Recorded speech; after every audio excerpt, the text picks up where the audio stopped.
sales is overcoming objections, but I think I do this often in workshops. I say, everyone put your hands together and push as hard as you can with your right hand, then grab your left wrist, pull as hard as you can. What you see is this and this. What should be seen is this and this, because I never told them to push back or to pull back, but instinctively we do. So that pushing back is the objection. Like, how would you say to someone who's maybe thinking, okay, well, maybe I've been doing this wrong, right? Like, how would you audit your marketing? We're in the new year. There's a lot of people who are maybe looking at what they're doing and what they did last year, or maybe saying, okay, well, this is what worked, but actually maybe this is what didn't work slightly, and maybe I want to adapt things. I mean, like, what do you look for when you work with your clients and yourself, of course, when it comes to like building a systemized marketing system that creates enough demand? So not only can we, of course, create the demand so we can survive, but also so that, you know, we can not have that pressure situation, so we're then less likely to need to, as you say, objection handle, etc. But I think where the pressure should be put is on our own processes, not on the person we're talking to. Yeah, it's good to apply pressure to your own process and to say, does this process work? To really be rigorous about it.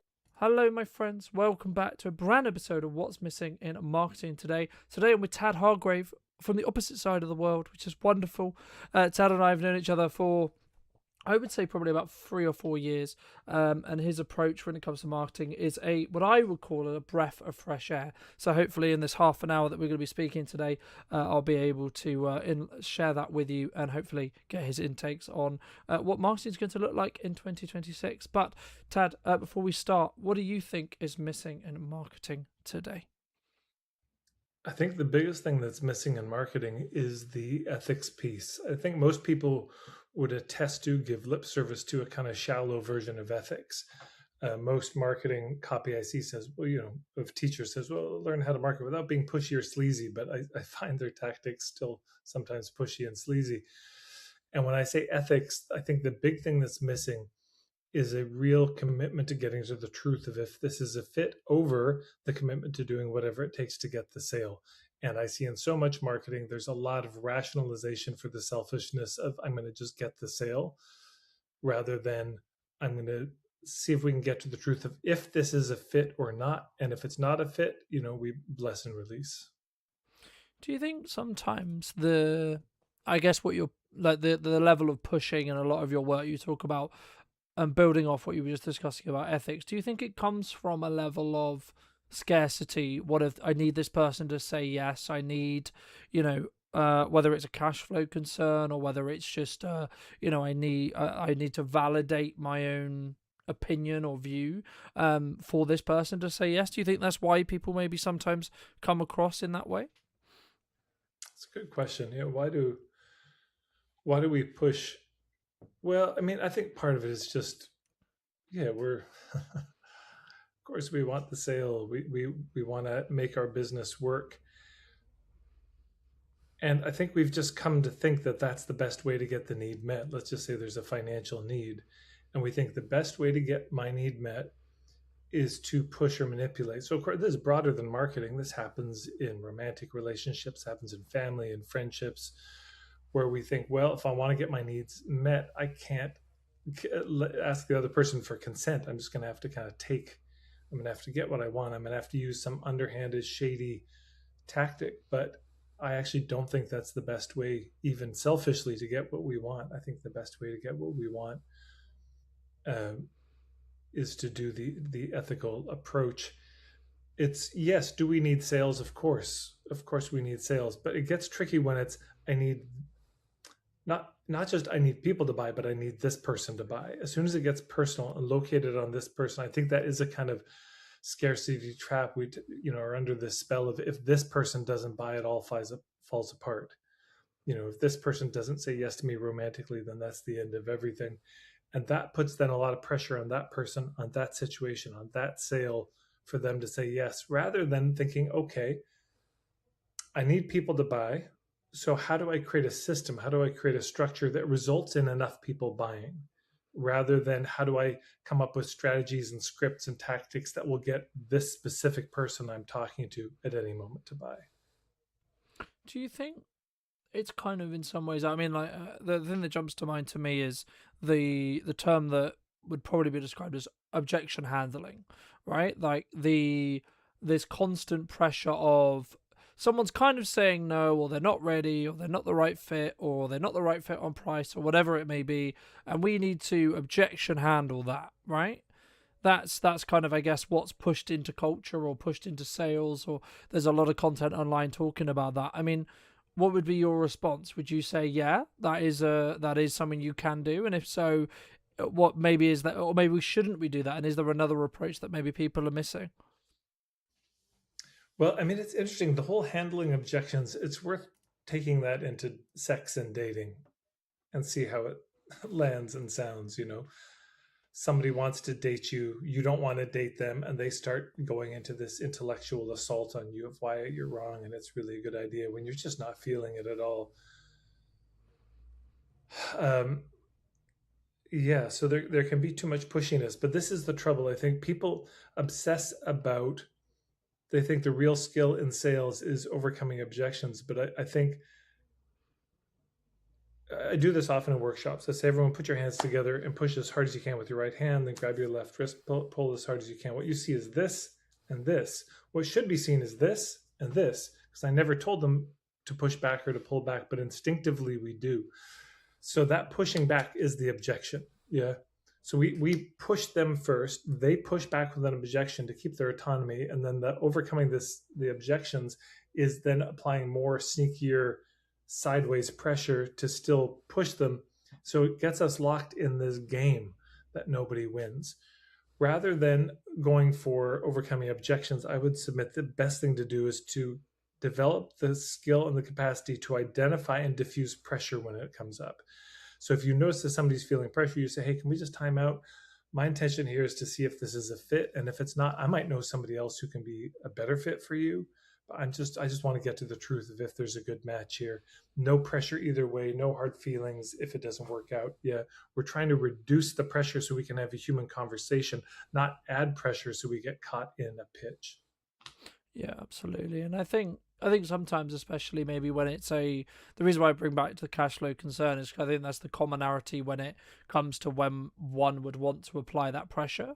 But I guess you talk about systems a lot in your work. I mean, how would you potentially, obviously don't give everything away, but I'd be curious to hear, I mean, like, how would you say to someone who's maybe thinking, okay, well, maybe I've been doing this wrong, right? Like, how would you audit your marketing? We're in the new year, there's a lot of people who are maybe looking at what they're doing and what they did last year, or maybe saying, okay, well, this is what worked, but actually maybe this is what didn't work slightly, and maybe I want to adapt things. I mean, like, what do you look for when you work with your clients and yourself, of course, when it comes to like building a systemized marketing system that creates enough demand, so not only can we of course create the demand so we can survive, but also so that, we can not have that pressure situation, so we're then less likely to need to, as you say, objection handle, etc. It's not that I don't think pressure belongs in marketing, but I think where the pressure should be put is on our own processes, not on the person we're talking to. Yeah. It's good to apply pressure to your own process and to say, does this process work? To really be rigorous about it. It's, you got a table and you're putting pressure on it to see if it is going to buckle, if the legs are strong. That's important to do. But that's where the pressure belongs, internally in our systems, not externally on the person we're talking to. When I'm looking at somebody's marketing and trying to figure out where they're at, is this going to work? There's 7 major things I look at. I call it the 7 fundamentals. The first at the base is just ethics. Are they going for the truth or are they going for the sale? Second, I look at space. Do they actually have enough room in their life? Is the business really a priority, or is it getting last priority? Are they overwhelmed with other things? Sometimes we're just too busy for our business. Sick parents, your kid's sick, or you're going through a real hard time. You may not actually have space for your business, and it's good to be honest about that. Third, do they have a clear niche? Fourth, do they have a compelling and clear point of view? Fifth, do they have a good business model and structure, including the internal administrative systems, the kind of inner systems, the inter systems of how do they stay in touch with their clients over time, and also the external systems, meaning the offers that they're going to be putting out. So is their business model solid? Do they have the hubs? Do they have relationships with the right people who can be introducing them to the right people? And then the last level of sharing of Have they identified a path, an approach, a tactic to marketing that they can actually do sustainably over time, that they're good at, that works for them? No, I completely agree. And I guess, I mean, my next question was going to be around like content creation and why maybe I know you're a massive advocate for signature workshops. And, maybe we can touch on that as well. 'Cause that's obviously how we first worked together and etc. But I think for me, I mean, like for those who are maybe listening who are on the fence about content right now, why does content add to a marketing system to create a level, I guess, of not necessarily urgency, but an additional level of trust? Because that's the main, in my view, that's the main reason why I think you should do content semi consistently, or as consistently as you can do. And then I guess the question that leads on after that is, how does that lead to potentially doing a signature workshop or an in-person event that really deepens that connection with your prospects or clients? I think one of the most important and under discussed principles in marketing is that of safety, making it safe for people to check us out from a distance to see if they want to approach or not, because we forget that they're in control of whether they're going to come to us or not. And I think so many sales are lost because you can't actually check the person out from a distance. I mean, I remember looking for a therapist. This is probably 10 years ago, easy. And I went to Psychology Today and I looked at the profiles. A lot of them didn't have websites, they didn't have photos. I mean, they had no niche and specialization. If I went to the website, there weren't any or many photos of them. There was no video. I couldn't get any sense of the vibe.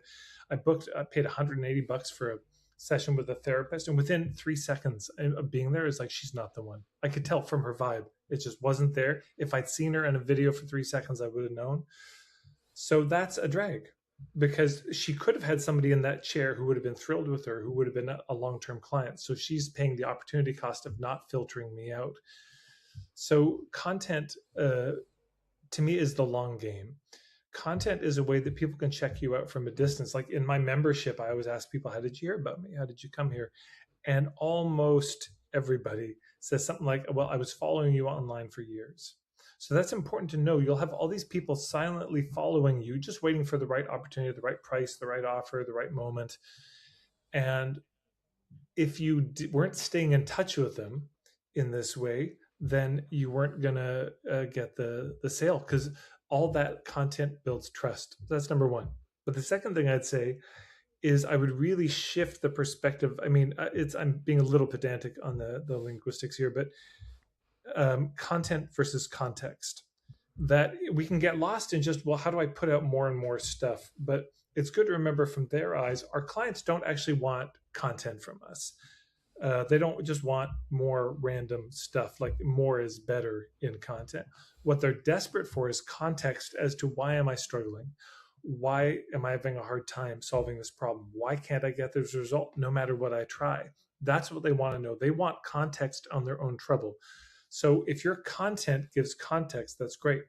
The challenge can be that the short form content can only give a little bit of context. It's hard in 90 seconds to give the whole 30,000-foot view, which is where a signature workshop, a day-long workshop, comes in. So whether it's an hour-long online signature workshop, a 2-3 hour evening thing, day-long something, it's helpful to give people a way to take another step closer and check you out. A little bit of risk. Maybe they give their email, they come to a live workshop to see the big picture of how it all fits together, which is, in my mind, that's the outcome. That's the intention of that.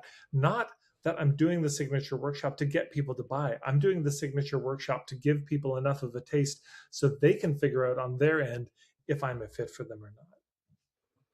No, I agree. And I think so many people sometimes I guess it comes from the ability to not want to say, hey, actually, I don't think we're the right fit on a sales call.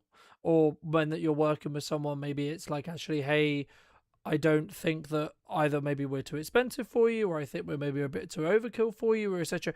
Or the other way around. We might actually be hey, what you're expecting from us. I don't think we're the best supplier for you, and I think sometimes we don't have the confidence in ourselves, in our offer, in our ability to create demand, to be able to consistently talk about that and say, actually, no, it's okay if I don't win the sale. Or I guess maybe setting up a system so that we're actually fine longer term as well, cash flow wise as well, right? I mean, feel free to add in anything that you wish. But also, I mean, the next question I was going to ask you is: people keep posting, but they don't necessarily grow. Why do you think that is specifically? I mean, what's the cause behind that? Oh gosh. Okay, so there's a couple things there. Yeah. So one is, um, yeah, of course, there's the pressure. We need a process that's going to generate clients. That's true. We've really got to think through the process, because if you don't have a process that you feel confident can ethically get you clients, you will have to resort to pressure. You know, Yeah. if you haven't thought through those fundamentals, if you don't really have your ethics clear, you don't have enough space to think this through strategically, you don't have a clear niche, compelling point of view, good offers that you're reaching out through hubs, if you're not doing any of those things, it just doesn't work very well. So then you still need sales. So then synthetically, steroidally, you have to kind of inject an urgency and scarcity and all these tactics to get people to buy, which they will often resent. You'll get buyer's remorse, you'll get drama, they get disappointment, and it's a bad deal.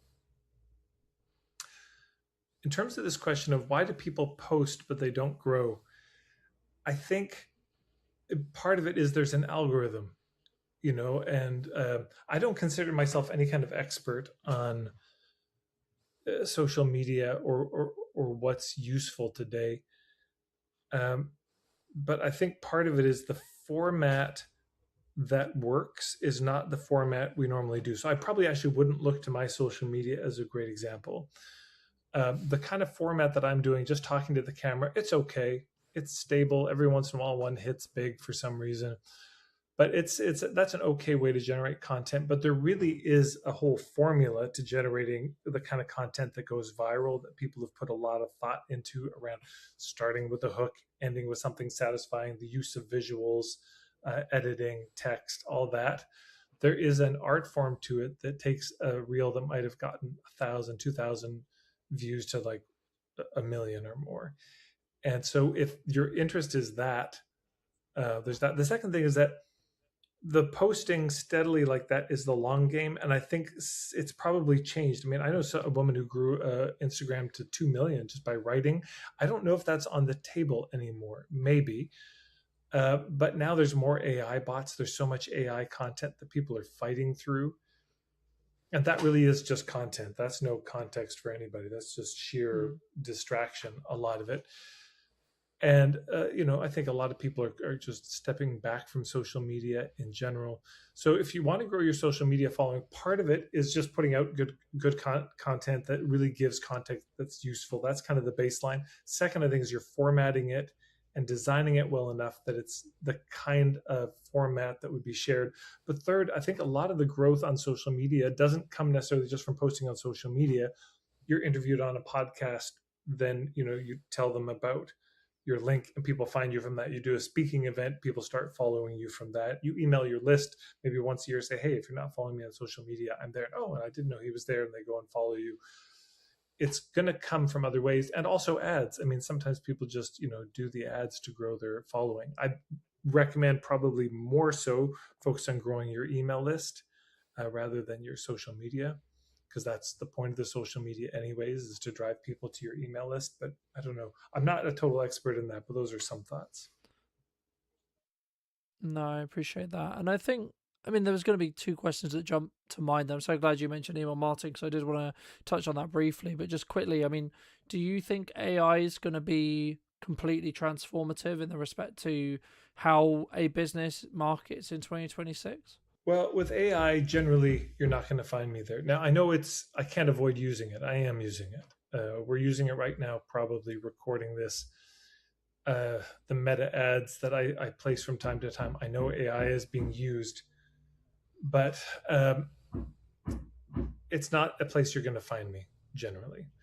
So I just feel like I got a limited amount to say. But what I will say is this: the more AI content there is, it's not just content, it's emails people are getting that are from AI bots offering them services because they saw them post something on Facebook, text messages they get because they posted something on Facebook and an AI bot found their phone number and started texting them.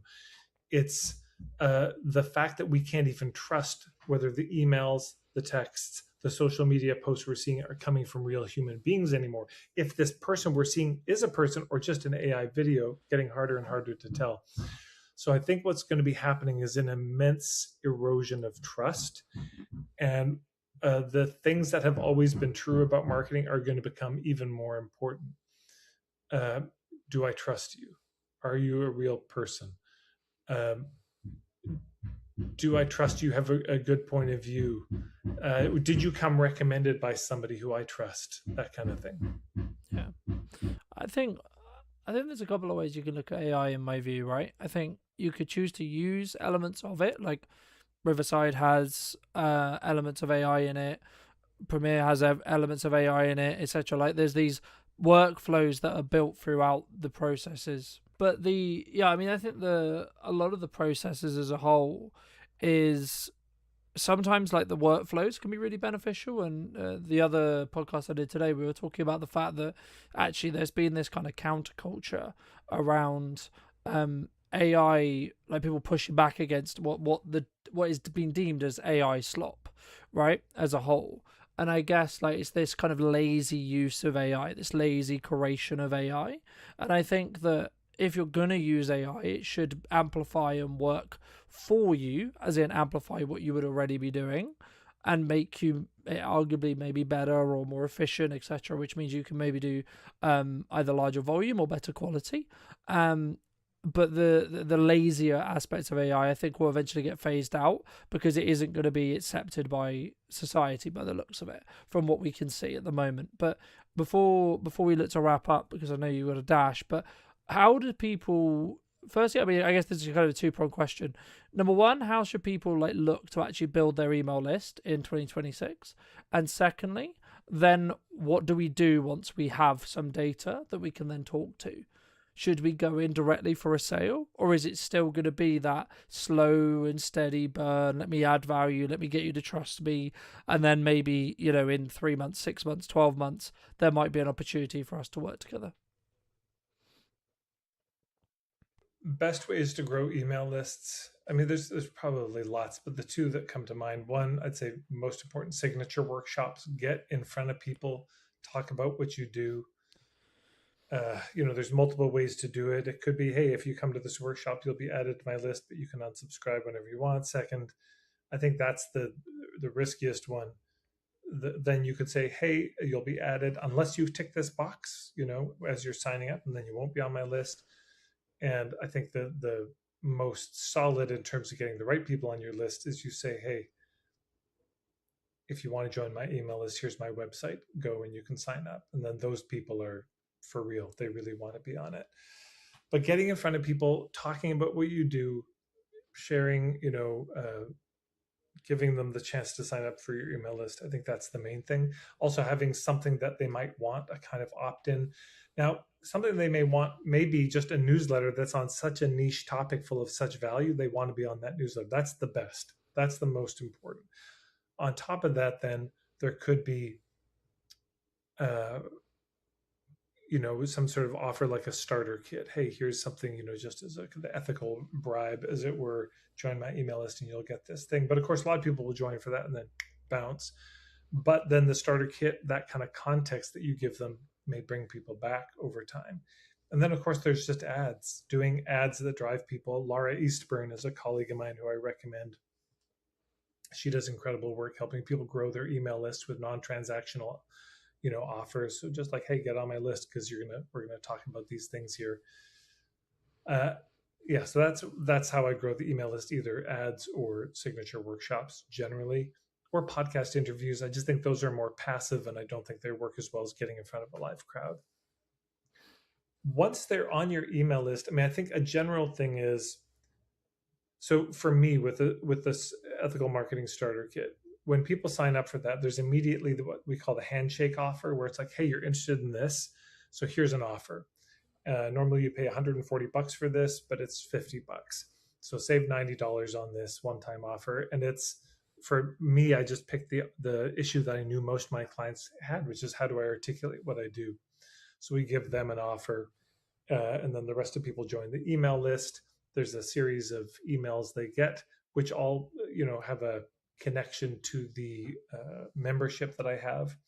And what I'll probably do is get even more sophisticated. And anyone who gets the how do I articulate what I do offer, who buys that, there may be some other follow up series of emails for them, helping them integrate that and use that with another offer, then to the membership, because those are probably hotter leads if they're willing to spend money. But yeah, I think the opt-in sequence that people get, the kind of email onboarding sequence of welcome to my email list, is important to really think through. I don't consider myself a particular expert on that, but I think it's good to consider how can we be building the credibility and trust during that time, give them some value.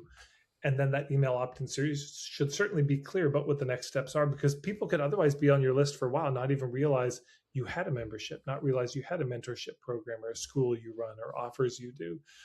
And then occasionally you've got to send a solo email promoting something, not just burying it in newsletters.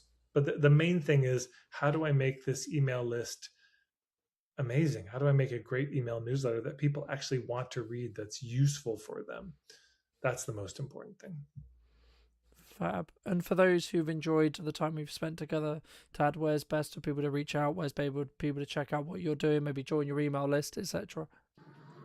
Marketingforhippies.com is the best place. Yeah. Fabulous. And if you were going to talk to yourself maybe 10 years ago or 15 years ago specifically, what advice, if you were going to give advice to that person, would you give? Get marketing coaches, get some help with your business. Don't try to be a lone wolf about it and make all the mistakes yourself. Get some help, like find somebody who's where you want to be and learn from them so you don't make all the mistakes yourself. Fabulous. Thank you so much for coming back and joining me. Ladies and gents, if you did enjoy this episode and would like to see more like it, make sure to come back next week for a brand new episode of What's Missing in Marketing Today. YouTube believes you'll enjoy this episode and want to subscribe if you're new, and I'll see you very, very soon.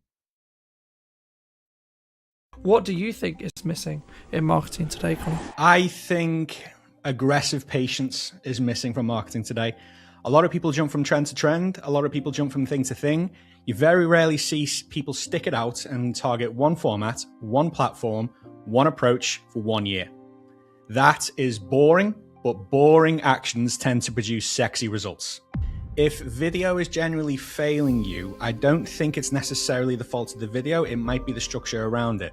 So people might enjoy the video, they might land on your profile, might land on your services, ultimately decide possibly it's not for them. There might be a pricing structure, it might not be the correct time for them to invest.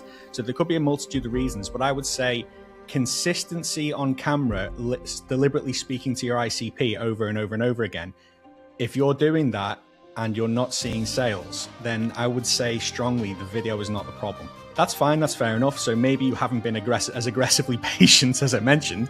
Are you combining the video with outreach? Are you just launching the video, sitting there waiting and twiddling your thumbs, waiting for it to come back to you? Because if you are, you're wasting your time. So what else are you doing alongside that? Hello, my friends. Welcome to a brand new episode of What's Missing in Marketing Today. Today I'm going to be talking to Connor all about video editing, marketing, and of course, video production as a whole, and why it's, I would argue actually at the moment, I'm sure you would agree, Connor, something that you can't not do right now in 2026 and as we move forward into the rest of 26, but of course into 27 as well. But before we get into that and we get into a bit more about your background, what do you think is missing in marketing today, Connor? I think aggressive patience is missing from marketing today. A lot of people jump from trend to trend. A lot of people jump from thing to thing. You very rarely see people stick it out and target one format, one platform, one approach for 1 year. That is boring, but boring actions tend to produce sexy results. That's my philosophy. And I don't see enough people doing that. I love that. And I think, just building off that quickly, I think especially January, right? It's that, or it can be, I was going to say it is, but it doesn't always necessarily have to be. Is there a question mark? Is there I do the actions, I do the things, I do all the right stuff, I put the videos out, I invest in the editor, I keep things moving forward. But when's the till going to start ringing? When's this work? Is that likely in January? Is that a January thing in your experience, would you say? I think it's entirely dependent on the industry the person is in and their offer. So I think If video is genuinely failing you, I don't think it's necessarily the fault of the video. It might be the structure around it. So people might enjoy the video, they might land on your profile, might land on your services, ultimately decide possibly it's not for them. There might be a pricing structure. It might not be the correct time for them to invest. So there could be a multitude of reasons, but I would say consistency on camera, deliberately speaking to your ICP over and over and over again. If you're doing that, and you're not seeing sales, then I would say strongly the video is not the problem. So in regards to, so to answer your question, no, I don't think that's a problem, but I do think people are quick to jump on it saying, oh, I'm not getting engagement, I'm not getting leads, I'm not getting this, that, and the other. That's fine, that's fair enough. So maybe you haven't been as aggressively patient as I mentioned. Are you combining the video with outreach? Are you just launching a video, sitting there waiting and twiddling your thumbs, waiting for it to come back to you? Because if you are, you're wasting your time. So what else are you doing alongside that? So if you're not doing anything else alongside that, then your video definitely isn't to blame. Yeah, and I think sometimes, like, yes, of course, the video is part of that structure, part if it's done correctly, right? It sits in that sales process, sales funnel, or maybe like just top end on marketing as well, depending on, of course, what you're doing. But I think I guess sometimes in the past, we don't always take self-accountability 100% to like why things are busy, why things are quiet, why things are maybe not the desired business as a whole that we're looking for. I mean, a lot of the work you do is very remote editing style. Was that a choice that you chose to have that maybe location freedom, or to have the kind of, I guess in some ways, future proofing of, yeah, I don't need to be necessarily going to see my clients on a day-to-day basis? Or like, how did you sort of get into remote editing? Because I think so many people, they look at like maybe what I do, or maybe the production side, and they maybe look at it as a full package. But something I wanted to discuss with you, of course, was actually to get the best of both worlds. I think there's so much more that can be done, and sometimes actually having a different person's perspective when it comes to the editing side can be the reason why the video does, that 1% better or that 2% better, etc. in regards to quality. Sure. So I personally jumped into remote editing purely because of the fact that in my last place of employment, which was a car dealership, it's the one aspect of my digital marketing job that I thoroughly enjoyed, and I kind of had it as a bit of an advantage that we were doing that. Every single day we were just churning out video content because I had the freedom with the camera, and I had the freedom with the movement. I had the freedom what else goes out. And I thought, this is absolutely powerful. Why the hell aren't people doing this? Then I thought to myself, well, I'm not a videographer. I don't pretend to be, but what I can do, I can make existing footage look incredible. So the reason I moved purely into the editing level, like obviously people need videographers. If that's what you need, that's not a problem. I work very closely with videographers and I respect that they do. But I believe personally that the value comes in what you actually produce in terms of what you're saying and the lessons that you're giving, rather than the quality of the production value itself, rather than the quality of the camera footage itself, so to speak. So it's all well and good just having, like, if you want to hire a videographer, by all means do so, but there's absolutely nothing wrong whatsoever with just taking your phone camera out, hitting record, spewing value over and over and over again, and doing that consistently and churning that out. So when I realized that the consistency side and the editing side realistically, they are actually more important than the videography side, in my opinion. That's when I decided to lean into this. So there are occasions where I do need videography assistance. So when that's the case, obviously I outsource that. I play my strengths. So just personally, I just felt like it was for the audience that I wanted to help and the message that I wanted to spread. I just felt that was just more of a priority.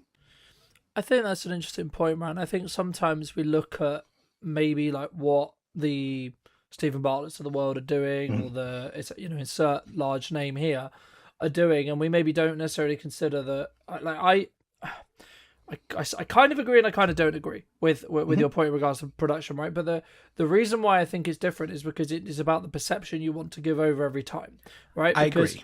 I think you can have an okay video, and everything we do with video and everything we do with marketing has to be structure led and systems led in respect to, I'm going to add these specific points or these specific bits of value to my ideal consumer, my ideal person, right? And as someone who does phone videos and production videos and well edited videos, etc., like I see them as different. They do different jobs, right? For me, and I think the initial point, if like you're gonna, if maybe someone's listening to this or they are actually in a position where they're like, yeah, that sounds cool, Colton, but I've got a lot to say now and I don't really want to spend the money, or it's all complicated, or etc. I mean, what would you say to those people who are maybe on the fence about bar like just starting, which is the obvious one? But is there anything else that maybe someone can either self-plan, self-edit, self-produce that maybe has like very little budget and they want to start getting their teeth into this concept that we call video, right? Yeah, so the advice I always give to people in terms of how to start things like that, I'm not going to say the typical advice, just get out your phone, just do it left, right, and center. A lot of people just say that, but it's an interesting fact of like people can just easily just start, but it's a case of what do you actually say, essentially. So my favorite place to start and what I recommend anyone do is kind of design yourself a frequently asked questions section like you would do for your landing page. And rather than just writing them down and launching them and trying to direct people to them, say each one to camera. Because if these frequently asked questions are coming up and you answer them on camera, they're going to do two very good, distinct jobs. So firstly, you can actually direct if anyone lands in your DMs and they give you one of these frequently asked questions. Oh, actually, mate, I made a nice video about that. Here's the link to go and watch that video. Secondly, if your clients or prospects have these questions, 9 times out of 10, your ICP has these questions too. So it's a good place to start in terms of a video strategy. So just write down your your most commonly frequently asked questions, and then get those on camera. So that is, I find, quite a powerful place to start. No, I completely agree. I mean, then say someone's been doing that then for 3-6 months, right? They've gained some traction, they're getting some confidence, they love what they're doing on their phone, or maybe they've like worked with someone like us, or maybe they've done a few videos, etc. I mean, at what point should someone really look to, I guess there's a two-part question here. A, bring in production, basically what I would call full-time or like consistently, to continue to up that quality, to give that perception of professionalism, to give that perception of, so they actually don't have to think about, is it in focus, is it well lit, does it sound good, etc. But then also just to bridge onto what you do as well, like at what point do they then bridge onto having either a remote editor or doing something that some would describe as a bit more showy when it comes to their editing style? Sure. So I think someone potentially should invest in high production when it's a feasible option in terms of a financial option. So me personally, like obviously, if you've grown some momentum in terms of video production, in terms of video posting, and you're enjoying it and it's bringing inquiries, obviously you think, okay, I'm going to invest in this, and I get that. I personally don't see it as 100% necessary. My business would have to absolutely skyrocket overnight, like literally treble my yearly revenue for me to even consider that, because I'm a big believer of if it ain't broke, don't fix it. The setup you're seeing me in now, I just literally put my phone in the corner and talk and turn the recording off and edit directly from here. And that brings me leads, that brings me clients, that keeps my business alive. So I'm of the basis of if it ain't broke, don't fix it. So I'll probably continue to do that up until a point where I upgrade purely because I want to.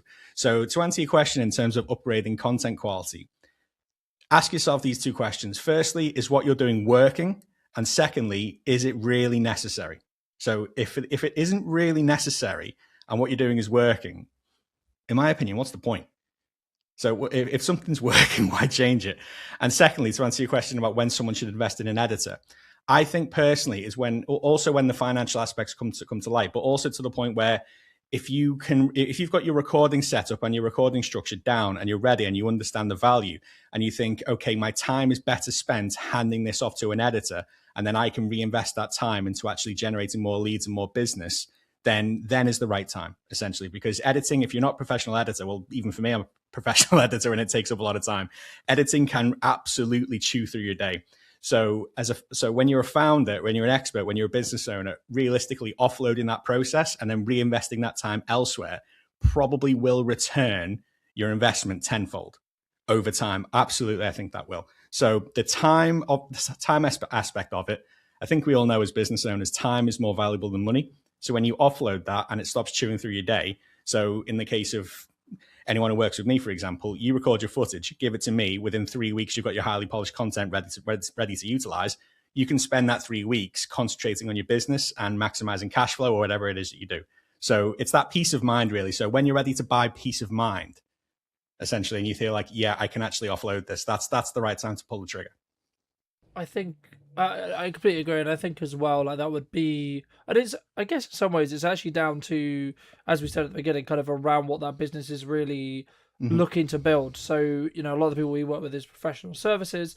They they want to consistently show up in a manner that would be described and seen as a professional way to consume content, right? Now, not to say they shouldn't necessarily do with the odd phone video or etc. They shouldn't do that, but if they're looking at, say, like a website video or like a Hmm. LinkedIn video, for example, I would argue that actually the potential client that's going to look at that, they're looking at, you know, when you get a lawyer involved, when you get an accountant involved, it's normally around stuff that you would count really seriously, and I agree. you should increase that level of trust by the fact that what you put out consistently, but also how it feels when it comes across. And I think there's two balances there, which you could do on using a webcam or a phone. Yes, if you were working with a polished editor like yourself, for example, you know, you could polish that up. But then what I would argue is actually, well, is the footage the weekend of that chain at that point to really become that trust engine for you? And that's something that we focus to work with our clients, is like, actually, let's build an entire system that leaves no question marks, right, on I the agree. professionalism, how you come across, etc. But it's very easy for us to say that about, you know, we're clearly very competent in the respect to how to come across, how to talk to our ISP, or unique selling proposition, or like the person we're trying to talk to, right? That group of people who we're trying to talk to. Where would you say, from your view as an editor, or where is like maybe your job harder as an editor, looking at how people are creating their footage necessarily? So, you know, is it actually falls apart because of the energy maybe wasn't as good from the presenter, or they didn't do enough pre-production, or maybe they're actually struggling because they've got too many ideas? You know, it's like, what, for those who are listening, I mean, what can they do, I guess, to make, I guess the golden question here is, what can they do to make when in the prep before a video is filmed, before they create that footage, to make your job easier as an editor, which in turn means, I would argue, you can then spend more time looking at how do you add that 1% on the video rather than having to fix those mistakes as a whole. Sure, I completely get where you're coming from, and I do get asked this question a lot, especially by my prospects. So there's three areas I always say to people. Realistically, you can check this off in 2 minutes; it's not an issue, but it massively, massively makes my job as an editor much easier, and as a result, allows me to make your content just that little bit better.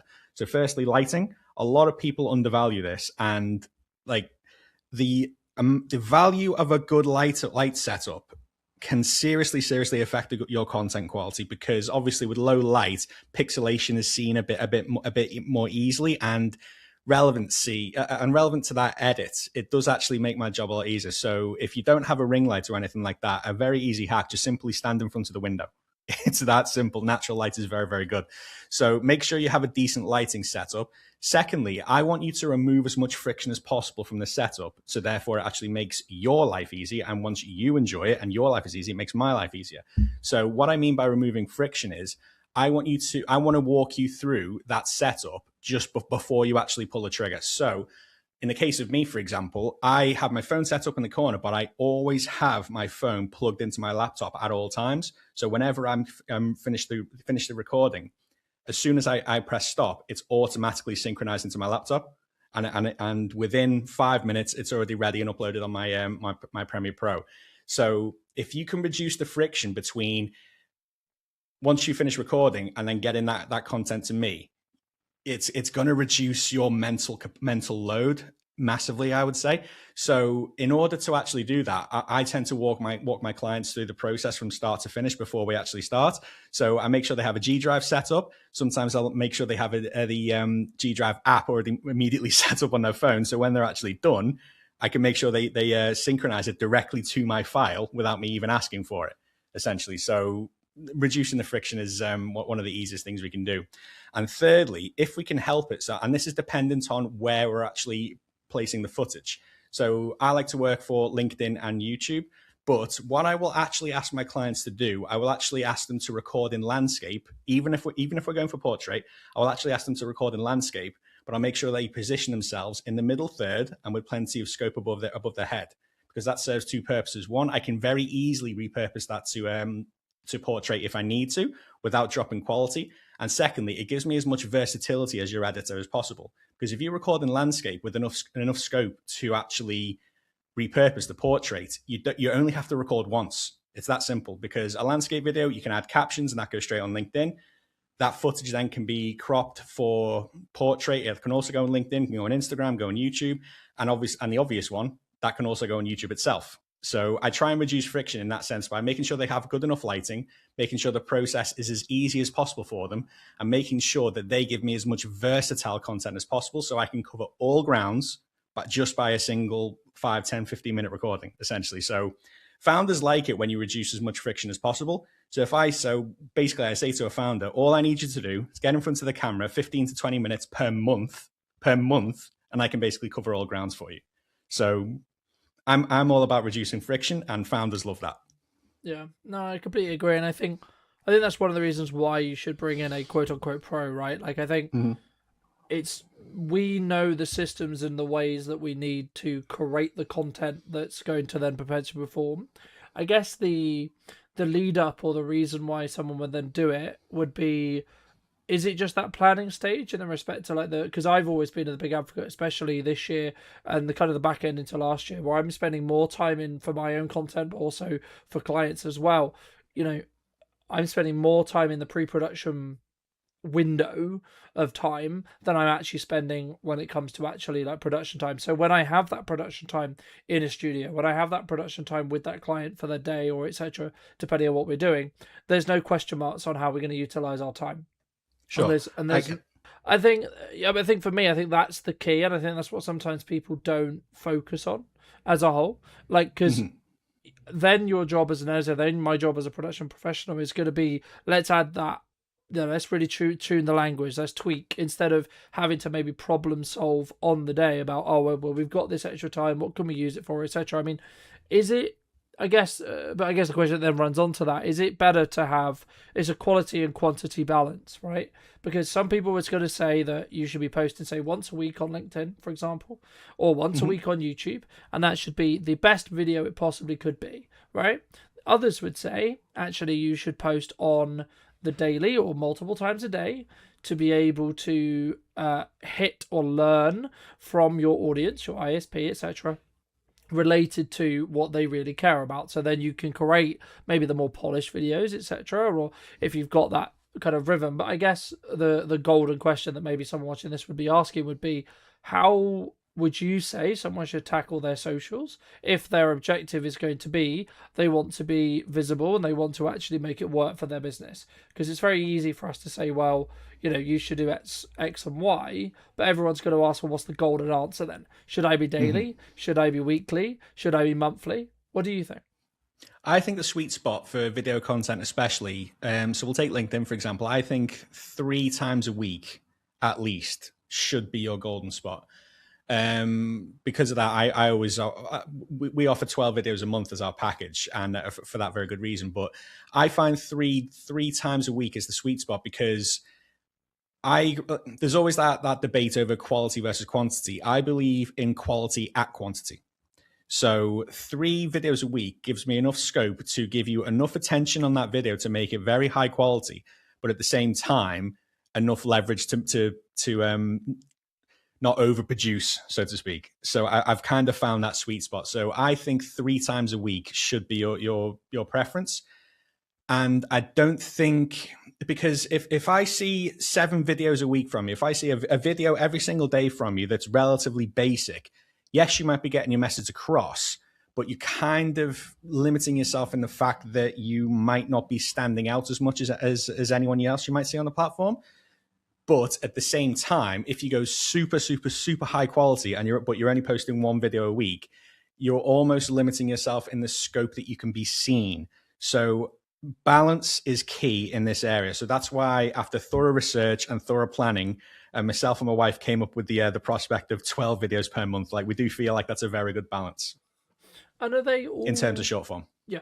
And are they all directly tied to like this is going to move the journey forward revenue wise, or should someone potentially look at like, hey, I've got this like fun idea, maybe not necessarily working like getting you to edit it necessarily, but they got this quick idea after a meeting on a video, and maybe with those elements, so maybe you got, you know, your 3 videos a week, for example, and then you've got maybe those 2 other slots that you could either fill in with written content, image content, etc. But should people then actually like pull away the mask a little bit and have more raw, gonna quick and dirty, like on my phone content, do you think? Absolutely. You see it all the time. You see it all the time. So I would never discourage that. But I would always say if you're just doing that, then maybe obviously you might want to upgrade that a little bit. So again, one of the reasons why we offer 12 a month is because 2 reasons. One, so firstly, we kind of don't want to interfere with their current marketing platform. So if I was to go all out and offer people 28 videos a month for argument's sake, then in theory, yeah, they'd have a video going out a day, but that they could realistically post not much else. And I don't really want to interfere with what people are doing. But secondly, it kind of gives them the scope to experiment as well. So if a thought just immediately came to mind and you wanted to actually get that out in a very quick video, obviously you don't want to send that footage to me. You want to get it out immediately. So that would leave you enough scope to do that. So I would never discourage someone from doing that. So yeah, I would actively recommend that if that's what you wanted to do, but I wouldn't lean on that for the structure. That could be a daily habit to get into. So it's, I don't know about you, but it's quite annoying that LinkedIn doesn't have shorts. Sorry, it's quite annoying LinkedIn doesn't have stories. Is what I meant to say. So you could realistically get those out. And I experiment with stories all the time on the likes of Instagram, and whatever response I get from that, potentially I could bring forward for a more high quality video. But yeah, to answer your question, I would never discourage anyone from doing that as long as that's not your base, so to speak. Yeah, no, I agree. I mean, I think for me, and something that I've been thinking about for probably like the last 6 months, I would say, but really executed on this month, is having like clear understandings of what each platform requires in regards to its content. And then, like, so for example, I'll use YouTube and LinkedIn, because you used it earlier, as the example. For me, that's where I put my top, I would say 10% of my content. So in regards to, I know it's hitting the right like marks in regards to what the message is, how it comes across, how I come across, etc. But also like the best quality content I can produce. Like, I'm not looking for volume more this year on LinkedIn. I personally post once a day, but that's because I know how to post produce and use and extract as much as I can, along with them throwing in lives, etc. Love it. To be able to do that, because there is a barrier, but the barrier is more my time than necessarily a constant financial resource spend on it. Sure. Because I own all the kit, because I know what I'm doing. And also it then has a byproduct of clients constantly seeing me high production. So then it's a good idea and they feel like I'm the go-to person when it's right for them. But the crux of what I was going to say is, like, when it comes to like short form platforms like TikTok or Instagram, etc., that's when I'll be like really experimental and where I'll maybe be a bit more aggressive in regards to my posting output as a whole. And like also on YouTube Shorts as well. Like, I'm very particular on my long form stuff, and I want it to be very specific and very targeted and very well cut and very well edited and very polished.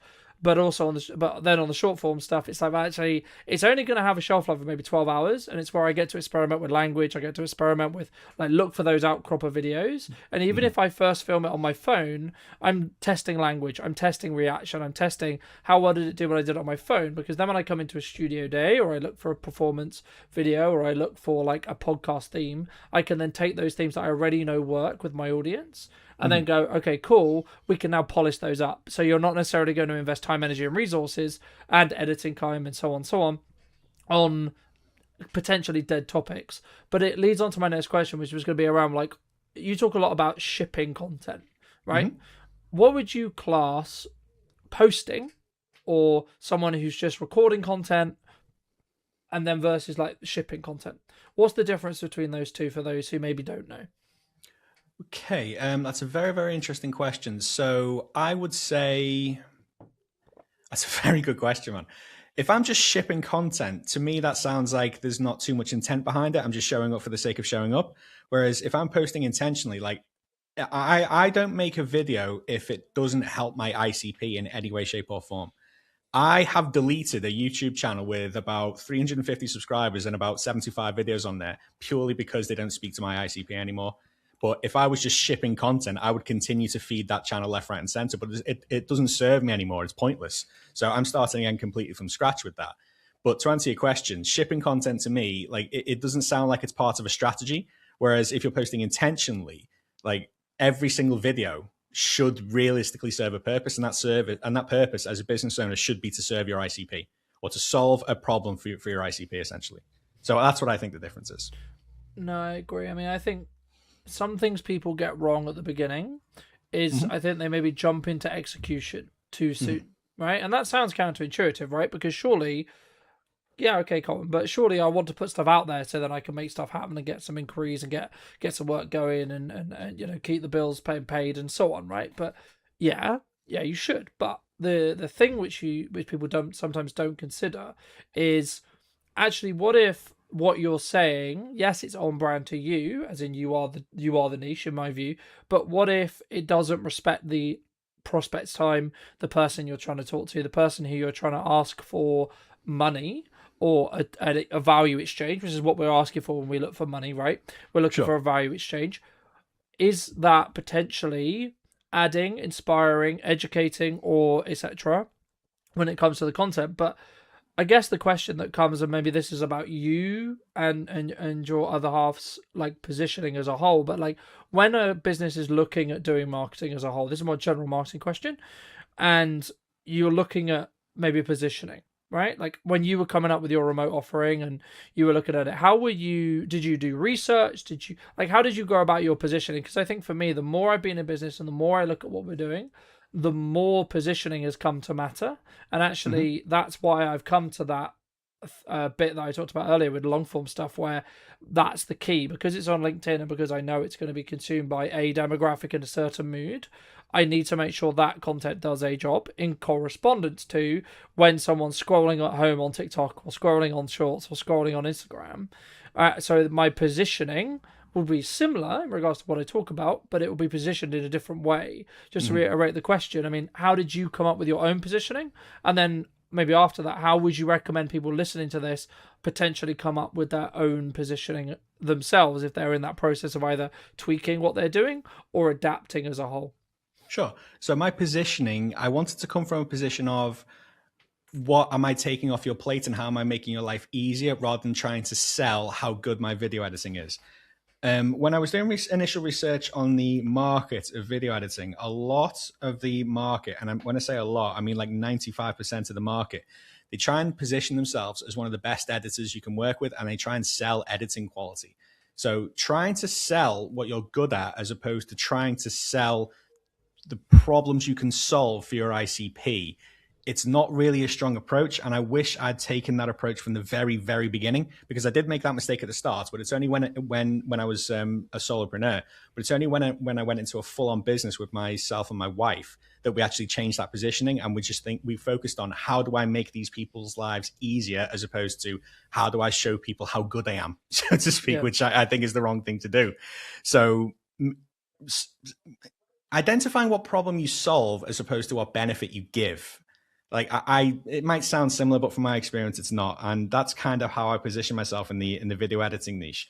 So would I call myself an editor? Of course, but my main goal is not to provide you with high quality video editing. Obviously that comes with the package, but my main goal is to alleviate your time, alleviate your stress, and give you another means to actually generate leads, rather than just essentially saying, here's fantastic editing, I'm going to blow your audience away with the quality of these videos. No one cares.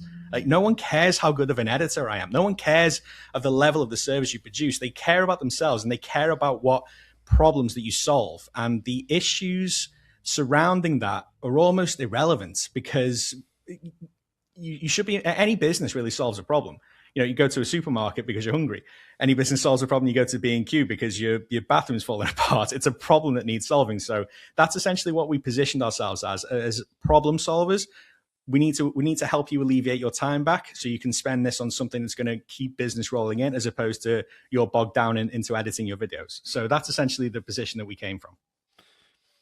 What do you think people get wrong about editing? I think digestibility is an overlooked factor. So I don't judge someone on how good quality their editing is.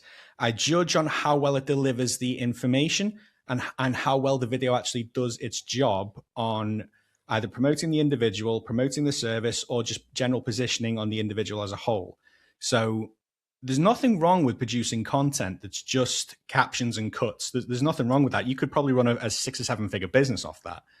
It's the value and message that you deliver. Like, I can only do so much as your editor. If you're I'm not suggesting anyone I work with or anyone I've ever worked with does this, but if you're talking absolute garbage and you don't deliver any sort of value whatsoever in the business, in the video, the best editors in the world couldn't help you. That's the problem. So, but if you focus on delivering a good value message and the video does its job of helping the digestibility of that message, that's a successful edit, in my opinion. So I don't really try and pay attention to all the bells and whistles. Before I press go on any sort of graphic that I add to a video, I think, does this help digest the message? If the answer is yes, I add it. If the answer is no, I let the video play. Yeah. And the amount of videos I've returned to a client or a prospect because I say, no, you need to do this again. I'm not actually getting anything of value out of this video. So rather than just accepting that and just saying, no problem, I'll go ahead and edit the video, I actually do make the effort to give that back because I care. I care about my clients. So like the digestibility of the video and the value received in that video, the value proposition of the video, realistically, I would say is the most overlooked aspect. So a video can be well edited, but if it doesn't deliver value, what's the point? It's like having a Ferrari F12 Beretta with no fuel in it. Like, what's the actual point? So that's one of the things that I talk about a lot. I think for me, there's and the I guess the niche that we serve is people who could already go from concept to good in regards to video delivery, how they come across, how they plan it, and of course like there's elements that we can help with, etc. Like would you package your hook, like maybe have you thought about doing it this way, etc. Like and working on that structural stuff before you start. But I think for me, the key is like the reason why you bring in a production professional, an editor, or both would be to take it from good to great. Because I think the people who are going to be perceived as thought leaders, perceived as the people who are consistently listened to, they have, and actually I would say the ones who are going to consistently grow regardless of the doom and gloom on what the economy is going to do, arguably, it are the ones who A, show up with conviction, B, show up consistently, and then C, are hitting that great kind of line, or that, and that is kind of subjective to an extent, but there is certain metrics which make it great, which I'm sure we'll get into in a second. But like for me, if you're not hitting great and you are hitting good, fantastic, but you should be then questioning, okay, how can you go to great? And if you are hitting great, how do you keep making your great become better and better and better on a 1% way? But for those who are listening, I mean, what structurally could someone look at from a basic level point of view, either that they're going to try and implement themselves or work with someone from a guidance point of view to say, okay, well, what could we look at that would really separate those two camps between someone who's good and someone who's great? So first and foremost, you need to get your messaging right and you need to get the structure of your content correct. So if anyone asks me, essentially, how do I structure my video? It's really not complicated. So here's what I advise. Identify a problem that's going to be relatable to your ICP. Resonate with the problem, i.e., you're not alone in feeling like this. Here's what I struggle with, or here's what people in your industry are struggling with. Identify how you actually solve that problem, i.e., provide value. So hypothetically, I could say, if you're struggling to generate leads on LinkedIn, you're not alone. Here's what I do to fix that. So I've clearly called out a problem that my ICP is having. I've resonated with that problem, and then I'm very clearly about to go into how I fix the problem. So I would say I do X, Y, Z in an ABC format.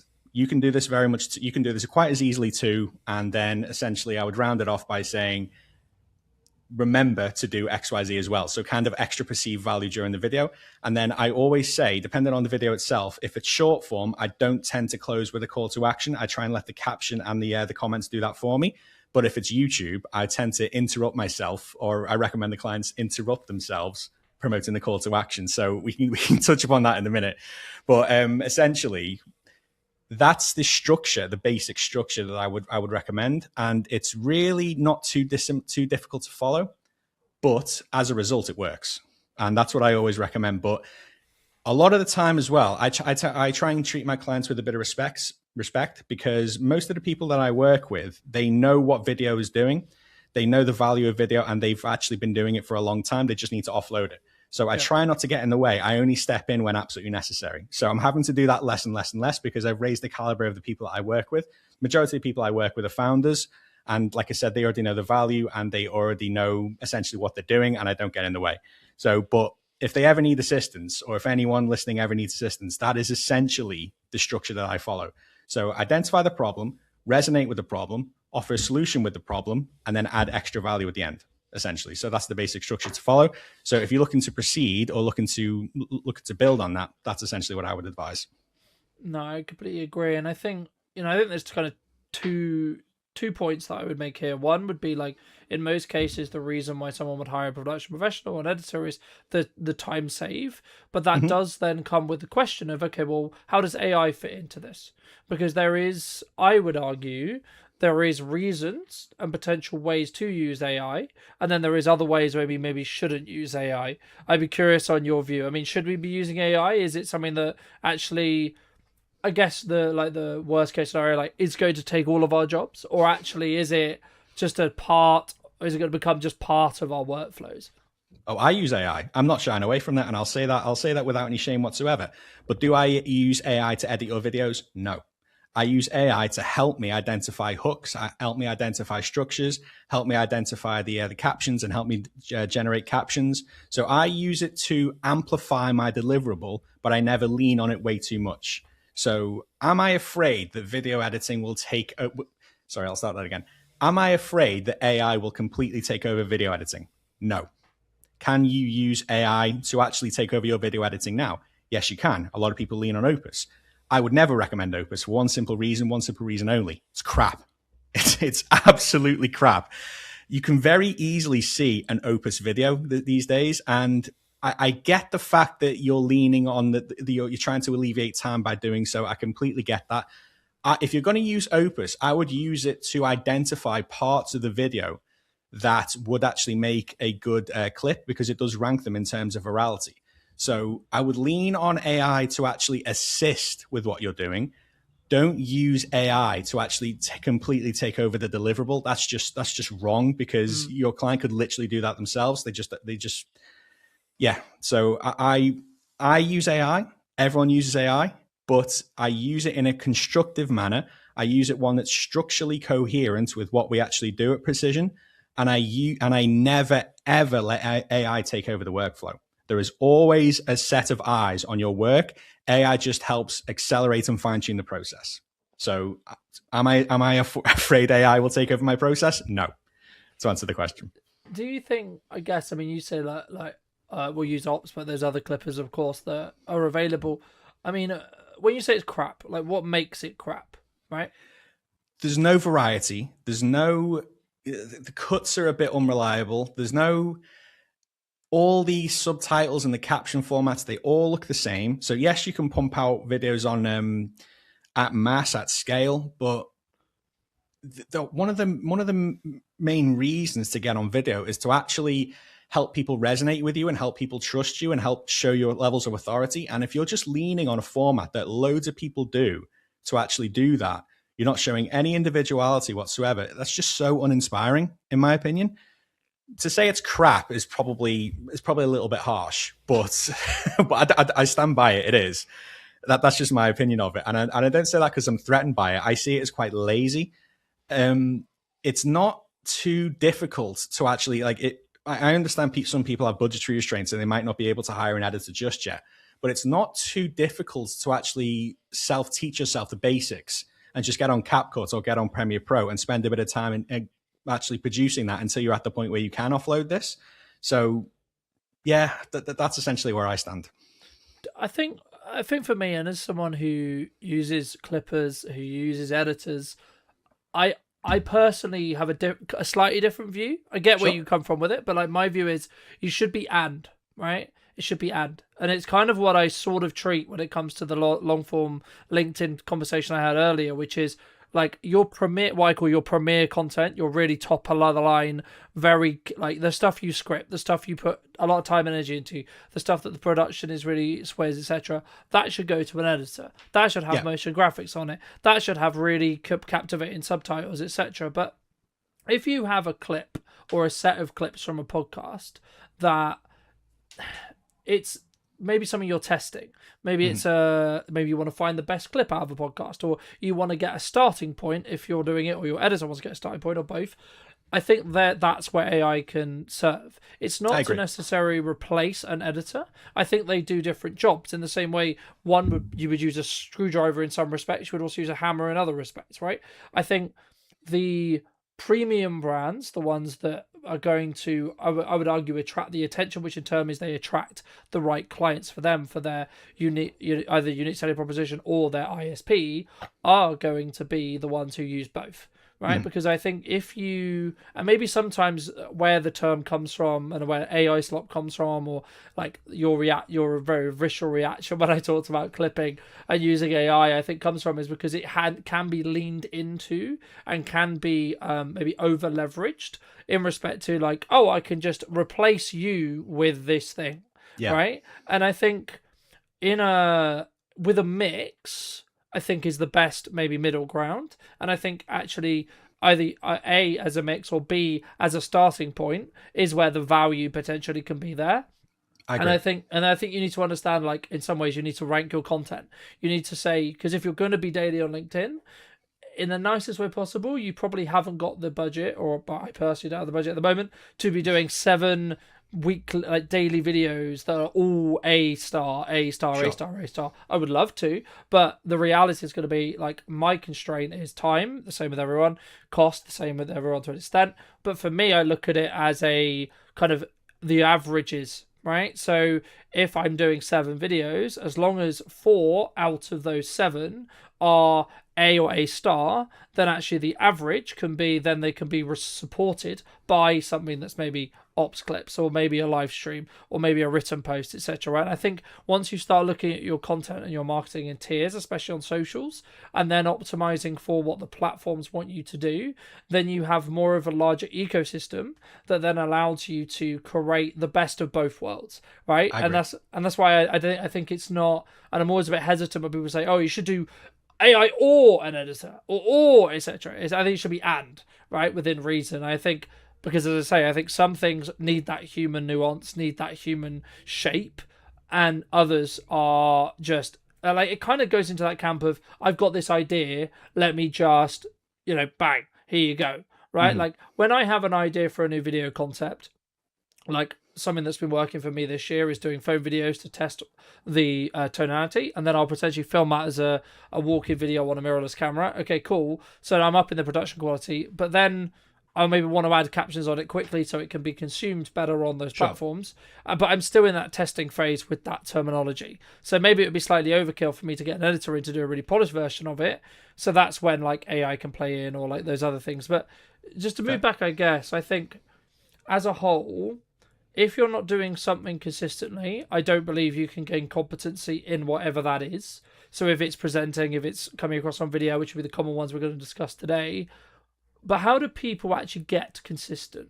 Because it's very easy for us to sit here and say, oh, well, be consistent, as we are consistent, right? But how would you say, for people who are listening to this, how can they actually become consistent? For me, I would advise you need to remove as much friction as possible. So I'll use myself as an example, and this is what I always advise my clients to do. Where I work is my recording studio, and my recording studio is where I work. So everything is in a permanent position. Light, phone, microphone, everything, it doesn't move. So there's roughly about 5 minutes difference between me turning on the camera and the footage actually being ready for me on my laptop. So if you've entered the habit where you think, oh God, I need to record today, I need to set up my camera, I need to set up everything, I need to clear the table, that makes it much, much less likely that you'll actually do it consistently. So by removing friction, you're able to make it a habit. And once you're able to make it a habit, it actually returns dividends much more easily.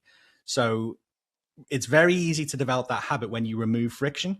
And any habit that any process that you need to get into where it starts with you saying to yourself, oh, for fuck's sake, you're going to find it difficult to get consistent on that. So remove as much friction as possible. That's always what I advise. I agree. And I think there's like little things like build a habit around creating a phone piece of content, and that's the yardstick you need to start doing. Build a habit of, I've got this idea, I'm going to write it down, I'm going to build this habit around, I'm going to film this idea as I have it, etc. Because I think sometimes we make excuses about why we're not doing the thing, right? Yep. So like, I think it's very common maybe in January, people are maybe concerned about what's going to happen, or like they're trying to create work and like deal with and talk to more prospects. But like for me, I did what I call a SWOT analysis, where I looked at, okay, well, what are my strengths from last year? What are my weaknesses from last year? What need gains or advances on? And then what are my like total pool of resources that I can then allocate to those things, right? That's the job of a SWOT analysis in my view. And for me, the weaknesses was actually, I'm good and I enjoy marketing, right? So that's quite easy for me to do. But the thing that I struggle with more or do less of, that I'm focusing more on this year, is actually that middle section between actually getting the calls in and getting people to maybe convert, or actually reminding people, hey, like, we can do this and this is how much that would cost. And I guess for me, like, is that partly why someone would maybe outsource to you? You talked about earlier about like saving that time. If they notice that actually they are, and I remember hearing Alex Camozzi talk about this multiple times, and I'll just use a quick analogy. You know, he was talking about the fact that you're not disciplined if you enjoy it. So he was talking to a lot of personal trainers around like, oh, I wake up at 5, I do this work, I do this workout, da da da. Yeah, but he was like, you fucking enjoy it. Like, stop being a prick, you enjoy it, right? And the crux that what he was pointing out was discipline is showing up when you don't want to do it. But actually, if you're doing the thing that you enjoy, arguably you would have done it anyway. So the real quote unquote discipline, and the thing that I'm leaning into a little bit more now, is I don't really want to do this as this is uncomfortable, and I still need to do it consistently, right? Because that's where the results come from. That's where compounding happens. But just to reiterate the question, I guess, what would you say to people who are struggling with being disciplined with their videos? And is that actually why you would then recommend people then outsource something like you, so they have that time block allocation in regards to funds, so they can then refocus on the bit I mentioned here, which was those calls and that closing? Right. I think if someone is struggling to be disciplined with videos, I don't think they are the people I want to work with just yet. Okay. Because the people I want to work with are already disciplined with it. They know the value of it. They've just sinking way too much time into the editing, and it's becoming a bottleneck. But in order to get disciplined in order to stay disciplined in terms of the video content, I like to, what's the word I'm looking for? It's difficult for me because I bloody love it. But I understand a lot of people might not be in the same position. Because I think, especially, sorry to cut you off, but I think especially at the beginning, right, people hate it, right? And that's the thing I was going to say. Like, they hate how they sound, they hate how they look, they don't feel confident. Like, it's different when you've been doing it 10 years and it's just second nature to you. But it's not for everyone, especially when they start out. Like, they might have loads to say and they might actually eventually become really good at it, and especially when they add that extra sauce on top with editing and etc. But like, that's why I mentioned, like, sometimes you have to show up and do the thing you don't want to do, because that's the thing that's going to move the needle for your business. Oh, 100%. Like I said earlier, the most boring actions repeated daily produce the sexiest results. So if producing a video a day to you is absolutely boring, and that's not really something you feel like is going to move the needle, well, newsflash, it really is. Like, if you're consistent with that every day, believe me, that really is. But put it into perspective, obviously we all know who Mr. Beast is. He posted 447 videos before he actually got any sort of traction whatsoever. Admittedly, he actually fell in love with the process, and that's why obviously he's at the insane level where he is today. But that's besides the point. But the daily actions, if video is one of them, and you get over that, just think to yourself, what else can you achieve? You know, if that's something you genuinely hate but know you need to do it, like case in point, none of us like doing cold outreach. Like none of us like doing it at all, but it's something we know we have to do, and I'm at peace with it. So I would advise, if you want to get consistent doing that, target the morning. Target before you actually get on with any sort of work. Because if you wait until the evening, trust me, you're burnt out. You're done with the day. You just think, oh, I can't be fucked. I'll do it tomorrow. But I developed that as a bit of a daily habit. So any recording sessions I do, I've made sure that the morning is targeted for that, because I feel like I'm most productive in the morning. And you could be a night owl for all I know. Like, obviously, if it works for you, it works for you. But if recording to you feels like part of the bottleneck work, and it starts to feel like, oh, I don't really want to do this. Have you ever heard the phrase, once you see results, it starts to become an addiction? That's essentially, that's a phrase a lot of people go to the gym say. But once you actually start doing this, like just like you've been to the gym, if you force yourself to go to the gym for 2 weeks straight, you're going to see results. It's the same with video. It is absolutely the same with video. So if you're consistent with it for a couple of weeks or even a month, depending on how long it takes, once you start to see the results, you won't want to stop. Just like when I started doing cold outreach and I forced myself to do it, and I actually started getting some results because I did it for so long and I was so disciplined with it, I thought, I'm not giving this up. You will get bitten by that bug when it comes to video. I guarantee it. So if you just grind it out and force yourself to do it, if you dislike it, but if you force yourself to do it, it will inevitably produce dividends, in my opinion. No, I agree. And it's interesting that you mentioned cold outreach, because I think so many people, like, I've toed and froed about cold and like outreach as a whole, but there's something that I've tried to do and focus on doing, like for me personally this year as the business, is like consistently fill in that gap that I talked about as well. Because like I'm naturally good at marketing is never going to be the challenge for me, ever. Creating content isn't going to be the challenge for me. Writing emails isn't going to be the challenge for me. Except it's not going to be the problem that I run into. The thing that I have tried to do is backward shift my day in the same way to you. So everything that I'm going to find really grr and really horrible and really hard, I'll do first thing, right? Because I then don't have an excuse, because I don't get to do the stuff I enjoy, like this show, until I've done the follow-ups, until I've done the lead gen, until I've done the cold outreach. Because I don't get that, because I remember a long time ago, and I recommend if anyone hasn't, they look up the book called Mind Hacking. It's basically about creating systems in your head where you give yourself rewards, and you only do things, like you do a hard thing, then you give yourself a reward, right? So let's say, for example, you really want to record a video, you want to script a video, you want to, jump on a live stream or whatever it is. If that's something that you count as a reward, or you see as a reward, okay, you only get to do that reward if you do something you absolutely detest. Absolutely don't like the idea of. That might be ringing 3 businesses you don't know. That might be reminding 4 ex-clients that you are still offering something, or you've got something to offer, and you send them some messages, and you call your leads or work your leads, or etc. And I think once you take the averages out of that, actually you're going to show up better in video, because you know all the hard work's done. So your cognitive load is going to be lower because you've done the hard shit already today. So it's like, actually, well, this live stream's a piece of piss then already, isn't it? Or like when something else goes wrong, it's like, well, actually, that's I've done the thing that absolutely terrified me. And again, if that's for video for you, for those who are listening, then start with your videos, right? Like, it has to be the thing which you're going to find that requires you. Oh, I don't want to do this, And I think that's the reason why I would argue that anyone listening who does this will have a more successful year than they had previously. But I guess as a final thought, I mean, has your definition, and this could be quite wooey, but like, has your definition of success changed across the last couple of years? Absolutely. So when I started, obviously my passion for video was still as strong as it is today. I envisioned myself having thousands of subscribers, thousands of views, and thousands of comments, and just making thousands and thousands upon YouTube ad revenue. And I thought, and then when I come to this point, that is a thought that everyone has when they start, but it's also the most damaging thought. So if I completely and utterly directed all my attention to that from the start, yes, I might probably get that, but would I have a business? No. Would I have more of a purpose? No. I'm essentially just showing up on camera and not actually doing anything with it. So my definition of success now is the inversion of my video content, let's say. If that starts genuine conversations, that is success.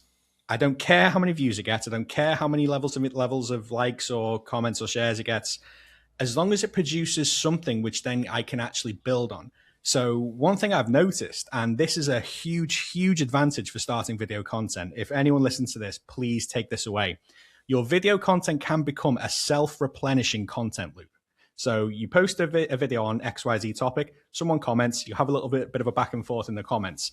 You take that comment section, that comment thread, that is the basis of your next video. You can even mention by name. Me and Tony had a bit of a back and forth on this topic. Here's what was said. Here's the summary of it. Here's my opinion. What do you think?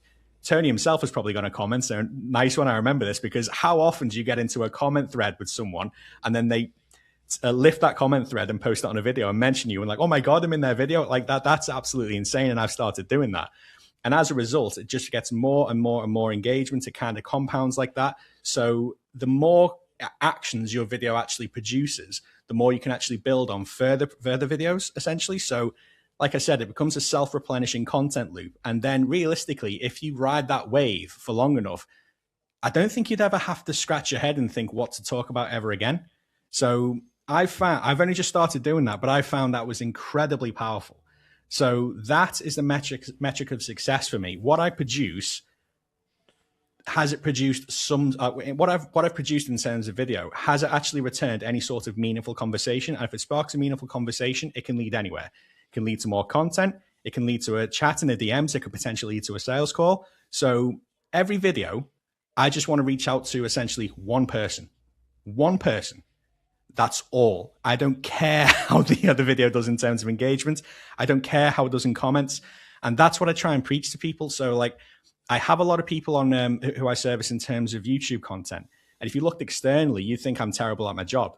But realistically, they didn't hire me to get thousands and thousands of views. They hired me to generate business from the content I helped them produce. So the more specific you are, anyone on YouTube, the only ones that end up losing are the ones that stop, pretty much. Like, everyone gathers an audience eventually. It is completely a war of attrition and how long you last. I mean, there's kind of a two-pronged question here, which is going to be like, content system, you got 30 days, brand new company, doesn't know what it's doing. What's your plan? Number one. Number two, at what point, in your view, should you bring in production? I'd say quality and polish has actually become more important. There are people creating incredible documentaries and full-length short films and all this kind of stuff because YouTube now owns the living room, essentially. It's now the dominant app. So quality has become more important. You really need to have a clear landing page, a very clear offer if you're going to do something like that. Otherwise, I would argue it should just be for awareness. We're a leading organic creative group. So we are specifically specialists in how many views, how many clicks, how many leads can we get you for free. What do you think is missing in marketing today? Long-term strategy and take a new platform seriously. These are my two. Okay. At the moment. Hello, my friends. I hope you're well. Hope you had a good day, evening, or night. Today we're back with James in his space, of course, to capture what's missing in marketing today. But before we begin, James, before we get into it, I'm sure this could be a wonderful conversation. What do you think is missing in marketing today? Woohoo! Long-term strategy and take a new platform seriously. These are my two. Okay. At the moment. What does that mean in actual terms for people listening? So practicality speaking, every probably like 3 months or so, every quarter, you need to be looking at what is on the horizon, pretty much, in terms of new platforms and everything else. So for me, newest contenders to take seriously are things like Substack. Massive. Just got an account on there. And I think there's genuine organic reach to be had. And I think brands don't reevaluate how much should be in their stack enough, depending on how big they are. When brands get to a certain size, the amount of governance that gets in their way is a pain. And I know any senior marketer is going to know this pain of like, we should be doing this. Okay, well, it has to pass through procurement and this and this and this and security. So it's like, it can really get in their way. However, the smaller, medium-sized businesses that may not have that, they can take a quarterly view on what they need to bring into their stack and experiment. So I think a lot of brands see it as damaging if they try something new and then they drop it if it's not effective. Yeah. You know, no one's going to care. No one's going to know. There's so much sea of noise that it doesn't matter if you experiment with a new platform. It doesn't feel right. It doesn't work quite well. So what? Just move on to something else. And then that plays into the fact that you need to take a long-term view. So there's a short-term experimentation, but if you're going to take something like a YouTube seriously, strap in for 3 to 5. Realistically, like genuinely. I think sometimes when we do marketing, like I've been thinking about this over the Christmas break, and it's like a lot of clients have said it to me in the past, it's like, what's the return on investment short term? And I'm like, in most cases, if we're having that conversation, you shouldn't be marketing in 95% of cases, right? And I think as we look to the new year, I think our people, I guess there's two camps, right? A, I know I need to create demand. I need to create demand for the future. Or B, I'm looking maybe to cut costs because things are getting quieter, etc. Like economic challenge, da da da da. What would you say when it comes to, like, say, something like Substack? Would you personally recommend people lean in? Yeah, it depends on the brand. So I've been looking, obviously, I'm from a B2B perspective. So just, reintroduce myself to the crowd. I run a creative group called the Straw Hat Group that houses a podcast studio, a social media agency, and a marketing consultancy in one group, so you can get everything you need in one place. The whole purpose of that now is I need to take a long-term view of where something like me should be, because it's a bit of an oddball. So platforms like Instagram and Facebook are so heavily oversaturated at the moment, it's quite hard to get educational content to be seen unless you take a wacky approach to it or a very stylized approach to it. So this is why on Instagram, for instance, the cinematographers and the photographers are killing it right now if they can get the balance between video and photos right, because of how engaging their content can be. However, if you are a law firm who likes to take this a little bit more seriously, much to your detriment, then you're going to struggle maybe on Instagram these days. Whereas something like Substack is a green territory for you to really double down on some really thoughtful, cerebral stuff. And people are on a different mindset on there. So from that perspective, that's why I'm kind of obsessed with Substack at the moment and why people should take that seriously. And then just in terms of looking at the balance between short-term goals and long-term goals, when I start a relationship with any client, I make sure it's very, very clear that, like, our service, we're a leading organic creative group. So we are specifically specialists in how many views, how many clicks, how many leads can we get you for free, right? If you need short-term immediate, there's a separate partner and service we use for that. So it's very much like, okay, we need to really redefine in 2026 the ideas of what people have as marketing. Digital sales, I think, needs to become a term we use more often. So whether it's Meta ads, Google ads, TikTok ads, whatever, that is digital sales to me. You know, if you're doing a specific ad campaign for a specific goal for leads for a particular service, that's digital sales, right? That's short-term digital sales over here. And then everything else, organic marketing, organic brand building, that's actually marketing. Get people to give a shit about what you make and do and serve. And then over here is the outlet to buy it. So as long as we have that distinction in our brains, and I'm very upfront with clients, like, to bring the agency side for us, for instance, is like, okay, instead of bringing on one social media manager for a similar cost, you bring us on and we can do it all with more experience, more kit and more strategy. That's the selling point. And if you're not in a position where you can bring on a social media manager, you're not in a position to work with us. So that's how I'm phrasing it, and just trying to help someone as much as possible when I'm in the room or the call with them anyway, just see where they're at, because that goodwill usually passes on. I think there's 2 points that I'll add to that. Number one is around, actually, when you have a platform like Substack, and it's not new, but I think it's less discovered. Yeah, because it started very political, science and educational, and I think now it's expanding more and more. It does have some business elements in there, but like it's not often, it's like blue sky for me, because last time we had on the conversation, I was talking a lot about blue sky. Only things become new when they actually become used enough to be taken seriously. Because apps do pop up. If we remember things like Lemonade, that was like the kind of pairing from TikTok side of like an Instagram Pinterest clone. That popped up and then slowly died off. It didn't really make it to the UK market as well as it is. I think there's a balance, right? It's a seesaw, isn't it? Between you need to be, I guess, early enough on a platform to be able to have that, I guess, arbitrage in there's not enough content being created for X platform, and this could be in this case I think it's Substack. In other cases it's been Blue Sky, in other cases it's been TikTok early, etc. But then you also need to have, okay, how many viewers potentially are there? We've referred to Gary Vaynerchuk a lot. He would say you should be on all of them from the beginning, because then you stack your odds in your favor, because the one that pops off, you've been there for 4 months, 5 months, 6 months, 7 mons. And even if it does die, his argument would be you're actually becoming better as a creator through the process of being dominant on those platforms. And I think people underestimate the fact that Gary Vee is talking directly to some of the biggest companies in the world when he says this, and to decision makers that have the authority to make those quick time experiments. Whereas a lot of people don't feel like they're able to talk to those people. And also, I guess, that's why he's so brazen with it. And he can just say, which it is true to a certain degree. Because you also this founder or CEO that might get inspired by a message from Gary brings that down like a hammer on his marketing team, and his marketing team go, we barely got the resource to keep up with what we're doing, because organic social is, for lack of a better phrase, a bit of a bitch in terms of resource. Like that, from how much video has become more important to the level of graphic design you might need to be doing to be actually interesting, it's almost impossible for usually the underinvested social team to add new platforms on all the time, which is why people like us exist. So yes, I agree with him, but I like to just keep an eye on things until it's like, okay, I think that's viable, because the UK is an awfully skeptical market, I've noticed, especially with new platforms.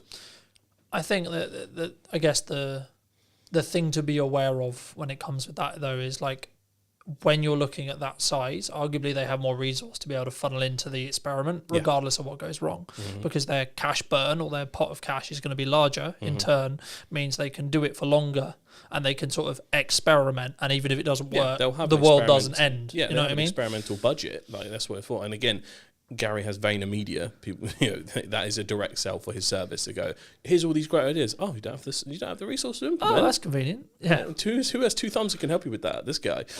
So that's why he does it. But it's still 100% true. But that is why our job is to watch these platforms like a hawk until they're really viable and they're a right fit for a right client. But this can also happen within a certain platform. So for instance, we take YouTube right now. Obviously, YouTube was the same game for ages. Then Shorts arrived, changed the game. But now things like, I'm seeing more posts from the community tab than I've ever seen before. And I keep seeing image carousels via YouTube. Now, you don't unlock that feature until you've hit a certain milestone on YouTube. I can't remember what it is. But you have to put in the work to unlock that feature to then get those organic views. So actually, you need to look at the features within the platforms you already have. Are you over-indexing or under-indexing on certain things? And are you running a strategy from like 2020, which a lot of people, especially on Instagram, still are? I guess the question that some people would be asking, because a lot of people, as you may know, who listen to this are solo entrepreneurs, smaller teams. They don't have massive resource to chuck at Substack, to chuck at maybe Meta, etc. I mean, quickly on ads, like something that I find working really well right now is taking, we sort of touched on this already last episode, but I think to reiterate it, I think it's important to take the content that already works organically and then amplify it. 100. Rather than let's just create a piece of content and chuck it on an ad. Because I think, I mean, I guess what is your view if someone is looking to allocate a little bit of spend on ads? Maybe it's just awareness, maybe it's lead target, etc. But how should they go about actually finding that creative? Because a lot of the work we're potentially doing this year or looking to do is, let's create a specific video that does a specific job, right? Most of which could be under a paid channel, right? But how do we, as a generic, because you can't move anything unless you've got data. So what would you say when you were looking at a client or talking to a client or talking to the people listening? How would you say someone should tackle, let's get our teeth into maybe a little bit of paid or target a little bit of organic? Like what level of experimentation should be really following? A minimum of a month experimentation with a smaller tester budget of what is your proper budget. So say if you've got $1,000 to spend for the month, I'm taking 200 of that and I'm going to be testing like 5 to 10 different ad creatives against each other. That can be finding a piece of organic social that's along the same lines as the campaign you wanted to run. Let's say it's a reel of you talking about something specific. Okay, cool. I'm going to run that as my control group A. B, take that, tweak it, maybe with like visual CTAs on the actual video. B. C, add in a bunch of B-roll that's more familiar, more engaging. Right, now I have 3 variants of that one video that I know is performing fairly okay. Now can I take the transcript of that information I talked about and turn it into visual carousels? That is number 1. So we test the photos against each other. And then can you actually get maybe some kind of quote creative alongside photos? So like you've ever seen like a picture of someone with a quote underneath, swipe the different picture, swipe another quote, for instance. So you can try that against each other. Just with that, little brainstorm alone, there's 5 different ad creatives there to run against each other, see what works with that 2-week period minimum, see what works. They've just done a major algorithmic change to the Meta backend anyway, so it's a lot smarter than it used to be. You're not going to have to mess around with manual bidding or anything. It's just about selecting the right thing that you want, and then making sure that, because that test is obviously the creative is one thing, getting the clicks is one thing, but most of the time companies underestimate a converting page. Like the website part, if is the most important part really, because a lot of the time even shitty ads get clicks. Yep. Because sometimes it can be by accident. But oftentimes, if that website doesn't look good enough, if the social proof isn't there, if it doesn't feel trustworthy, if they're not slick enough, if it loads too slow, game enders. And you've got to find out, using that tester budget, one, which creatives work okay, and two, which of these actual things could it be on the website? And it's a process of elimination. So you have to go through and see what works. No, I think that's true. I mean, I guess the question would come, and what I do is personally, as you know, like as we were discussing while I was setting up, like I look at what has performed in the last 30 days, and then let's amplify that, right? Unless there's a strategic objective or there's something specifically there that I'm like, I want to amplify this because I know if someone sees it, they're more likely to buy from me in the next 3 months. Yeah. I guess the overall question, and something that I'm interested in for me personally, has been seeing how my carousels or my image posts have overperformed as a solo creator who is someone who's very video dominant. Yeah. I think for me, there's kind of three things. Like, one, you need to build habits around like what you're going to create consistently. But then number two, then be willing to experiment on organic social where it costs you nothing. Yep. And then follow the data rather than follow the hunch when it comes to paid, right? And I guess, I don't know, I've been doing a lot of like thoughts around paid strategies as a whole, but I think for me at the moment, and I'd be interested in your review, that's why I'm asking it, but like the retargeting reach and the getting the leads through the ads, I think is actually maybe an underrepresented part of paid. Yeah. And I think you really need to have a clear landing page, a very clear offer, if you're going to do something like that. Otherwise, I would argue it should just be for awareness, right? Longer term tail. Yeah. Let's bring more people into the top of the quote unquote traditional funnel to get more people to know you exist. Yeah. Do you think from a B2B? Yes. Yeah. Do you think, because a lot of the audience, as you may know, is like B2B. So like from a B2B point of view, is that the arbitrage? Is that the thing we should potentially be spending ad money on when we can afford to do so? Because it builds that pipeline further, bringing more people in the top end rather than let's just look transactionally. It's like, I'm always very cautious when it comes to doing paid ads for like just transactional sales. Yeah, because I think it goes downwind of or downstream of everything you do marketing, right? Yeah, exactly. B2C standards are often applied to B2B marketing teams. And I know they know this pain because the immediacy of what they are asked to get is always applied to what is usually a 6 to 12 month sales cycle for most B2B companies. And it is strange, but it's mostly an education thing. So if you brought in your senior leadership and your sales team and just did a quick 30-minute to an hour sesh on exactly what the marketing is set up to do is to generate demand for these guys to scoop up when it's ready, right? Because people do not buy, especially like things that could be a minimum year, 6-month contracts, right? Sometimes 2-year contracts. They don't buy that from an IG ad. They don't buy that from a LinkedIn ad straight away. There's going to be, the funnel exists for a reason. And I think we all need to recalculate how exactly we allocate value based on those leads. So that's step one, mindset shift. Step two is looking at how do you just take this content? How can I help people as much as possible with what I'm making here? Like from an organic perspective, and again, going back to what you should test in terms of format, that lineup I talked about earlier with the 5 different types of ad creative based on what's working, tweak what's working, go balls to wall, see what happens, an image version of that, right? That is all cold. That is all just like completely new people. They've never met you before. We're trying to get some awareness into the funnel. I think the data capture part should be really important. So B2B brands, most of them do have a newsletter. If they don't have one, they should. Even like, I've been ignoring that. I'm going to be doing that this year, right? So in my head, an email captured and someone into your ecosystem is just as valuable as a direct call. Because client product fit might not be there for the person who's booked in for your call. We've had many a call with people that's like, actually you probably need this, you probably need that. So data capture and refocusing how we do things like lead magnets. Again, you might have seen a trend where people go, oh, here's 3-5 tips to do this, whatever. By the way, I have a whole guide to do this. Just comment guide down there and I'll send it to you, right? That should be the new meta for B2B advertising, both organic and paid, because you can just amplify that. So think about how you're creating lead magnets, think about how you're doing data capture, and for your senior leadership and sales teams, they need to re-educate themselves, or you need to educate them so they're not applying e-commerce standards to B2B paid, because that's what's really, that's why marketing sales always bump heads. Sales think it's automatic because you can just spend $1 bajillion and then hear all the people. That's just not how it works, because trust also is built those, over time. I was going to say, I mean, especially in an AI world, a lot of the conversations I'm having right now is like, the only reason why I'm having those conversations is because they trust me, and that wouldn't exist in a fully digitized, fully AI, like question mark. I guess, like, just picking your brain, because I know there's going to be some people who are asking about it, about lead gen. Yeah. What is it? Make a PDF, send it to people. Is it, here's a video? It's like, what? When we say formats may vary, you can do it in any way now. So you could make and host your own course, right? You could create a PDF downloadable. You can make an exclusive 4-hour, video tutorial on something that's kept behind an info wall. You can give away whatever the hell you want, but it's whether it's enticing enough or whether they trust you enough.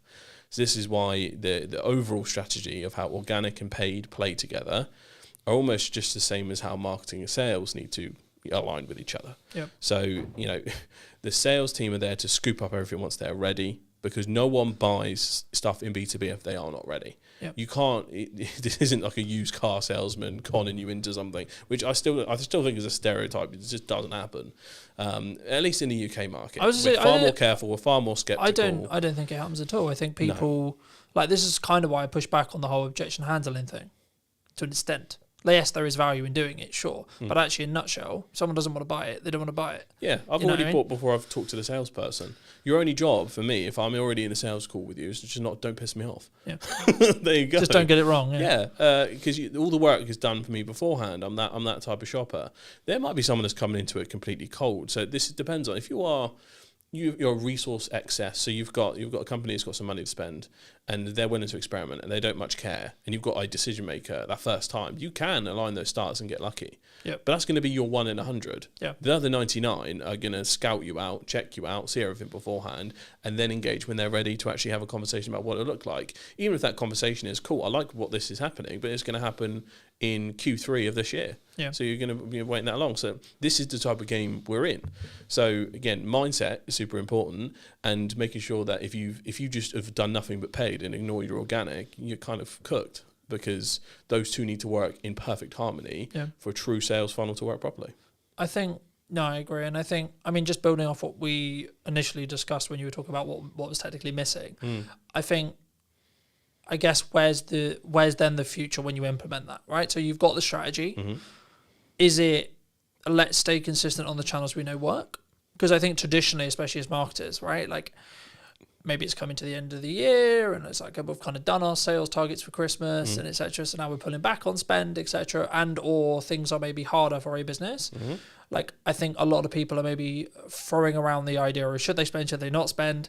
And that's a commonality across January. That's a commonality in when, I hate using the term, but when things are harder, right? I think there's always stuff going on. I think that's why you need to consider it. But I personally see it in two camps. I see ones that will grow through that by continuing to spend and continuing to adapt and keep things moving forward, and keep things that they know work, either midterm or long term. But then if you are in a camp, and I watched it specifically in COVID, right, and I'm sure you did as well, around when people stop, they then lose their momentum, they then lose the top of mind, and then everything, and then their entire quote-unquote system starts to fail, right? And maybe they had a bit of residual, so then it doesn't really feel it, etc. But like, what would you say to people right now who are maybe on the fence about spending, right? And this isn't necessarily directed to me or you, but in general, right? They're looking at, okay, should we cut marketing? Because traditionally marketing is the first thing you cut, which I always think is a bit backwards. But, what would you say to those people who are maybe on the fence about spending right now? Thing is, I like to phrase it as, what have you got to comfortably spend? If you're about to spend money that's going to completely mess up your entire business model, don't do it. basically. This is why we are over-indexed and wholly focused on organic. Like, how much can we do without having to pay Papa Zuckerberg anything? Like, we don't want to. We don't want to have to pay the LinkedIn gods every time we need to make a sale. Because also, if you think about it, let's say if there's some massive AI bubble pop, right? Who knows after that massive calamity what companies are going to remain standing? Yeah. Like, Meta's dumped so much money in it that you might find if there is some kind of crazy disaster in AI, Meta may not exist in the way it usually does. Instagram and Facebook, in theory, could go bust one day. And if all your eggs are in that basket and your whole paid funnel relies solely on that, yikes, right? So it's not likely to happen. Like, whatever, usually these companies are too big to fail. They'll probably be bailed out like banks or something. But in general, if you've got all your eggs in one basket because you're clinging to whatever has previously worked, eventually that will also run out. Because if you're running an old strategy on the platform which is all yeller, then you're going to run into a wall. You have to constantly adapt. You're not supposed to shoot yourself in the foot and be like, okay, I'm going to immediately dump anything that's working and move on to something. But it's experimenting comfortably without doing yourself in. And there's so many different ways to do that, whether you work with an external force, whether you bring on an apprentice, whatever that happens to be. Sometimes you just need a fresh perspective. Go on a course or a webinar, right? And just see what works or where you can spend. Or just, don't pull back spend out of fear. Just experiment with strategy and intent. Yeah. I mean, sometimes it's just about mixing up the content. Right, like, and building habits around that content, right? Like, I was aware last year that I create content differently when I'm just talking to my phone than doing something like this, right? And it's not to say that this is better than that or etc. No, they're different and they act in different parts of the funnel. And I would argue that the person who's maybe going to sit here and listen to us for an hour is in a different buying state or a different educational state than someone who's just going to watch my reels, right? And I think I need, and I did a reel this morning talking about the fact that I'm actually allocating time to do solely short form in its own bucket and then long form still. Like, I still think you should be having a YouTube channel. I still think, etc. And it talks about it to an extent. It's about resource, right? Yeah, sure. But actually, in a pinch moment, which is what we're referring to here, I would say leaning into what works and like leaning into that goodwill, but being aware of what needs to happen, I think is the solution in 95% of cases. Because otherwise, you're only screwing yourself longer term. Like, you might save like X amount and you might be fine for maybe another month or two if sales are slower. But also then what happens in, Q2, Q3, Q4 in that respect? I mean, what 3 things have you seen change in the last year? It was about a year ago when we did the first episode. Yep. In that time, looking into 2026, what would you say has changed in regards to either the landscape of marketing or like social and organic creative as a whole? Quick fire. Rise of AI content and how it's been perceived, both negatively, it's pretty much negatively, to be honest. 2, a drop in organic reach, 100%. And 3, the arrival of new platforms. So, or at least platforms becoming mainstream enough to be part of someone's normal stack. So Blue Sky was not a kind of fun thing as an experiment. It stuck around. Substack has stuck around. And the strategies for most platforms have changed since the last time we talked. Yep. Not too drastically, but things like Instagram Reels or Facebook Reels just being a hack for instant growth, not a thing.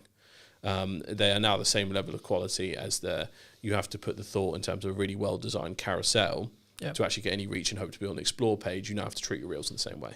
So quality has definitely come into it as a factor as what you can actually put out there. I'd also see, if we go back to the rise of AI content, there's been this interesting counter movement to AI. So I think the last stat I saw was around 70% of images online are AI generated already, which is really crazy. And that could be just like random ads you see, or that can be like stupid things you make with your friends. So there's a massive movement that absolutely hates it. So AI slop has arisen as a term. Yeah. I despise it. I think lazy AI should be called out for anyone using it, as well as companies using it.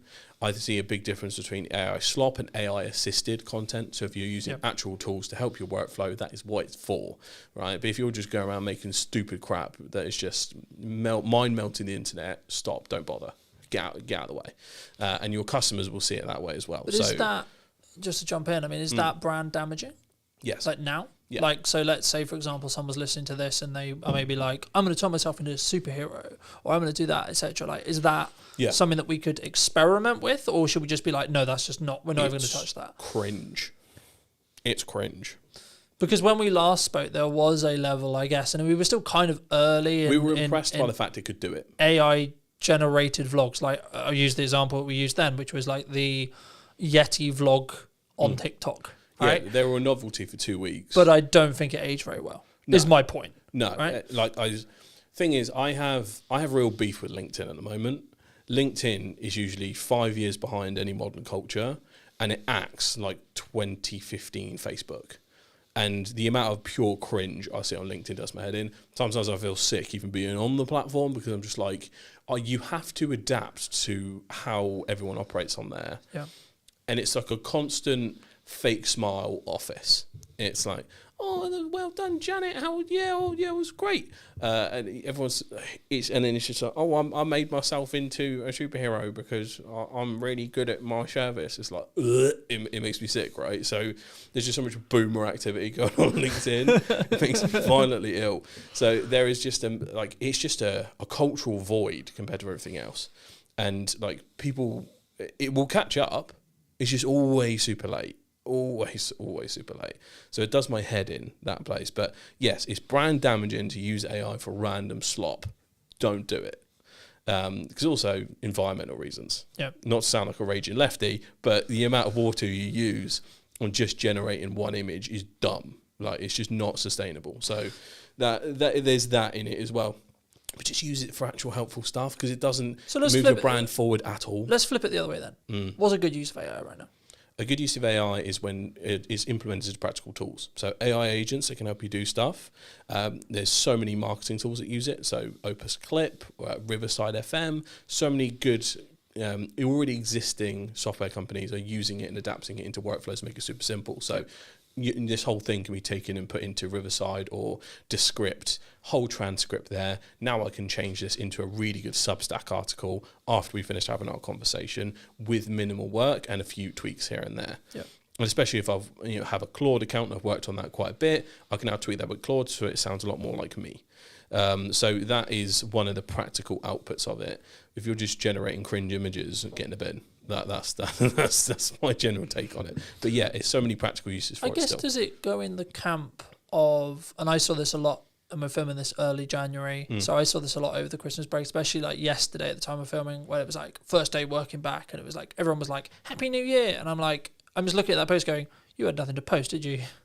You had nothing to say that was actually valuable, right? Yeah. Because, okay, I get it, sure, good idea, but if you had something valuable to say, surely wouldn't you swap that out and then add on the tag on the end, Happy New Year? Or if you wanted to do a Happy New Year, like, the kind of similar was like in some ways the Happy Christmas, or like those kind of. I mean, guess does it go in that camp when it comes to like, oh look at this cool thing? I remember there was I don't know whether it was a trend, I don't know whether you saw it a lot, but like there was this thing over Christmas which was like everyone was turning themselves into an elf.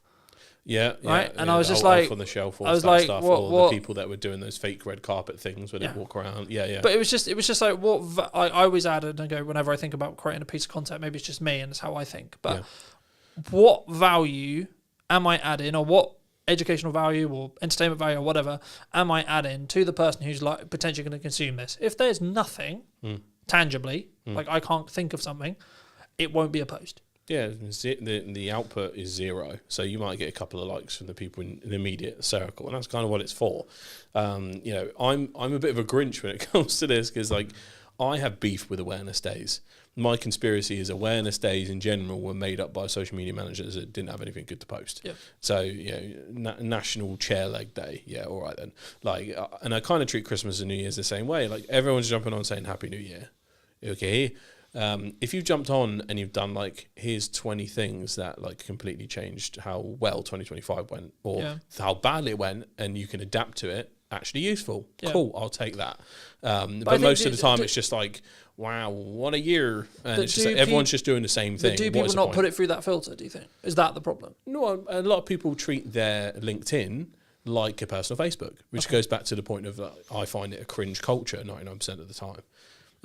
And if you compare it to something like it treats trends completely differently on LinkedIn and TikTok. So if we treat how TikTok will take something, because it's an audio-based culture, people take the audio of it and often have their own spin on how that trend will turn out. Yep. Whereas LinkedIn will just see a trend, elf on the shelf or something, and they all just do the same thing.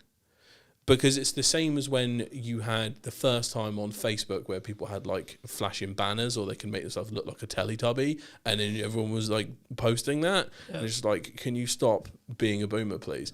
Like, I can't describe it any other way apart from the fact that essentially it's people coming late to the game, discovering tech, doing it when it's already about a bajillion months late. Yeah. And this could be really important people in companies. It's going to sound quite ageist, but like that. Like the whole of LinkedIn is just poopy, stinky bum bums a lot of the time. But it needs to change. I guess a naivety or a thing where actually the opportunity then is to educate those people on why that isn't a good idea, right? Yeah. Or why that potentially is brand damaging. As people who do help businesses move forward, and my next question was going to be like, when a business says we need more content, I'm sure you've heard that, I'm sure loads of people have heard that before. What does that actually mean, like tangibly? Like, is it they actually need more content? Is it they need to do some what filming? They're saying is they need more sales, basically, but it's behind the guise of a marketing lens, usually. And just getting views for the sake of views is kind of no point. So it depends on, like, whenever you're trying to boost your views up on a certain platform, it's usually for lead gen or sales. But if we're looking at a long-term brand strategy, if you were to create a YouTube channel, for instance, for... Go back to the example of a law firm, which there aren't very many good UK law channels that could be doing so much to prove their expertise, educate, entertain, inspire people. So, for instance, there is a guy I follow on Instagram. His name's something Jobber. He reviews traffic accidents people send to him on Dashcam, and he points out who is at fault. Right? Yep. How many times could a law firm do that? It could be a dispute in the hallway. They could be react to CCTV fights or whatever, and there's a civil dispute. Whatever you specialise in, you could be doing reaction videos. You could be doing education videos. You could react to popular culture. The Americans are all over this. Legal Eagle on YouTube is the best example. He does stuff all the time on whether things that the administration might be doing is illegal or whatever or not, right? So there's so much opportunity that lies in front of us, and we just choose not to do anything about it and stick to our ways. This is a very UK culture sometimes, because it's like, don't rock the boat. And those who do are always the one that win. So yes, we need to be helpful to people instead of just saying stop being cringe. Most of the time people aren't thinking about their personal brands the same way me and you do. Yeah. They'll think about their company brand in that way, and then their personal brand is theirs, and they just think of it like their Facebook or Instagram. So it depends on if they are actually a leader or a founder or a CEO, where it's actually important for them to project certain things via their brand. Because most people isn't, and they won't treat it in the same way. I guess for me, I've always been eternally grateful for anyone who's willing to give me any amount of time, right? So I take that as a responsibility whenever I do create a piece to say, I'm asking for 2 minutes, I'm asking for 10 minutes, I'm asking for 50, whatever it is. And this is what I expect, I want the change to be, the investment or the, whatever. I want someone who's going to invest that time to get something for that time, right? And I think that's one of the reasons arguably why, like, I guess you could say like why personal branding is the best thing, but it's become a buzzword in the same way like some people have said that podcasting is dead because you're not, Joe Rogan, for example, right? But just quickly on podcasting, as we sit here on a podcast in a podcast studio, is podcasting dead in 26? Should we not? Should we? No, it's not dead. It's just but we're not Joe Rogan. We're not Chris Williamson. We're not. So you want to know the difference between you and Joe Rogan? He had a decade ahead of you. That was it. Anyone on YouTube, the only ones that end up losing are the ones that stop. Pretty much, like everyone gathers an audience eventually. Yep. It is completely a war of attrition and how long you last. How long you can put up with that valley of despair before one of your videos pops off. Yeah. Because this happens with YouTube, right? You'll be 100 videos in, and it'll be video 30 from 8 months ago, which is the one that performs, and hooray. And then that boosts up all your other videos. So it's very much a nothing. Holy crap! Like that is how YouTube ends up working.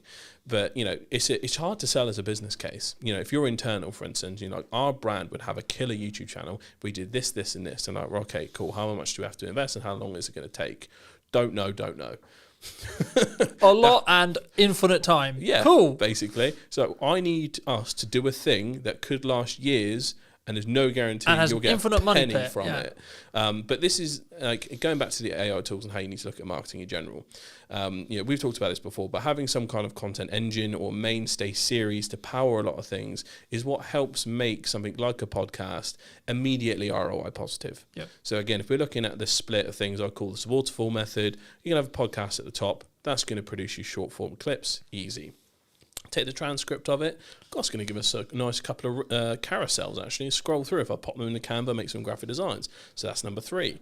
Oh, cool. I can take the summary of some of the conversations I've had over the past month. That's my monthly newsletter. Packed to the brim because I've interviewed 5 people or 4 people during this month. Excellent. Oh, wait, now I can translate this to my blog and Substack. So one activity has gone all across this. Plus the fact that if you work with your sales teams, you now take that lead magnets, subjects for webinars that you wouldn't actually have to deliver, because if you've got a sales team that has all of this information, that we used AI to go, hey, turn these 4 podcasts into a really informative webinar for our sales team to deliver. Yeah. You could potentially do that with a couple of tweaks here and there. So with the right system set up, with 0 subscribers and 0 views, you create an ROI positive system because you've created a content ecosystem from day one. That's what we implement for our clients, and that's why it's a multi-pronged approach, and I know you do the same for yours. So, yes, you just have to make the system work. And as soon as you explain that once, you're like, oh, I get it. So it's a reframing the conversation, make sure you put a practical business spin on it for those who aren't in the world of social. Because a lot of times people just aren't. And I literally put out a video on this yesterday about how people's preconceived notions of how they feel about certain platforms and social media in general impact how they go about business all the time. Yeah. Like whether it's TikTok or whether it's just social media in general. Like I've talked to so many like senior leaders that are like, oh, these kids today and TikTok. Again, it's like they're dancing, James. Yeah, it's just I thought it was just for kids. It's like, okay, it's not. It's not. 55 plus is the fastest growing demographic. I talk about that stuff all the time. It's so incredibly important, and there's different pockets of it because of everything's algorithmic. Yeah. Everything is interest-based. So, yes, as long as you can wrap your head around the fact that as long as you create a media ecosystem for a new world of interest-based media, because it's not the social we knew, then you're going to win in the long term. So find a system that's affordable for you to do, whether it's 1 video a month or 1 video a day, and go for it. Yeah. I guess, as well, like, are you building for short-term, mid-term, or long-term, right? And I think... And then I was going to ask you is like, where does ego sit in this? Because I think that's every the main stage. I think, to be fair, I think for me and the people I speak to and I speak to consistently, that's the actual undoing of anything good that they could do. To be honest, it sounds horrible, but why? Either their ego is too like, no, I couldn't possibly do that, or they, in some ways, they want to do it, but also, I guess, in crux, that really links down to self-esteem. But like, especially for people who are starting out on video, like we're both very prominent on video, I'd argue. Why are we able to do that versus someone who's maybe got a lot of knowledge but is sat watching this going, A, that's really terrifying, or B, I don't know how to do it, I don't know what, because sometimes there's like a psychological barrier, sometimes a technical barrier, or both. To be honest, everyone's insecurities manifest differently. So my insecurities would manifest if I wasn't doing this, because I'd feel lesser than someone that is.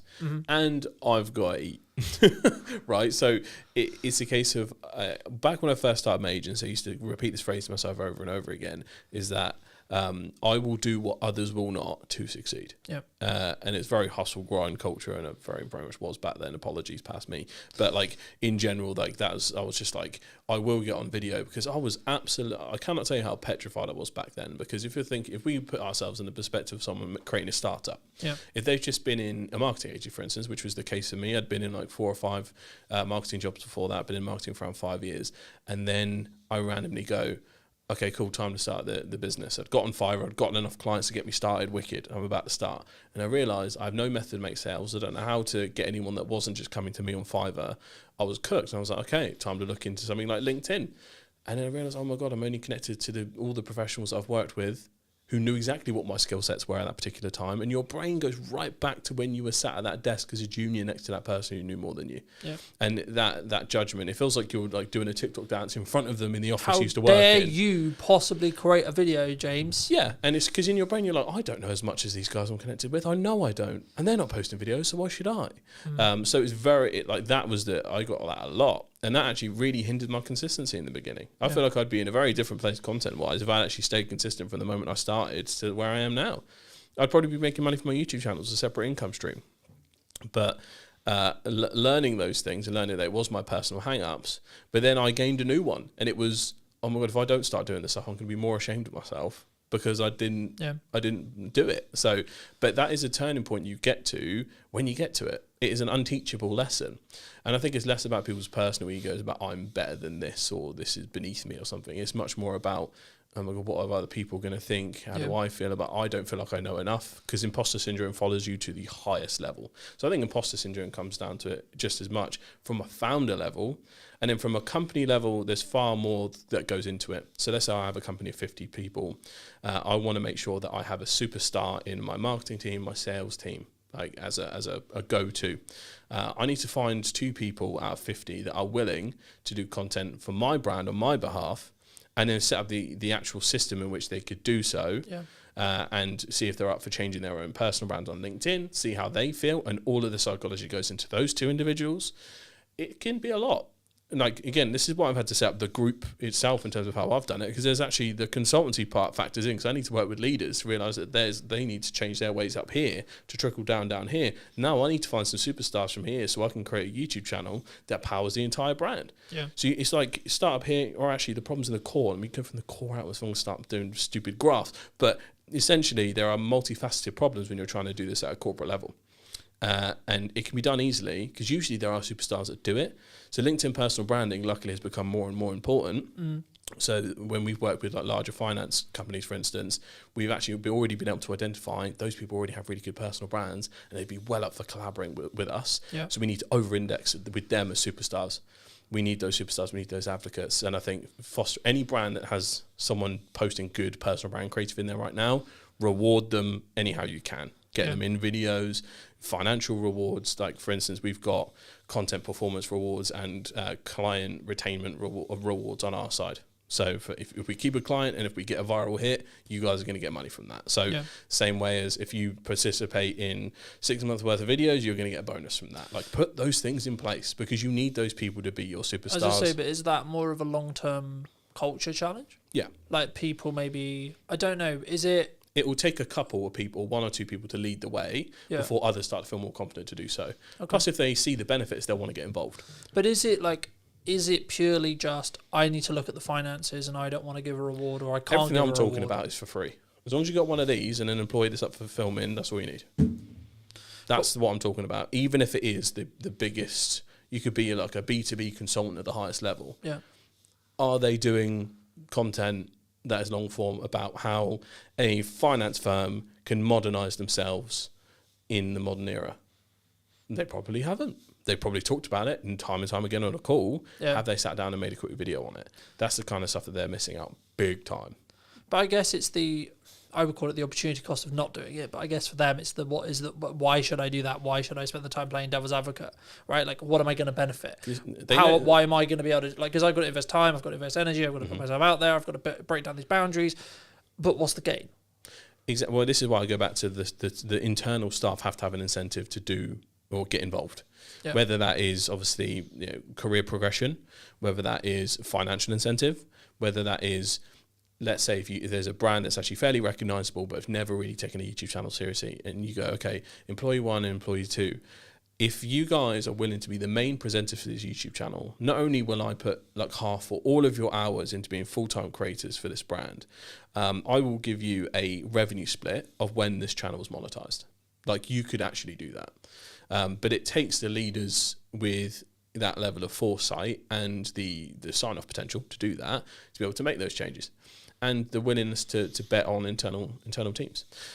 So that's every case. It's going to be a case-by-case basis, to be completely honest with you. But because again, I think then the thing that jumps to mind is the key person risk potentially of doing that. right? Because as a founder, you want to be the face necessarily. Sure, you want to have the quote unquote glory or the thing that's representative, but also your key person risk is less because depends on the type of business you want to run and scale. Because if you want one of those businesses that pays you quietly and you don't really want to be too front and center, then you're going to think about it differently, and you are going to think about putting other people front and center, or making sure your sales and marketing front and center, because those are the majority of the people that people are interacting with on a daily basis anyway. Yeah. So think about your overall goals. If your plan is to quietly scale and exit without being the face of the brand, cool. If you're a founder-led brand, excellent. You just go front and center. If you're a larger brand that needs to consider what to do, this is why I say start with 1 or 2 people, but in general you want to have a cohort. So the way I look at it is you want to essentially create your own version of the office in your office. Yeah. So you'll have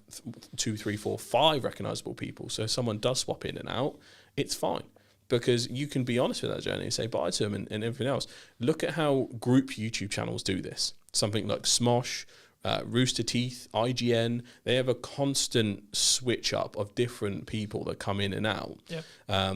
So the model is completely applicable to any brand. So you could be the biggest law firm in Hampshire, and you can just take the same approach that Smosh on YouTube has done and whack it into your firm as a recurring series of characters that have their own things going on. Yeah. And it doesn't actually take much to make that happen. You need a smartphone, a good mic, and an editor. And I know brands that big have that resource.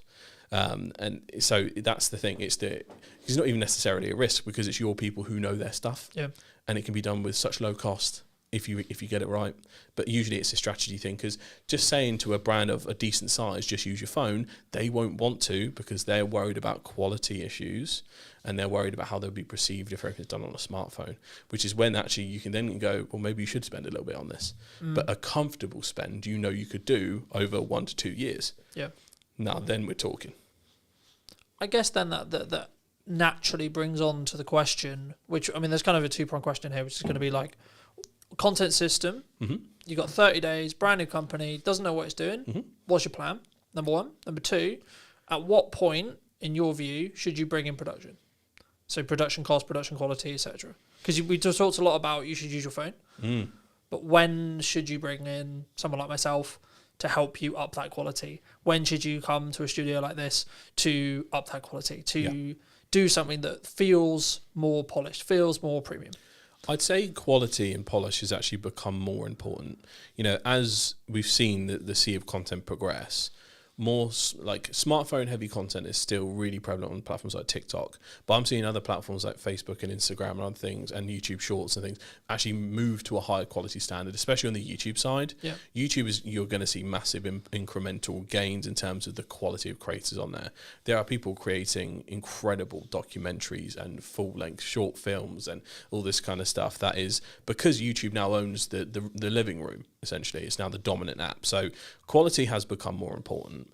Volume is still more important if you're starting out. So to either answer any of these questions, you'd need to know what industry that client's in. You'd need to know who their ideal target market is. And you need to know what the goals of the leaders or the founder is. Because ultimately, if it's like, I'm not really too fussed, I'm probably just we've got a good sales system going, I'm just going to sell and exit later on, cool, don't even worry about that, this isn't for you. Yeah. But if it's someone that I need to scale, I want to double the team in the next 2-3 years or something, like excellent, we need to make sure we get you a real good organic baseline right now that's going to feed and support all the paid activity and everything else. So that's when you build a content system for that person. So if we take the example of someone who's in B2B, it could be, if we go back to a law firm example, because it's constantly on my head these days, we know that their clients are really going to value trust. They're really going to value that the quality actually will play a factor into it, because are you going to trust a lawyer running around on a smartphone? Not 100% sure.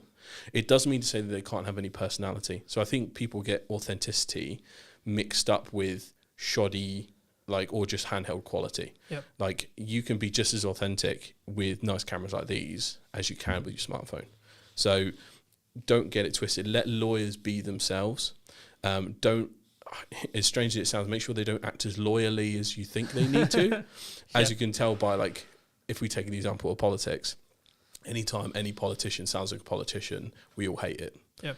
Anytime Keir Starmer sounds like a lawyer like he used to be, we all hate it. right? So it's like, oh my God, just act like you normally do. Please, we know this is an act. I think a lot of people do take that example. So professional services often suffer from the fact that they're too professional and actually like strangleholds themselves. Yeah. I see this with accountants as well. That's why the only accountant or lawyers I've ever gone for are the people that I can see act the way they usually would. Yeah. And not everyone's going to think like that, but it really does help just to add that just a little extra, just let them be. Don't over-engineer them. I think it allows you to be human, right? Like, because even if you are a boring industry, lawyers, accountants, etc., right? I would say that by you being more human, it then by proxy allows you to non-boringify, if that's a term, what you do. Because you can talk in real terms, right? You can, and especially in the finance space, right? Like there's been this rise, I think this last year especially, but I imagine it will continue this year around personal finance and there's been a big push towards investing. And I know that's kind of coming from the Treasury in the UK especially, but also like it was kind of there already. And they were just like, hey, that's a good idea. But also I think that's when regulation kind of needs to tweak and change if there is this like constant need, and maybe it's a reaction, I don't know, to cost of living and costs going up, right? People are constantly thinking about how do I make more money, how can I use my money better, etc. Maybe every time you make more, you go back to the baseline you were before. I mean, maybe that's the reflection, but I guess the key there is actually like, is it a trend that's going to stay? But also the people who are actually winning in those fields or that field in general are building off your point, which was they're more personal. They're not just, these are the things you should do and this is why it's a good idea and disclaimer. They're actually, hey, this is my story. And I think storytelling as a whole will become more and more prevalent. Yeah. And I think will become more and more. So I think quality increase will be really powerful, and I think good executed storytelling is going to be. And that also goes for short form as well. People think they can kind of get away with it.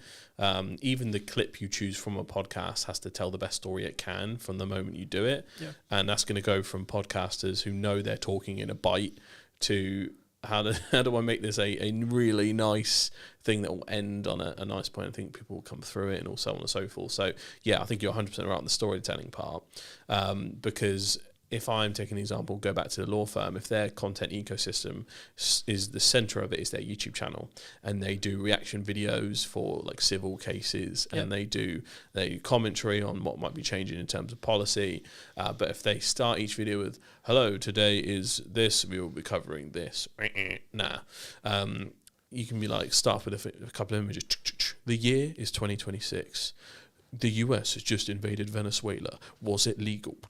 Like, that kind of stuff that builds the narrative, the hook. So in YouTube theory, there's often the title, thumbnail, and the first 10 seconds are the most important part. YouTube is a click and watch platform. We'll chuck it on at the end of the day. Whatever's on your homepage, whoever's going to win the fight is that the one that has your interests nailed down, and the thumbnail title nailed down.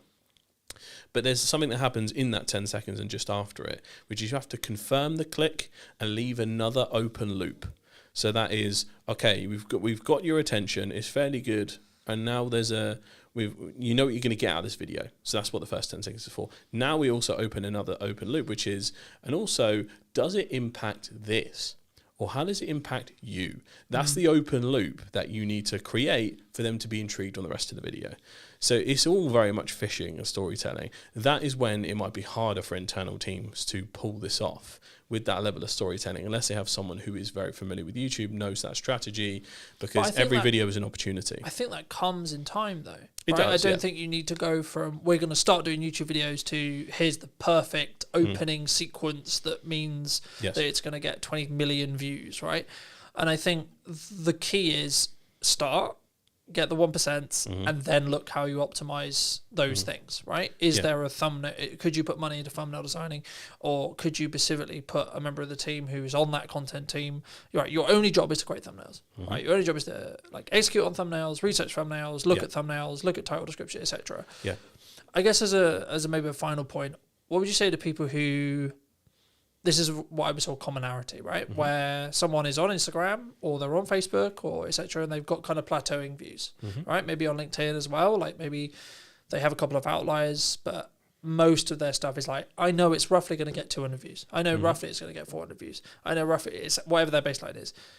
Is that game over? Is that we need to go back to the drawing board? Or is that actually just in reality what most have, and actually it does, from a business point of view, that's okay. Yeah, so again, it depends on the goals of the person, the individual, the brand, the company. So that's step one. Step two is looking at your current stack, constantly reevaluating your approach, probably every month or two is really important. So you should be doing that all the time anyway. But if you know you have some absolute stinkers, they don't go anywhere, then you can swap them out and it's okay. You don't have to chuck out the entire strategy. You can just go, right, I'm going to lift that out and I'm going to put something back in. But I would also caution about chasing the dragon in regards to I need to be going after viral hits, because really you should be trying to build up a real community, because that's kind of what is happening on the internet at the moment. You know, on YouTube, there's 10 million videos uploaded every day. Every day. Like, you are in that level of saturation, and that's obviously a global statistic. But you know, you can try and get the most viral mega thing ever and compromise on what you actually might believe, how you tend to do the style. You could invest too much of your resource in trying to chase that dragon, or you could either try and improve incrementally what you do in that stack. So if you know there's a series that's actually performed well here and there, that shows potential.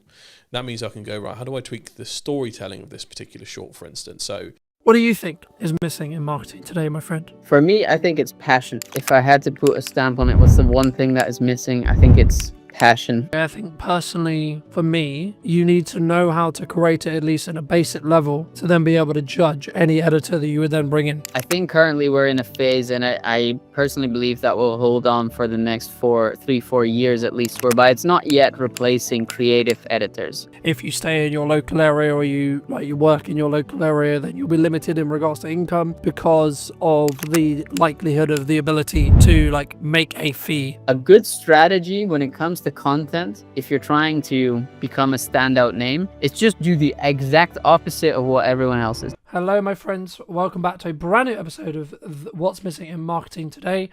So this week, I'll be interviewing Ryan, who's a content strategist and also, of course, a video editor. Ryan, thank you so much for the time, and I can't wait to get into this conversation. But before we start off, what do you think is missing in marketing today, my friend? Thanks, first of all, for the introduction. So I've been giving this one a lot of thought, because that was definitely one of the questions that was kind of obvious that was going to come.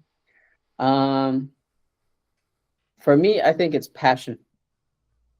If I had to put a stamp on it, what's the one thing that is missing? I think it's passion. And what I mean by that is, I think sometimes people confuse that with authenticity. And so, you know, that is probably the loudest shout that I see on social media. It is make more authentic content.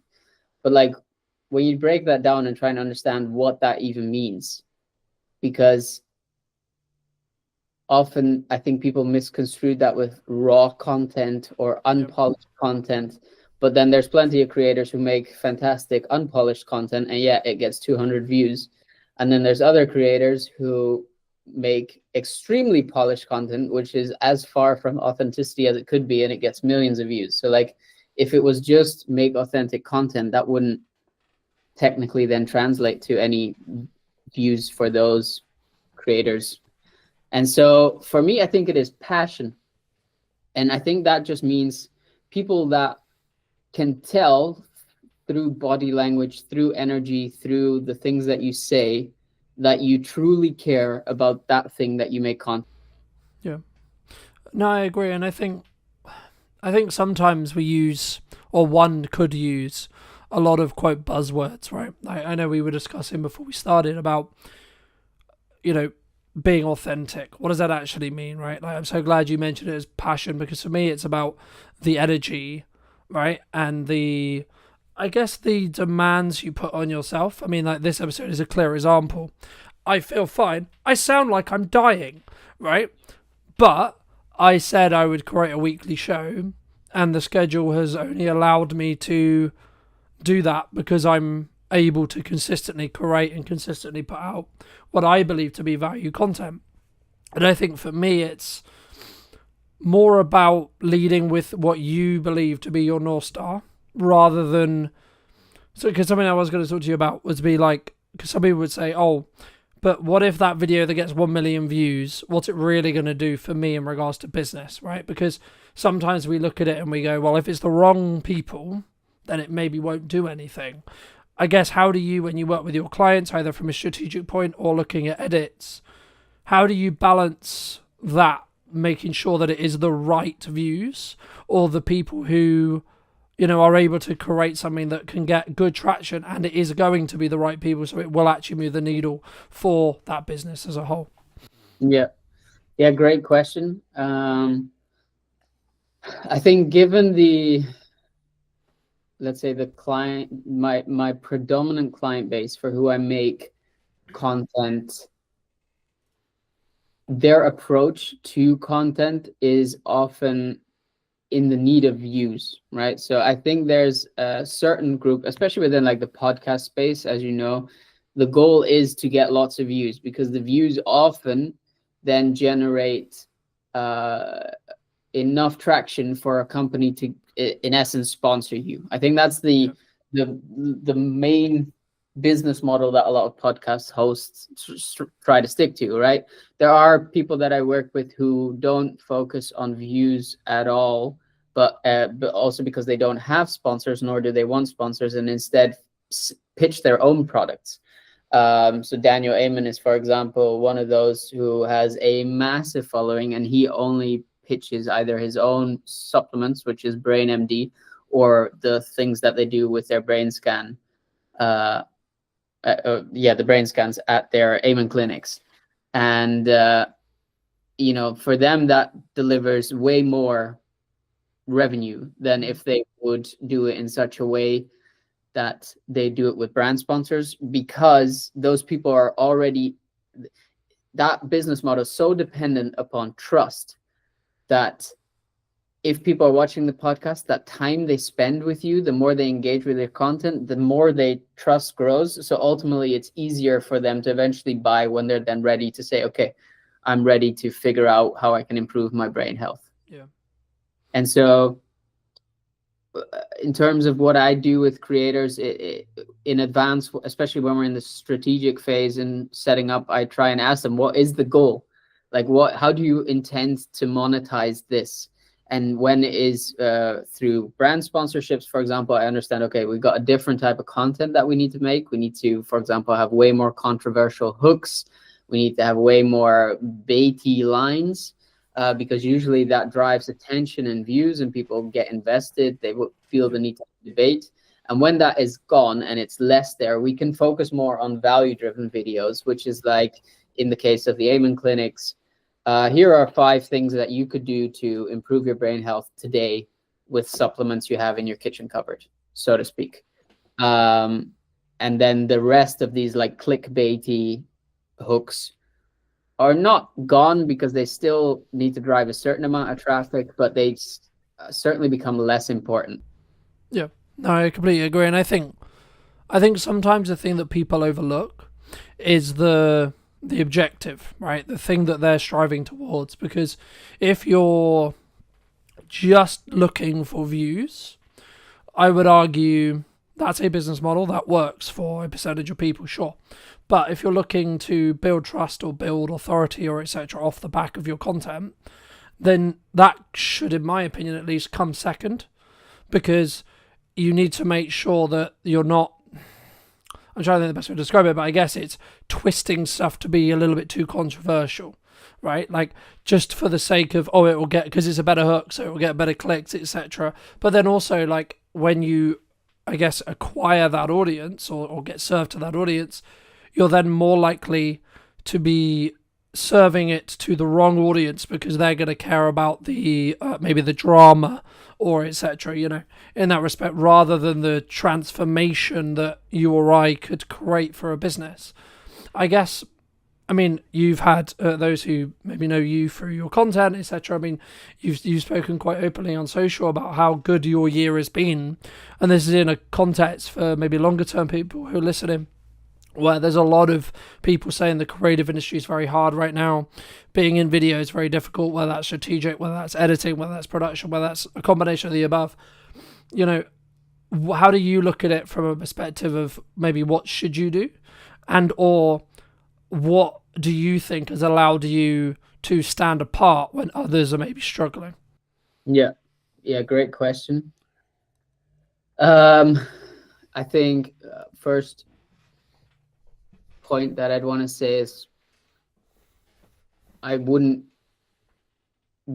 I wouldn't be the type of person to tell you should do anything. That's first of all. I've just done a bunch of stuff based off of what I've seen other people do.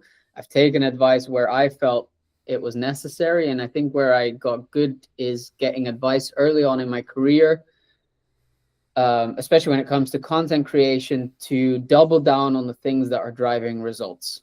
And so early on, at some point for me, it was I need to make money now, or else I'm going to be broke, and I have a kid on the way, and I need to do something. And that was either, and I filled out the form, and I've spoken about this before. Like I had a job ready to go in a supermarket. You know, I was 25 probably at the time, maybe 26, graduated with a master's, and here I was applying to a supermarket job to like fill the shelves.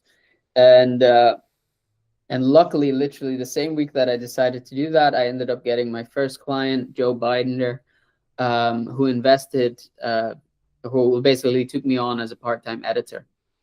And because of his support and his demands, I realized I kind of found what some people refer to as their niche. And so I saw the opportunity in making more podcast trailers. I saw that podcasts were growing as a general form of media. I knew that with Diary of CEO being the leader, they will have set the standard for what you need in order to make your podcast successful. So I knew that would be more people looking for trailers. Hence, I just doubled down on that. And then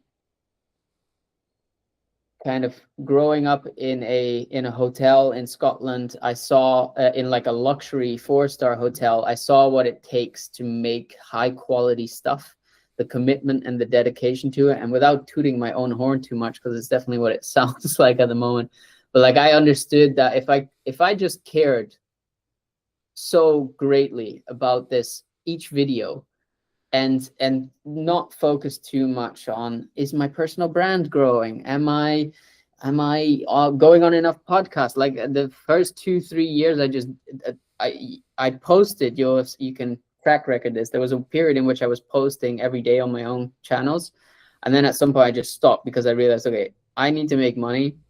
If I need to do that, I need to become one of the best podcast trailer editors that's out there. So in order to do that, I need to put in the reps. And I had Joe as a paying client, and next to that in the evening hours, I was just taking podcasts that were already existing, sometimes Diary of a CEO podcast. I downloaded it and just tried to replicate what they made as a trailer.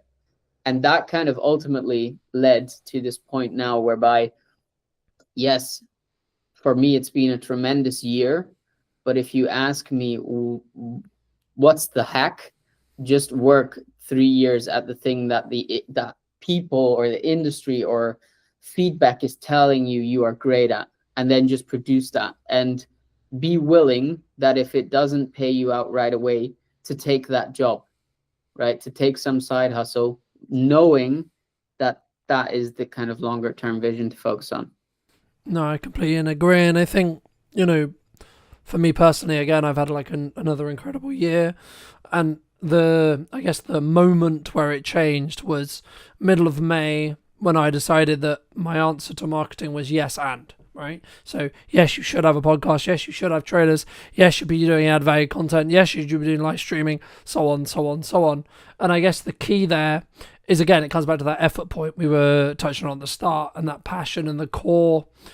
And I guess to an extent for me, it's always been, I'm going to try and lead with my brand and show you what's possible with your marketing using my brand as an example, right? Like, but also the byproduct of me doing that, of course, is I can prove to any client asking, yes, I know what I'm doing because I do this every day for me and number of clients. So I can speak in real terms rather than theoretical. And I think sometimes people, wrongly or rightly, or whatever they end up having, they speak in a really good theory especially in the space of like video production, where there's like this subculture around like we're going to train you to be a really good video production professional and etc. And like I'm not trying to smoke on those people, but like for me, it's like if you're not in the trenches every day, what worked for you 10 years ago or what worked for you 5 years ago or however long ago it was may not necessarily work now. And I guess to phrase that into a question, is there like, do you see the podcast trailering space, which I know is where you kind of niche into, is that something that's going to die, or do you think that's going to just be like maybe the fence or the line which a podcast, if it's taken seriously, has to have moving forward, would you say? Good question. Again, I don't think there are absolutes. I don't think every podcast needs to make a podcast trailer. I think there are certain ones, especially these ones which are like an hour and a half, 2 hours long, in which it makes sense to do that, right? Like the way I often pitch to clients is podcast. You probably wouldn't go to the movies if you haven't seen something in advance to get an idea of what you're going to watch. There are some people which do that. Respect. I can't, right? If I'm going to the movies, at the very least, I'm watching a trailer. Yeah, but the majority is lower, right? Like there is always an exception to the rule, but the majority of people aren't unless they see some level of marketing towards that film. Yeah, exactly. So that is a little bit my philosophy behind podcasts as well. Is like if we're going to get people to commit even an hour, but especially for the ones which are 2 hours plus of their time to watch this episode, don't you think at the very least we need to warm them up to give them a bit of a feeling in advance as if what they clicked on or what they're committing to is going to pay off? And so I think that's what a trailer does. And then there's multiple aspects of like trailer also makes the guests look fantastic. It positions them as an expert or at least as an interesting person, depending upon the angle of their story, which means the guest is more likely to share it. And so I don't know. Yeah, to answer your question, I don't think there's necessarily, it's not going to be a must, but it's certainly going to be kind of a minimum threshold. And the argument that a lot of the time I fall back to is you cannot do it, but you have to be mindful that the Diary of a CEO, the James Smith, the Daniel Amen, you name it, they're all doing it. And so you're already, by choosing not to invest into that, you're already one step behind.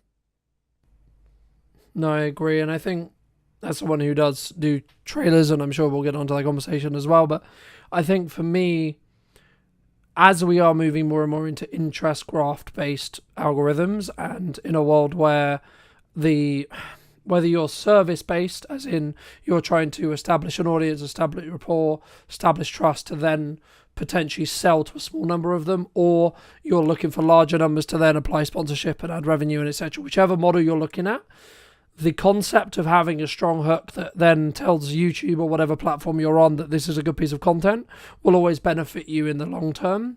And I think for me, I guess it's some way, if you were going to put it into like A, B, C, D, T tier, you need to ask yourself, do you want to start at B and then work your way up? Or do you want to start at C or to start at D or whatever, or do you want to start at A? And or do you have enough resources, bandwidth, etc., etc.? Like if you're someone who's just starting out their business, they've got zero budget and they're doing all of it bootstrapped and they're doing all of it themselves, should you have a trailer? You should have something. Yeah, right, I think. But exactly. So as someone who had a podcast, who bootstrapped it, who didn't have any resources, I just learned how to make the trailers myself. Yep. By the very thing that I just said, of just copying to some degree what other people were doing. And that copying, yes, it might mean that it's not original content, or it feels less original, whatever. But it did mean that it gave me the skills to start learning and understanding what works versus what doesn't. And yeah, you can argue that you maybe don't have the time for that. Then at some point you have to question, well, something's got to give. So you have to make choices. I agree. I think personally, for me, you need to know how to create it, at least in a basic level, to then be able to judge any editor that you would then bring in, right? Like, because for me, otherwise, and this is the same with any marketing, this is the same with anything you do, you should be able to do it yourself. A, because when shit hits the fan, you might have to, right? And B, you also are in a position where then you can judge the person you're outsourcing your ads to, you're outsourcing your marketing to, you're outsourcing your video editing to, etc. But then also, like, think about it this way. The capacity you could gain by getting someone, quote, more skilled in trailer making to come in, someone like Ryan, for example, right?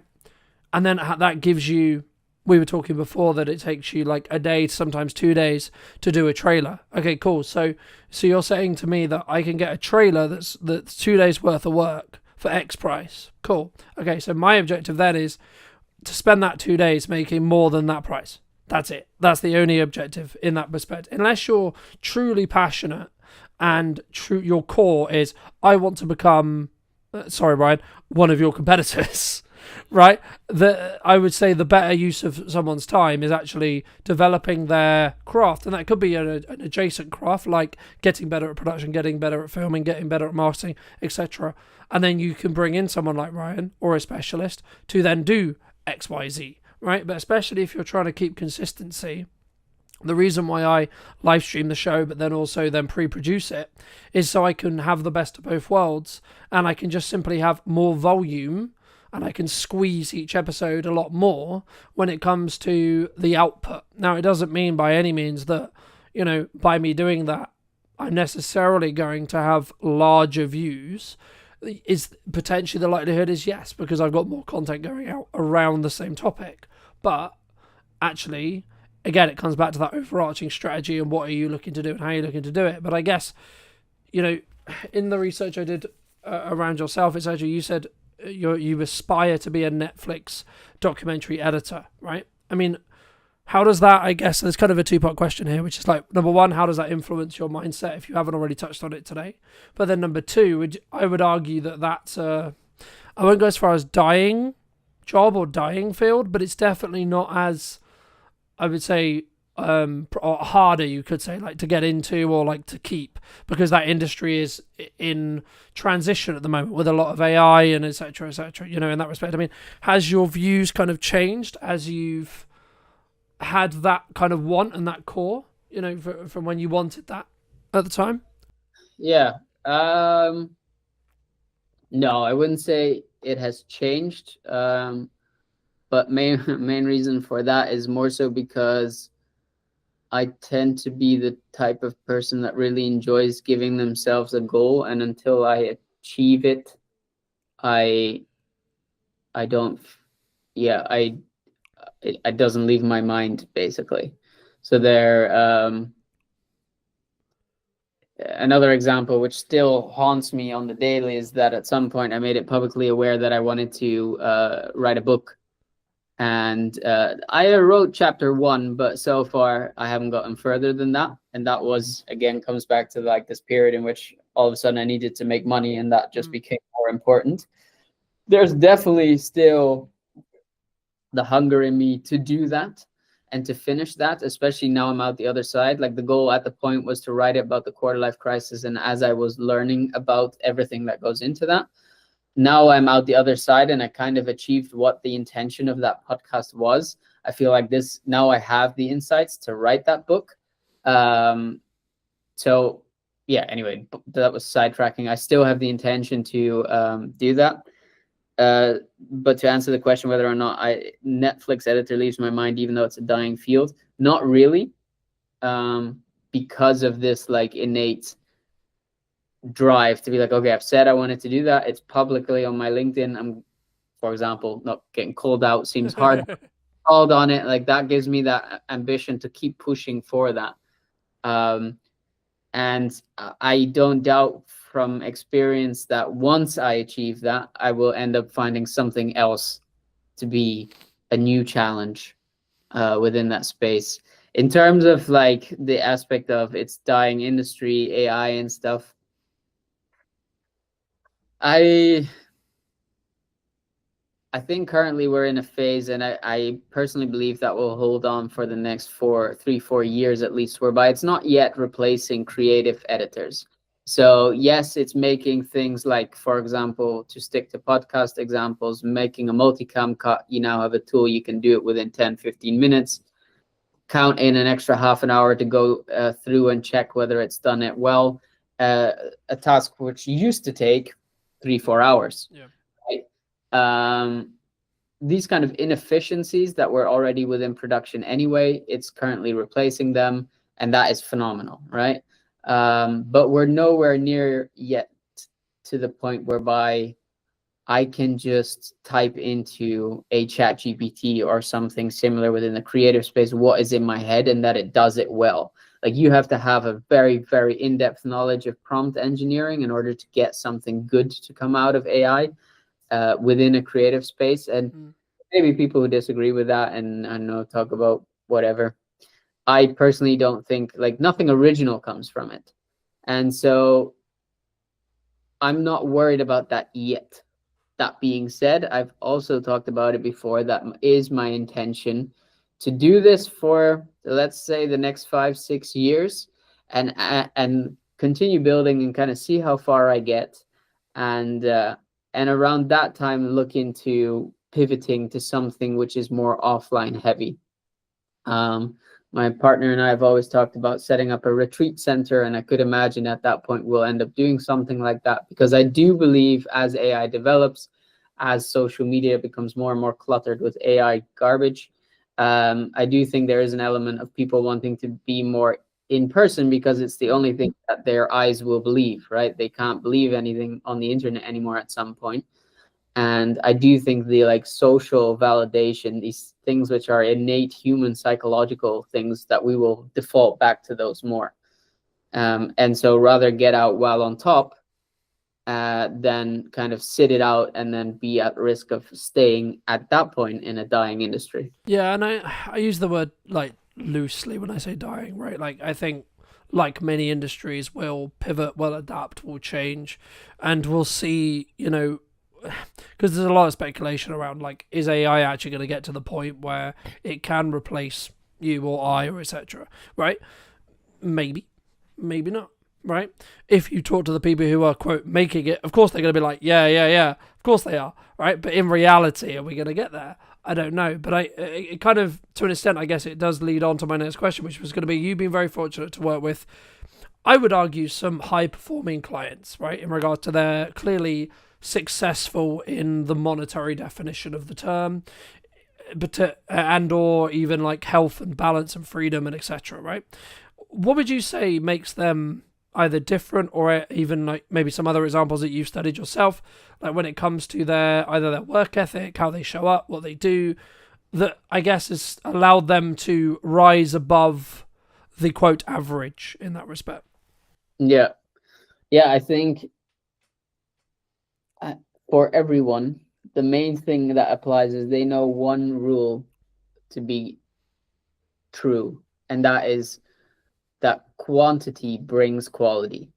And so they are just unapologetic about posting insane, and it is truly insane, volumes of content, and often repeating content which is performed really well several times, and they just do that day in, day out. So, like, I think currently for the Amen team, we're putting out like 300 pieces of content a week. For James Smith, he himself is putting out a ginormous amount of content, whether that's his own or over Newtonic, or now with the podcast coming back, he's putting out 1 a week, going to scale up to 2 a week. Those long form podcasts, they get cut down into at least 2 to 3 clips, which are like 3 to 10 minutes. In addition, the same one gets cut into about 5 to 6 reels, which gives you almost a day, every day, something to post.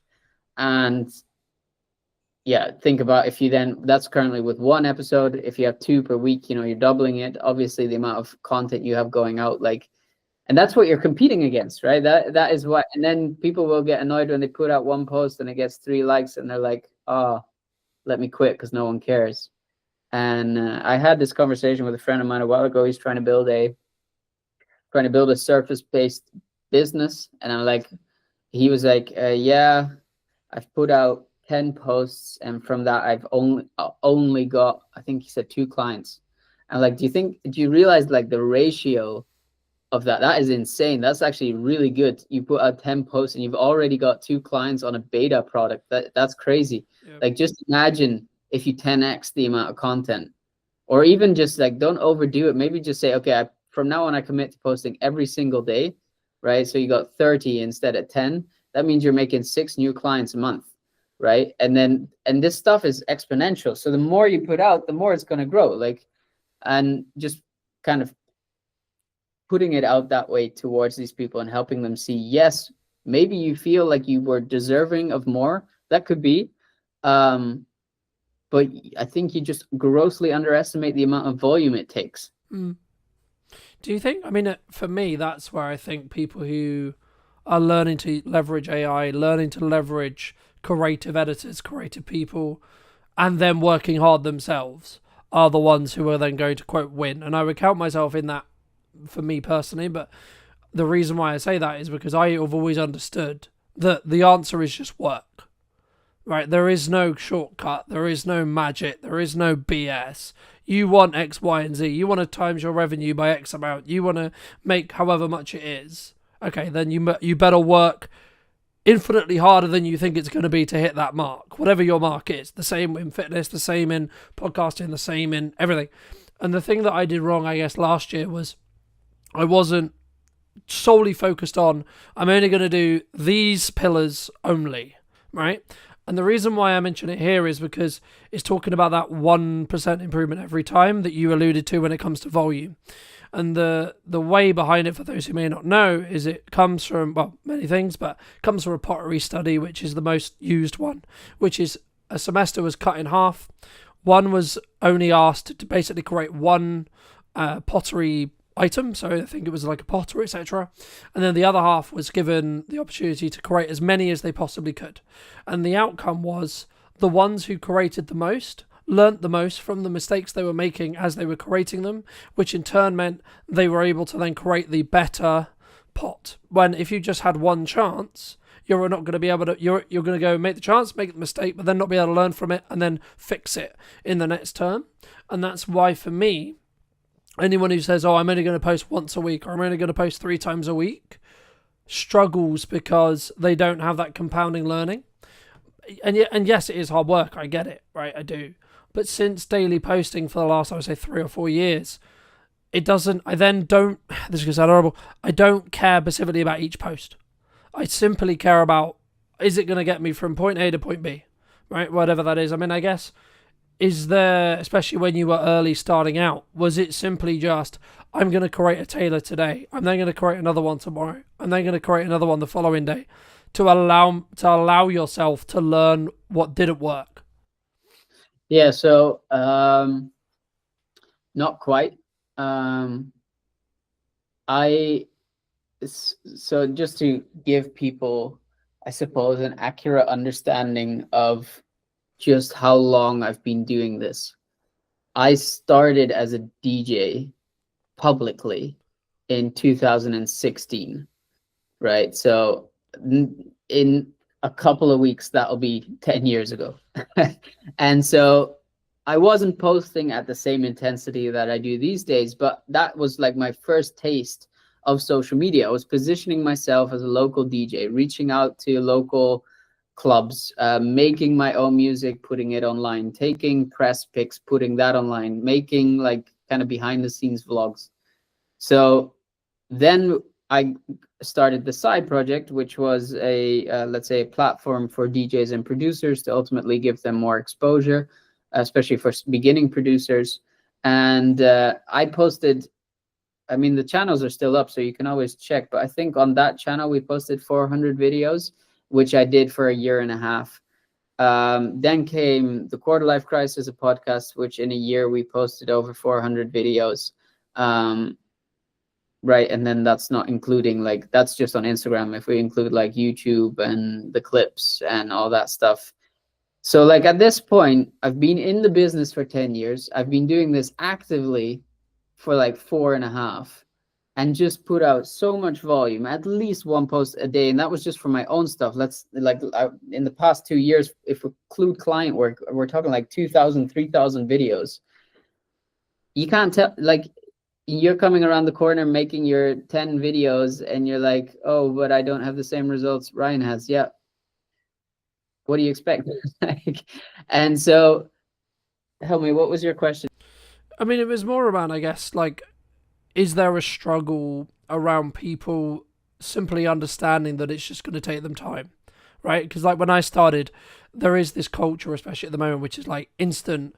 I want Ryan's views. I want X success. So on, in that respect. And I think for me, I've always understood, for as long as I can remember, that as long as I'm showing up every day, focusing on how can I get each thing I'm doing to be slightly better every day, by the time I get to the quote success marker, my success will change in respect to what my definition of it is. But I guess it would just be advice around like people who are struggling, or people who are saying, yeah, but Ryan, posting 3 times is hard because I've got a business to run, I've got this, I've got that, I've got a family, I've got so on. What would you say to those people? It is hard. It is. You're right. But if you want the upside of it, if you want the reward, you're needing to be willing to put in the work. And that is going to, like, this is what I find tricky, because for me, the main reason why I did all of that I just explained was because for me personally, the fear of needing to go back to my 9 to 5 as someone who is allergic to authority and being told what to do and when to do it, more importantly. Like, that fear was more motivating than anything I've ever felt to this point. And so, and I still fall back to that now, whereby I think, if I don't know, if the business is like having a month whereby revenue is declining or something, I'm like, I need to do something, because I'm not going back to the 9 to 5. And I think there's a large group of people who want the upside but do not have anything driving them. They're waiting for that motivation. And sure, I could lie now and say like, oh, just put in the work and you'll eventually get the results and it'll be as motivating, but that motivating is gonna leave. Like, you have to have something that is driving you, something that you're scared of. For me, it was, and no disrespect to people who have 9 to 5s, but for me personally, that felt mediocre, and I felt like I could do better, and I didn't want to like be in that situation anymore. I was genuinely scared of it. Like, I was depressed, and so that has been the motivating factor for so long to ultimately go and put in the volume, because it wasn't more scary than that. Yeah. And so that made me come back time and time again to just put out another post. And I get some very creative comments still from people who then hate in some way or whatever on the content that I produce or whatever. And I'm like, okay, but like, I could listen to you now, or to friends or family. Like, the family who was telling me, yeah, don't you think you need to get the normal job and stop messing around? Like, until this year, my grandma thought I was just, she doesn't understand what I do. She thought I was just messing around, and she was scared for me, which is meant very well, but was not productive to what I was trying to achieve.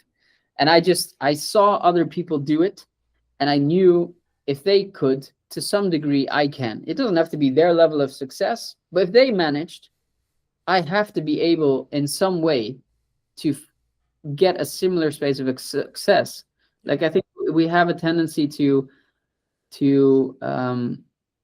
really downplay success. So, for example, whether marriages, this is a good example. People say this all the time. They'll say 50% of marriages end in divorce, right? And while that may be factually accurate, the flip side of that is 50% of marriages are successful. And so you could choose to put yourself in a space whereby, well, 50% of marriages end in divorce, and so mine's going to end in divorce. Or you can put yourself in the position where 50% of marriages are successful, and therefore I will be successful. Yep. Yeah, the risk of being some spiritual guru, I suppose, there is an element of this is mainly a mindset game. And I do know the moment I started working with a mindset coach, things also exponentially started increasing for me. So I think, well, I mean, I don't know the psychology off the top of my head, but it's something along the lines of like, we will only be able to see what's possible or what's in our surrounding area, right? There's been loads of studies that show like if you stay in your local area or you work in your local area, then you'll be limited in regards to income because of the likelihood of the ability to like make a fee, right? Me to charge you something. When you look exponentially across the internet, the actual ceiling on what you can make is infinite, as long as you understand that you're adding value to a different market and then you can target that market, etc. But I guess the thing I also wanted to mention as well, I mean, I guess in some ways, some people say to me when their content isn't performing or maybe it's like plateauing or etc. I mean, like, are they, quote, shadow banned, or do they, because I've always been of the view that when that happens, you need to mix it up. You need to change things because you're getting complacent with either the system which you've built to create content. Fair enough, great system. But the system is only as good as the results it creates. So if you're still making money, don't change the system, right? But if your objective, maybe if you're in the camp that we alluded to earlier, which is actually we need to make more views because the sponsors are maybe unhappy with how X episode performed, what would you recommend, or is it just simply their, quote, shadow banned? Oh, I rarely think shadow banned is a thing.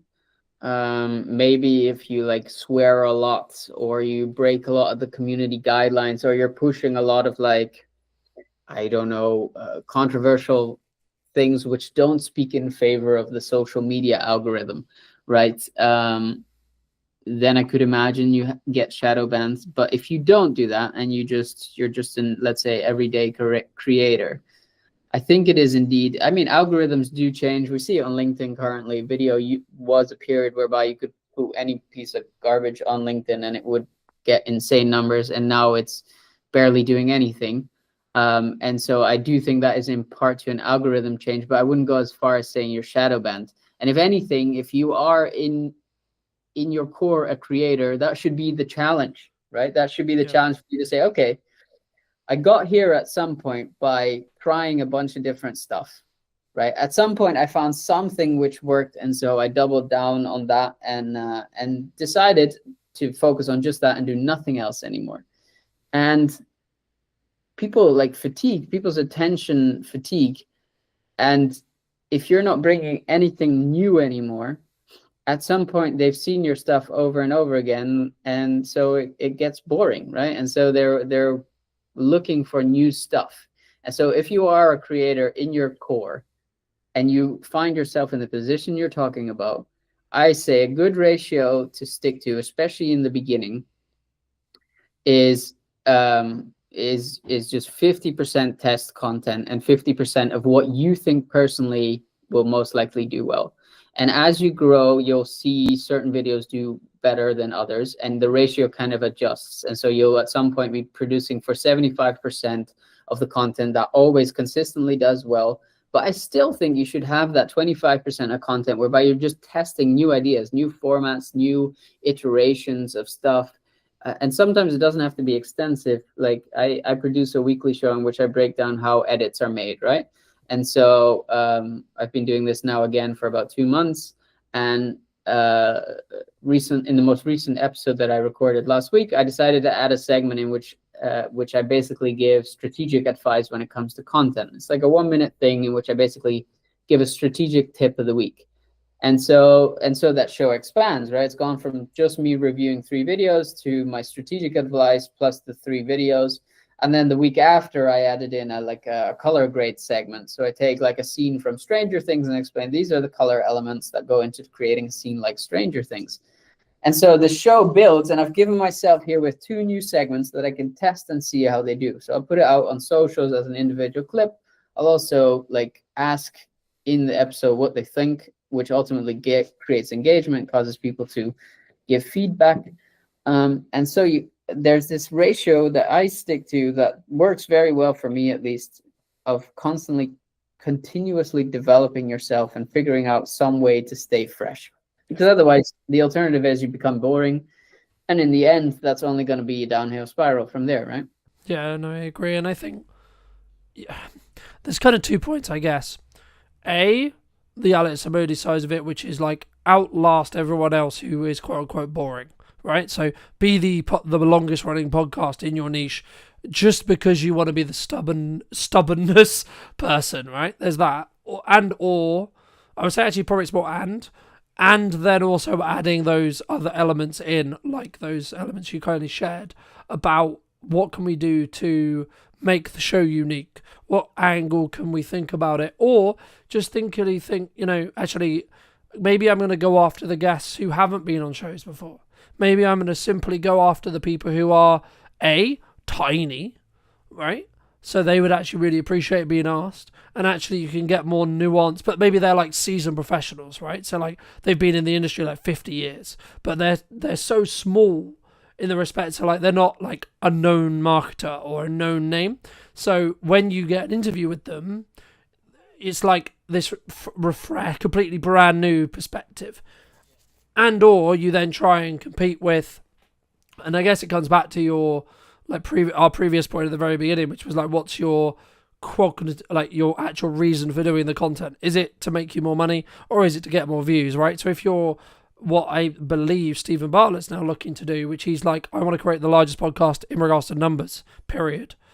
He's going to have a very different guest plan, guest structure, guest strategy than say someone like I or maybe you have or would have, because we're looking for strategic experts that will help us position us as experts in marketing, in video, in video content creation, etc., rather than him who is looking for how much mass, I would assume, I don't know, but my assumption would be how much mass appeal is this episode going to get because how well known is X name, and or how topical is the conversation which we're going to have, right? At the peak of AI, funnily enough, he did a load of stuff about AI, Yeah. Now he's anti-AI, which is kind of funny.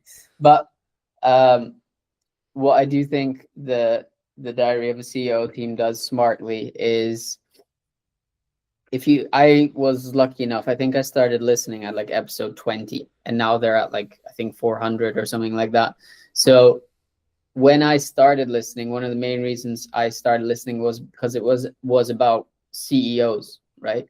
And with time, as Stephen developed and got more interested into, because you can look back at the first, he was definitely not lean or muscular or like he was, it was most definitely not fat or anything, or it was just, normal dude.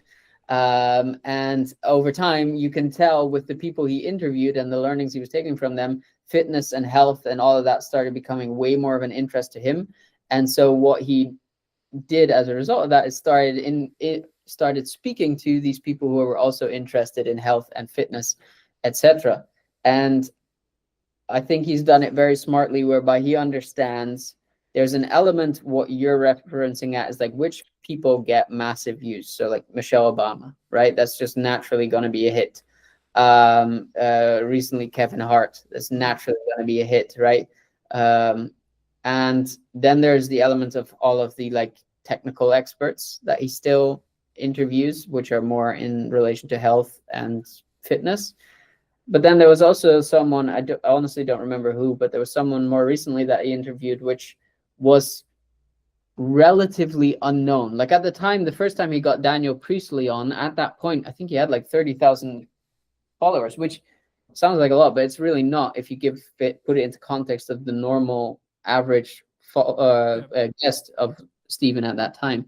And so I think if anything, he holds exactly true for what I just said to the ratio of like testing, right? Continue that. Sure, focus on the views if that is the goal of the podcast. Keep that in mind. But like also feel free to like get the random guest on there. And that being said, the flip side of what you were already hinting at is a good strategy when it comes to content. If you're trying to become a standout name, It's just do the exact opposite of what everyone else is doing. Yeah. And so everyone is creating a trailer with 3-hour-long episodes. Cool. You make a podcast that is maybe 10 minutes long with one core question that you discuss with a friend, for example, or maybe you just discuss it yourself, right? And you put that out every day instead of once a week, right? Or yeah, the same goes for hooks. Like everyone is starting with very controversial hooks. You start with a like colored screen and text on it, and you animate the text in with an image, and then you go into the like bulk of the trailer. Like I think if you just try the opposite of what you feel works, 9 times out of 10, I think you're going to find better results that way. I think, in some ways I hate to say this, but a lot of marketing is science, right? You have to be creative enough to think up the ideas, sure, but you actually have to then get the data to then learn from it, right? So you might have in the same way a scientist would have a theory or a hypothesis. You would go, I think this is the case. In the same when we work with clients and we're looking to try and get a client a certain objective, it's like, okay, well, in theory, we think you want to talk to this kind of person who's this demographic who lives roughly around this area. Cool. Okay, cool. Right. So now what we're going to do is we're going to test that theory and see what happens. I guess the crux and the thing that we use Stephen as an example, so I'll continue to use him. The thing that he does more than others is he will do exactly what we described, which was he will do the and methodology when it comes to, we know what works, we're going to continue that, so we're going to say we're going to do that every week, but then we'll have a bonus episode which is purely for testing. We don't care whether that episode is going to get 5 views, 10 views, 1 million views, or 100 million views, or whatever it is. We're purely going to do that episode just so we can understand, does this resonate with our current audience, and or do we gain a new audience from doing so? And I think if you scale this really down into the majority of people who are maybe consuming this, who are maybe smaller businesses or like, 1 or 2, maybe 2, maybe up to 10 employees, if you take that same thought process, as long as you have the bandwidth and the resources to be able to do so, of course, you'll be able to, quote, outpace some of your competitors if you move quickly, because you'll be able to say, okay, cool, let's test something, let's see if it works. Okay, cool, it works. So now we can do this on top of everything else we already know works. So every time you do that, you're adding more fuel to that fire and that engine as a whole. So it's going to, or using the snowball analogy, it's going to gain more snow going down the hill, right? And the more compounding you have, the faster it grows, so on, so on, so on, right? But for those who have been really interested in this conversation and maybe want to check out some of your stuff, check out some of the editing show, etc., where's best for people to reach out to you? Probably via LinkedIn. Just on my channel. Pretty sure if you type in Ryan Faber, you should find me. You can find me on YouTube if you search The Quarter Creator Club if you're interested in learning more about editing or content strategy these days, and we'll be putting out a lot more content on there as well. So fabulous. And if you were going to talk to either yourself or someone very similar to you 10 to 15 years ago, and you were going to give advice, what advice would you give that person? Trust your gut. And listen to people who have done what you aspire to achieve. And so my whole podcast, the whole thing that got me to where I am now, and arguably I still have a long way to go, but the main philosophy of that was I knew I wanted to be an entrepreneur. I knew there were hundreds to thousands of entrepreneurs who had made it work. I figured if I would talk to enough of them and ask them questions as to how or what they thought the frameworks were that made it, in all of those subjective experience, I should be able to find an objective line. And you don't need to start a podcast. I'm pretty sure if you send a bunch of LinkedIn DMs, if you DM me after watching this and you're like, I want advice on how to become a better editor, for example, I will respond to that. And I know for a fact, because I've done it, that there are plenty of people out there who are the same. And so if you just speak to enough of those people, at some point you'll see the patterns in what all of these people have in common, and then you know what you have to replicate. No, absolutely. I couldn't agree more. And I think it's sometimes about not like trying to reinvent the wheel, but if you're going to take the bits that you really want to emulate and like. But thank you so much for the time, Ryan. Really appreciate it. And if you did enjoy this episode and would like to see more like it, make sure to be subscribed by clicking this button just here. And YouTube believes you enjoy this button or this video more specifically, so make sure to click that. And I'll see you very, very soon. Are you looking to create a new channel? Because with a new channel becomes a fresh algorithm. Is that something that you're looking for? Stop waiting for the perfect moment, because the perfect moment doesn't come. Just before you press record to go live, I've got this thing on my screen saying your recording has stopped. I've checked on Facebook, it's still recording. But again, that would throw someone completely off. Why do people fail at being consistent, right? We talk about consistency all the time, but why is it so hard to maintain? Grab your camera. If you know what you want to say relates to somebody or connects with somebody, or you're giving some kind of advice that helps somebody, just grab your camera and do it. In your view, what do you think is missing in marketing today? The more you do, the better you get. If you're sitting in a room thinking, I'm going to do it this year, I'm going to do it this year, I'm going to get ready, I'm going to get ready, you are always going to put it off. You are always going to have an excuse. You are always going to think, I'll just wait for this, I'll just wait for that. Oh, I'll save some money and I'll buy some equipment. Hello, my friends. I hope you're well. I hope you're having a good day, evening, or night, wherever you are. And today we're back for a brand new What's Missing in Marketing today. And overall, we're going to be talking to Michael all about why you should look at, specifically looking at video, maybe, and also what you need to do when it comes to actually getting confident on video content as a whole. So, Michael, thank you so much for the time. Thank you so much for coming on the show. Before we jump into it, in your view, what do you think is missing in marketing today? Heart. I think heart is missing. I think a lot of businesses fall down this hole of they see, so for example, a plumber or a gas fitter or a gas engineer or an accountant or a financial advisor. They tend to talk about how amazing they are, which is great. And I'm pretty sure most of them are amazing in what they do. But people don't care about that. People don't care how amazing somebody is. People don't care that I've been in business 13 years. When they hire me, they just want to go, right, if I pay you all this money, are you going to get me results? And that's all they care about. And so I think a lot of businesses actually focus on the wrong things.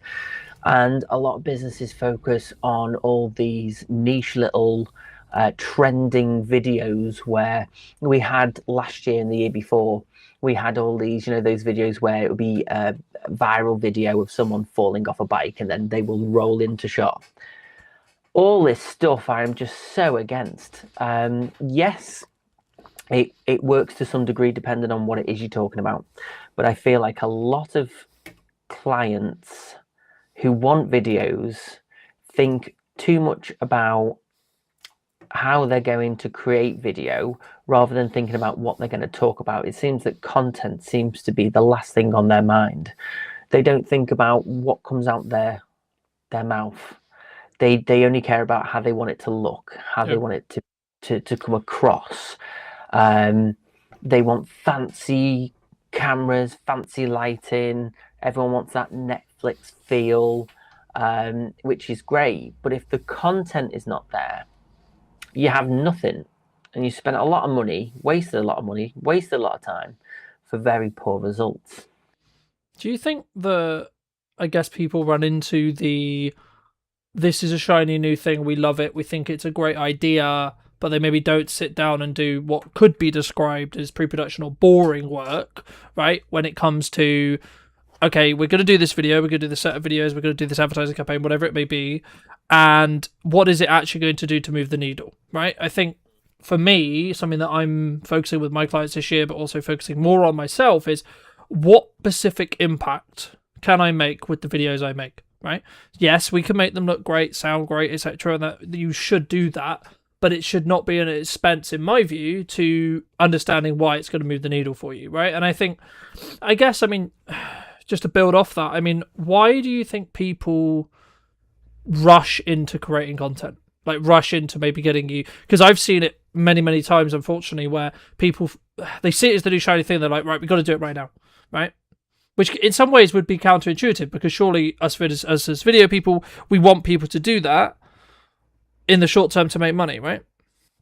it's all or nothing, you know, and it seems to, I don't know if you feel this, but especially last year, it comes in waves. A lot of people panicked last year. A lot of people rushed to do things last year. And it seemed that the whole world did it at the same time.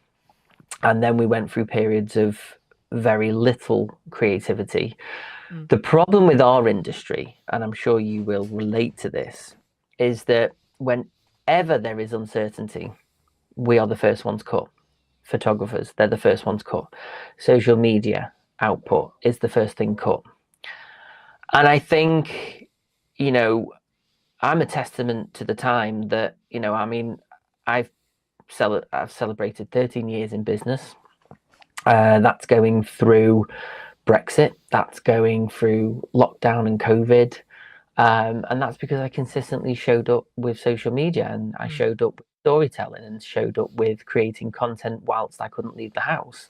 And I think that's what's kept me consistent over the years. That's what's kept me showing up. And that's why the phone keeps ringing. I was talking to my accountant before Christmas, and he said, I work with 3 or 4 different videographers in the local area. He said, and you are by far the one bringing in the most money. And I'm like, well, I still feel down. I still feel like I'm not doing enough. I still feel like I'm not as good. And he went, honestly, he said, I'm not lying. He said, I look at your figures and you consistently beat the others. And I'm like, well, that's a nice feeling. But the main thing is, what are the other videographers doing wrong or not doing to be able to be at the same level as me? Because there's enough work for everybody. And that's why obviously I work with a lot of videographers, and I'm good friends with videographers like yourself, because we know that our industry is completely different to other industries. So most financial advisors won't talk to each other. Most accountants won't talk to each other, but we will, because in order to create something good and tangible, you have to collaborate with other creatives. I've learned a lot from you. You've probably learned a lot from me. And that's across the board with anyone that's creative. We have to work as a team, and we have to look at others for inspiration. There's things that you do that I don't do, and I'm like, oh, I wish I could be as good as Carlton. He's really good at doing this, and I'm not. I think you can always look at other people in your industry for inspiration. There is a dog bark, and I just want to address there is a dog barking, because life is not perfect. I think. I mean, don't mean to cut you off, but like that's a key example, right? Like, I think some people, they would look at this stream and they would go, "Oh well, it's not perfect." I mean, like literally 20 minutes before this stream, I was like, "Fuck it, let's just do it on Riverside because I've wanted to move and I need a reason to do it. So fuck it, let's just do it." And I think that's a key example sometimes in life. I mean, you talked about uncertainty. I don't know. It's not. It's going to sound really weird, but it's nice to hear that because I think sometimes people go, "It's just me in a void, thinking that things are tough," right? And I'm saying that from a place of incredibly grateful, where we have done very, very well last year. You know, we doubled our revenue, etc. But I'm also aware that there's also people who aren't in that position. Right now, I would argue one of the reasons why I'm in that position, or have been fortunate enough to be in that position, is because I'm consistent, because I'm showing up, because I keep trying to push the boundaries, because I keep trying to make better content. But I guess, I mean, was that always something that you look to do? Is that always something you look to do? I mean, we've had many conversations through the years about well, this is what I'm looking to do to adapt, this is etc. I mean, and this is how I'm looking to quote stay ahead. I mean, I guess for people who are maybe consuming this or listening to this, I mean, what would you say is that thing? Is there a golden bullet? Because I'm sure you get it a lot, but I get it a lot, which is like, Colin, what's the golden piece of content that's going to make me loads of money this year?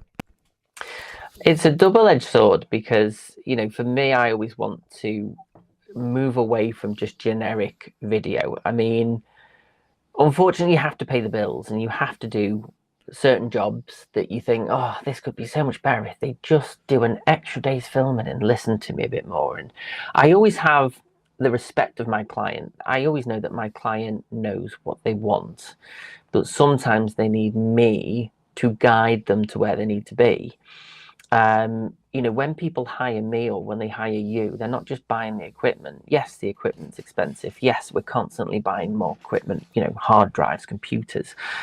It is a constantly evolving industry, and we're always, you buy one camera one year and it's outdated the next. But it's not always about the equipment. It's about, you as a creative, how can you look at somebody's business and go, right, I think we should do this. I think, because a lot of the times clients look at what their competitors do, they look at what is trending and they go, we want this. I'm like, well, have you asked yourself the question, what do you want a video to do?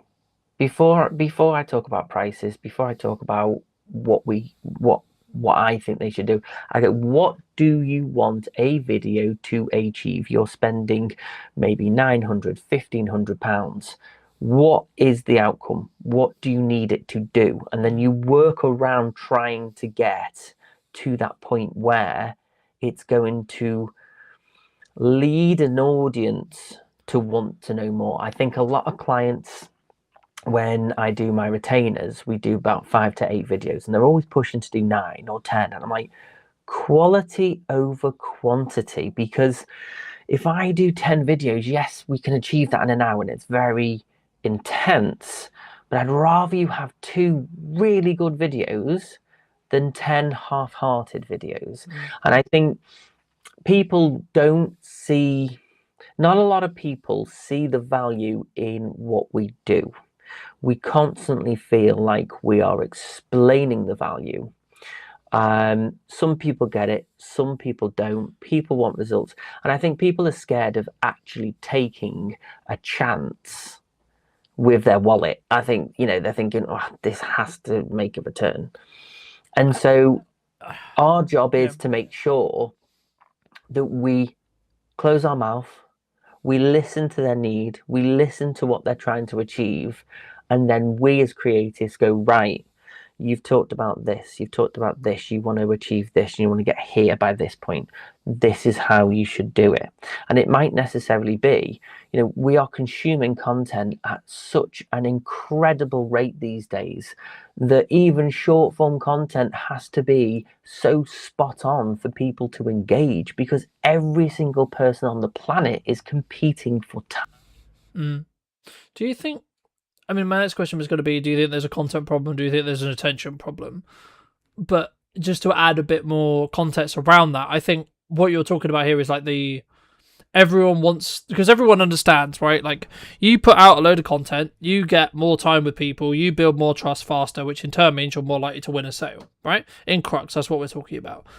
But the crux, I guess, is something that I've been thinking about a lot over the last couple of years, especially over the Christmas break, and then leading into what we're doing as a business and as a content strategy as a whole, moving forward, and what I'm doing to talk to my editors about it, etc. Like, what we're looking to do is that 1% improvement that we did all of last year, but also how can I create buckets of energy, buckets of time, where I'm not only creating like long form targeted content on its own on a consistent basis, but then also other content standalone for just like scrolling feeds, right? So I think for a long time we were very clip farmy, right? If that makes sense. Like, one of the reasons why you want a podcast, and you shouldn't, and I'm not saying for a second, by the way, because ironically, you'll see clips from this show that are clip farmy, right?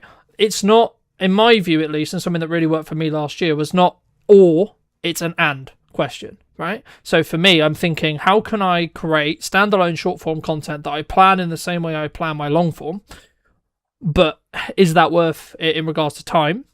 But also, I think there's a yardstick when it comes to the amount of energy we output and the amount of energy we put into each of those pieces. And that's what you were talking a little bit about. It's better to have 2 well-executed short-form pieces from, say, that hour worth of filming, rather than just how can we squeeze this volume-wise. The only bit I would push back is if they're in a discovery phase and they don't know what they want or they don't know what works. But I guess, just to... I would love to hear what you think on that as well, but also, like, specifically just to reiterate the question I wanted to ask you, which is, do you think at the moment businesses have a content problem, e.g. they don't know what to create, or do we have an attention problem, e.g. our attention is being drifted away from actually creating, so we find ourselves scrolling TikTok, scrolling LinkedIn, consuming, and then by proxy saying, oh, I'm not doing what Mike's doing, I'm not doing what Colton's doing, etc. And that then maybe makes me feel shit. I see a lot of clients at the moment who will create stuff, they'll create short form content, and they'll put GIFs, or they'll put, it's like that one at the moment. I don't know which one it is. It's the one with the nightclub. It's taken from a Netflix film or series where it's a feeling of, euphoria kind of thing. And everybody jumps on the same trends. Everybody does the same thing. Everybody uses the same trend in audio. Everybody uses it. I think people are scared to think outside the box. And I think a lot of people don't know how to think outside the box. And, I don't always get it right for my own business because, algorithms are constantly changing. But the plus side is I have the time to sit and look at what's going on. I have time to look and analyze what's going on so that I can go, right, I've got an accountant that wants to do some videos about tax return or making tax digital. And it's like, well, that's great. And they go, how do you make accountants sexy? I'm like, well, you don't. But what you do is you break down the barriers of who you are. Nobody wants to go to an accountant. It isn't sexy. But if you can know, like, and trust, grow your awareness of, well, actually, we're very good at this. And if you've got a specific need, it's about breaking down what you do as a business and how you give people the answers that they are looking for. People will only part with their money if they know they're getting a return, and you can't always guarantee you'll get a return. So you need to be likable. I think in today's world, in terms of attention spans, we see a lot of idiots now, and I think that's the technical term, they'll do pranks on the street. They will throw eggs at people just before they get on a train. They will go up to people with little microphones and go, what do you think of it? All that stuff I just cannot stand. I'm a writer. I write comedy and I produce things that take me a very long time to write. I put my heart and soul into things. And somebody would rather go and watch something that took 30 seconds with hardly any thought process, and it's just someone being an idiot on camera, rather than watching something that someone's toiled over for 10, 15 years. And I think that's what's sad about the world, is that we are living in a world where, an artist who takes 20, 30 years to paint something, someone on Instagram, who just gets a camera out and thinks he's being clever, will get more views than the artist who spent most of his life creating a masterpiece. And I think that's the problem. People are too simple in what they consume now. And it's such a shame that where I stand is I want to make something emotionally tangible. I want to connect on an emotive level so that people go, wow, I really, really want to work with that guy or girl, or, and so it's trying to get people. And again, I think vulnerability, if you are vulnerable on camera, you will get more likes. So when I do outtakes, or when I post videos that, I might be doing some of my short form videos in bulk and the dog's barking, I'll post a clip of the dog barking and me getting frustrated. That will get more views than the content I'm trying to create. Do you think that, I mean, I guess the thing I was going to ask you is this principle around, would you rather have a video get 1 million views but maybe didn't hit the right audience, e.g. didn't do a lot for your business, or would you rather have consistently, let's just call it 1,000 views for the sake of conversation, and it was hitting those right 1,000 people, right? And I think, from my perspective, I was going to ask you, do you think it's a lost art when it comes to what you're talking about with, like, the emotional storytelling or emotional core, and or is this something which we can, I guess, I wouldn't say use AI for, because I think it's counterintuitive, but is that one of the reasons why we're potentially losing, maybe if we are losing it as an art? Well, I think in a world of AI at the moment, the problem you have is nothing seems real. And to me and you, we have a trained eye. we can watch Lord of the Rings and appreciate the lighting and why that lighting is graded in a certain way for a certain feel, or the composition is composed for whatever reason, whether it's to make someone look proud, to make someone look small. We look at film in a completely different way to most people. So we have a trained eye. So we can, not all the time, but most of the time, we can tell when something is AI, when something's generated. I love AI. I think there is some amazing things we can do now, but I think the problem is it's not policed, and anybody can just create any rubbish. And the amount of you sit on your phone, you scroll in the evening, you'll get one or two fantastic videos, but most of it is just, I feel sorry for all the servers and the cloud systems that literally just have so much rubbish uploaded to it on it. Every minute of the day there's some video content being uploaded, and it's, where's the quality control? But then obviously, AI is there for anyone to express how they feel and what they want to create. But I feel like when they start taking faces of actors and start manipulating things that didn't even happen, and taking historical content and completely changing the narrative, I think we're in a very scary place where we can't trust what we see anymore. Do you think That's that makes trust more of a currency to care about then? Like, it was always a currency to care about, but what jumps to mind when you say that is actually, by us creating evergreen content that is maybe accelerated through AI, right, or utilized in a workflow that has AI built in, but the core is still a real person having a real conversation, for example, in this case, right? Or us going through the painstaking task of crafting a educational video, a comedy script, a comedy skit, etc., etc., etc. Do you think that those will actually rise above the top because of the amount of AI slop or the AI challenge as a whole? And then if so, does that have a knock-on effect to potentially why we would be trusted rather than someone who's like fully AI leaning in that respect? I just think people don't want to work for the content anymore. I think, long form content, I explain to my clients like this: long form content should sit on your website. Long form content should be your online course, behind a paid wall or whatever. Your long form content should be people already in your ecosystem. Trying to get someone who doesn't know who you are or knows of you to watch long form content, they just ain't going to do it unless you are some influencer with millions and millions of views.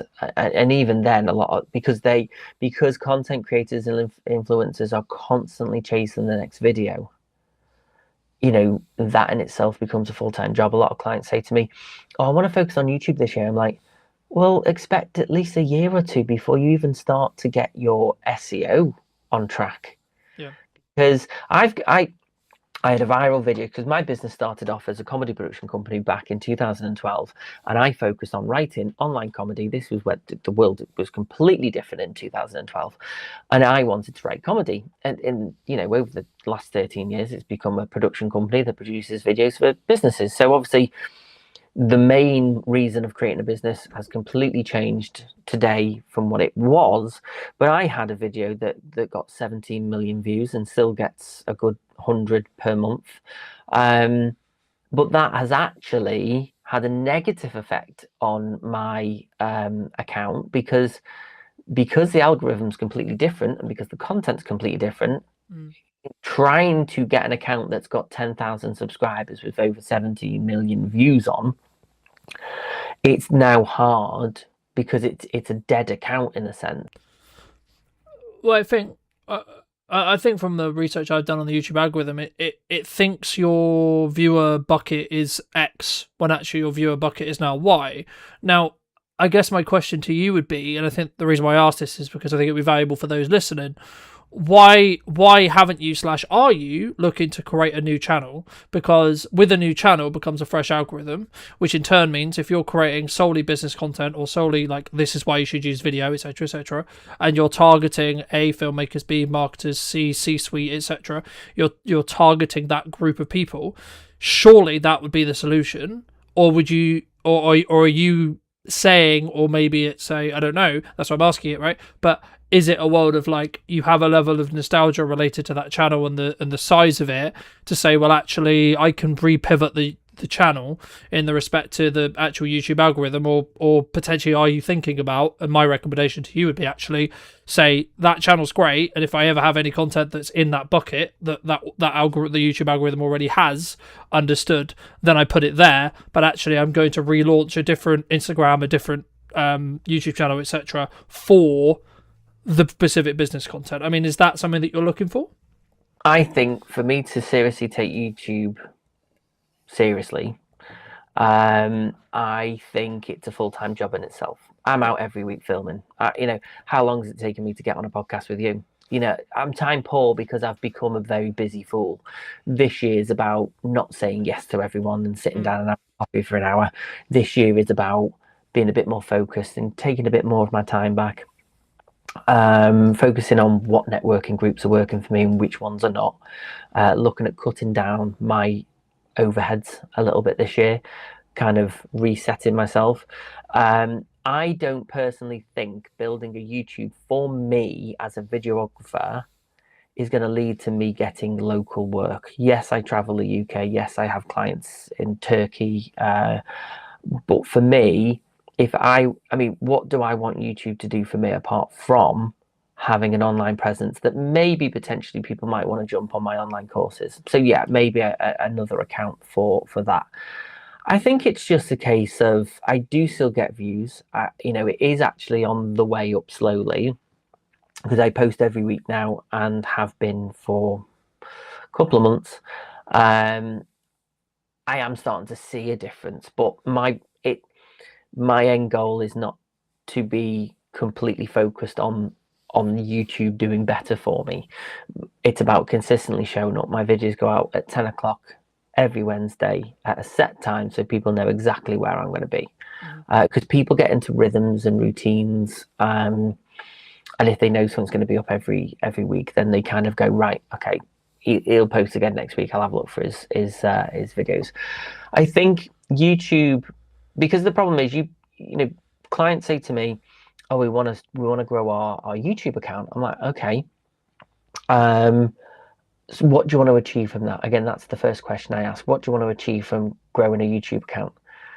Oh, we just want more awareness. I'm like, yeah, but YouTube is the world. So are you, if you want to focus on a location, if you're an accountant in Chester or an accountant in North Wales or Liverpool, why do you want the whole world to see what you do? Why are you posting to the whole world? Why not do meta ads? Why not do targeted video content for, Instagram and Facebook? Use meta, which then can kind of go, right, well, we want a 10-mile radius of our office. I think a lot of people don't know what's out there. I think a lot of people just think, oh, we'll make videos and we'll get loads of work. It doesn't work like that. It's like with passive income. Like people say, well, if I just create short form videos every single day, then I'll get loads of business from it. I'm like, but are your clients all over the world? Can you work all over the world? Does it mean that you have to travel a lot more? Does that mean, you have an online platform that, you sell courses? If I was to focus on YouTube, it would be for my online coaching only. It wouldn't be, I'm a filmmaker, I'll come and work for you. Because I'd rather work at home, near to home, be home for tea, than, if I've got work down in Salisbury, I'll pick up the phone and say, you might as well do it. What's the point? What is the point in me driving all the way down there when you're capable of doing it? Yeah. And I think to an extent, just to build off that, I mean, I think the key there is like understanding, firstly, why did you go in business? Secondly, like what life do you quote unquote want from the business that you are actually building? Because like, let's say for example you're in a stage of your life or a season of your life where family is really important, whether that means a partner, whether that means a full-on family, whatever that means for you. And then of course, you should consider that maybe actually your career, you need to bring in enough to pay bills, etc., but you should then be targeting clients that mean you have a more, we have this kind of standard joke in our relationship, I think, for a long time, which has been, you love holidays, right? And I'm not against holidays, and I do take time off, but I do it in my way, and I think that's a very key example of like creating a life which then has the output that you want, right? I, at the moment in this stage of my life, I can prioritize my career and I can continue to grow as a principal and I see it as an advantage to continue to market, to continue to develop, and continue to work on the business when others are maybe really investing in their family, right? And that's not a bad thing. It's about understanding that we are both different people and we're both obviously going to react differently or have a different focus. And it reminds me of a conversation I had in a conversation, I think it was around Boxing Day, there or thereabouts. Someone basically said something on the lines of, this is how you can work with me in 2026, and then was asking for feedback on what people thought about that 2-week window where people are like, should I market, should I not market, should I be taking time off, etc., socially, should I be reflecting, etc. And I basically just said, well, if you're willing to put the work in and that aligns with what you're looking to do across that 2-week window, you'll probably be rewarded now, as in January 5th and January onwards, than people who otherwise wouldn't. But also those people would be gaining other benefits because they'll be spending time with their family. And I basically just got, I forget who exactly the comment was from, but it was something that I was saying, there's other things to life than work. And I said, well, it's your choice, right? And everything, I guess the older I get, the more I understand that life is about choices. And this is the same when it comes to like, what businesses are you building and what areas of attention are you trying to focus on when it comes to building your business. And I would argue that's actually why you potentially should bring in a professional, whatever that means for you, professional marketer, professional video production company, professional advertising company, because if you are a person who values the time with family, yeah, you could get a camera, you could learn how to use it, you could learn how lighting works, you could learn how audio works, so on, to be able to produce your content.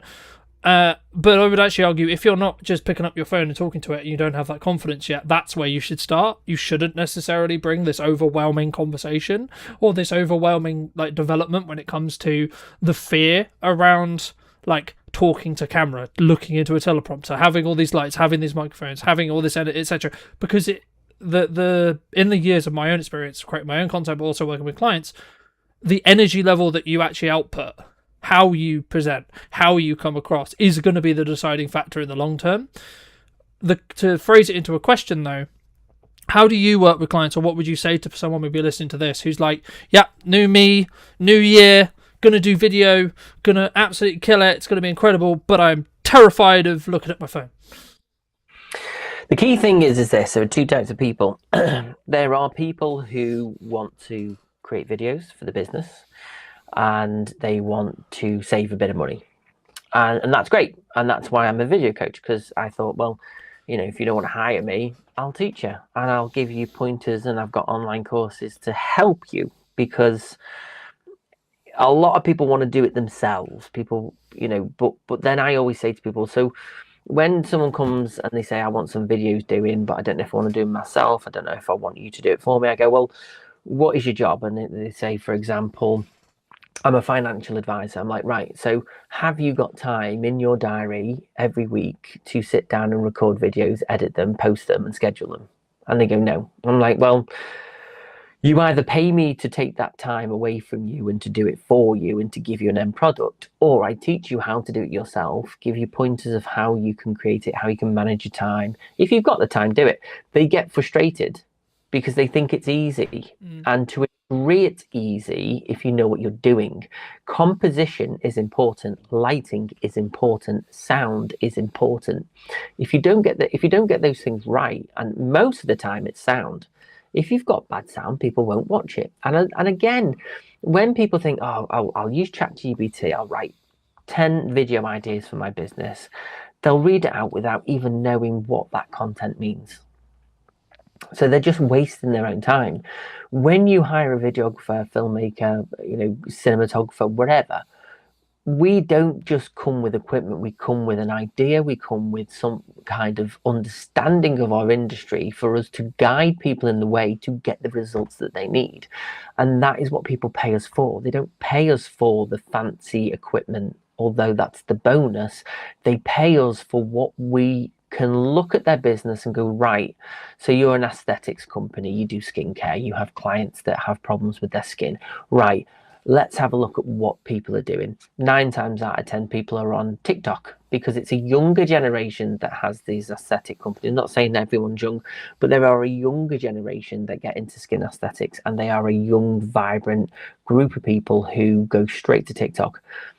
Does anyone ever question the business and go, well, are your clients on TikTok? And I'd probably say for an aesthetics company, I would say that there are probably a good handful of people. So it's probably a good platform to work from. Instagram's another one. For a younger audience, would posting on Facebook help? Probably not as much as Instagram and TikTok, but it all depends. It depends. People always say to me, where should I focus my time? YouTube, LinkedIn, Facebook, Instagram, TikTok. I'm like, well, where do you currently get most of your interaction now? Do you know what I mean? Where are you? People don't ask themselves the questions first. They just go, what should I do? I'm like, well, where are you at? What are you posting at the moment? It's about fact finding. It's about finding out. When someone comes to me and they say, I want a video for the website, I'm like, great. What video have you done before? And they go, nothing. I'm like, well, don't expect great things from this video because you don't have an online presence. Yeah. Build up videos by creating videos on your phone. Start being consistent. Start understanding video content in itself. And sometimes stop caring what people think. People live behind this barrier of fear. And they go, well, yeah, we want video. We need video. But I can't stand being in front of a camera. I've always been confident in front of a camera because I come from an acting background. So although I coach people on confidence and I can make people feel confident and make them feel relaxed, I have an issue understanding why people are so het up with it. I think, if I go down like really deep psychology wise, like why is someone scared of it? It will probably come down from the fear of judgment from others, right? In my experience, and that in a crux comes from your own self-esteem. And I've been very fortunate to have the mother I have and not have that issue, but I can relate to that. And I think that without going too woo-woo with it, you need to do the inner work, right? If that's something that you're consistently running into when it comes to like the bottleneck for the business, but once you've done that, and or if that's the targeted problem that you see, you just need to put your big girl pants or big boy pants on and just do it, right? In the nicest way possible, because you're never going to be able to reap the rewards until you've been consistent with it. And the reason why I always tell people you probably shouldn't hire someone until you're competent and you understand what you want the video to do, because you don't know what your target client, your target customer profile necessarily needs or wants to consume, right? So I'll give you an example. Something that I did last year was I constantly reevaluated, not all the time, but every quarter or every 2 quarters, I looked at, okay, who is my customer target profile? Who is that person? Where do they hang out? What do they care about? What do they not care about? What kind of content do they want to consume? Right? Are they the kind of person who would listen to a business podcast? Yes, no, right, etc. And once I understood that, I then had a framework that I could then create for, right? So once I was then doing that, I was then the question, and my next question for you is going to be like, why do people fail at being consistent, right? We talk about consistency all the time, but why is it so hard to maintain? Well, just to finish my train of thought very quickly, I think for me, the reason why people fail is because they don't add a habit and they don't have that uncomfortability passively in their life, so that whenever they come to, I'm going to talk to an animate object, I'm going to talk on a show, I'm going to talk on a podcast, they don't have the passive social soft skills to be able to, I guess, energize, or maybe, and I was thinking about this a lot very quickly. I think as well, it's about the preparation that you don't go into it, right? Because if we're skilled at what we do, so we can probably just show up and execute. The issue is if you're new, you can't. Yeah, I had 2 clients last year who said to me, and I know them through networking. I've known them a while. They are the types of people who wouldn't have had a videographer or a photographer at their wedding. They have a photo that was 10 years old. A lot of people do struggle with putting themselves on camera. I lost a lot of weight before Christmas, and I've gained it because I was like, do you know what? I've been counting my food content since October. I'm going to take a bit of time off and just relax. And you know what? A bit puffy face today, but you know what? Who cares? I'll lose it again. But that is what would stop somebody from creating video content. There is always an excuse. Yeah. Oh, my hair's not right. I'll wait until I get a haircut. I'll wait until I just lose a bit of weight before. I'm like, yeah, but you might gain that weight again in a couple of months' time. It's like, stop waiting for the perfect moment, because the perfect moment doesn't come. We've even had this in this. I've got just before you press record to go live, I've got this thing on my screen saying your recording has stopped. I've checked on Facebook and the recording is still recording, but again, that would throw someone completely off and would completely change their side. I'm definitely on it. I can see me on Facebook, but a lot of people wait for that perfect moment, and it's never going to happen. Grab your camera. If you know what you want to say relates to somebody or connects with somebody, or you're giving some kind of advice that helps somebody, just grab your camera and do it. I fall foul of that sometimes, because obviously when it comes to production value, I rate that higher than most people do. So, and obviously with me in my industry, I have to try my best to capture the best looking image that I can. But when you're creating short form content and when you are on the go, you can't always work with harsh lighting. You can't always, you don't always have a diffuser in your pocket to stop your head from glowing up in the sun. You have to just sometimes go, do you know what? It's a bit messy, bit dirty, not the greatest content, but what I'm saying is spot on. If your content is king, the rest of it isn't the end of the world, just providing that you've got reasonably good audio, which, you know, there are AI apps now that can clean up audio even if it's a bit windy. You can buy cheap, reasonably priced clip-on mics now for phones, and there's DJI have got the Osmo to stabilize your image, £100, less than £100.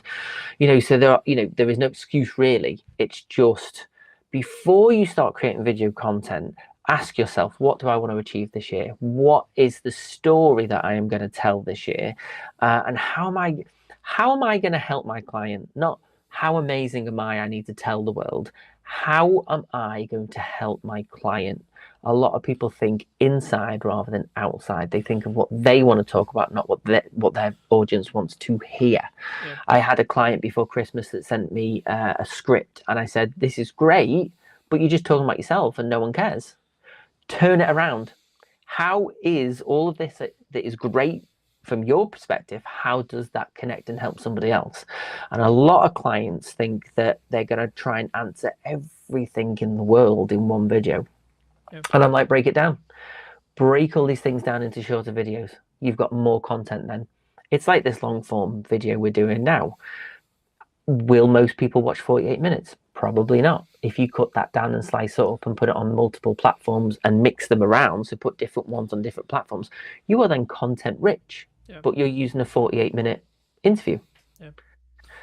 You know, people won't sit and watch 48 minutes of me and you. They just won't. But if we put enough nuggets out there, they might go, that actually is quite worth watching. But you'd still have to cut the 48-minute down, because we've blabbed about things that are just not important. I think for me, I think it's about that. There's kind of two camps, right? I think the people who are maybe struggling or thinking that they've maybe had video on the to-do list for ages, right? Like, the advice I would give to them is just kick them up the arse and get them to do it, right? Like, and I don't, in the nicest way possible, I don't really care how good it is, because at the beginning, my only objective is get you to do it, right? Once you've been doing it for a while, right, then people may say to you, or other people have said, etc., right? Like, but I guess this leads on to my next question, which was going to be like, what specifically would you say when someone says to you, my content isn't working, right? A, what's actually going on? And B, potentially what's the solution? Look at the language. You look at the language of what someone is using. Now, like I've just said in the previous answer, most people feel like, people say, oh, we've won these awards, we've done this, we've been in business this years. Nobody cares. Nobody cares. If they want to know the answer, they will ask you. You've got to focus on what is the language that you are putting out into the universe.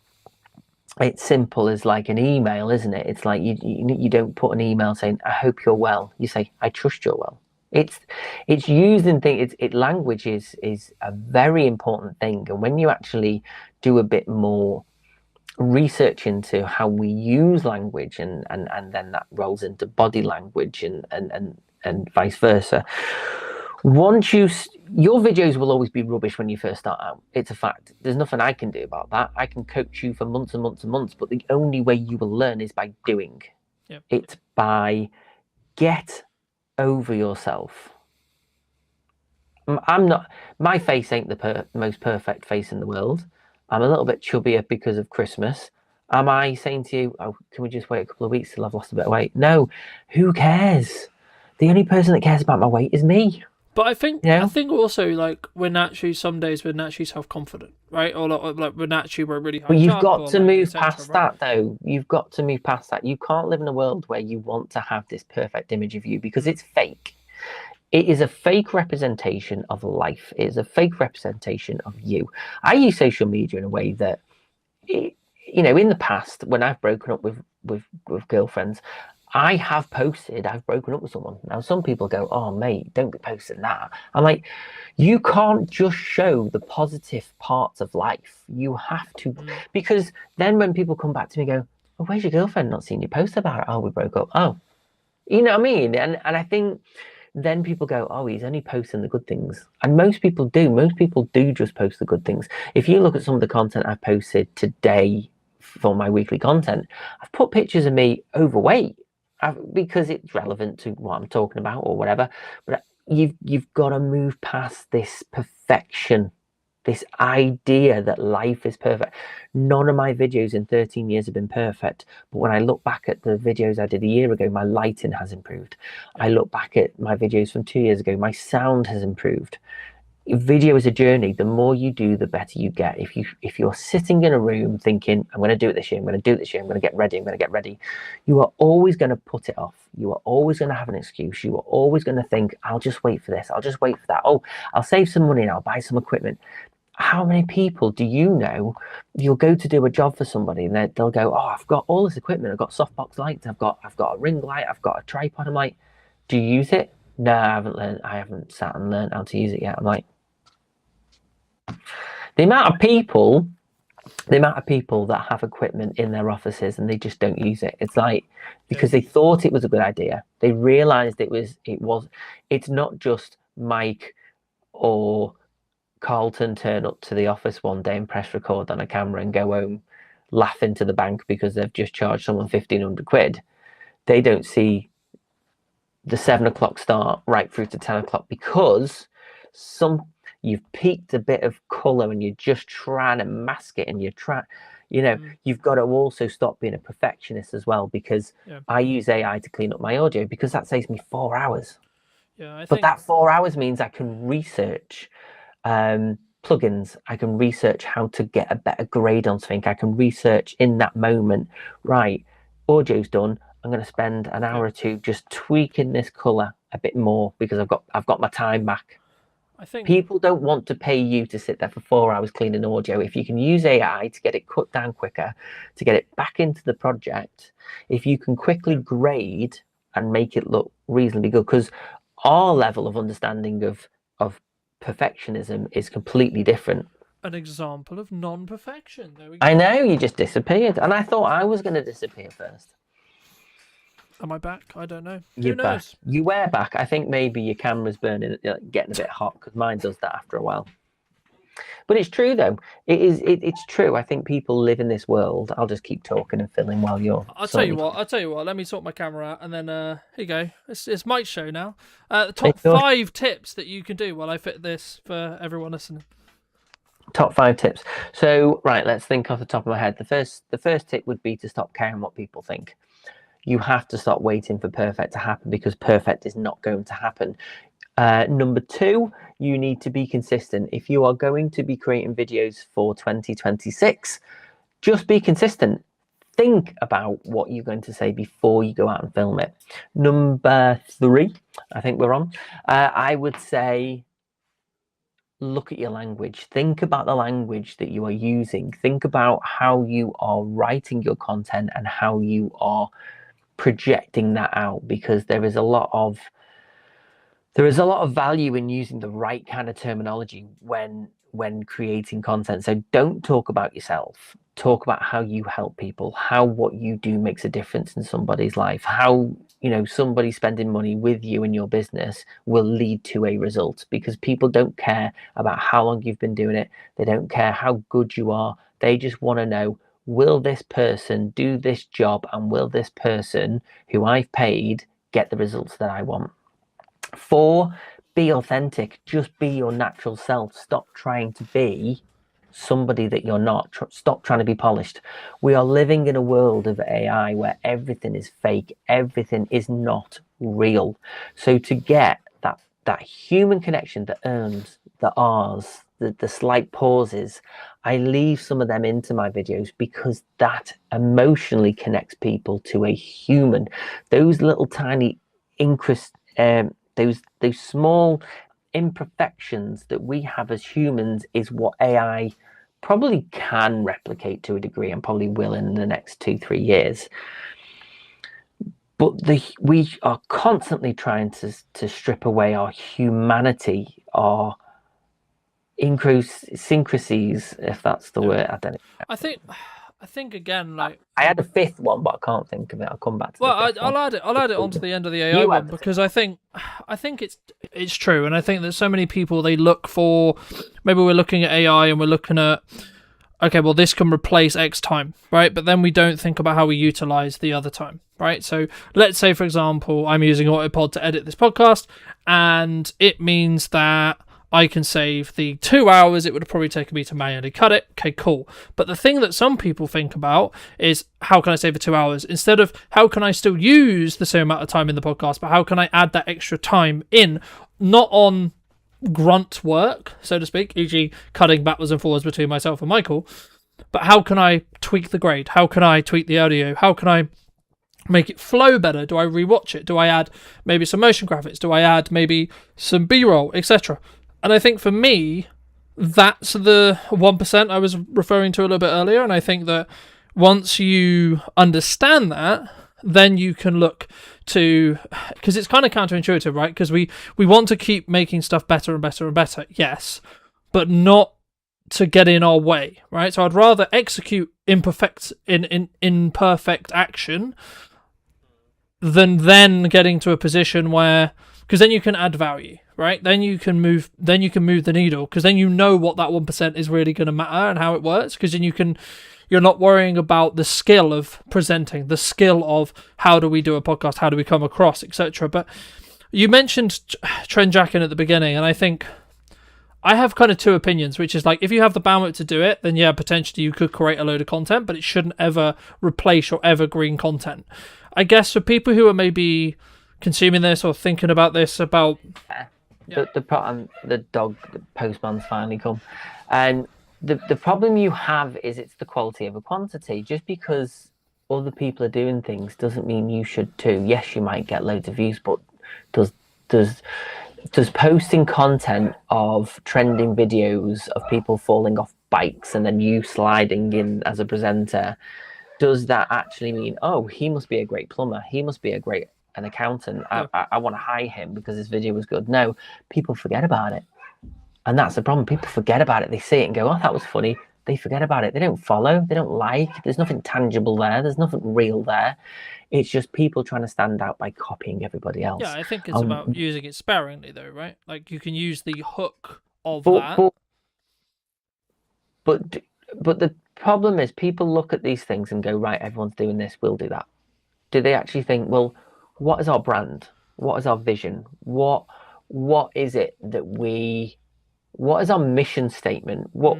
I don't create. I could easily act like an idiot, get someone to follow me around town, and I could be a class clown, and I could get loads of views. Yep. Does it mean that people want to hire me as a videographer? No, because for me, I want people to trust me. I want people to go, that guy is going to do what he says he's going to do. Yep. So the last thing they need is some idiot who is ruining his brand and image by acting like an idiot just for likes. And this is where I really hate the world at the moment in terms of how we consume content, because people just think acting like an idiot's going to get you results, might get you views, but it's not about having thousands of views on a video, because it doesn't mean 1,000 people pick up the phone and go, hiya, I'd like to hire you. Yeah, no, I mean, I guess people think that the view count is the important thing, and it's not. It's really not.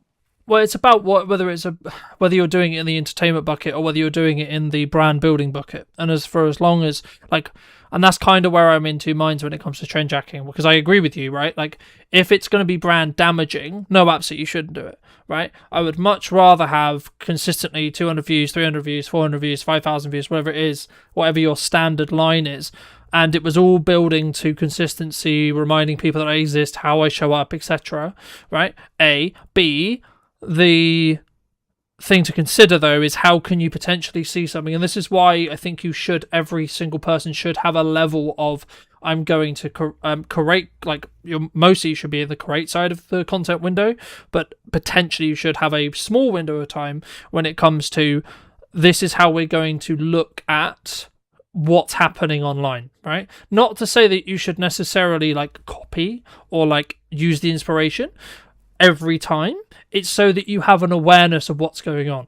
So once you have that awareness and you know, oh, there is a trend, okay, well, is that then on brand? And then could you leverage it to gain more attention? Potentially, okay. And or do you have the bandwidth? Or could you actually spend that time potentially doing more evergreen content, like something like this? Or is that going to take your decision away or distract you, I guess, is the further question. But just while we wrap up and while we think about, leave people with some thoughts as they think, I mean, what would you say if someone is looking to maybe up their marketing this year, or they're maybe to get into video or etc.? What should they do? What should they tangibly do after watching this? Like, how do they move forward? How do they move that next, take that first step, take that next step for them? They need to storytell. They need to be themselves. They need to stop caring who they want. They need to stop trying to be something they're not. I have clients who will go and get a makeup artist to come and do their makeup, and then we'll do the videos. They'll look fantastic, and then they'll watch the videos back and go, "It just doesn't look like me." And I'm like, "Well, what do you think's different?" He went, "Well, I don't normally wear that much makeup, but I was trying a bit too hard." I'm like, "Why are you trying too hard?" Because now, if you want to create videos on your phone, you're gonna have to get a makeup artist. You've set the bar up here now. I think you've just got to be your natural self, and it's hard because people don't want to be vulnerable. People are scared of their school friends seeing it or their family seeing it, and I'm like, stop caring about what people think. Yeah. There are videos on social media that I've posted over the last 13 years, and some of them are so embarrassing. I wrote a song about being on the toilet once when I was 26 or 7, and it was funny. I had a selfie stick, and I wrote a song while I was on the toilet. And, you think of these things now and go, wow, I wouldn't do that now.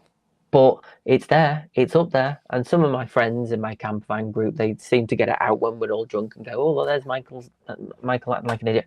I don't take myself too seriously. I am who I am. I'm there are flaws in my personality. I'm not just this happy, bubbly, fantastic, wonderful guy that I try to portray. I am a happy, nice, bubbly guy, and I will help people as much as I can. But I can still get grumpy. I can still have a go at someone for cutting me up on the motorway. I'm a human. I try to show the real me. And if I am angry, and I try to refrain from creating video content because I've got a business and a brand to protect. And if you were going to talk to yourself 10 years ago, what advice, if you were going to give advice, would you give that person? If I was going to say anything to myself 10 years ago, it would just be keep your eyes open and you'll get where you need to go. You need to be really good at marketing to be able to have the opportunity and the permission to be able to sell, is my view, in a nutshell. I think when we look at marketing and sales and output of content, the more you do it, the easier it gets, my opinion. What role do you feel trust plays either in business or in marketing specifically? Hello, my friends. Welcome to a brand new episode in What's Missing in Marketing Today. Today, we're going to be talking to Tom all about his opinions on marketing. And before we get into it, Tom, Could you give the audience a little bit of context on who you are, and of course answer our opening question? What do you feel is missing in marketing today? Absolutely. Thank you very much for having me on, Carlton. I really appreciate it. No, you're welcome. Who am I? I am Tom Jepson. I am a coach for self-employed people, mostly parents, mostly working parents, should I say. And I'm here to help them take some of the out of doing business for themselves, because it's really quite hard balancing doing a business that you want to do, parenting, caring, all the dynamics that come with it. I am a full-time parent. Also, I'm a full-time carer as well. So I am living and breathing all the stuff that I do with my clients. To answer your question, what is missing in marketing today? I think selling is missing in marketing today, is what I think is missing. Okay. And I'm sure we can dive down into that hot topic momentarily.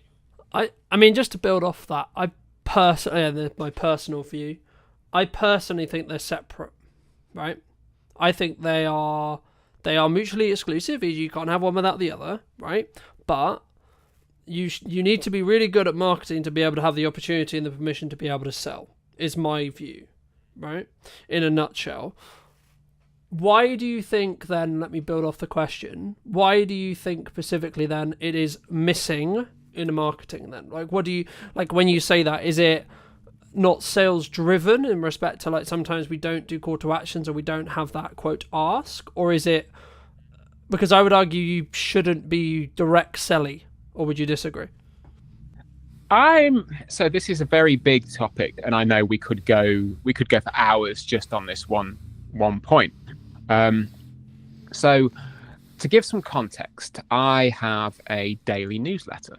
Daily, I send an email to a mailing list every damn day, and because I'm well versed at that, I am practiced in what I offer to people. There is a call to action which could be deemed as a sales pitch every day. Yeah. It's never like buy my stuff, because I'm not going to ram that down people's throat when they're actually, what I want to do is give them something of value. But I know that for some people, seeing a continual offer every day could be quite off-putting. I can tell you exactly why I do it, because if I get new subscribers and I hit them on a day without an offer, they're never going to see it. Yeah. So contextually, I know it doesn't work for some people. When we take it out of the sphere of direct communication and put it into something like LinkedIn, I'll say that LinkedIn is the only social media platform I use. I do not have energy or the want to use any others. Maybe I'm wrong, maybe I'm not. I don't know. But I don't have the energy for it. In the context of LinkedIn, my filter bubble tells me that there's a lot of chat around personal brand and personal marketing and relationship building. Yep. And I get it. I'm here for it. I just want to talk to people. But when I want to say, hey, folks, here is a thing that I have built. Here is a service which I offer, and I want you to buy it. I don't, in this moment, I'm not making it so difficult for you to receive this that you have to get to know me for weeks and weeks before, so then you can benefit it. I'm offering you something now which you can buy with money so I can feed my children. When that sort of message comes out, it either disappears because the algorithm says, no, you mustn't sell to people. People just don't act on it because for whatever reason, they don't find it engaging content.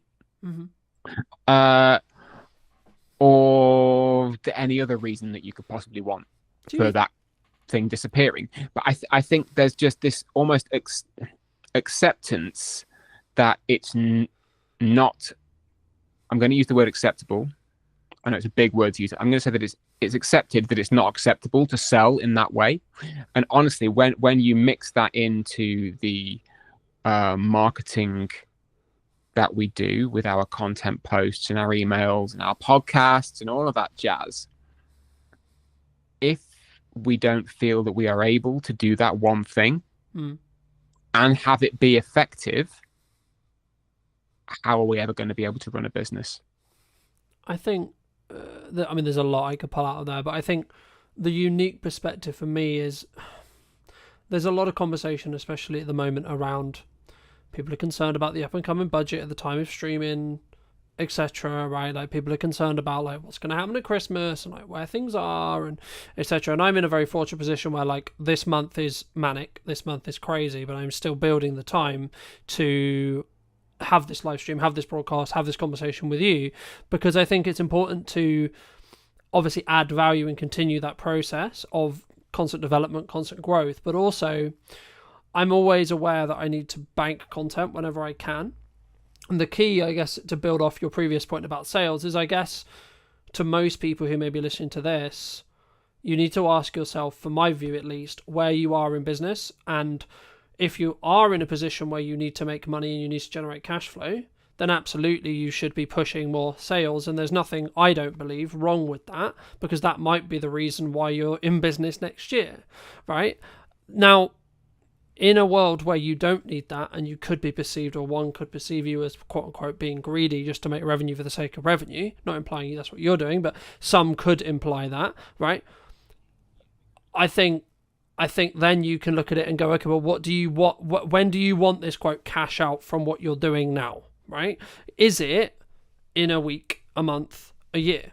Right? Because if it's towards the year mark, then I would argue that in our content we should be trying to add value. Not saying you shouldn't have a call to action, because a call to action could actually be, hey, you really enjoying this? You'll probably enjoy the content I put on my YouTube channel or the newsletter I put out, etc. Right? So I think sometimes when we look at quote sales, we're sometimes looking very transactional. Right? We're looking at, I've got this power hour to sell, I've got this coaching thing to sell, I've got this course to sell, I've got this ticket thing to sell, whatever it is, and we just push to that instead of thinking, actually, because I would say you should have a call to action in every piece of content you do, but it should be in relevance and understanding with where the business is and what the business needs from you, and how much, I guess in some ways, how much good karma you have with your established audience, whether that's on socials, YouTube, email list, etc., depending on your method of articulation. How do you mix that when you do call to actions, building off your previous point? Is it hey, come and buy my thing always, or is it actually, hey, I've done this other thing? Like, let's, for example, you may say, hey, I just did this amazing conversation with Carlton, here's a link to it if you would find that interesting. That's an interesting question, and I do mix up the calls to action because I'm fully aware, I've been doing this business thing for a long time. I've been a freelancer for twice as long. I've been employed for twice as long as that, back in days of employment. I've been around the block. I know how this machine works. But to the same end, I don't have a damn clue how it works, because mixing up the calls to action, consistent blocks of, it's not like one day is plan my coaching, the next day is, oh, look, there's a thing. It's going to be consistent blocks of action to take.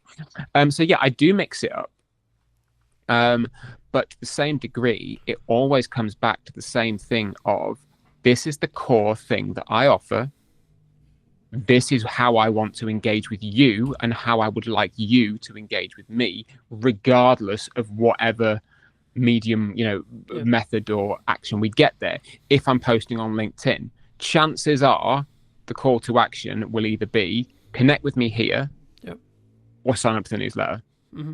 Those two, because I know that if I get somebody into the newsletter ecosystem, they have actively opted in, and I can then actively let them know who I am, what I'm for, and what I can offer them, and how it will help. Yeah, and I think, I guess, go on. I was just going to say, I mean, I think for me, it's about understanding when you're serving and understanding how to serve. The point. I mean, not to cut you off, but I think there's a point at which we say, should we not always be serving? Like everything, every action, every piece of content. Again, my 2 cents, big chefy pinch of salt. everything comes with value. Everything comes with a desire of, actually, if I was sat down with somebody in a coffee shop, what would I want to tell them, and how would I like them to benefit from this conversation? You know, it's not the generic, here's 10 lessons that I learned as an entrepreneur of 20 years old. You know, here's what I'm doing in Bali with my remote nomading, you know, and that's my high horse, which I'm sure we'll get onto later. But to like pull the thread of service, yeah, I believe that if you are in a business, if you are in business, there is always going to be an element of service to your customers, regardless of whether it's paid, whether it's free, whether it's interactional, whether it's transactional.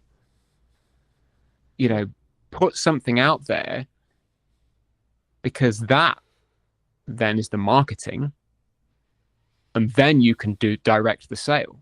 Yeah. You know, I'm not an expert in sales. People know this way better than I do. It's like they make jobs out of it. I haven't. But I do believe that aspect is almost becoming culturally unacceptable, because people don't want to be sold to, and that's okay, but it doesn't mean we shouldn't do it. I think the reason why I paused was because I was just thinking, do people not want to get sold to, or do we need to position it in such a way where it doesn't feel like we're selling it to them, right? What I think you're referring to there is like, I don't want to be hard sold to, right? Yeah. Like, I don't know you, but you can buy my thing, thanks, right? For some, it works for some, and that's great. You know, I don't think it's ever going to work for me personally, so I probably would never do it. But in terms of, I don't want to feel like I'm selling to somebody. No, absolutely. I have to feel like I'm selling to somebody. Otherwise, what am I doing? I'm not. Otherwise, it's a hobby. Yeah. Like, at some point, I need to be in selling this thing mode. Yeah. You know, I'll offer somebody 45 minutes on the phone with me for free. I will pay attention to them. I will direct that conversation in a way which is pure coaching. I won't sell to them in the service element of that call. Yeah. They're gonna know at the end of it what I can do to help them if they want to take it further. But the service comes first. Yeah. And then once that has been rounded out, I can then go, well, look, here's your call to action. This little piece is me saying, here's what you can buy if you want to. Yeah. And I think it's that mindset of, okay, you're allowed to sell what you do because you're damn good at it. And people need to know that. Otherwise, how the hell are they going to buy it from you? When did you choose daily? Because I think so many people, they struggle with, I'm going to spam people, right? Like, I post when I'm not in like crazy work mode with lots going on, etc. Like, I would post like 4 or 5 times a day, etc. across socials. Like, I'll be very visible, but I'm aware of how interest graph works rather than social graph. So I'm interested to see how kind of like you thought about daily like email marketing. Why daily, right? Because I guess some people are going to listen to this and say, well, Tom, that's spammy, right? That's too much. That's crazy, right? You don't want to oversaturate your audience, etc., etc., etc. It's not for them then, is it? That's my answer to that. It's not for them. I started, my newsletter journey began a couple of years ago as a consistent activity. It started monthly. After 3 months, it went to twice a month. At the beginning of, where are we now? Nearly end of 2025. Beginning of this year, it went to weekly on a Monday. And then I got to a point in the middle of August, just before the summer holidays began, where I went, you know what? I've got too much to say. I've got too many things that I want to share with people. And I believe I have the energy and the momentum to do this. So I started winding it up a little bit. And as of the 1st of October, every day, it's 250 odd words of a story, something that's inspired me, something that I found funny or interesting, a life thing, You know, it might be a straight sales email. They can be peppered in. It's a business newsletter. Yeah. But I found that from the beginning of October to today, when we're recording this, sorry for suddenly removing the evergreen content barrier, but we can say over the course of the last 5 weeks of doing this consistent daily activity, I have found that my writing has gotten better. Not to toot my own trumpet, but it was pretty good before. But being able to write and have a funnel and a channel for consistently telling a story, it's made me better, you know? And the performance has done what I thought it was going to do. I gained a handful of subscribers and I lost a handful of subscribers. About as many, it was about parity for the in and the out. And I knew that that was going to happen because I was sending people something daily. Yeah. I was putting an action in there daily. Yeah.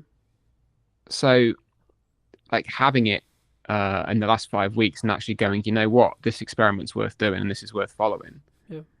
And I'm going to keep pressing on. From my view, speaking about like daily posting reels or daily posting on social across all platforms, blah blah blah blah. I think me it's very similar, right? Like I remember I did a workshop in September, and an old friend, but also someone whose wife followed me, said something on the lines of "fucking hell, Carlton, you're everywhere," and she ended up tuning off and like unfollowing me, and I was like, okay, cool, but would she ever buy from me? And the answer was no. I was like, okay, well then, in the nicest way possible, thank you so much for the time you spent with me, and thank you so much for the support you gave on the content, but you know, actually maybe you're not the right person.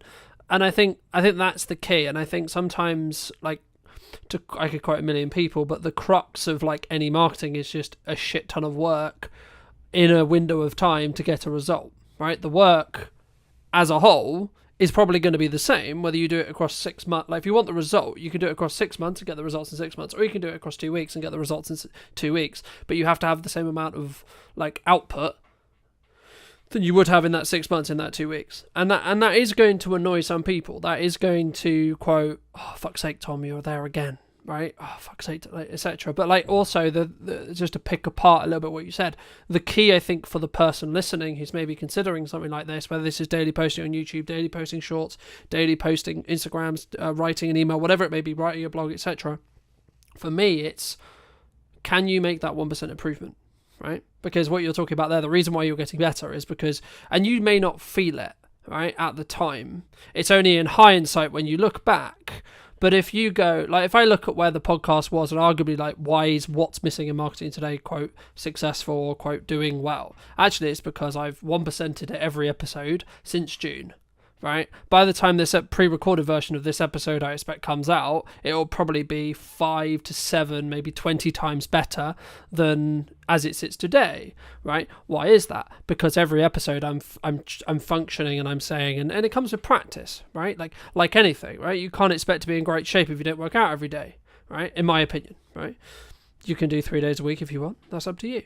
Right? In the same way, you can do 3 emails a month or 3 emails a week, etc. But it would be wrong of me not to ask you about like this huge volume, this huge value add, this huge amount of work, and not talk about, do you think the modern expectations of marketing can lead to, especially smaller entrepreneurial business owners, getting to burnout? There's the word burnout. Is that? I mean, just to give burnout its place for a moment. Yeah, I think that specific symptom comes from trying to do a lot of stuff that you don't enjoy, that you are not equipped to do. You might be capable of doing it, but in that moment you're not equipped to do it. And that you maybe don't acknowledge that something else needs to be set down. So to give burnout the thing, yeah, I think when we look at marketing and sales and output of content, the more you do it, the easier it gets. My opinion. If you come to it and say, oh, this is really hard work, I don't know what to post, I don't think I want to be sold to. For a start, you're coming at it from a place of fear for whatever reason, because you don't want to do it because it might feel a bit scary to put yourself out there. You don't want to do it because it might feel a bit scary about actually selling yourself. It might feel a bit scary to put your 2 cents on a live stream with somebody who you're really pleased to talk to. How dare you have an opinion, Tom? How fucking dare you have an opinion about something that might upset somebody? I specifically today, I had that conversation with someone on LinkedIn because they posted the very same thing. It's like, we just can't have a conversation anymore because you might offend someone. Like, it is up to us to communicate with our best intention. Whatever that best intention is, we've got to put it out there. How somebody receives it is not on you. And I think when we start to take on the burden of the recipient in terms of, and I feel like I should be careful about what I'm saying here because this could be very heavily misconstrued as me being a complete asshole. I care deeply about what I send to people and that they will receive some value from it. If they read it and go, no, that guy's a dick, that's not on me. I can't control that. But surely it's the intention, though, right? The intention that I want someone to read it and go, that guy's a dick. No. So like when you create content in the same way I create content, I always go from a perspective of an intention of, I'm going to add as much value to whoever is. 100%. I'm grateful enough to have the time of the time, right? That's it. But I think the point is, when it comes to the kind of the small business owner, the working parent, the full-time carer trying to run something that they need to run or want to run to maintain their own sense of self, when things like taking on the burden of somebody else's receipt of your content and worrying too much about how are they going to receive this, regardless of intent, at that point, you start to run out of energy because you then don't have the energy to give to the content, to the message, to the service, because you're spending it worrying how someone is going to receive it, and then you start to burn out. And then it just becomes cyclical, and then you don't want to do it, and then you don't do it, and then you beat yourself up because you're not doing it, and then you get all worried and sad that you're not doing it and that you should be doing more, you must be doing X, Y, and Z. And it just becomes this kind of self-fulfilling, it's cyclical kicking your own ass,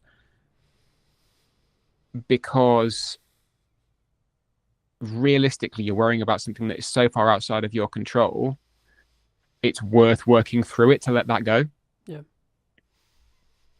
And then you can just send a daily email with the best intention, with content that you believe is good. It might not hit the mark that day, so what? Try again tomorrow.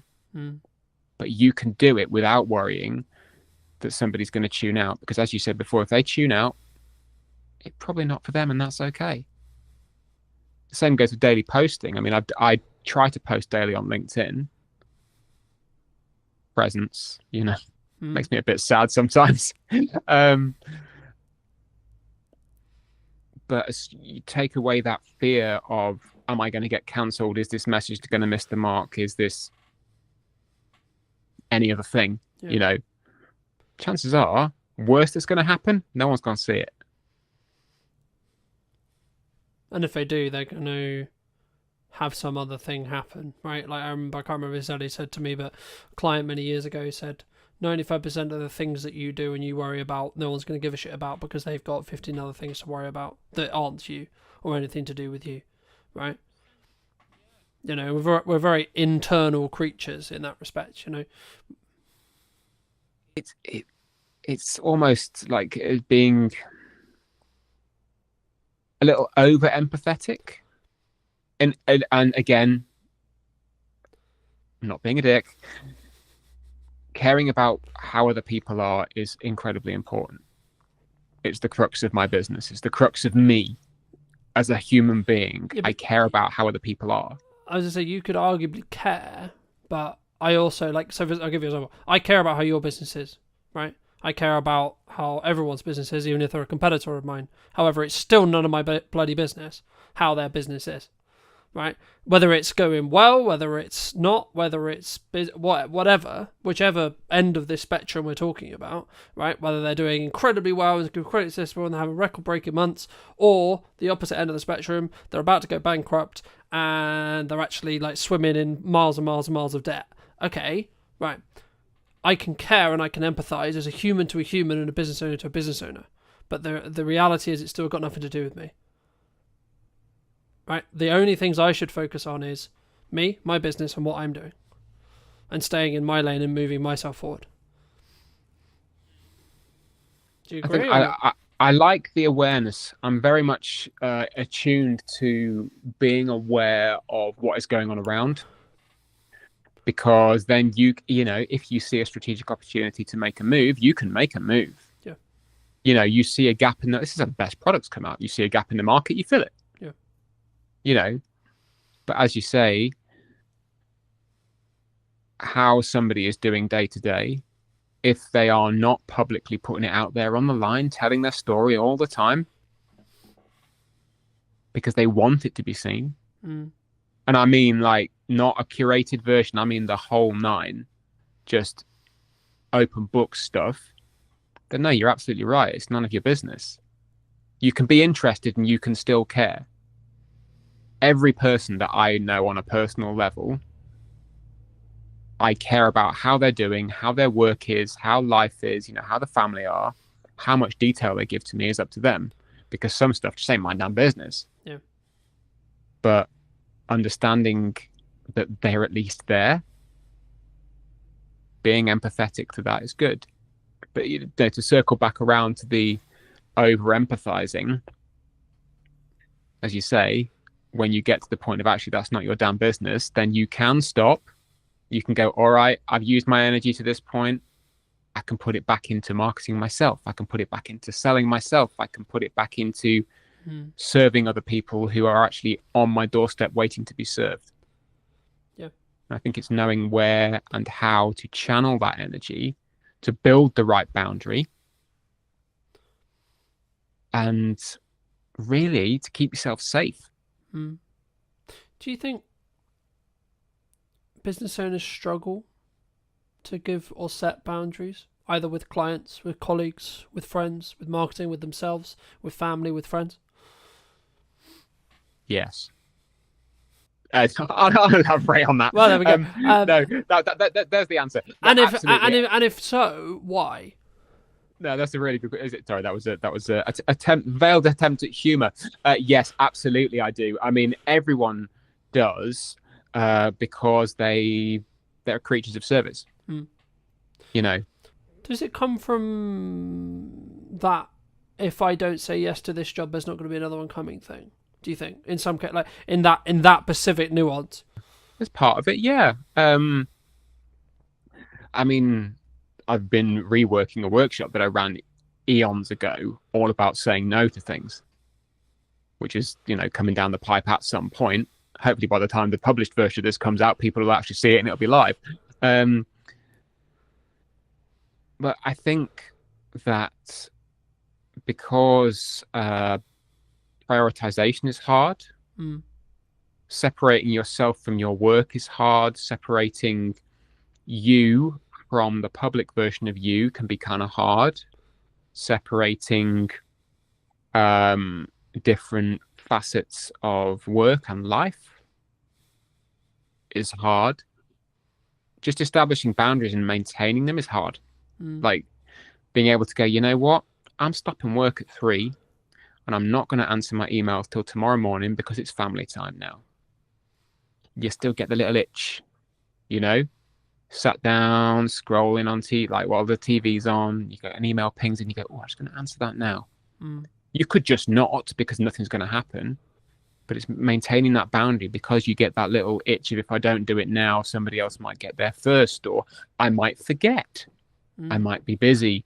You know, it's difficult to maintain it. And again, a lot of the time, in my opinion, it comes back around to being afraid of something. Forgetfulness, busyness. And sometimes you just kind of need to go, okay, well, if something happens, it happens. That's kind of a future me problem. Right now, I've decided that this is my boundary, and that's more important. Yeah, and I think as long as you can reflect on every situation, every job, every etc., like whatever it is you're doing, whatever you're trying to achieve, whether you're trying to launch a podcast, newsletter, work with a new client, do marketing, whatever it is, or do sales or whatever it is, as long as you can actually hand on heart say you did your best and it was in line with what you were or wanted or needed at the time, and or like, I think it's interesting, right? Because I think sometimes we act as if we're busy, or we imply that we're busy, or we are busy, or etc. But actually, in reality, what we're actually saying is, at the moment, the thing you're asking me to do cannot be a priority. In crux, if someone ever asked you, in my opinion at least, oh, I'm too busy for that, what they're actually saying is, no, right now that's not a priority. So personally, something I've done the last couple of years is whenever I have a situation which is like, hey, I know I said, or I know we said, or I know you're expecting me to do X or Y, I will give you a realistic timeline regardless of how that makes you feel in the short term. And that might be, oh, etc. But it's actually, I'm not doing you a good service if I don't give you clear, concise, and transactional or transparency within my communication style.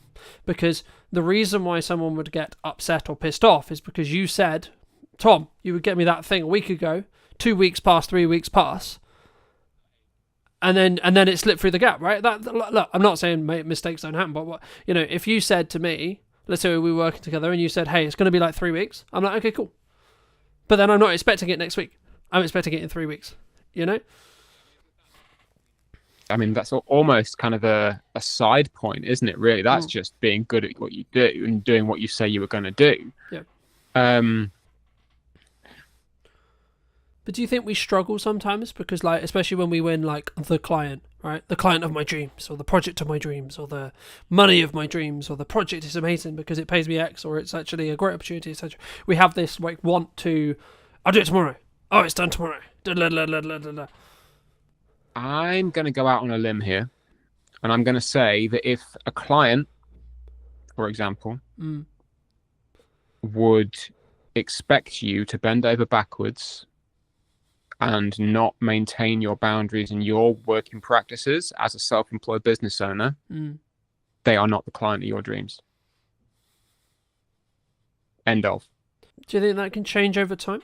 I was just going to ask you. So, like, where we were, say, like, so for me personally, like, my target client, my target expectations, etc., 3 years ago were completely different to now. Yeah, for real, man. I mean, the dial shifts, and it shifts because you learn, not maybe because your clients learn. It could be because the clients learn, but it's more about what you, best in the world, it's about what you want. I would argue, though, that you get a reflection of what you, like, enforce in respect to boundary setting, right? Like, so, like, like, for me, like, you can set a boundary you like. The question is what happens when it gets tested. Well, that's exactly it. If you let's say use the example of it's 4 o'clock, you sat down with the kids, you're getting them in from school, getting snack time and everything, and a client's decided for whatever reason that that's the time they want to have a meeting. You can handle that in any number of ways. And again, we can tie this straight back to marketing. This whole point, we can tie this straight back because it is, you could just say no. You could go, no, I don't do that. That's crossing my line. You could say, okay, I might flex this once, but I'm going to reinforce it in a way which says it's not happening again. Or you could set it up from the outset by positioning yourself with your marketable material, with your boundaries, with the expectation setting from the off that says, actually, this is never going to happen because my priorities are this, this, and this. Serving you is within those priorities. But this is the line. And as I said before, if their client decides that that's not good enough, they're not your client. Well, yeah, and the nicest way possible, they can go somewhere else, you know. They can go, somebody else will flex for them. Somebody else will flex. And I know that context is everything. Yes, there have been times when I have had to completely smash down my boundaries because the project scope of something has changed. Like, it was it's happened recently. It was very painful for me. Like, it wrote off days of time, weeks of time that I thought I was going to be able to spend with the family, but I had to do it. I had to because money would have been lost. And in today's economy, at some point, yes, you do need to go. I was going to say, does that come back to kind of what I opened with, which is like, you need to understand what the business is required for you? Like sometimes you need to eat the shit, so to speak. Sometimes, but at best will in the world, I'm 42 years old. I've been doing this for eons. I ain't eating shit for anybody. I'm not doing it. Yeah. But in this occasion, I went, you know what? The scope of this has changed. You've acknowledged that it's changed and that the work you're asking me to do is borderline unreasonable. But I'm going to do it because A, I'm not a diva. I'm not going to throw my toys out the pram and say, oh, screw you guys. That's bad business. But the acknowledgement from everyone is that actually this is crossing a line. So yeah, context is everything, but being able to control that yourself is what is important in this. The client, because they know how I work and they know my boundaries, we've worked together for a long time, I marketed that to them from the beginning. Yep. I don't need to sell them on that. They already know. So having that within your control, I think, is also very important as to how you can put yourself out there and say, I'm the one who's saying when this line moves. Yeah. I mean, that kind of bridges onto my next question, which was going to be like, what role do you feel trust plays either in business or in marketing specifically? So if it's in a marketing context, it would be building trust with your ideal client, your ideal audience, etc. And if it is in a client context, it would be then how do you utilize and or keep that trust? Brilliant question. So I'll put my coaching hat on now. So for me as a coach, through my marketing, people need to know a small number of things. I mean, the first thing is obviously that I am a coach and that I am good at what I do. They need to know that from the off. Once they know that, we can kind of go, okay, that's the functional practical. We'll just cast that aside. I know this thing about him now. After that, it's then getting to know me. What do I bring to the table? Who am I? Who is this guy? And then through the stories, through the communication, the conversation, it builds this rapport. It builds the camaraderie. And eventually the camaraderie and the rapport turn into trust. Because that kind of communal safe space has been built through the messaging, through the back and forth on email, through the DMs, through the networking. And somebody knows they could rock up in a one-to-one with you and you'd have a great chat. Because at least the space you hold there together for that 30 minutes or whatever, you've established that and it's good. It does take time. You know, it's not just a case of me going out to people and saying, hey, I'm a coach. I'm really good at what I do. Look, I'm a nice guy. You're a neat guy. So it takes work. It takes a lot of trust in yourself as well to be able to go, you know what, this is what I stand for. This is who I am. And who I am is okay. I don't really need to flex or change or bend for anybody because this is who I am. How that is reflected into work once effectively you have somebody pass the post, so as we said before, that's just showing up and doing what you do to the best of your abilities. Yep. You know, I hold safe space for people.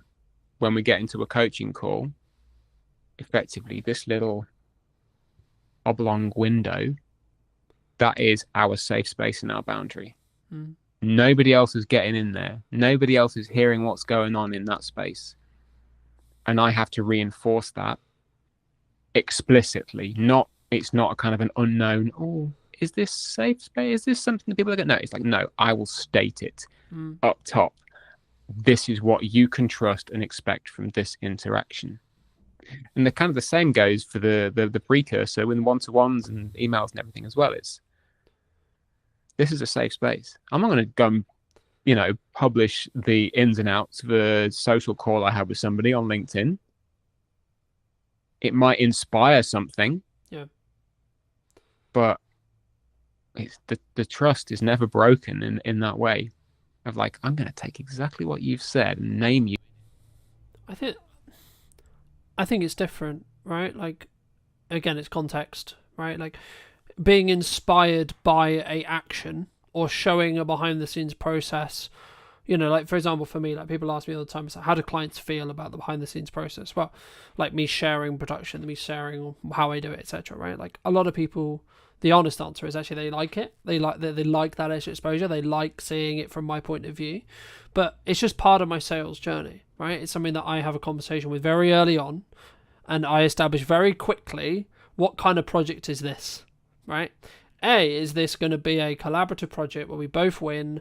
They get great content, I get great content, and I get paid. Happy days, right? Or is it going to be a very stringent, very NDA'd or non-disclosure agreement, very contractual, very show up, get paid, go home, F off, right? Kind of agreement, right? And, I guess, what do I do more of now? Probably the more collaborative side, right?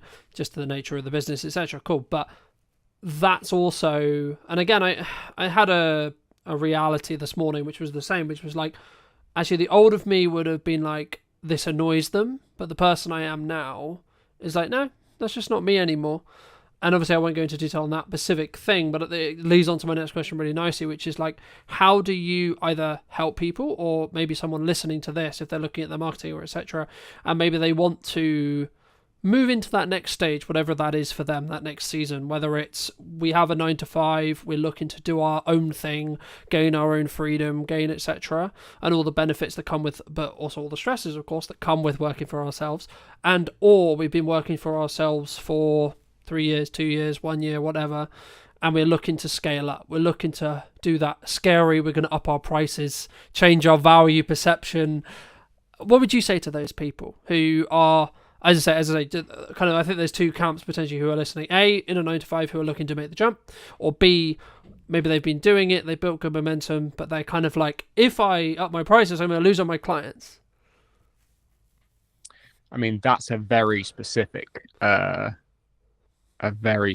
scenario, the whole upping the prices, losing the clients thing.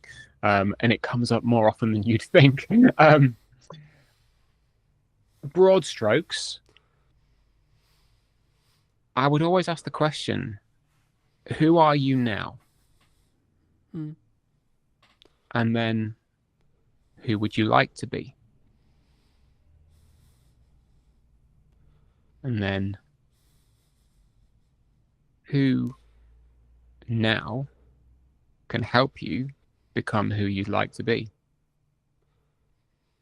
And it always comes back to the self, the understanding that the person in the middle of this storm in a teacup, in fact, the teacup in a storm, is you. You're the one who is steering it. You're the one who makes the decision at the end of the day. You have, I have, pretty much everyone we know collectively who is self-employed has had to have that pull yourself up by the bootstraps conversation and go, you know what? I'm leaving my job. I'm going to go and do it for me. And at that moment, you say to yourself, well, okay, this is who I am today, leaving my job, but tomorrow, who do I want to be? Do I want to be the person who's just left their job and is now running around like a headless chicken panicking? Or do I want to be the person who has gone, I've started something new? Yeah. Still scary. I talked a lot about fear in the last sort of 45 minutes. But it starts with you. Yeah. And I think just to build on that from a marketing context, I had a realization yesterday when I was talking to a client at the time of broadcast, and they were like, it's how they react. So we were talking about their brand in Pacific, and for obvious reasons I won't go into detail, but we were talking about how I perceive their brand. And what really stood by to me was then how they reacted to my feedback on what I was saying about their brand, if that makes sense, right? Because it was like, hold on, this person sees me as a pinnacle marketing voice, and that's why they value what I'm saying, right? It doesn't actually matter, in a nutshell, what I said, right? It was actually, and it was something along the lines of, hey, we really appreciate that because you're a strong marketing voice, etc. And yet, like, clearly, and this is the thing I was going to bridge in when you communicate, when you market. If you want the clients that are going to send you around the country, you want the larger scope, you want the larger projects, you have to ask yourself from backwards, and this is exactly what I did, that's why I'm bringing it up. You have to ask yourself, what content would they consume? How can I get their attention for long enough to build trust with them? But also, how can I show them that I'm worth the call? I'm worth the investment. I'm worth the, because etc. Not even like, first it's the time, then it's the money, right? And I think for me, that's the key, and that's where I think, speaking personally in my own marketing from previously, that's where I potentially was wrong, or where I was doing things unoptimally or wrong. And that kind of bridges onto that thing of, if you're going to post daily, it won't be for everyone thing as well, right? Like, especially if you're looking at socials, you have to have a level of volume to be able to rise above the noise, to be able to show up enough so that people realize, okay, yeah, you are serious. And regardless, I guess in some ways, as maybe like a footnote on that, a sign of success sometimes is actually other people talking to you in a more negative connotation at times, right? And what I mean by that isn't a direct client. It could be a quote rival podcast, a old friend, a old person. And what I always ask myself is, what is their intention when they're coming with that information, or etc., and or do they have all the context, right? But I guess the question that comes from that is, kind of, we've answered it in regard to hate comments, but I guess it's, I've had it personally in my own personal network at times where people have said, like, especially when I'm trying to build like a side plan marketing wise, or a side like revenue stream potentially that hasn't started making money yet, it's like, yeah, but you should be doing your client work, yeah, but you should be doing the thing that previously worked, especially if that comes from your mother, your sister, your brother, your friends, your close people, the people who are close to you. I mean, how do you, or would you say to someone, if you're going to, talk to them about that, how would you recommend they, I guess, challenge that, deal with that, articulate that, reflect on that, etc.? Good question. When people come to you with commentary, we all get it. As I said before, I've had emails from people saying, love your content, stop selling every day. Which my answer is, thank you for your feedback, but no. but no. Not in so many words, although some days you would just like to go, well, fuck you, buddy. We don't do that. It's not particularly. Yeah, but also just to quickly interject, you have every right to say, well, look, if you don't enjoy what I'm doing here, you can watch something else, right? And or read something else, or consume something, etc. Again, context is everything. Thankfully, a lot of the time I can look at, I don't know, I never like to defer to data, but I can look at the numbers and go, well, has that person been subscribed to me for a long time? And if they have and they don't like the selling, and they still hang around, I know they can kind of ignore it and it's fine. But to come back to the question of commentary from outsiders, first, I would always, I caveat this with, you're a human being. Okay, you're a human. Humans react to things in very, very funny ways, whether or not you are a trained coach who knows how to be impartial, or you are a rocket scientist or an astronaut who is actually trained to be out in space when things are on fire. People react to things in very, very funny ways. So if somebody comes to you and says, "Oh, are you really enjoying what you do? Surely you'd just like to get a regular job." There might be no intention behind that whatsoever. It might be an innocent question. Or it could be them going, "Actually, I see that you've not made any money for 3 months and it looks like you're struggling a bit. Is there another option for you out there?" Or, just to quickly interject, or it might be, "Shit, you're doing better than I thought you were going to do. Please go and get a job because it makes me feel better about not pursuing something."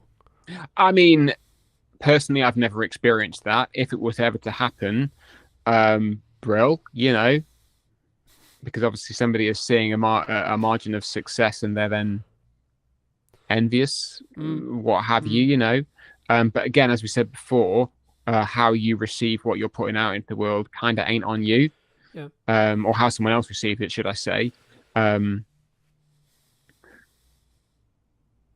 being able to open the conversation is important. Yeah. If the conversation is worth having. Sometimes it's just not worth having. Someone coming to you and saying, "Oh, looks like it's a bit of a difficult one, should you not have just stuck with X, Y, and Z?" Or, depending on who they are, what they know of you, what they've learned through your conversations, communication, family member, client, ex-client, audience member, whatever. Yeah. Sometimes the conversation is not worth having because it just opens you up to expending your energy in a place where you're going to get no return. Sometimes it is worth having in that it's a learning opportunity for you, and that you can then potentially bring someone on side, or have them as a contrarian. Everyone loves a contrarian. But again, because they can teach you things. Yeah. And that then immediately weighs into, well, if somebody is being a contrarian and at some point they could potentially become a client, now I can learn something and I can then talk to them better. Yeah. And well, that's what I was going to add. I think it's really contextual, but like for me, if it was maybe someone you connected to personally, like family or someone really close to you, in the nicest way possible, you need to, like, I always strip that line personally where I want to make sure they're heard, but also in the nicest way possible. Again, it goes back to that, it's not really your concern, right? Like, what I do with the business in the nicest way possible, unless they're like directly involved in it. But like, if it's just like my mother, or like, and this is not aiming at any of these people, like, but just examples, right? If it's my sister, or if it's my brother, or it's my mother, or girlfriend, etc., boyfriend, so on. Normally it comes from a place of care. Normally it comes from a place of, hey, shouldn't you be doing something that pays money, right? Or shouldn't it be like, in some ways they're saying, actually, hey, that thing you're currently doing, I don't personally believe it's going to do what you think, right? Because they look at the evidence, and it's ironic because at the start of a business, when I remember when I was having the idea of Partner Media in my head, I was like, everyone was saying to me, "Oh no, go get a job. Oh, it's not going to work because you don't have the track record." But now I have the track record of making it work across the period of time I've made it work. I'm like, I just personally ask myself, is this going to move what I'm trying to do faster, forward, or is there a level of learning that can happen, or both, right? And when I ask myself, I mean, I'll give you an example. At the time of broadcast, it's incredibly busy with client work. There's lots going on, blah, blah, blah, blah. And I'm like, okay, nearly every single day is uncomfortable. This morning it would be like, actually, me doing this conversation with Tom, however valuable it may be, it's uncomfortable because I should be doing other things related to client work right now. However, in December, in January, when I'm going to look back and go, in November when you could have done that, when you could have weaved it in, and yes, it would have been uncomfortable, but you didn't. I can then not complain that things weren't busy if I don't keep things moving forward while simultaneously working everything else out. And I need to be okay with the fact that for me personally, I'm like, okay, cool, this is uncomfortable, but it's temporary, right? Me being uncomfortable right now is what is required of me from November. Okay, cool. So when we get to December, it will naturally become, because Christmas coming up, people spending time with, so on, right? I'll naturally have that release. So actually, me leaning into this comfortability is a learning opportunity. Yes, it's uncomfortable, but it will be a learning opportunity to go, okay, well, what is too much for me? Do you think people sometimes, I guess, stop before they hit that glass ceiling? Because I've always been of the view of you're maybe one email away when things are harder, especially looking at the current quote climate, right? Where people are like, oh, you're one email away, you're one post away from the opportunity that completely changes your business. Or your life in some ways as well. Oh, absolutely. You never know what's going to come around the corner. You never know. Because you are never around the corner till you are round the corner. I have hit the wall a number of times. Overloaded with work, overloaded with life, bogged down by terrible employment, whatever. And again, this cycles back around to understanding who you are today and who you would like to be tomorrow. It comes around to a boundary. You could say, okay, well, heart of hearts, this is what I want, this is my boundary, and this is what I'm going to stick to, having not lived it. And that's okay. You'll never know if it is or not, because you've not lived it. Again, context is everything. I can safely say that I never want to be without a pair of shoes and having to live outdoors.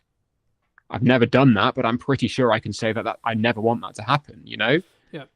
But things like saying, actually, I never want to be in a position where I am, quote unquote, too busy. I never want to be in a position where clients demand of me more than my time is, more than my capacity. Because at that point, I've then lost a boundary. I've then, I've given away a little bit of me. I've devolved something or dissolved something which I've worked so hard to put together because I've lived it before, and I know that I don't want to be in that place again. So it takes a lot of consideration to uphold those things. Whether it's sending daily emails, whether it's posting daily on LinkedIn, however you do it, and the message you put into that, it all comes from who am I today and who do I want to be tomorrow? Because you know that you can do it in a way which allows you to hold on to that stuff. I think maybe if we start to take our eye off that a little bit, it happens with humans. I do it, now and again. I'm not perfect. Yeah. Far from it, If you've got long form content, this is why you and I, all three of us, love long form content, is that you have so much more opportunity with it. If you've put it through, I don't know, Riverside or whatever, and you've got yourself 50 clips, why would you not put all those 50 clips out? For people who maybe don't know you, what starting advice would you give them if they're looking to build their, I'll use your terminology, ecosystem, right? Or they're looking to start out on video? What should we do? First people advice. What are you trying to achieve? All right. What do you want to do? Because we're never going to tell you to do something you don't want to do. What we are going to say is, though, regardless of those things, you do have to lay your foundations down. And this is something that a lot of businesses don't do. If you were going to give advice to either yourself 10 years ago or the other person 10 years ago, what would you say? Be memorable. Be as memorable as you can be. And if you think you're boring, you possibly are, I'm not being rude, but that will be memorable in its own way. You can still find your audience. Hello, my friends. Welcome back to a brand new episode of What's Missing in Marketing Today. Today is going to be a bit of a roller coaster, I think deliberately. Today I'm with Alan and Emily from Yellow Tuxedo. Welcome to the show, guys. How's it going? I just can't believe you've got us back for a podcast all these years later after knowing the first time. It was great. I loved the first one, so I thought we'd want to do it in person this time. It's just, you know what? It's just exciting. We like talking about what we do. We like chatting with other people. So this really is a kind of a And we let you out of the house. We had said that. We were just chatting to the others here. We're like, we don't get out of the house much. So when we do get out, it's like we have to remember to stop talking at times because we just sit opposite round our dining table working. So yeah, it's like we've escaped. I love it. I can't wait. But before we get into it too much, what do you both think? It might not necessarily be the same thing, but what do you think's missing in marketing today? Do you want to go first? No, you can go first. No, because we have this conversation quite a lot, and I think in terms of what's missing in marketing is simply the human touch. And I think we've got to the point now with a lot of small business owners where it gets quite formulaic because this is like how you market your business. And we forget sometimes that actually to be a bit more human, to realise to talk to people on a two-way street. You're really good at that, aren't you? Yeah, well, yeah. I think you just basically handed it over to me because you ran out of what to talk about. Yes. I think there's two things, actually. I think there is that human touch. There's still there's a large desire to broadcast. Let's broadcast. When actually the conversation needs to happen. We still, audience growth is what we're talking about. And I think audience involves an interaction. I mean, this is all buzzwords, but the principles sound, right? So we want as businesses to grow an audience of people who want to follow us, fans of our brand and everything else. So human kind of touch is an important part of that. And you see that, I'm not going to diss any social media platforms, particularly LinkedIn, but LinkedIn's very broadcasty. I've done this. And you sometimes go through the comments and they might have 5 comments and they've replied to 1. And it's like, take the time to reply. We're all busy. Take the time to reply. The other thing I think's missing, and human connection is like the big thing, like that's what we call it in Yellow Tuxedo. The other thing is what we call and. It sounds stupid. But I think so many people think they can do one thing. It's like, I'm just going to go networking. I'm just going to do LinkedIn. I'm just going to go on Instagram or TikTok. And you know what? For an extremely small percentage, that will be fine. For everyone else, it's what else are you going to do? I'm doing this and I'm doing that. And one of the kind of realizations, I'm gonna pick on LinkedIn a little bit. I'm okay with it, right? But it just gives some very good examples. But you see the LinkedIn kind of coaches, they go, oh, LinkedIn's this, I'll teach you to that. It's brilliant. I did this one post that got me 5 leads and all of this, but they're also on TikTok, on YouTube, on Thread, and that's fine, right? And when I say and, it's not just about and other social platforms, it's and collaborations, and macro, and email, right? You have to do more than one thing.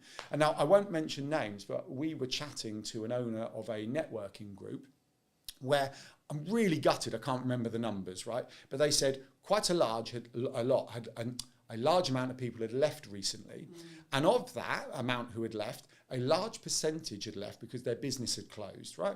Sad times for them. But in talking to them, the vast majority had only gone networking.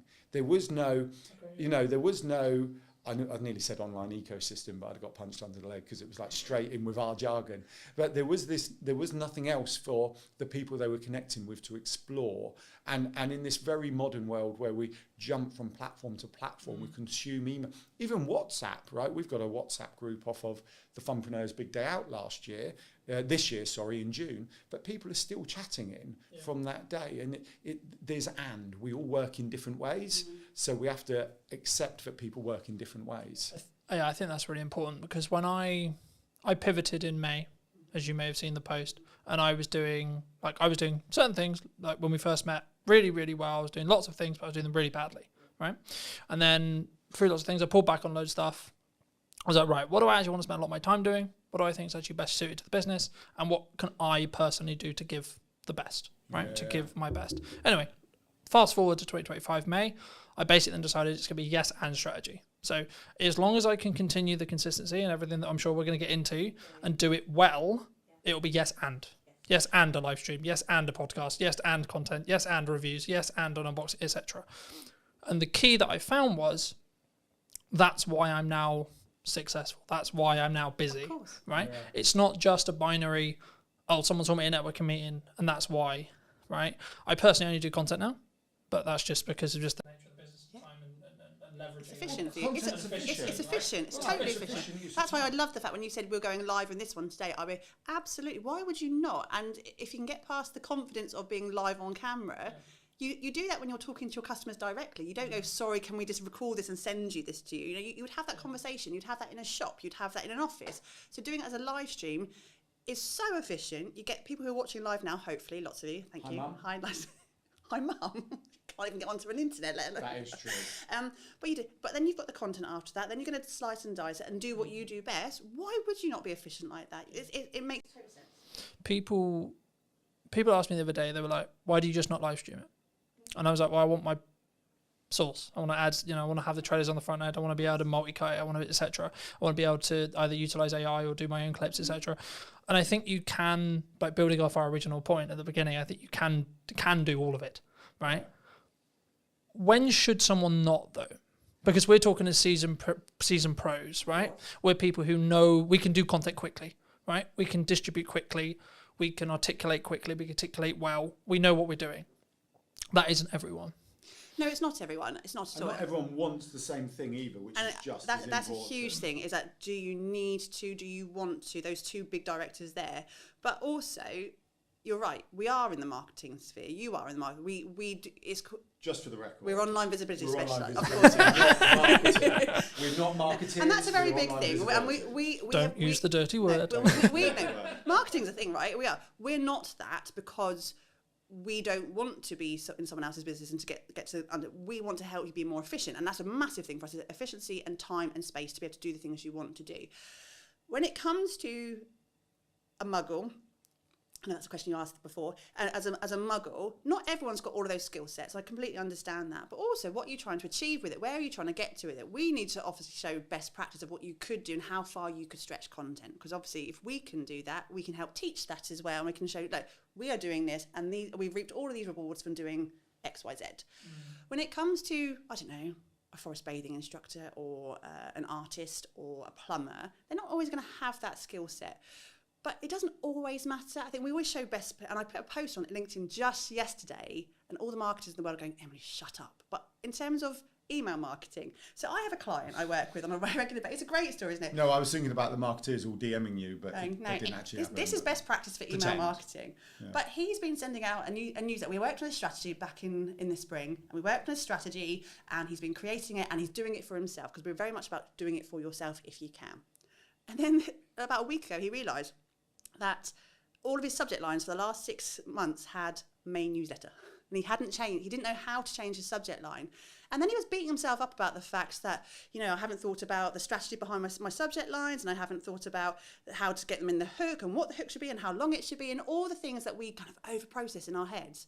His open rate was 38%, brilliant, fantastic. I'd love 38%, and his click-through rate was 4.6. Like nothing had changed. Those percentages were fine, but we kind of put ourselves on this. You should be doing this, and it should be up here, and this should be the better. And you can't do this for yourself. But ultimately, yes, he could outsource that and get an email marketing company to kind of really shine and polish it. Would they always get the same return? I don't know. We don't always know that sort of grey area between the black and white. We don't know it. I think if you're at a point where you want to be out there a lot and you want to do video and you really can't pick up the camera, that's when, yes, absolutely, find someone who can help you to do that, because the block to the tech shouldn't be the reason that you're not doing something. So someone can always come and help you out that way. I think you want to say, Chachi in the corner. No, I mean, I agree. I think you have to choose a medium to start with, though, right? Like for me, I just did video because it was the one that suited me best, right? Now, you would say, and I would say, I need to be doing more. Yeah, absolutely. But I need to be doing it more sustainably, right? So when I do email marketing, I'm going to do email marketing in my way properly, right? When I do blog writing again, it will be properly. I've tested it. I know what I'm going to do. I know how I'm going to do it. But I don't turn on those taps until I know I'm going to be able to keep those taps running. The same thing with the live stream, the same with etc. Like I'm in a very grateful place, but still a stage where time is the main barrier, because I only have a certain amount of time. We're recording this like towards the middle of October.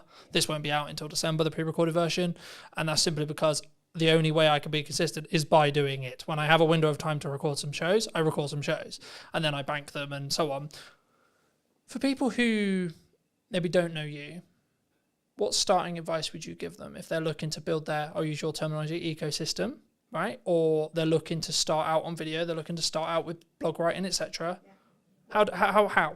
What should we do? Well, all right. So I think the answer to this is also a carry-on point from what you were just talking about. You'll turn on the taps when you're ready. And that's really important. So it has to, you have to start with what are you trying to achieve? Yeah, that's the first thing, right? What do you want to achieve? Because if you go, I want global domination, then you get a list like this, right? And if you go, nah, I just want to, actually, we got someone we can talk about. So Callie, client of ours, member of the Digital Circus, the team community we founded. And I remember when we first started, she said something like this: I'm just trying to make enough money to take the family on holiday, right? So she joined the Digital Circus. We've been working with her. She comes to the group sessions. There's no one-on-one in it particularly, other than just answering the odd question. And recently she's got, it's all kind of kicked in and working. I'm getting so many inquiries organically now that she said, I don't need to post on social media. And we take that as a win, right? She takes it as a win because she's got, she can pick and choose what she does. And we're going, we don't see social media as a bad thing, but it can be a bad thing if you're feeling you have to do it to help you get to where you're going, right? Because then the mindset's different. But for her, she's like, well, I just do the odd posts for the people who are trying to validate me, but actually everything's coming in through the online ecosystem she's built.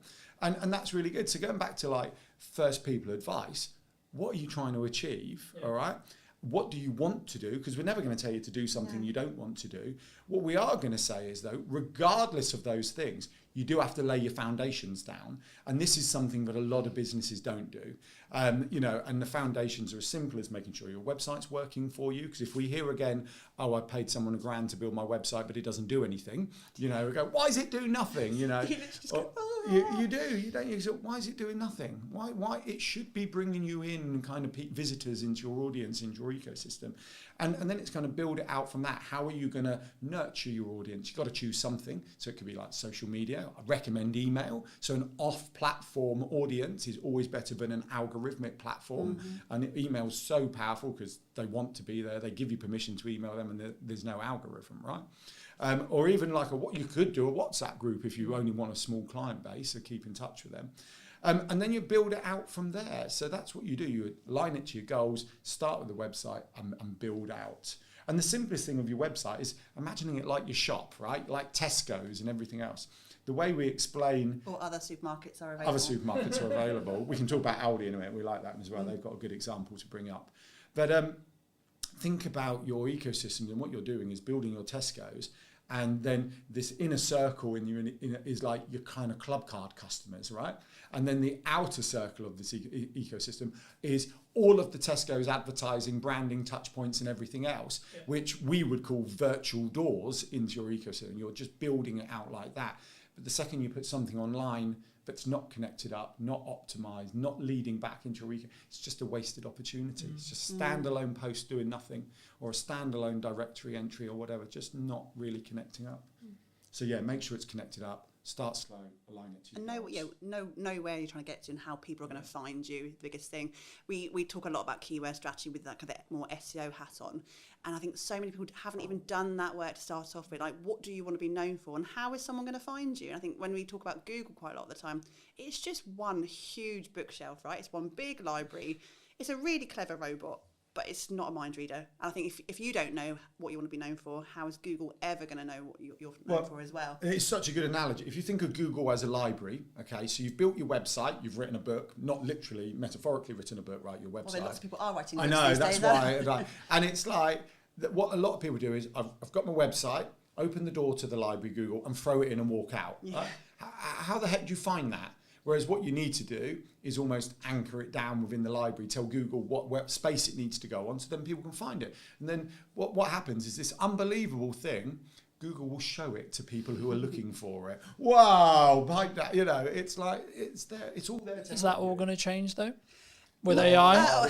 We have this conversation a lot, and AI is changing the world. We know it's changing the world, but at this point right now, it still has to be human-led. There's an element of human-led there, and to a point where AI completely takes over the world when the robots are, and we're going to be proper War of the Worlds, which could be tomorrow. You never know. But we still have to have what is right now, and right now is the fact that we need to be really crystal clear. It's still machine learning, where it's looking at human content, feeding that machine, and we still need to be front and center with that up until they tell us otherwise. So we can't predict the future. Because the problem is, right, like, unless you're CEO of AI company, right, you could use OpenAI, you could use one of the others, Google, etc.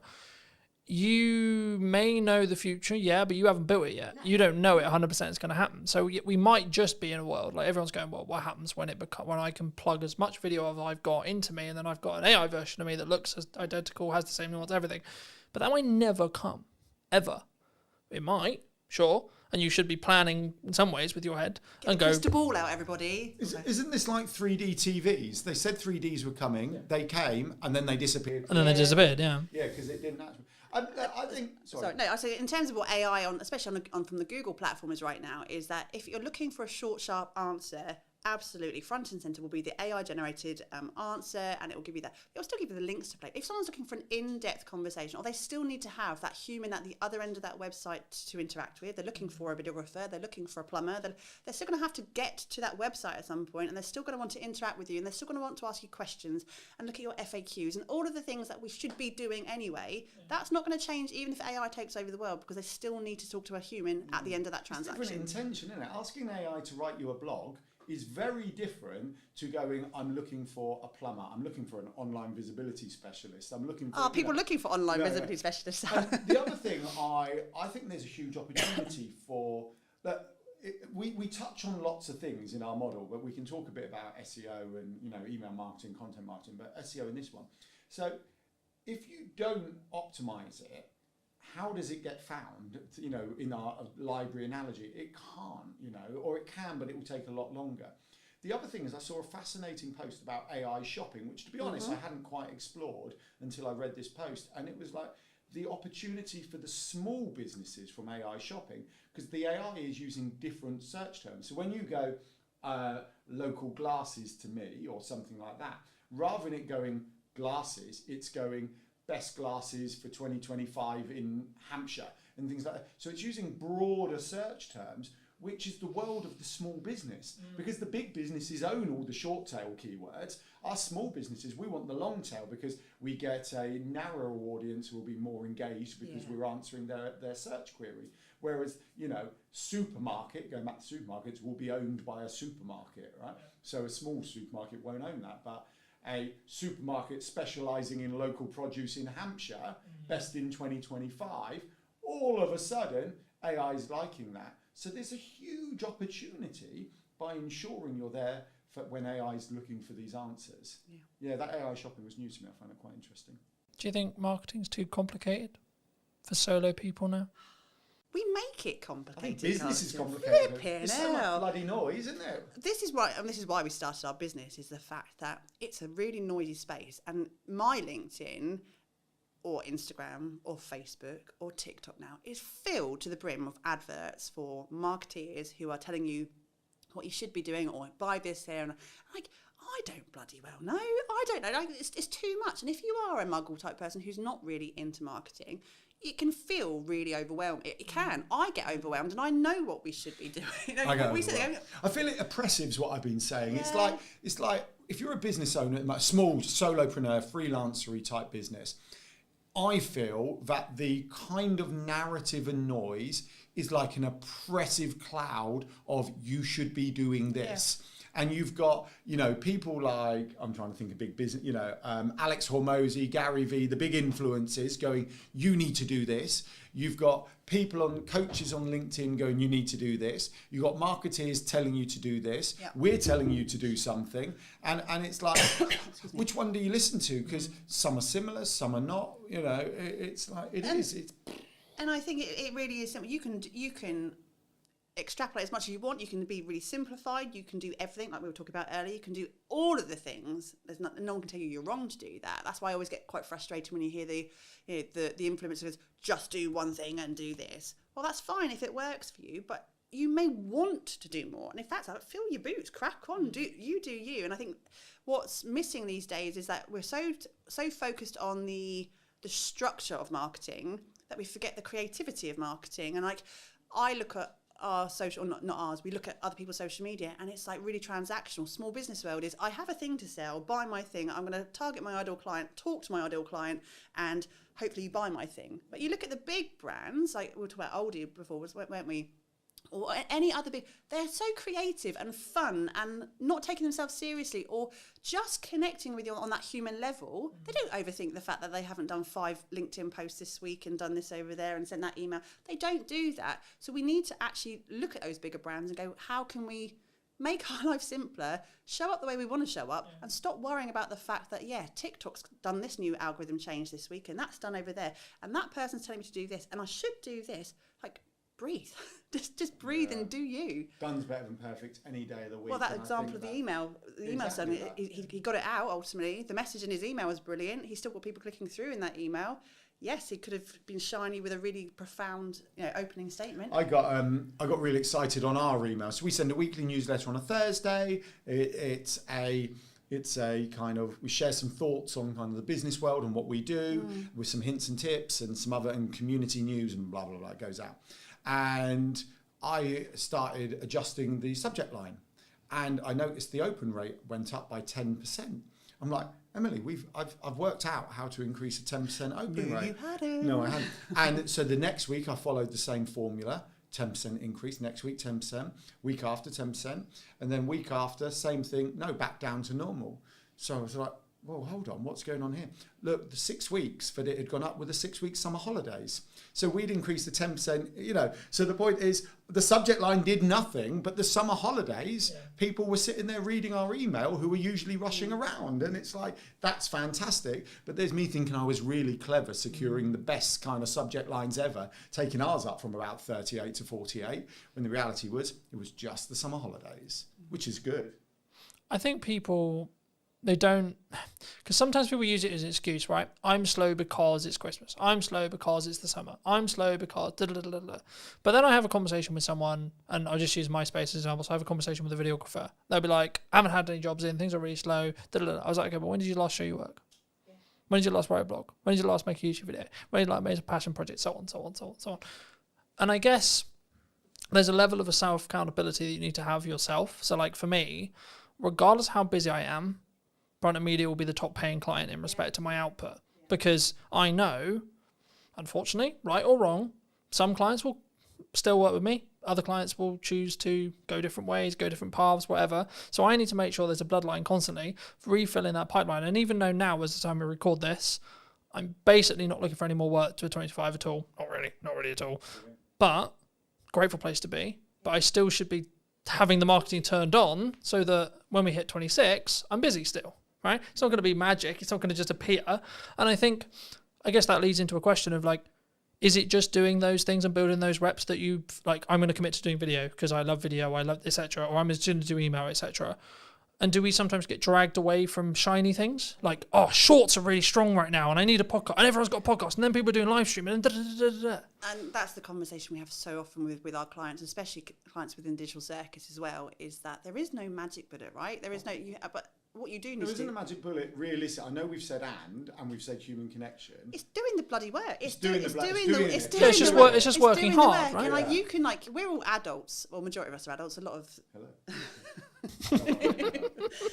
Adulting is the biggest con in the world ever. Well, we can tell. We have a structure and it works for us, right? And we're not going to say it doesn't work because but we spend a lot of time doing those things. It does take time, and yes, there are 2 of us. I get that, but it still takes time. We still run a family around it. We still try and do other things. We have to make twice the wage. We have to make twice the wage in our business. There is no plan B, so we have to do the work. And I can repeat it over and over to someone, going, "Yeah, but you haven't done that," and you keep saying, "I will get round to it." Just have some self-discipline and do it. And if you do the thing and it doesn't work for you, at least you can come back and say, I've tried, and then I'm going to maybe work on the next shiny thing if you really need to. But until the point where you just sit down, commit and go, this is going to take time. I have to find the time in my week. I only have these amount of hours in my day, but I'm going to have to sit down and do it at some point. Just do the thing. And then stop getting blindsided by, TikTok or Clubhouse. is Clubhouse even still alive? No, it's not, is it? But we all run to it. But it's okay when it fills a space, because we know people who did quite well out of Clubhouse. Of course, but it's fine. But it's not long. Thing is, I think it's a bandwidth thing, though. Right? Like I had this conversation with Chris a couple of weeks ago. We were talking about like you should be doing the authenticity, the add value piece, etc., stuff like this. But if you can trend jack on top of all of that, then absolutely you bloody should, right? Because it will add into your overarching the number of views I can obtain, which means conversion, blah blah blah blah. But if it's to sacrifice the value add, just can it off, don't do it. Right, is my view, and it's purely a bandwidth question, and that's why I think you've got to have some level of tough love either from someone else or yourself, which is I think what you were talking about like you've just got to get it done, right? I don't think, and maybe you've had this in friends and yourself as well, but like for me, unless you're close to me, I don't think people quite realise how hard I work. Right, everyone's like, "Come on, you're visible all the time, you're everywhere." Da, da, da. Yeah, but that's because I work literally every single fucking hour of the day, right? And it's not that I'm just like, cause there's then the smart versus the working hard argument, right? But the thing is with AI, if you're working smart hard for the same amount of hours I am, and it's just compounding on top of it, right? So I think it's not just a binary of, oh, I use AI and then I can go and chill for the 5 hours, right? Because it saved me 5 hours. What you should actually be doing is, it saved me 5 hours, so I can do 5 hours more work of the work only I can do, right? And then you actually 5 times more or etc. Yeah, or the thing you love, like within it. So, networking's a great example. And it's like, actually, even driving here. So we live half an hour away, and we're chatting to you for an hour, let's just say. And so that's 2 hours, but that 2 hours doesn't factor in walking, parking, popping, so it's 2.5, it's possibly 3 hours. Yeah. It's actually, if I'm brutally honest, an inefficient use of our day, right? Yeah. Because we squeeze everything in the school run. But actually, we want to do it. We want to do this. And those systems, those automations and the AI, whatever you're doing, allow the things you want to do to happen. So, yeah, whether you're replacing it with something else or adding more in, or you're going, actually, I just want to talk to people. So I was chatting to an AI guy, James, I met from Ireland the other day. And we were talking about an AI CRM that looks at your entire online Stop giving the idea away, because someone's going to go and build it. Yeah, and but we're I'm quite miss happy that someone one. else built. We're not about to build it, right? But it was kind of, I don't actually want this, because it does something I don't want. I'd rather do so. But to the extent where it looks at your entire online presence, so it will factor in likes on posts, comments, email open rates, previous stuff, bookings, DMs and everything. And if someone went past a trigger using AI audio, it could send them a voice DM, because that's our thing, voice notes, and it go, "Hey there, it's Alan here, blah, blah, blah. Would you love a virtual cuppa? I haven't spoken to you in ages, or would love to get to know you. Here's a link." And as much as I would feel that's not quite cool, what that would actually allow me to do is just focus on the chatting to people rather than working out who to chat to. And I really like that idea. I don't know how happy I would be with it sending a voice AI note, but we've played with it. At least to trigger who you need to go and send a message to. Absolutely. So if someone wants to build that, just give us a shout when you've done it, because we've got other things to do, like go on adventures, take people to Palms Park for the day. We have to talk about some fun stuff at some point. Absolutely. I mean, just quickly on the voice cloning note, like that you can, like now, as of today. We use Riverside we've played with it. It's brilliant. Alan said to me, absolutely clone your voice. I could not tell the difference. Yeah. He played something to me and he said, "Do I sound alright? Does my microphone sound a bit tinny?" And I went, "No, it sounds really good." He went, "Yeah, it's not me." I put a post out on LinkedIn with it. I put a post out. It was, so I got the audio, and then over the top of it, I did a video of me doing like a phone jacker voice out. Like this, and put it out, and people go, "No, it sounds just like you." So I thought it did as well. Scary. So I think, moving back to what we started the conversation on, like we might get to there with video, right? We might, right? But the thing is, then I go back to my previous conversation about working smart. Mm-hmm. Okay, well then technically, if we've all got that ability, I could technically script this entire podcast if I wanted to, or get AI to, and then we could have a 45-minute podcast we weren't even there to do. Now, should we? That then comes a question, right? Because is the energy going to be different? Yes, AI can mimic us, but the nuance is it ever gonna? No, we don't know, right? not No, yet, and also not yet. in terms of your own Sorry, sort of it exists. Come back to it. It exists. I watched a video this morning on it. but forgetting on the output, it's surely about your own sort of, I don't know, self-gratification of enjoying to do these. As I was going to say, but Having surely these if conversations, you enjoy podcasting, you want to surely carry on that's doing that. counterintuitive. You wouldn't AI it out if you enjoy doing it. No, I think but that's what the we're point. saying is like we can get so far from it, but ultimately, what is the end of it? What's the ROI? You know, the ROI would be, yes, getting some efficient content created, but the ROI also has to be You're so self- businessy. I'm sorry. You said ROI I did. and ideal I wrote a client blog today. that had ROI on it this week, and I kind of felt dirty. Honestly, who I'm even sorry. are you? You've changed. Yeah, it's like it's what you're trying to get out of your business, and I think something Alan and I have been exploring recently in terms of time and space in your business and what your bigger picture is. Actually, we don't get into business to go, what else can I do to be really efficient today? Like you go Unless into, your goal is, yeah. you know. But also, you choose your chosen field because of your love of the field, or the fact that you want to be outdoors more, or you want to chat to people, or you want to, whatever that is for you. I don't know what everyone else's sort of end goal is, but for me, I like humans. I really like humans. Well, some humans, not all humans, you know, won't they? But yeah, I want to. No, we like chatting, I think don't we? in a world where I could not chat to another human being again, I'd be really, really flipping lonely, and I don't want that. So yeah, AI might be efficient, but I'm still going to want these kind of interactions. Yeah, but that's for me. That right? Hold on. AI video. So I watched a Casey Neistat on YouTube this morning. I think it only came out last night or this morning. And Damn it. there's a new TikTok.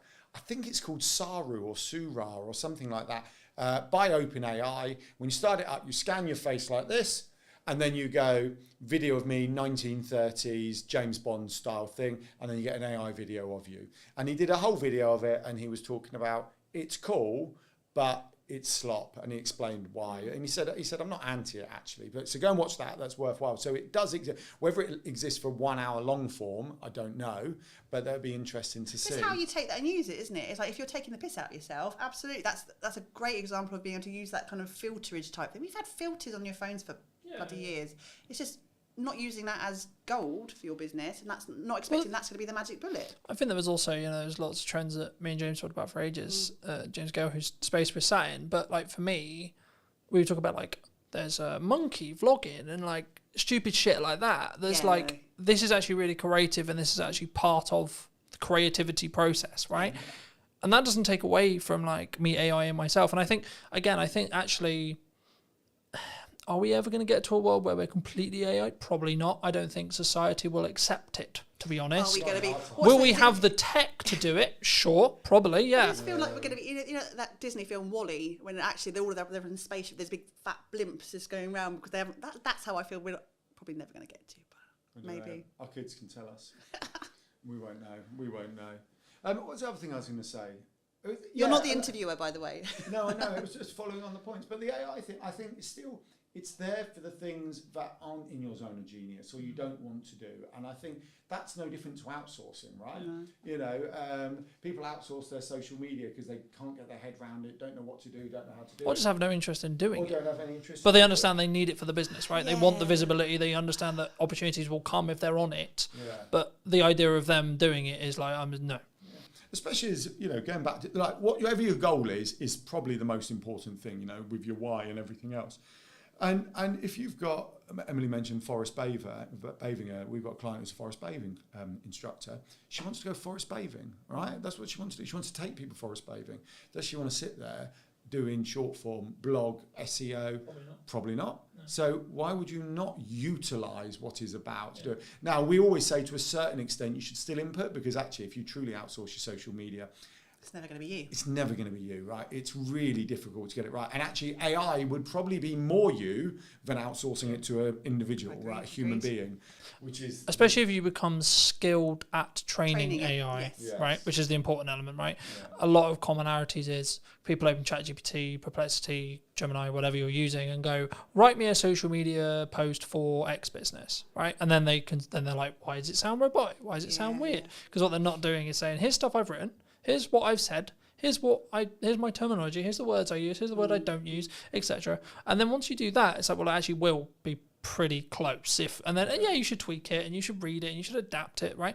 And you mentioned Gary Vee earlier. He still writes 95% of his posts, right? Now, right? So yes, he's a big influencer, he has lots of team, but if he's capable of doing it, what's really your excuse for not doing it? Like, really? Yeah. And this is exactly it. He's like probably the most hard-working person on the planet. I don't think he ever sleeps, does he, at Gary Vee? He never does. Don't know. But it's like, do you live with him? No, I'm close to one with the energy level, thank you very much. I don't even know what my point was.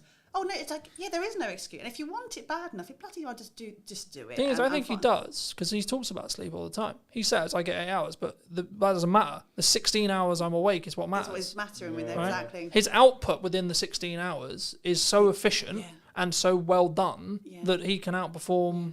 And he's also been doing it a billion years, right? There is that other point, right? If we're going to talk about social media for a second, and you know, okay, so I'm one of the believers that volume is key.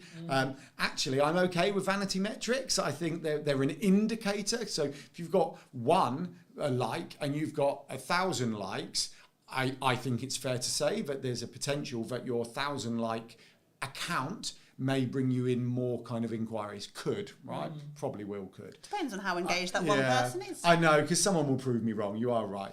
But if you were taking a broad generalization, you would say if I'm hitting 100k, like I am right now, roughly every month, and someone's hitting 10k, I'm probably going to have more inquiries, probably going to have more people talking about my brand and my business and me than someone who's 20 or 30k. I think that's fair to say. What was my point? But I think one of the challenges, especially if we're going back to small business owners, solopreneurs, is the long post, right? A lot of posts are long, whereas going back to Gary Vee, lots of his are extremely short, and they're a repurposed piece of content. They're not fresh content. They're a video he did 5 years ago that whether he's got AI editing it or he's got an editor editing it, he's bringing back out, he's repackaging and everything else. And we shared some online visibility Christmas tips in a newsletter just to help people get their heads around it. And it sounds unbelievably crazy, but coming up with some optimized content, so content that will appear when people are looking for an answer, that could be around something Christmassy, will work for you on your socials, on your newsletter, and in the kind of search engine results every single year. Every single year. So it's once again, we're back to efficiency. And it is efficiency. And I just think we, in a small business bubble that we all kind of sit within, there's this kind of almost, we protect our mental health, where we go, it's okay. You're going there, you're brave. No, it is, because we protect it from being... I went to vanity metrics, you're going to mental health. Protecting your time, you don't want to overload the system, don't do too much more, you don't need to put 50,000 quality over quantity, or all those things that we hear. Is that an excuse, though? It's not an excuse. No. I don't believe it is. The anti-hustle noise drives me up the wall. And I just think if you've got, and it comes back to being efficient, so if you've got long-form content, and this is why you and I, all three of us, love long-form content, is that you have so much more opportunity with it. If you've put it through, I don't know, Riverside or whatever, and you've got yourself 50 clips, why would you not put all those 50 clips out? So hold on, let's break that down, right? You do one video, okay? So you film an hour-long conversation, you put it on YouTube, gets 10 views, okay? Fine. You live stream it to 4 platforms, okay? All 4 of them get 10 views. You've now got 40 views, right? If you then take the recording, do a bit of tidying up and put it on YouTube in December, like you said, you've now got 50 views, right? You take that recording, you chuck it through, whether you want to do it manually or an open AI thing, you're sat here going, what the heck do I put on social media for the next month? And let's say you come up with 10 shorts that all have 10 views again, and 10 views on each of the 3-4 platforms you repurpose it onto, which you can automate. All of a sudden, your 110 view has got 1,000 views. And if they're the same 10 people multiple times, then you're hitting multiple touch points with those people, so they're more likely to convert into warm audience. And I don't think people should demonise doing more if you want to, because if you have capacity and you want to, fair play to you. There was a lot of noise, wasn't there, for a while? For a long time, it was just like do less and be more efficient. And but I'm not hitting my goals. But if you're only putting 3 posts on Instagram a week and you're wondering why you're not getting sales, mate, come on. Again, what else can you do to amplify? And I think, when we were advertising the Funpreneurs Big Day Out back in June. Thank God, I've been working out how to crowbar it in. But I'm there telling your close family and friends, could you please, if you see a post, share it. But the stuff you do as a small business owner. My mum's like, Ems, when are you going to share it? I can't find it. Like, even my mum can't see that post because they don't see it, and we know what algorithms are like. We know it pushes you further away from people, so you have to do more because that person may not see that one post out of your 3 that week. But if you are consistently putting stuff out, that is still quality because the original content is quality. But it's also like, what is value? That's down to the market to choose. That's quantitative in regards to like the person watching it, not you, right? Me, giving as much business advice for an hour, you guys giving the best business advice for an hour, if you're not a business owner, it's not very valuable. Yeah, but they have that thumb. They can scroll. It's just like, don't watch it, especially on an interest card base. You just won't be served it. It's that you won't even see it, right? So you don't even know it exists. But yeah, people are not going to be offended because they've seen that one short 3 or 4 times. They've already seen it or not seen it. They are just going to scroll past. I think we take it far too personally that we're interrupting people's lives. And like you said, most of the time they haven't even seen it in the first place, and you're not interrupting anybody. Yeah, do you know one of the other things? I think this is all fits in. If we're sharing kind of thought process and tips, was the make sure that we prefer target audience to ideal client, but make sure your target, you're only connected with your target audience. Don't do it. And I'm like, why would you do that? Why would you remove potential opportunity? So we don't remove people who aren't in our target audience. We just allow it to build because we want fans of our brand. We want people to know the name Yellow Tuxedo. We want people to talk about it. But then what you get is opportunity. And you said this earlier about people who say, oh, there's no business in December.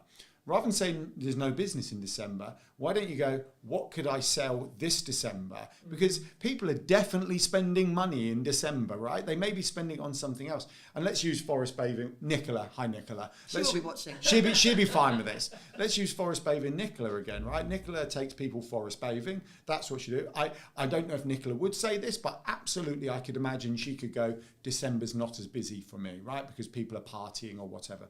But you could bring out a gift voucher. You could bring out some in-home experience that could be bought in a box. I know she does forest bathing in a box.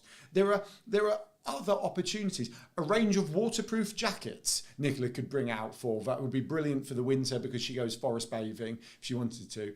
There is a plethora of you got plethora. It only took you. Well, it took us ages to get to Thumpernose Big Day Out and plethora. That's one of our buzzwords. We have like a business bingo lingo type thing, and plethora comes out. Plethора's on our list, yeah. Plethora comes out a lot. So, and that's the thing. I want to go, what can I do differently? And once again, it might take time. So you could have a conversation with AI and go, December always feels busy. This is my business. What could I do differently? You could ask your community you're a member of, like the Digital Circus.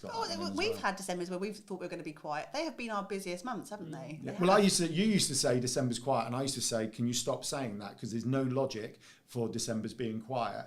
And then we literally got an inquiry on the 31st of November for this fantastic project that led us up to Christmas, which we then stopped for 2 weeks to spend it with the kids. Right? I think the key, and I think originally it was Alex Emoji who said it, but if no one, like not every single person on the planet knows you, then you need to market more.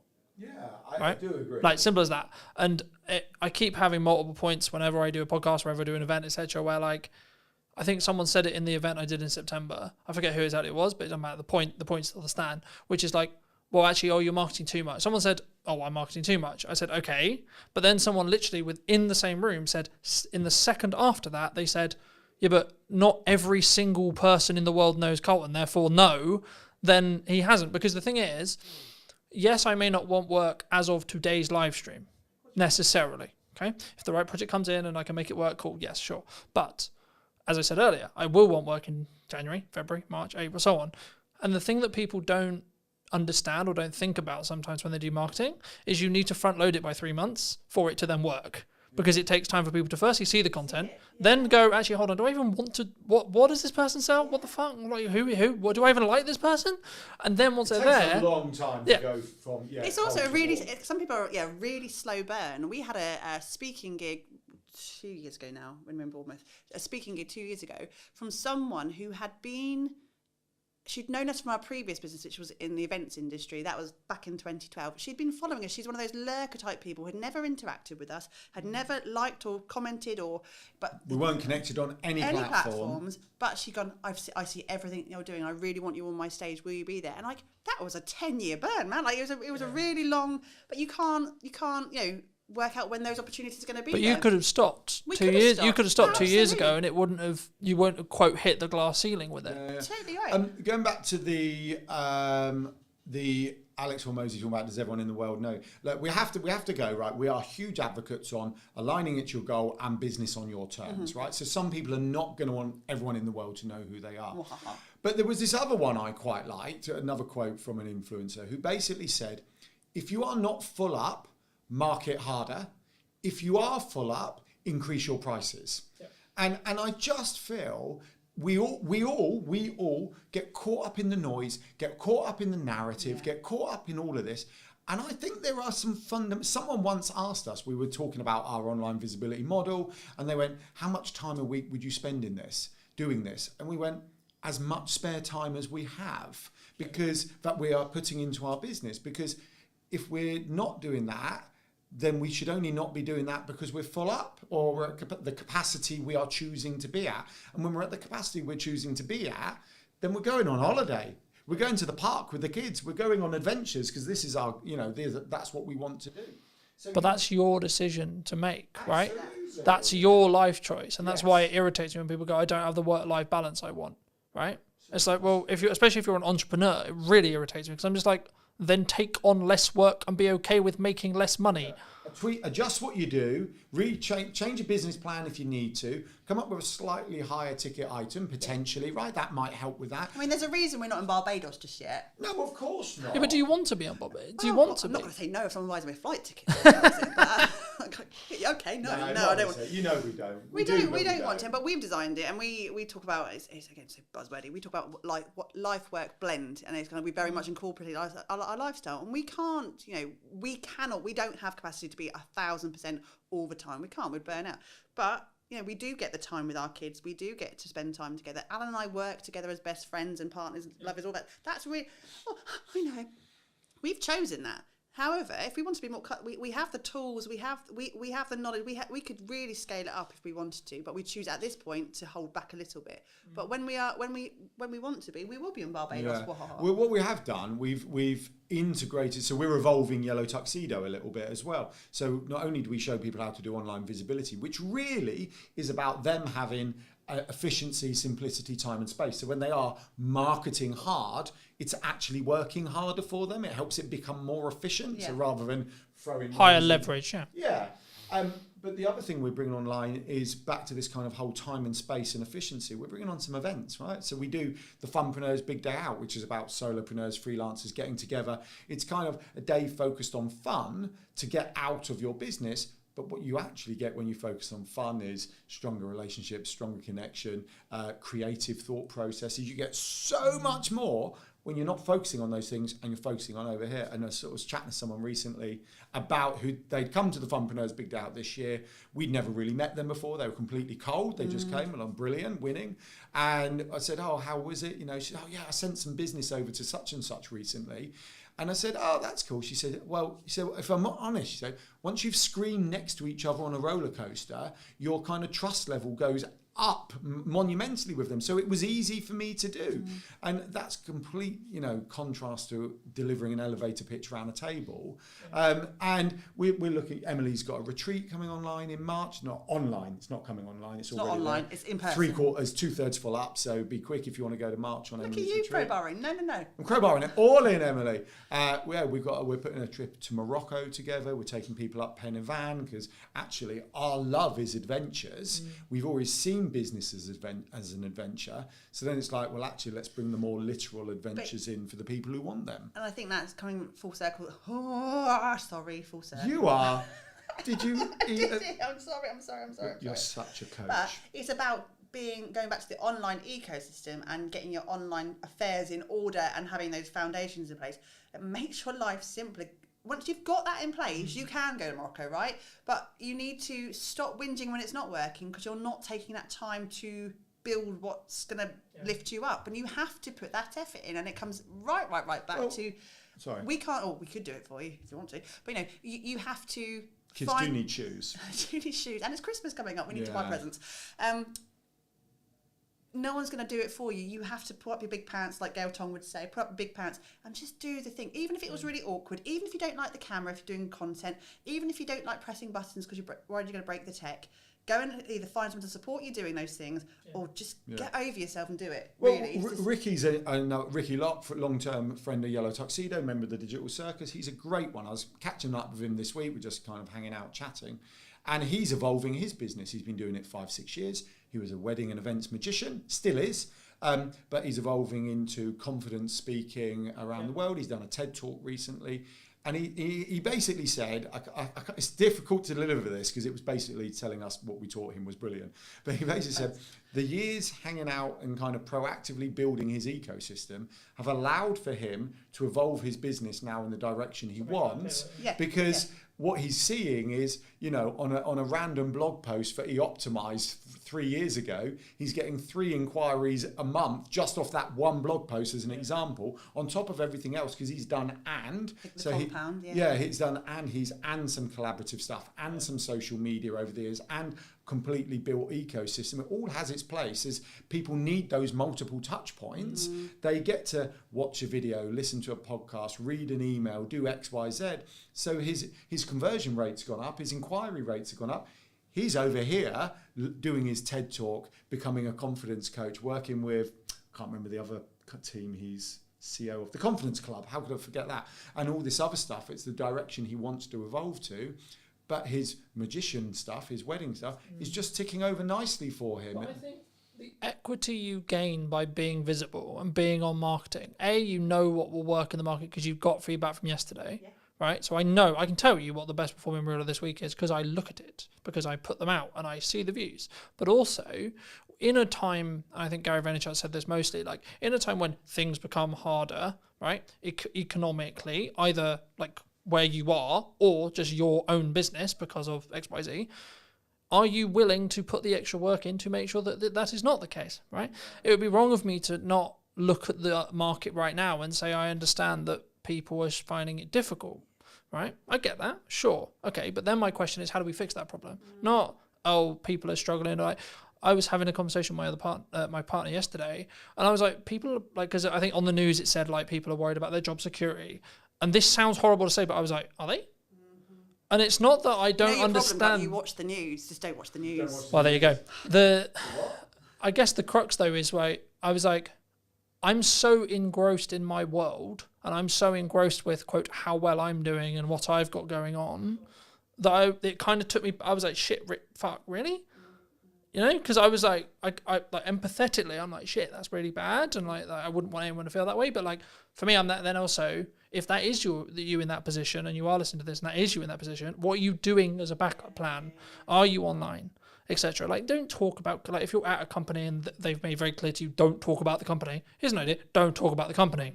Might be a good idea, but you have a load of other stuff that you can talk about, and that was going to be my next question, which is like, how do we weave that line of talking about personal? Talking about the person, right?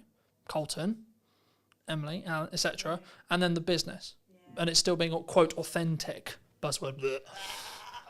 I don't like authentic. I don't, because I just kind of think if you're not being authentic, surely you are surely you're just being you, right? So if you're having to say that you're being authentic, you're not being authentic. I'm being my authentic. Okay, right.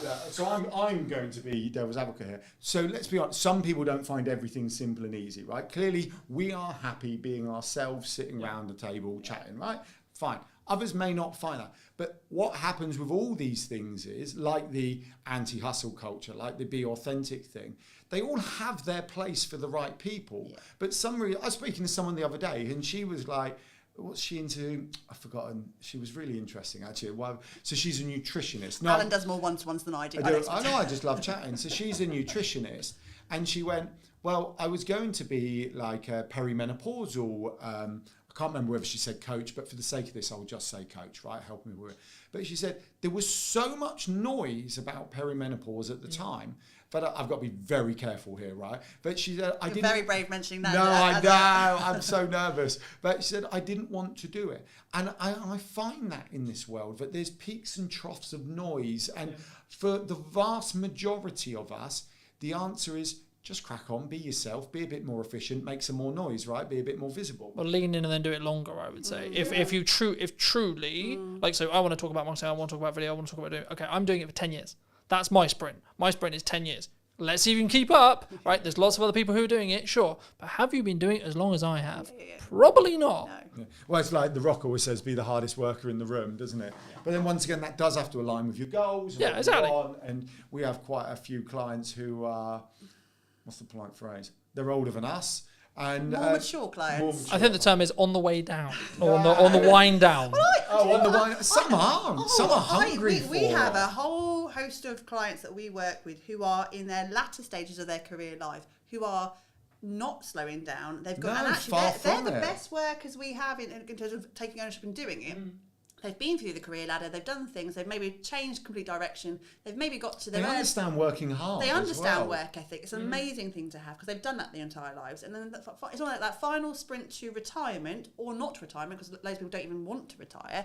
Is that this is my last career. The last thing I'm going to do, I'm going to make it count. And they are the best workers. I really. Well, Michelle Armitage is. Oh, you are dropping names today. Well, not because they're compliments, right? So Michelle Armitage had a corporate life. I think she said she was 10 years from retirement if she wanted it. She didn't. She quit. She wrote the book for the topic that no one else had written the book on, but she was interested in something, went to find a book on it. No one had written it, so wrote it, right? It was on design psychology and how you mix psychology with design, literal design.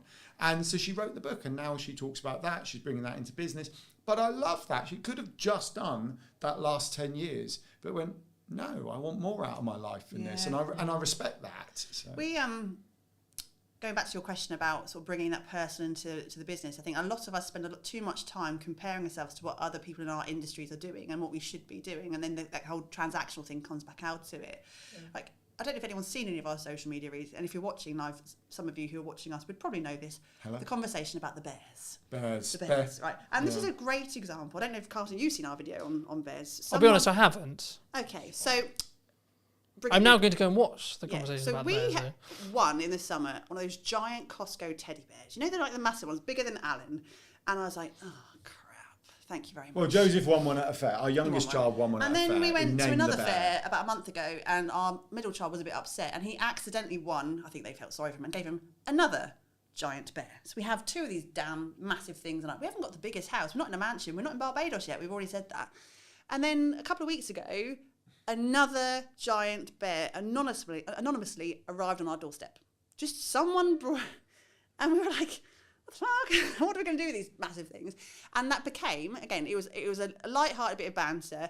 It became a bit of content on there because it wasn't about online visibility. It wasn't about digital marketing or social media. We just put some posts out about the bear. And then what we couldn't have accounted for after that was the conversation from people outwardly who were watching our stuff, sending us bears in the post. We have had mini bears put, we've had Care Bears through the post, we've had people, and the conversation and content that came on, it's been hilarious. That's nothing to do with what we do, but they're getting to know us. They're looking at our tone and our fact that we don't take ourselves too seriously, and the fact that we are just human beings. And also, it was content gold. We did a reel in the end of us beating up the bears. Adam actually had put his shoulder. I still have a bad shoulder. He's got a bad shoulder. He kind of threw it on the floor and kind of rammed it and hurt his shoulder. Approaching 50 and doing a big elbow on a cuddly bear on the floor is not a good idea. But we didn't go, do we have permission to do that kind of content? Does it fit with our content strategy? How are we going to tie it into some sort of really convoluted business message? I should have stood up and gone, join the digital circus. But I think... Because some business people would have said that. They would have seen that and they would have gone, what's the ROI on that? That's it. And that's what pisses me off. And for those who don't know, it's return on investment, right? But like... It really pisses me off when people do that, Every single post in their head, in that person's head. What's the business learning? What's the business ROI? What's the business ROI? And they'll put and I'll see a post that's different on LinkedIn in particular with this, and I get really excited because I can start to see someone just being a little bit more confident to go, I'm just going to share this today, and then I read the entire post and go, oh, there it is. There it is at the bottom. Like, you didn't have to do that. Do you know the challenge is, we've always talked about this, the challenge with a black and white marketing strategy. And I understand, it's a bit like the law, right? When you're kind of doing, the law has to be black and white. But, it's that classic, but I was doing 34 in the 30, but you're doing 4 miles per hour over. Like, no, I know it was, but it was clear, it was open, surely, no, you're over, right? There has to be a line, right? And marketing's very much like that. There has to be a line. You have to look at the statistics.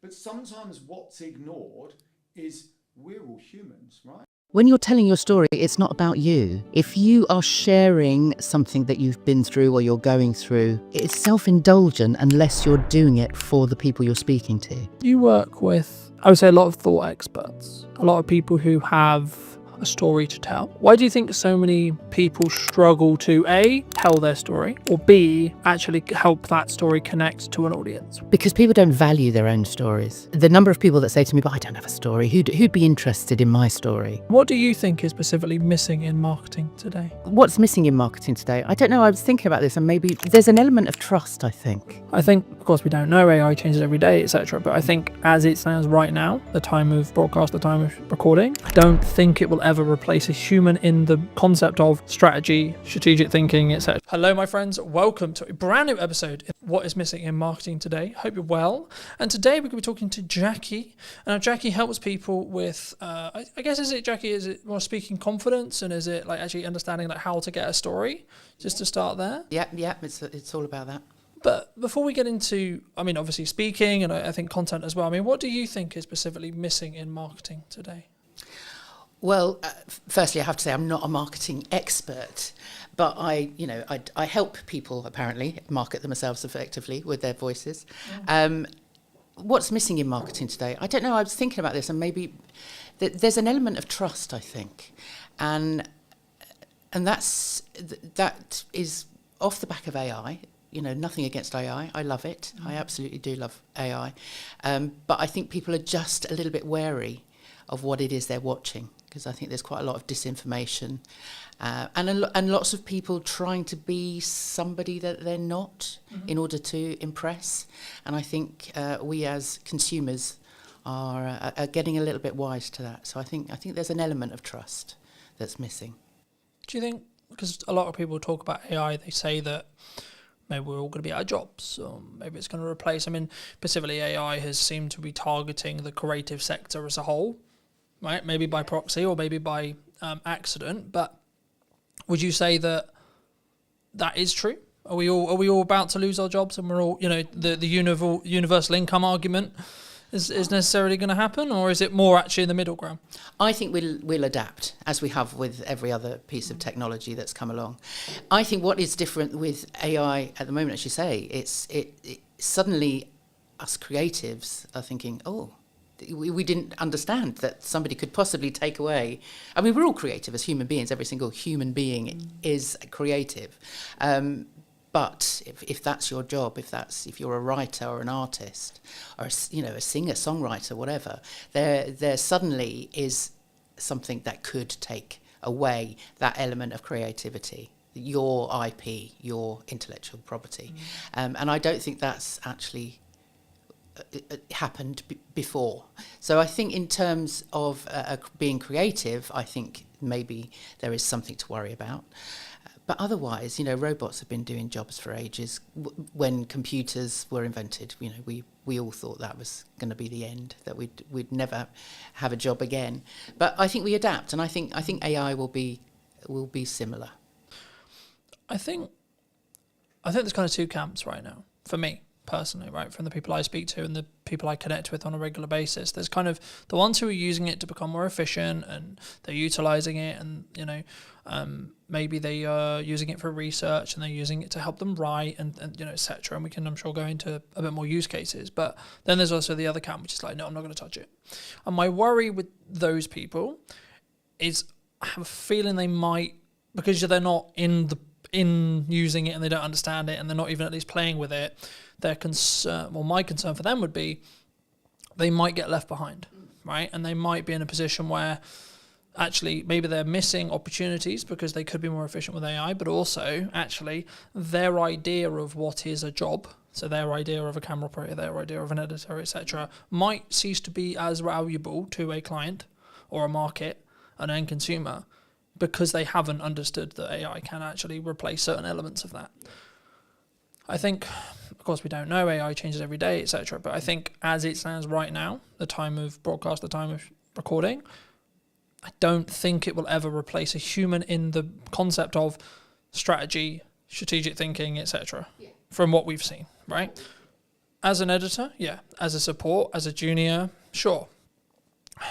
Would it? I mean, there's a lot of conversation in the video space about, am I ever going to be able to put the hours of material I have of me talking on camera into an AI, and then it will be able to basically give me this infinite feed of me, then it will look and sound and have the same mannerisms and etc. And actually, should we have that? Well, I guess is the question that comes from that. You know? But that is the point, isn't it? That there is that element of trust. Is what you're watching actually in real time? Is that actually the human being that's thinking on the spot in that moment? I mean, those are the things that we won't know as consumers. That then you kind of end up feeling duped somehow. And I think the people that don't touch AI, exactly as you say, will get left behind. But it's an element of fear. It's an element of touching it and it all falling apart. You know, sort of, certainly my parents' generation took ages to get into the computer world because they suddenly thought, well, if they press a button, they'll lose everything. And I think it's similar with AI, because people aren't going in and just experimenting and exploring and seeing what it can do, that actually they're frightened of breaking it, so they don't try. Do you think there's also kind of this is the way I've worked for years, this is the way I am, this is the way I've done it? You know, I've been hired as a camera op for years, I've been hired as an editor for years, so no, that couldn't, you know, I mean, is it a level of pride, I think, or level of like, oh no, this couldn't be replacing me, you know? Well, I'm sure there is a level of that as well, but I think people are frightened of change. You know, and especially if there are people out there that have been in the same doing the same job day in, day out for years, and it's kept them safe and it's kept them in their comfort zone and, you know, family fed and all of that. If suddenly something is threatening that, then that's when people kind of there's a fear around it, and then they would rather fight it than actually understand it.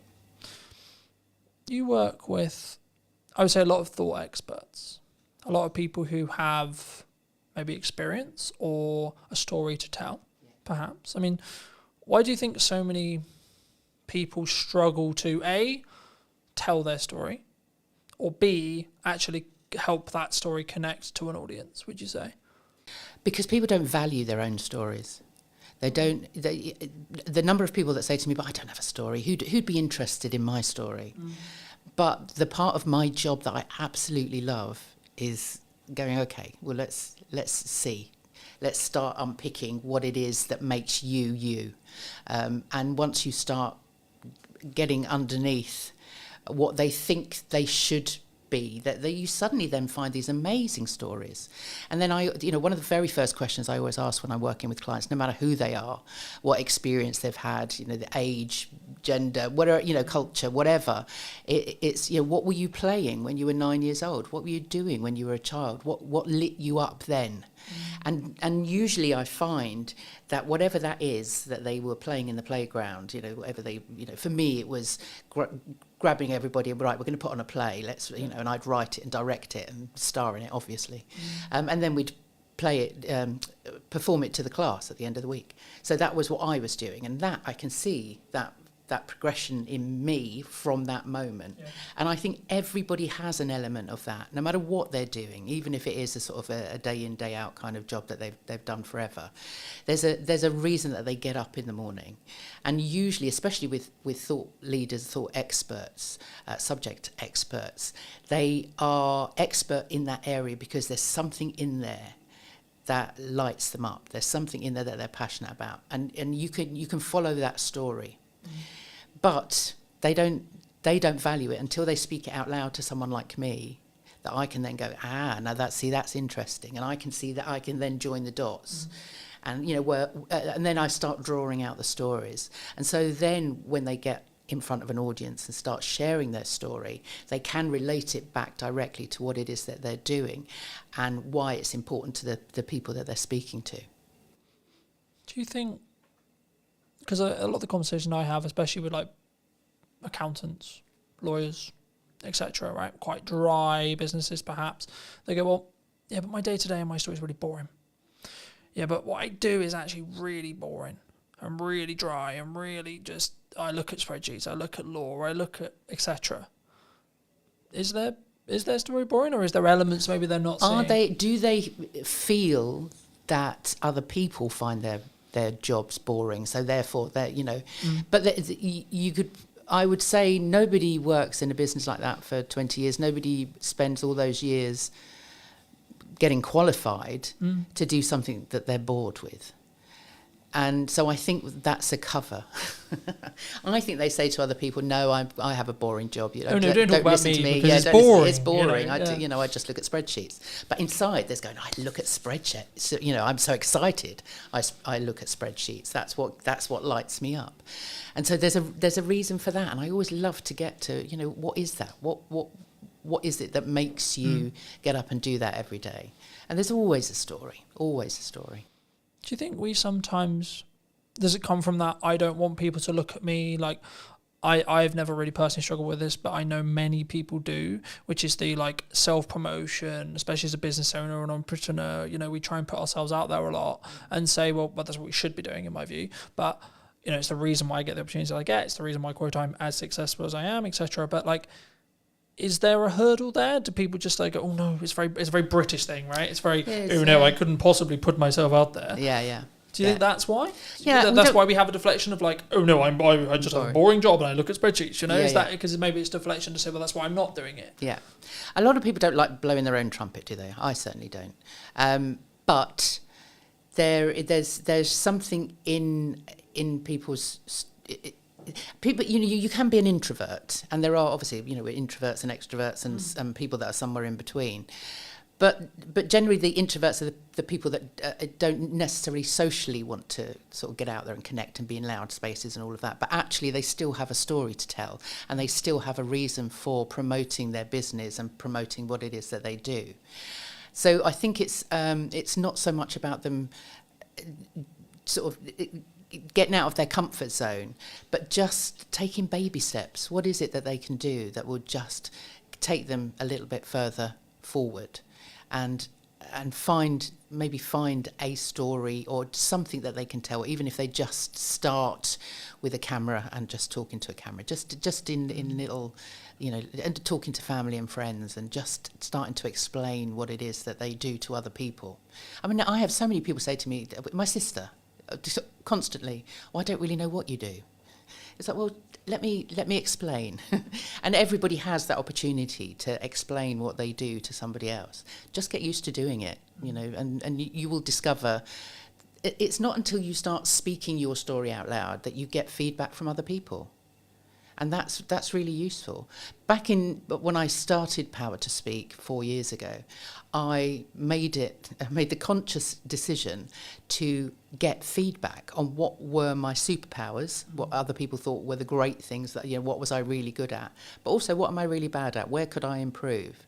And I thought, well, I'm going to bite the bullet. And so I asked, I think, 4 or 5 friends, 4 or 5 former clients, and 4 or 5 networking buddies, say people that I knew through networks.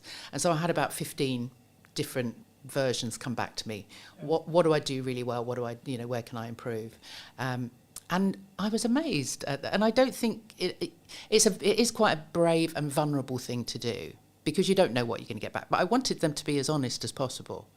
And actually, the good certainly outweighed the bad. And the bad I could improve on. I knew where that was that I could then improve. So I always recommend people do that.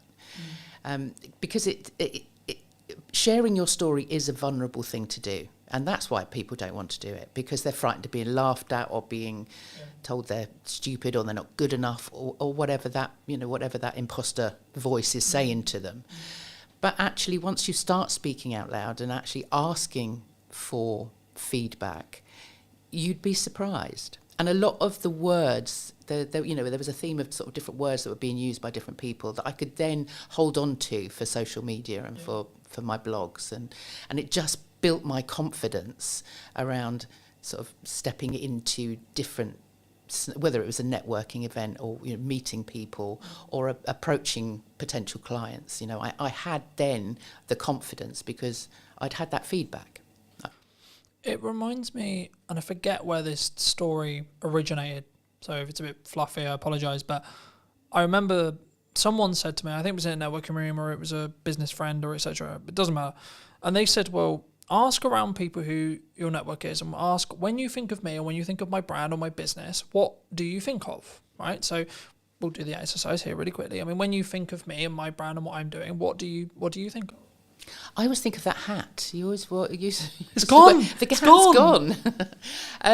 But no, that, I suppose that, and the waistcoats. So, I mean, you had that kind of the personality that came through the way you dressed, which you still a very dapper dresser. I'm not saying that, but actually, when I think of your brand, that makes me think of a brand that's creative and curious, which I think is good. And I think the reason why I asked you is I didn't necessarily want to put words in your mouth, but I think that's a key example of like how I've positioned a lot of what I do and how I do it to imply what I am, right? And what I feel like, and hopefully it will then, if you did choose to work with us, you did choose to trust us to do some marketing or trust us to do some filmmaking or etc., then you would understand that it would be to a level, to a standard, etc. In the same way, if we flip the table, if I come to you, I'm going to think, okay, well, Jackie's going to go deeper into my story than maybe I would have done, because she isn't going to have the hookups that maybe someone would have, right? Speaking personally, or anyone listening, they might have, but I can't talk about that because maybe that's a bit too raw, or that's a bit too much, or maybe I'm oversharing. I mean, how do you ride that line? Because I think sometimes we should share certain things that have happened. My view on it quickly is like, if you've healed from it, happy days, use it as a story. If you're healing from it, no. No, absolutely. And that's absolutely right. Those stories may well come out in a session with me, but I will always say to people, you don't have. That's not something that I'm going to say to you. Well, you need to tell people that. That absolutely not. No. If you're not ready to tell everything, then when you're telling your story, it's not about you. If you are sharing something that you've been through or you're going through, it's self-indulgent unless you're doing it for the people you're speaking to. If you're just wanting sympathy or wanting people to know what a terrible life you've had or whatever, things then are really hard. It's all about you then. And actually, really business, things are really hard. And but what you need to, that's fine and relevant if it's relevant to your audience, because if it's not relevant to your audience, they'll switch off. Well, you could tell the same story. So, well, this is how I overcame being, I've discussed it in podcasts before. I've discussed it saying, well, 24 was really challenging and really difficult. Okay, but here's actually what I was doing wrong with marketing. Here's actually what I was doing wrong with networking. Here's exactly what I was doing wrong. And this is how I've done it better this year. And this is what funnily enough, this year is a lot better than 24, right? So I think it's within that context, right? But it was wrong of me not to, hint at your story a bit, right? You began in fashion. You then moved into acting. And then you help people, shape their voice, understand their voice. Would that be fair to say? Yeah. Did you always want to? Have you, the question that comes from that is, in your current career path, is it where you expected it to be when you were maybe acting or in fashion specifically? Is that like, you go, okay, well, this is the path I'm going to go on and this is where I'm going to end up? And if so, how did you sort of get to where you are now? Yeah, does anybody actually end up where they think they're going to end up? When as I said, when I was 9 years old in the playground, I was writing, directing, acting, literally producing. I was doing all of that. And then when I got through my teenage years and went through grammar school and O-levels, as they were back then, and I went to my careers teacher and she said to me, what do you want to do? And I said, well, I want to be an actor. And she sort of head tilted to one side and went, I don't think so. She said, do you go to the theatre? And I was like, well, no, not very often. I lived in North London. I wasn't anywhere sort of near that sort of places, those sort of places. And I wasn't doing a lot of drama. I was doing sort of bits and pieces at school. And she said, no, you don't want to be an actor. She said, if you wanted to be an actor, you'd live, die and breathe the theatre. What else can you do? And I'd said, oh, well, I'm not bad at art. So I ended up, and I loved fashion, I always loved dressing up. So I ended up going to fashion college because for better or for worse, the woman had just literally crushed all of my dreams in that one meeting. It was like, well, obviously I can't do it. That's me done. I can't do that. So I became a fashion designer, which was fun at college. Once I actually got into the business and I was I was in the sort of rag trade end, so I was literally churning out stuff for Topshop and Miss Selfridge and H&M and all of those sort of places, and just they would fly me out to Paris and to copy the stuff on the catwalk to then come back and reproduce for our high street. And I thought, this is no fun, this is not creative at all. And a friend of mine was working at the Royal Shakespeare Company in costume. So I kind of moved sideways into costume and I worked there. But obviously, I was at the Royal Shakespeare Company. So I sort of was literally looking through the curtain, watching the actors on the stage going, oh my God, that's where I need to be. So I went to drama school when I was 28, actually. Well, actually, no, I was closer to 30.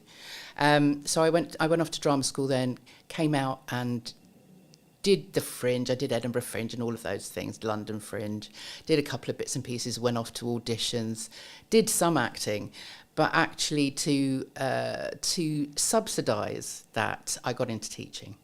And so I was then teaching kids drama and doing Lambda exams and all of this stuff. So I never taught drama in a school, but I was acting coaching, basically. I was running little clubs and things like that. And I think I am a natural teacher. There's something in me that wants to actually put my hands under people and kind of guide them. Guide and teach. Yeah. And not so much in that kind of curriculum, this is what you need to learn and this is how you need to learn. But everything that I learnt at drama school, over the years, I've seen how fundamental the training is to everybody. Whether it's the breathing, the voice, when you're taking on a character, you need to find out their motivation. What's the intention of everything that they're doing? What's the story you're telling? Who's the audience? And everything now comes back to what I do now. So in lockdown, right up until lockdown, I was still running. I was working more with adults then. I was acting coaching with adults. Also going into schools with adult theatre companies and doing sort of work within schools. Lockdown happened, all that work finished. And I then thought, no, I don't want to go back to that. I want to do something different. And so I took a coaching course because I knew, as I say, there was something of the coach in me. And it was during that course I was in a breakout room and we had to explain. By then I was working with people, thinking, how do I work with people with their voices? Because I'd been in lots of Zoom calls with business owners. I think we met on one of those, in one of those sort of networking spaces, and everybody was like, "Oh no, we have to make video now. We have to put ourselves in front of a camera. We're on Zoom all the time. People want to know what my 60-second elevator pitch is." And I could see that there was a fear there. Yeah. And so when I did the coaching course, I knew by then that that's kind of where I was going. And the exercise within this room, there was only 3 of us in this breakout room, and we had to explain to each other what it was we did for work, or what we were planning on coaching. Mm-hmm. And so I explained what I did with people, and I said, okay, that's my minute. I've told you what I do. Now explain back to me, what did you get from that? What did you understand from that? And one woman said, you help people market themselves effectively. And I thought, I hadn't even considered that I was helping people actually market themselves. And the other woman said, you help people show up powerfully in the world.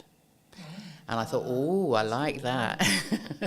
and so power to speak. It was then all around, the fact that it is empowering when you give somebody that voice. And certainly in the 4 years that I've been doing it, it's just the transformation that I see in people when that kind of penny drops and they go, actually, I can just be me. Yeah.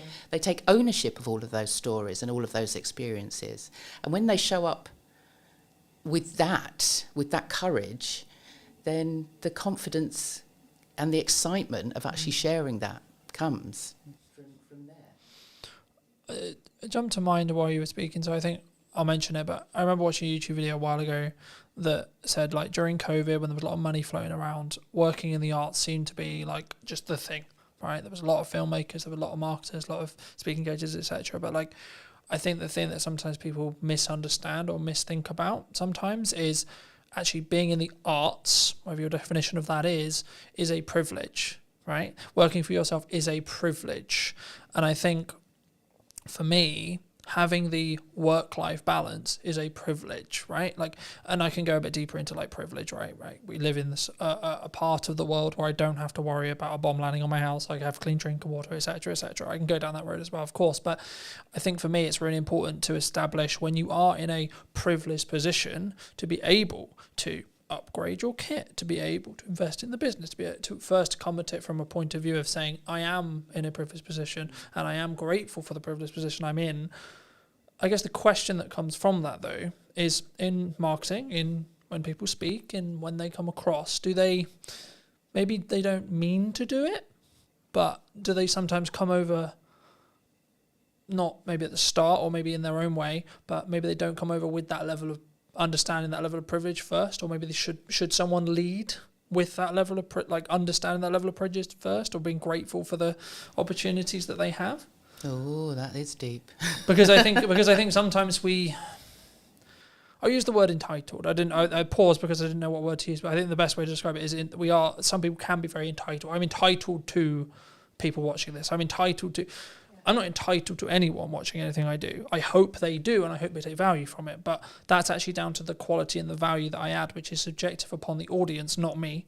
My job is to do the best I possibly can in the grateful opportunities I have to hopefully add value to someone else. Yeah. Yeah, I mean, I don't know how many people creating content in a privileged environment really understand that that's the case. I don't know how many people are actually... I think maybe with what's going on in the world at the moment, people are now kind of thinking, well, actually, my life isn't actually yeah, exactly. You know? I'd much rather be here than there, kind of thing. So yeah, maybe we are becoming more aware of that. I often get people say, if we're going through a talk or they're speaking to an audience, I mean, generally their audiences are potential clients, potential customers. That's the reason they get up and they speak to people. But they don't want to be seen as arrogant. But what I say is, it's more as long as you're confident, you're doing it. What you're speaking about is, like you were saying earlier, people don't like to blow their own trumpets. They don't like to sort of say, look at this. But actually, in some cases, you need to have that. I don't want to say arrogance. Arrogance isn't the right word. I think it's belief. But it is a belief, yeah. But it's arrogance with humility.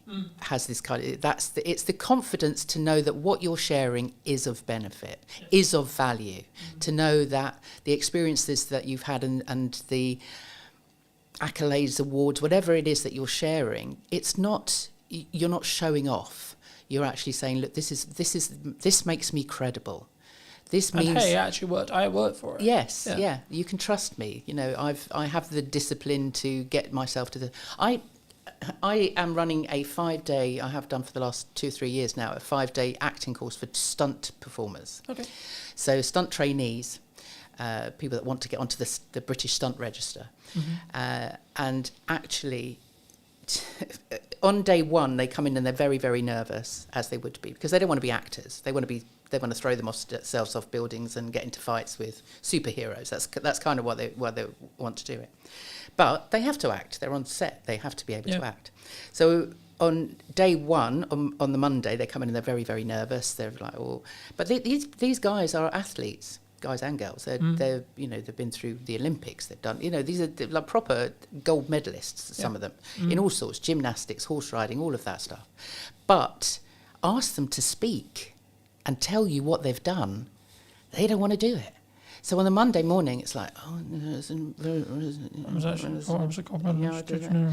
it's like, hold on a minute. On Friday, I'm going to get in a stunt coordinator to talk to you on a Friday afternoon. By Friday, you need to have your 60-second elevator pitch. If you got a lift with Steven Spielberg, what are you going to tell him that's going to make him want to work with you? So through the week, so by the Wednesday, they have to do it again. By the Wednesday, they're now speaking their stories out loud. So we're now finding out that they are, gold medal. One guy had been training with Tom Daley for the last 7 years. Got to the Olympics. Yeah, gold medal, parkour European champions, all of this. And as soon as they speak that out loud, they get the reaction from the rest of the group going, wow, that's amazing. Didn't know that on Monday. Yeah. And so by Friday, they've now taken on all of this feedback, and they've seen people kind of go, lean in and listen. They want, the people want to know more, and so it's not arrogance. We always say to them, name drop. Don't name. If you've just worked on Tom Cruise's film, don't go into a pub and start mouthing off about how great you are and you've worked with Tom Cruise. That's not the right place to do it. But if you're on a lift with Steven Spielberg and you've just worked with Tom Cruise, that's going to impress him. Not like, oh, aren't you great? But actually, I can trust you, because if you've worked I think they'll with that, see them as a colleague. Then it's that quick. Yeah. Can I see you as a colleague, or are you just a person? Yes. Right. Yes. Yeah. But it also is that credibility. If you've worked on a certain amount of films, and it goes any business, if you can prove or if you can mention a name that somebody else knows, then they can ask that person how you are to work with. They know that you've turned up for that job on time, whatever, all of that reliability. So don't be frightened to blow your own trumpet, because it really does aid your credibility and your trust and all of those things that you need to build with your potential customers and clients. You obviously work with people, I guess, in a more public setting, right? When they tell their stories, they're more, I imagine, correct me if I'm wrong, but I imagine they're mostly in front of rooms. They're maybe having it filmed, or they're doing a virtual equivalent, right? So they're speaking to a group of people. Is there crossover between like speaking in front of a room and delivery and creating content?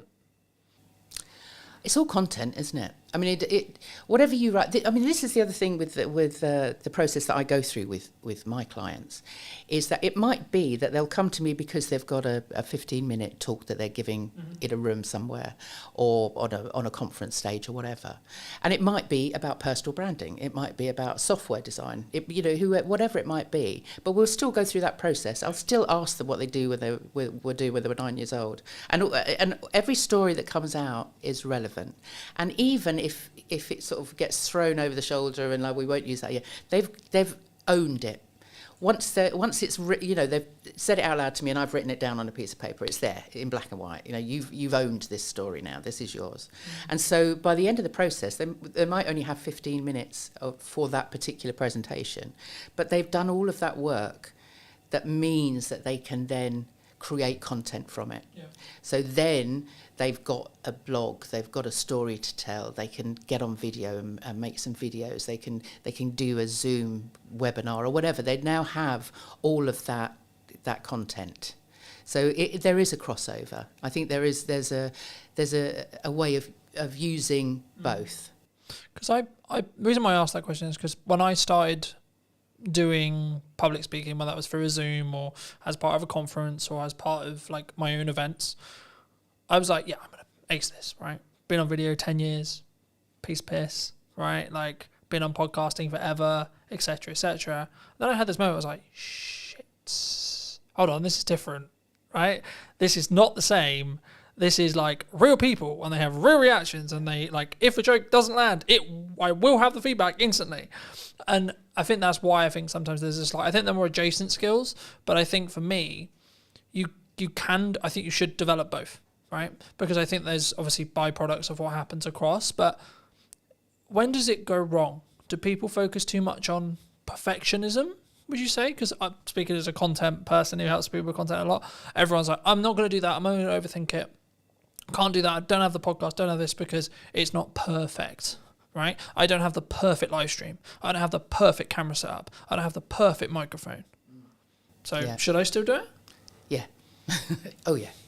I mean, done is better than perfect, isn't it? And there's no such thing as perfect at all. But having said that, I am the world's worst. I should be making more video. And I do make video, but they're still all on my phone. So I'll do it and then look at it and go, oh no, that didn't come out right, or my hair doesn't look right, or it's a bad day, bad hair day, or whatever. And so a lot of those things still sit on my camera. So it's a very vulnerable thing, but I think you do need to just do it. As I said earlier, just a little bit at a time. Just You know, just get feedback. I used to hate seeing myself on screen. Most of the acting stuff I did was on stage, so I never saw myself on, you know. It wasn't until Zoom, it wasn't until lockdown when we were all confronted with our own image on a on a screen. Oh my God, is that how I look like? Oh my God. Exactly, is that what I sound like? All of those things. But over that year on and off of lockdown, I saw myself a lot on the screen, and you get used to yourself, you know. And actually now, I don't look too bad. I can get away with that. But going back to what you were saying about how you started out in that sort of space of suddenly standing in front of an audience, having done video for so long, I'd been on stage as a character for so long that when I then had to stand in front of people as me, then that was like, when I used to introduce the kids shows or the adult shows or whatever, you know, we'd put on a performance at the end of the term or whatever, I'd have to stand up and introduce everybody, and I'd got that. My heart would be going, I'd be the sweaty palms, it's like, I don't know what to say, I'd have to read it all.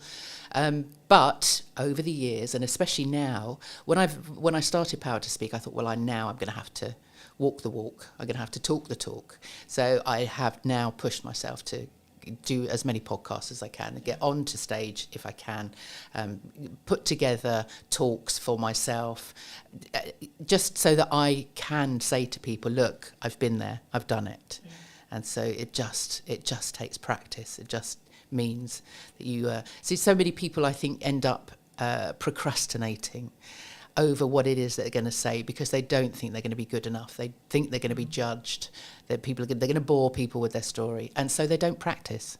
They're worried about actually saying it out loud, or they put off for so long what they're going to write is that they will do it all the day before with their visuals and all of that stuff, and then suddenly wonder why on the day it goes down a bomb because they just haven't given themselves enough time to really work out what it is that they're saying. I think, for me personally, anyway, like, I think the only reason, so there's a couple of things. Like, one is focus on that 1%, right? Like, for me, I would rather have imperfect action that then leads to a 1% rather than I'm actually comfortable, I'm actually good. Because then I'm not moving forward, then I'm not doing something unique, I'm not positioning, or even if you just look like marketing positioning, I'm not then marketing myself or positioning myself as the go-to expert of what's missing. Like, that's why the podcast is called What's Missing in Marketing Today, because I want to talk about what's missing, not what everyone knows, right? And I think for me, it probably will be the same 5 chunks throughout the next series, but it will be the nuance of each guest's input or my input on the day, etc., that will be the reason why someone will potentially then go, okay, we should what we got. But I think the reason why I think some people stop is, I guess the way to think about it, and this will be in your position as well, like, they want to do it perfectly and they want to be consistent because maybe they hear, like, for me, you had to be consistent for it to work. But I would rather someone started, got some feedback, stopped, then carried on, then rinse and repeat, rather than they just don't do it. And the way I would maybe rewire, like, having stuff on someone's phone, because I'm sure, like, you're not the only person, right? Like, I'm sure there's lots and lots of people. For me, this is going to sound really weird, but, like, I don't even think about the concept of posting it, because by the time I thought about the concept of posting it, I could have already posted it and I could be moving on to the next thing. And I use market data to tell me what's good and what's bad. So something I'm doing right now, because I've got a hub strategy with the podcast, is I'll put all the podcast clips out before the episode is actually live to test which of the clips is actually the best in regards to an audience reaction, and then the best 1 or 2 will go on the main account. Because of the nature of having 2 accounts, you can sort of test bed it. So I'll give you a quick example. At the time of filming, Sarah's episode came out at the start of this week, and a couple of the clips did really well. So there was 2 outlier clips. When I put it on the main account, it got 4 times what it did on the other account. Now, the other account's new, and it's deliberately designed in such a way where it's just for podcast clips. It's also a test bed, etc. But the thing I found really interesting is when I did that, I think it was like 500 on the test account, and it got like 2,000 on the main account, right? But it was because I didn't need to question whether the creative or the clip was any good, because I already knew, because I knew it had already overperformed. So it was like, okay, cool. So now I'm going to serve it to my audience as kind of a test bed already. But also I experiment a huge amount. So I think the reasons why I'm quote a good marketer is because I experiment. Because when I get something that works, I run with it, but then simultaneously I'll experiment with another 4 things. I guess the question in your space is, if someone's listening to this and maybe they have a talk coming out and they have maybe an instinct during their talk performance. So they have their prep, because they have that preparation, they know that they should be preparing, but they have an idea, right? They have, maybe the audience, this would be really valuable, this idea would be really valuable, but I haven't prepped it. Should they use it? No. I'm thinking you've done that, haven't you? I have. and it so I'm partly asking selfishly, because I have done that. Yeah. And lots of people have. It really depends on your audience and what you need your outcome to be. Because what happens in that moment is that if, for example, you've been given 15 minutes and you're on a whole raft of other speakers, you've got 15 minutes, you've honed your talk, you've prepped it, you've practiced it, you're there, you're doing it, and then suddenly something pops into your head. You speak it out loud, and then you've got to find your way back to where you were to finish in that 15 minutes, because time is really important. Yeah. And people don't seem to understand that actually, either they'll think, right, I've got 15 minutes, I need to cram in as much as I possibly can in that 15. I need to tell everybody everything. No, give yourself space. Is make sure that if you've got 15 minutes, you've only got maybe 12 minutes worth of content, so that you can really speak in a measured way. If you then come out of that because something else has popped into your head, then you've kind of messed up all of the work that you've done, really. Because what it also does is it takes you out of the moment. And the whole point of putting together a talk that is structured is the whole thing is a story, from beginning to end. It's not necessarily a series of stories, but if you've prepped correctly, you should have the hook at the beginning. It's that whole journey that you take them on. If you suddenly come out of that, it would be it would be like if you were watching a film and then suddenly the lead actor stopped and turned to the camera and sort of said, "Actually, I was just thinking about this. Sorry, where were we? Let's go." But it kind of takes the audience out of that journey that you're taking them on. It can work, and if you are a seasoned professional, then maybe, but actually if it's not something you're used to, then don't do it. Because what you want at the end of that 15 minutes is people asking you questions. You don't want to fit everything into that 15 minutes. You need to put in enough teasers, and you need to be interesting and entertaining enough that actually they want to come up to you afterwards and find out more. So you don't need to put everything in there anyway. No, I agree. I think it's the context, right? Like anything, it's context, right? I think for me, every time I've done it, it's been, okay, I had a plan to do, let's say, camera confidence, for example, right? And then I find that the audience I actually have in front of me isn't actually that fussed about camera confidence, or maybe they're already quite confident. Okay, cool. So let me go back into the stuff I already really know and go, right, okay, would they actually more care about the stuff that's now working on social media, right? So I think in my stage where I'm at, I can do that because I have a set of stuff that I know really, really well. And I don't really need to prep that much because I have it passively in my head. So I know what's going on with Instagram. I know what's going on LinkedIn. Algorithmically, I know what's going on. So if I'm ever asked a question randomly out of the blue, what's currently hot on social media right now? Okay, well, short form is normally the answer that most people would give. I would say actually live streaming is probably actually the thing that's hot right now.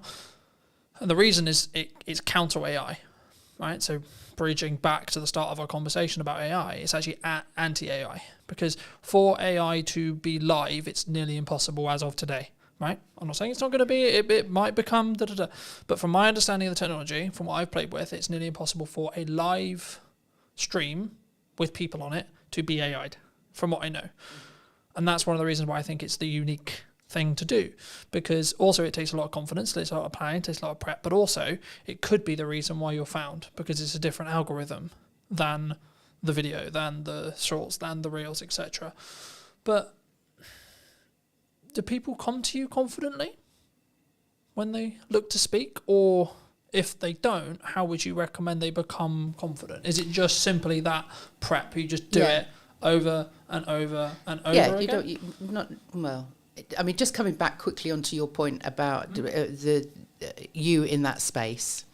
Like me, if you are running a sort of an interactive workshop presentation type of thing, then yeah, read the room. Always read the room. The number of times I've been into a class with with everything, a workshop with everything noted out. This is like 5 minutes for this, 5 minutes for that. To throw it out the window every time, because you are interactive and you're feeding back. You're getting that feedback. So then yes, and we have that knowledge. We can answer those questions. If you're in a Q&A, then obviously you're talking off the top of your head. You're improvising.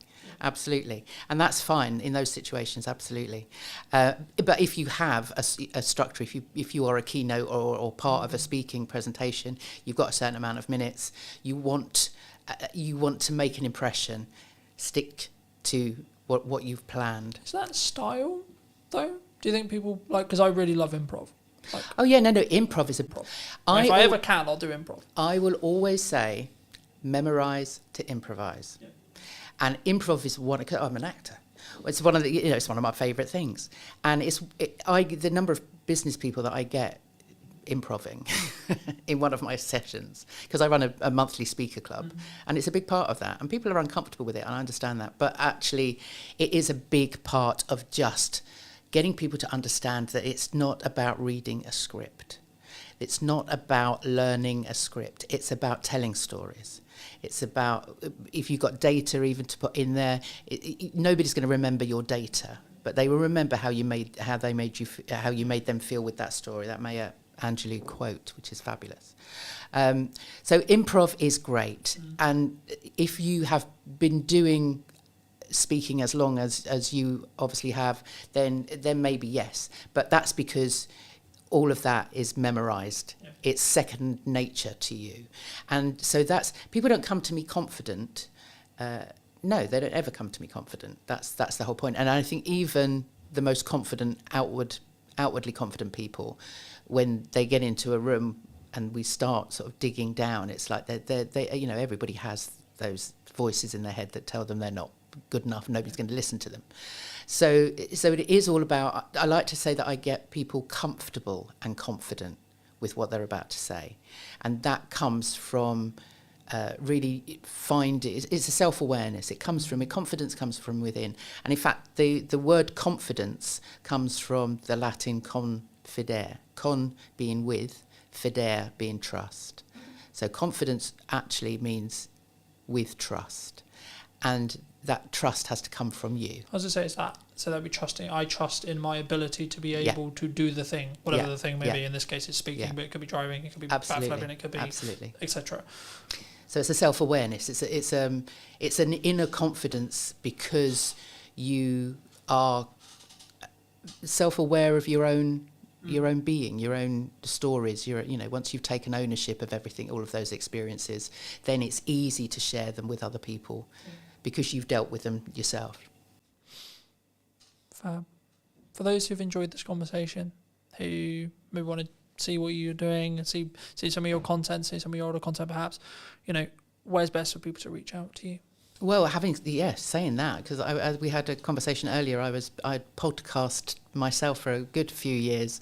So I have a YouTube channel, which is Power to Speak, on YouTube, and there's all my older conversations that I've had with lots of wonderful people, such as yourself.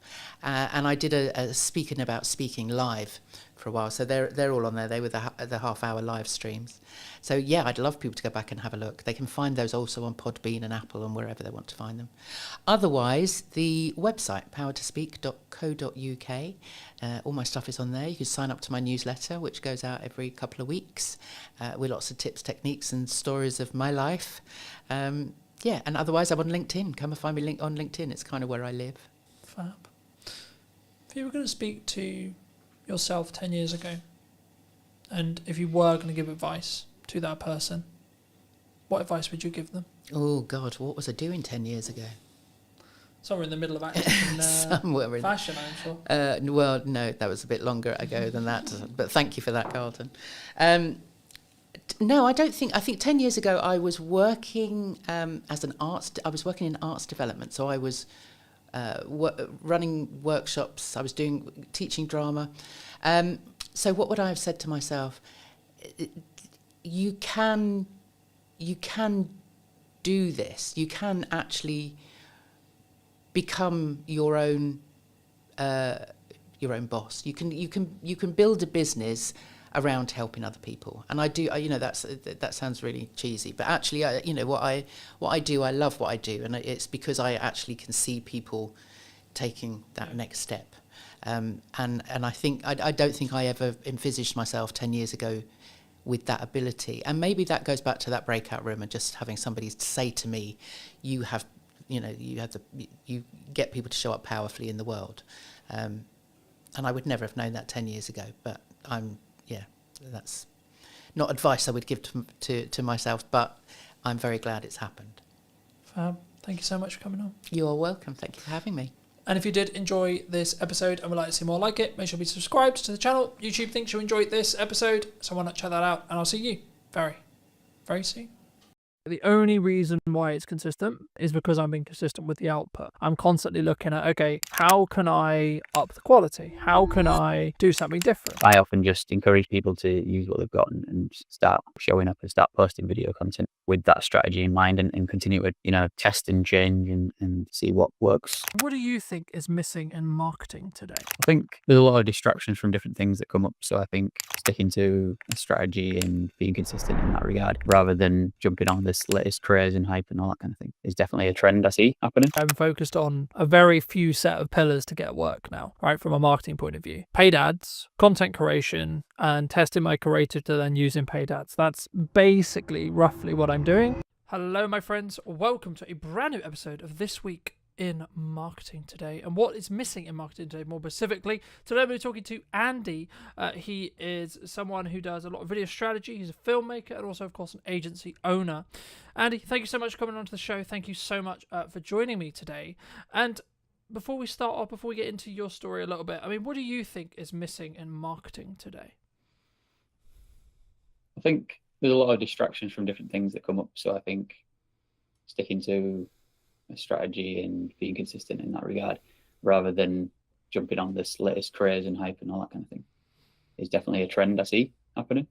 There's obviously lots of good people doing things there as well online, but I think there's still that hype that's been going on for a long time online, in the online marketing space, where it's like the latest craze, AI or whatever else. And lots of businesses obviously popping up recently with AI and stuff. And it's, some of it's free, obviously, some AI, but there's you see more and more people now like trying to monetize it and stuff and create their own AI, products and services and things. And so I think that can often distract marketers and actually do them a disservice rather than actually enabling them, because they actually might be, instead of being empowered to use that and have a strategy attached to it, they might not actually have the strategy side planned out enough. And I often just encourage people to use what they've got and start showing up and start posting video content with that strategy in mind and continue to, test and change and see what works, find out more about your audience, do that market research, and just test what you think people will want and see. And then obviously also ask questions and start conversations. It's like, what do you want? And those kind of things, that's the fundamentals of marketing. So I think if we just come back to the fundamentals of marketing, then that's just obviously a great place to start. It's the foundation, and then those other things can come into it and be useful. But I think a lot of time it's just people jumping straight into the. Yeah. Do you think? I mean, I guess my next question would kind of come along. I guess, like, should we trend track? Because I think some people, within context and within like bandwidth, like my view on it very quickly is like, if you can do it whilst doing the stuff I'm sure that we'll touch on in respect to like the traditional marketing pillars, I think you should look for opportunities to get yourself out there a little bit more, and you should always try and be more visible, etc. But I mean, like, just building off your initial kind of answer, I mean, do you think people, they jump to trends maybe because it's easier? I think it's exciting and it's obviously shiny, and it's like it does get you more of your attention, and a lot of people talk about attention and like, oh, you have to do short form now. Yes, you have to grab people's attention, and it's like people don't watch for more than like 30 seconds or things like this, and it's people not understanding that if you understand the person that you're talking to, you can get them to consume long form content. And I think there's just different things like that that are going around, and it's been going on for years. Obviously, like people talking about their perspectives of what they see working, and it's like, yeah, that does work, but it don't mean that you have to always do short form. And it's like other audiences will want to watch that long form content, especially when they're like really interested in that one topic. So I think sometimes those different things that come into it, they're like different advice from different people. It just distracts you and gets you off the path of actually doing the most fundamental stuff, really. And it's not necessarily, to me it's not about traditional versus modern advertising or anything like that, because everything's kind of combined now anyway. So yeah, outdoor advertising is digital, radio is digital, and all this stuff. And like these are the things that I've learned from Mark Ritson. So it's like I'm kind of just really talking back what he talks about here, but I just really resonated with the stuff that I learned from him. And I did his mini MBA back in 2021. And that's what helped me to understand marketing and understand the importance of strategy. And also it's like it goes from diagnosis to strategy to tactics. But then, you know, some of these content he talks about how it's just oftentimes jumping straight into tactics and things. So yeah. I think the tactics side, right, is like this new shiny. It's like that. Oh, we're gonna do video. We're gonna do live stream. We're gonna do etc. I'm sure, like, because we're both video creators and etc. I'm sure we'll get on to like the reasons behind why video, but and then maybe even why you should do live, etc. But like, I think for me, the reason why some people don't do like the strategic stuff is, I hate to say it, but it's like it's the boring stuff, right? It's the stuff at the top, which sometimes will actually mean you don't do the live stream, don't do the video. It's the reasons actually sometimes about why you won't do something rather than why you would do something, right? Because I think it's very easy for me to say, or you to say, who are quote seasoned professionals, to say, oh, well, you should do video, oh, you should do live streaming, oh, you should do this, you should do that, etc., right? Because we can naturally go towards that. We can naturally do it quite quickly because we have a skill set in it.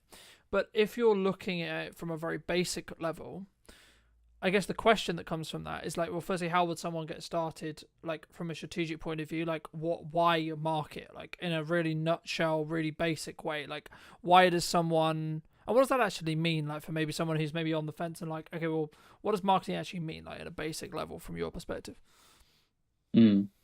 Yeah, well, the thing about marketing, it's such a broad category. So it's there's many different things inside that. But the thing that most people think about is the communication side. And when it comes to video marketing, for example, it is the communication side that is kind of the main thing. But there's obviously things around still behind that, because even if it is video marketing you're doing, it's like before that there still needs to be the market strategy underneath it that's like just marketing in general. So there's different parts of marketing. One part of it is pricing. You got to figure out what's the correct price for my target audience, what's the most relevant, and based on like testing and saying your prices to people, and then also like market research of asking questions about, is it just price or is there something else going on?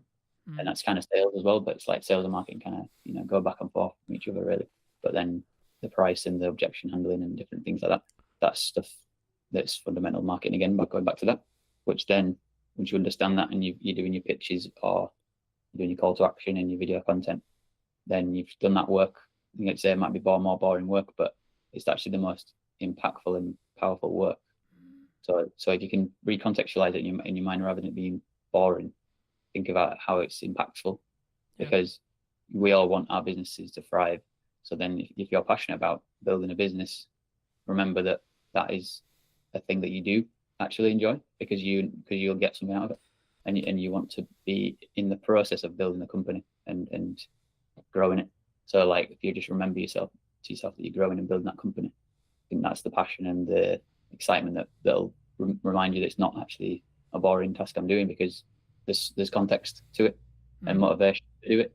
So the task itself don't matter if it's boring so much if you know that what you're doing it for. I think that especially helps for people like me, myself, neurodivergent and stuff. So when we've got a meaning behind things, it helps us to motivate us to do tasks. And because I've got ADHD, task initiation is another struggle for me oftentimes. Yeah, I think for me personally, I've found it, like in the past anyway, like very, I guess in some ways frustrating when there isn't, and the reason why I bring it up is because I think there is a strong correlation, and this might be a commonality, where there's not necessarily a, I do this live stream, I do this video, I do this marketing effort, whatever it may be, right? I do this pamphlet, I do this print ad, etc. And then I instantly get a return, right? So the phone rings instantaneously saying, oh, hey, Andy, I love that video you did, etc. I mean, for me, like, if you're doing something now, in 3 months to 6 months, you might see a return, right? And the key there, and the reason why I say might, is because it depends on, as we've already alluded to, the strategy, how you're doing it, what you're doing it, etc. But what would you say are like I guess just focusing a little bit on video then, why should, I guess there's kind of a two-pronged question here, like, what, number one, like, why should, in your view, someone do video as a whole, right? Why, as a medium to create content, put themselves out there? But then number two, what would be the reasons behind A, why they shouldn't do it, or B, what are the hurdles they might run into when it comes to their fears, their worries, their concerns in respect to actually like doing this thing that we call a video, right? Because I think so many people don't do it because they're worried about it or because they're concerned about it. I mean, from your perspective, just to reiterate the question, why should someone do video? And then secondly, like, what kind of are the fears and the worries that they might run into? I think because something stood out to before what you said, I think I could tie it into what you said before, because obviously what you talk about before is ROI.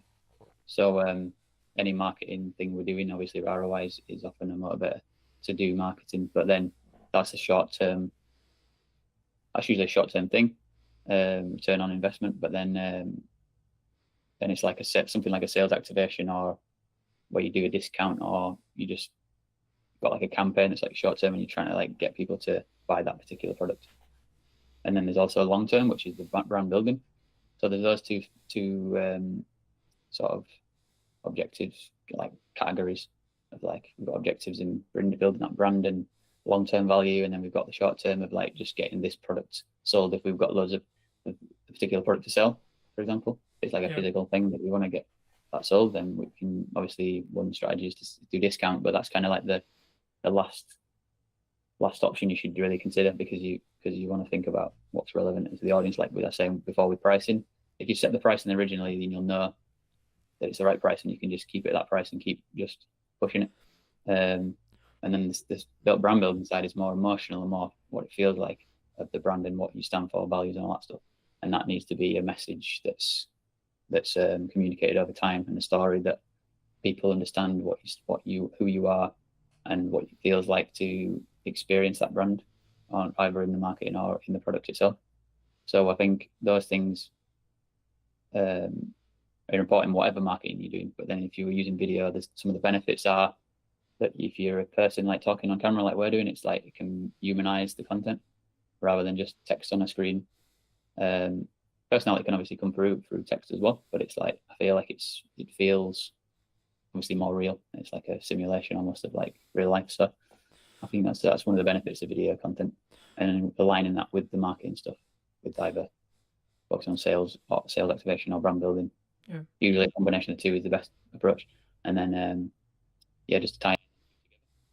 I mean, I agree. I mean, I think for me, whenever you look at maybe doing like a short-term campaign, as you like alluded to as well, like the video strategy or the ads or like the specific creative, so the thing you're going to be showing that audience, is going to be completely different in how it's designed, in my view at least, of like how we would create it if the objective is actually short-term sales. Like, we're recording this and it's going out live at the start of October, and you know, a lot of people are thinking about Christmas, right? Like, now, to be honest, I'm pretty much booked for Christmas, right? In respect to the campaigns I'm doing and the stuff I'm doing, etc. And the reason why that's kind of happened is because I did a lot of the Christmas marketing beforehand, right? So to give the audience some more context, I mean, for me, like, I start talking about Christmas, and there's kind of this joke in marketing, I'm sure you've heard of it as well, and others would have heard of it, where like you're starting to talk about Christmas towards the middle of the summer, because by the time you've done the prep and etc., and like maybe the actual production isn't until October, November, but all of the planning and everything else that goes into it will be towards that summer transition. But I think for me, like, the point that I really wanted to, I guess, echo but also add to is, what is your objective? Are you in a position where for whatever reason you're trying to develop cash flow quickly, you don't have a strong pipeline, etc., then actually maybe marketing isn't the solution.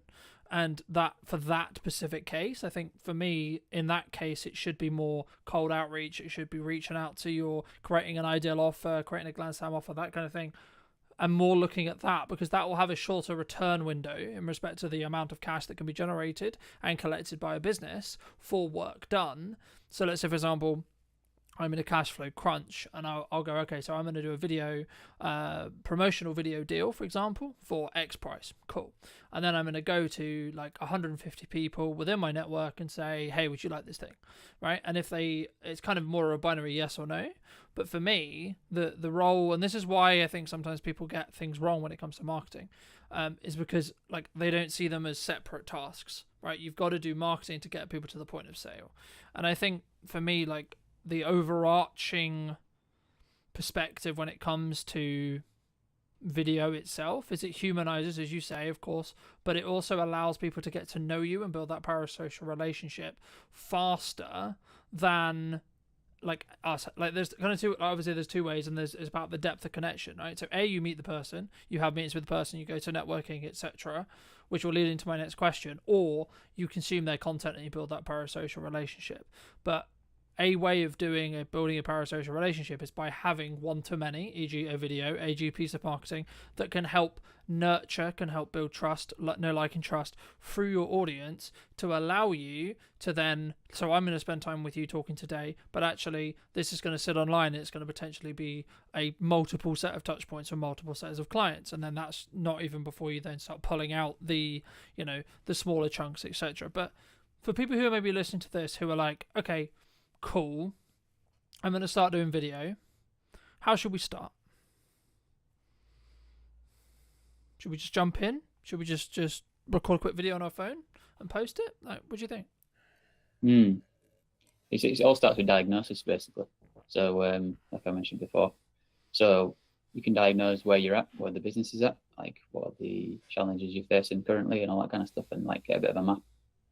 You can also then think about what you want to get to, and then map that out, and I've use different tools. So like project management tools, I think can be useful, like diagrams and different things like that. And once you've had that, then you can sort of think about like what could be the quickest thing we could do if we wanted to do that. Like if we wanted to, we want to get like good at creating videos, so maybe we could like do something really simple that moves in the right direction, but it's not so specific at the moment to actually get into that vision. But it's us practicing the skill of it. You could do something like that, for example, and you could just keep it really, really simple. Of like, let's just get on a video and just say, hey, we're thinking about doing more video content, and just like, we want to hear from you what your struggles are right now, like challenges and things. Like, let us know in the comments, or like give us your experiences of what it's like been like in the past with other content we've done, or other interactions we've had, or whatever, and just see how people react. Because I know that sometimes some people actually get like a really good response from that, and other people don't get anything. So it's worth testing things like that and seeing where your strengths are and stuff. Because sometimes people have got a massive network and they've just never created content, or maybe a few written posts every now and again, but they're not really put video content out or content like that. And then just one thing like that can often get a lot of different people commenting things enough, so you can share it around and things. So that's one way of getting started. And then going back to your vision and your diagnosis of like, where are our challenges and where are our strengths, and like how do we go and lean into the strengths and sort of make up for the challenges that we're facing at the moment. Do you think, I mean, my next question was going to be around consistency, but like for me, when someone's looking at what they're doing, the key to whether someone's going to be successful for me is that element of consistency, right? Like, so I'll give you a very quick example. One of the reasons why I would argue that the podcast, or like what I'm doing with the YouTube channel, what I'm doing with the business, etc., like the only reason why it's consistent, or the only reason why it's consistently working, is because I'm being consistent with the output. I'm constantly looking at, okay, how can I up the quality? How can I do something different? How can I, how do I attract someone in that first 4 seconds or 5 seconds or 10 seconds, depending on where you look at your hooks, etc., depending on what platform we're on, etc. But from your perspective, I mean, is it just about having those consistent reminders going out and having that consistent content to show up for your ideal audience, or is there actually more to being consistent? And then if so, how would you recommend, from your experience, people actually are consistent when it comes to video or when it comes to marketing as a whole?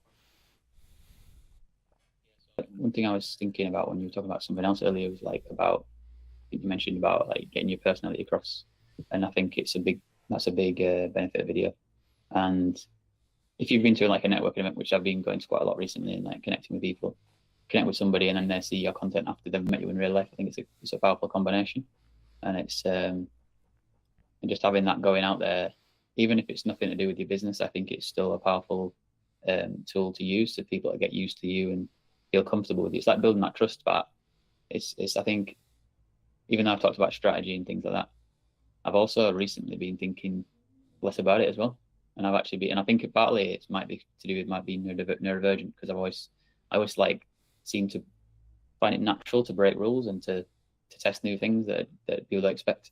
So like for me, I've been more like less strict about strategy and less strict about certain ways I show up to sort of say I do video content and all that, because I know that just showing up and being myself will like I say will build trust, and people will go into my page and they'll see my other content I've done about video content anyways, and they'll see, like, read my headline, read my bio, whatever, or go on my website, whatever, and then they'll find out more about me naturally. So it's like having that faith a little bit that I don't always have to be showing up like a maniac talking about video content all the time. It's like I can just like be myself, and I can talk about the things I care about, which more of the stuff I'm planning on doing more content around is accessibility, inclusion, and leadership. So like these topics are the ones I'm interested in and I'm passionate about. So then me talking about that is just an extension of my personality, and it all motivates me to create more content. And then there's also going to be those moments when I go back to the expected thing that I talk about, which is about video again. But then because I always use a lot of video content anyways, and I'm filming myself, people will see the video content. So they'll see the quality of the content that I'm filming.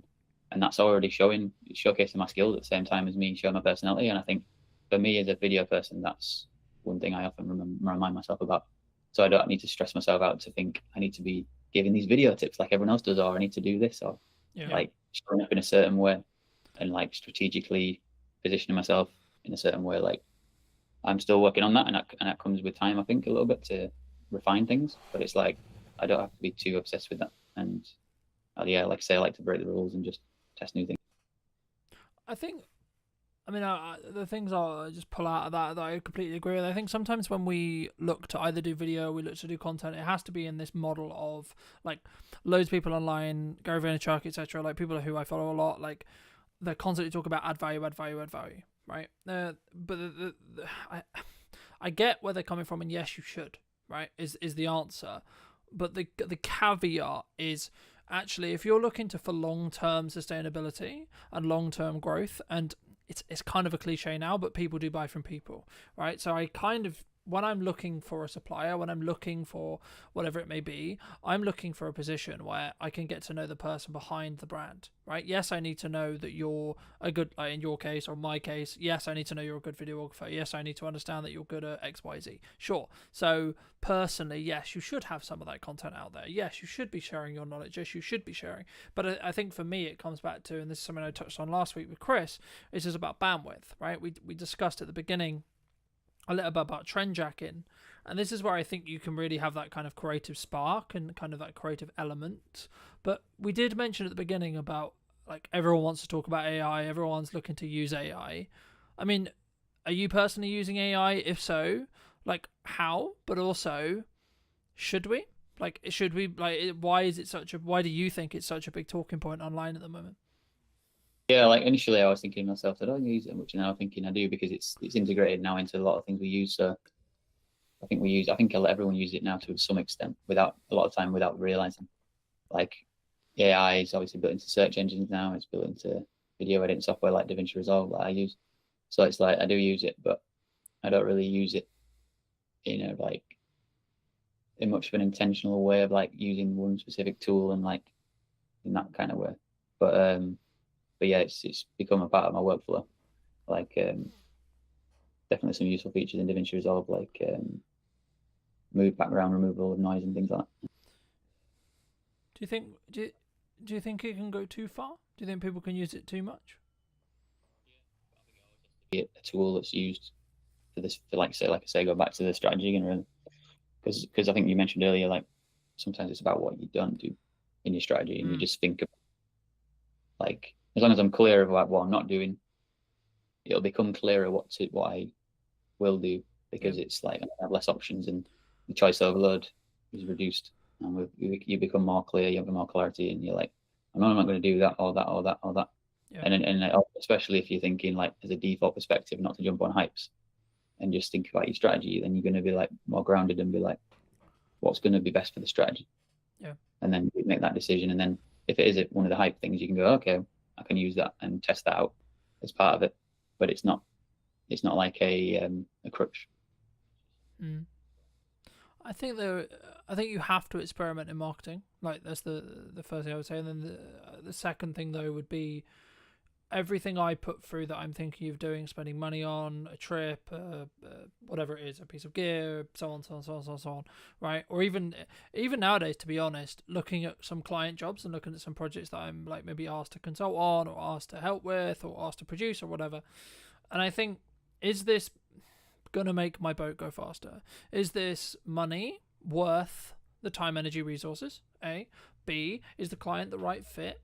Right? A, B, or C. Like, how is their attitude? Like, how do they work? What is the value exchange good in respect to either how much you're making or potentially the benefits that client could potentially work with you, etc. Like, but also, do you like them as people or person, depending on how you're working as well? Because I think sometimes something that I definitely struggled with in the early days was doing a load of things, like all the things that we say we should be doing as business owners, right? I need to be super, super visible. Okay, so that means I'm going to go to 100 networking meetings. I'm going to go and do 15 one-to-ones a week. I'm also going to do content. I'm also going to do this. I'm also going to, put some banner ads out. I'm also going to do paid ads. I'm also going to do this. I'm also going to like put letters through or leaflets through people's doors, etc.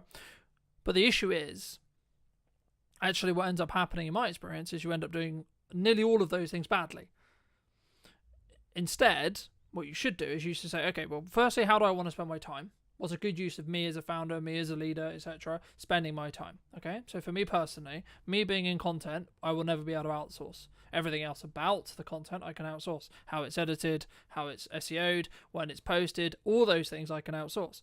Me personally being in the content, talking to you today, I cannot outsource. I never will be able to outsource that unless we get to a position where, of course, AI can generate my content for me. But again, I would argue those who already have an established brand will be the ones who win from that, because actually it's me AIing myself, if that makes any sense. But it would only be used in a context to allow me to accelerate what I'm doing. So it would still have my nuance, it would still have me, but that only matters because of the years of work I put into building brand, right? But I guess the question that comes from that is there an opportunity with AI to potentially, like, I guess, infinitely scale? Or is it something which you're looking at as, okay, I can look for efficiencies, but actually, because I'm seeing kind of two camps. One is, yeah, let's use it, let's optimize it, and then let's use it to go out in volume and use it, etc. But also people are going, actually, no, we're not going to use it, and we're going to stand and say, I mean, I was on a very marketing websites, an old marketing person who I used to know a long time ago, their website today, and they have an AI policy. I didn't go into it, but I assume what that says is either this is how we use AI, or we don't use AI at all, right? I mean, looking forward into 26, 27, 28, do you think that more companies are going to do that? It's about adaptability, really. Like we're saying with marketing, you do have to see what's going on and adapt. And whenever something makes sense, like I say, if it fits with your strategy, you think that could work to help us. And that's a good thing, as long as you're not scrambling around and don't know what you're doing in the first place. Like with the overall strategy, you're all right to test and adapt. And I'm trying to think, what was the other topics that AI and it's specifically, I think, for me, like, about, do you need to be doing everything, right? Like I gave that story of, I was doing loads and loads of things, and then I was doing them really badly. So for me, I'm focused on a very few set of pillars to get work now, right? From a marketing point of view: paid ads, content creation, and testing my creative to then use in paid ads. That's basically roughly what I'm doing. I'm dabbling in a bit of blog writing, etc., etc. Like that's one of my unique kind of like testing things, and then I'm building out the YouTube channel potentially as another revenue stream, but also as another marketing source. So that's personally what I'm doing. Do you see people going down that route and just doing a small set of things very, very well, or do we think does one think that we need to be a bit more diversified as a whole when it comes to our marketing?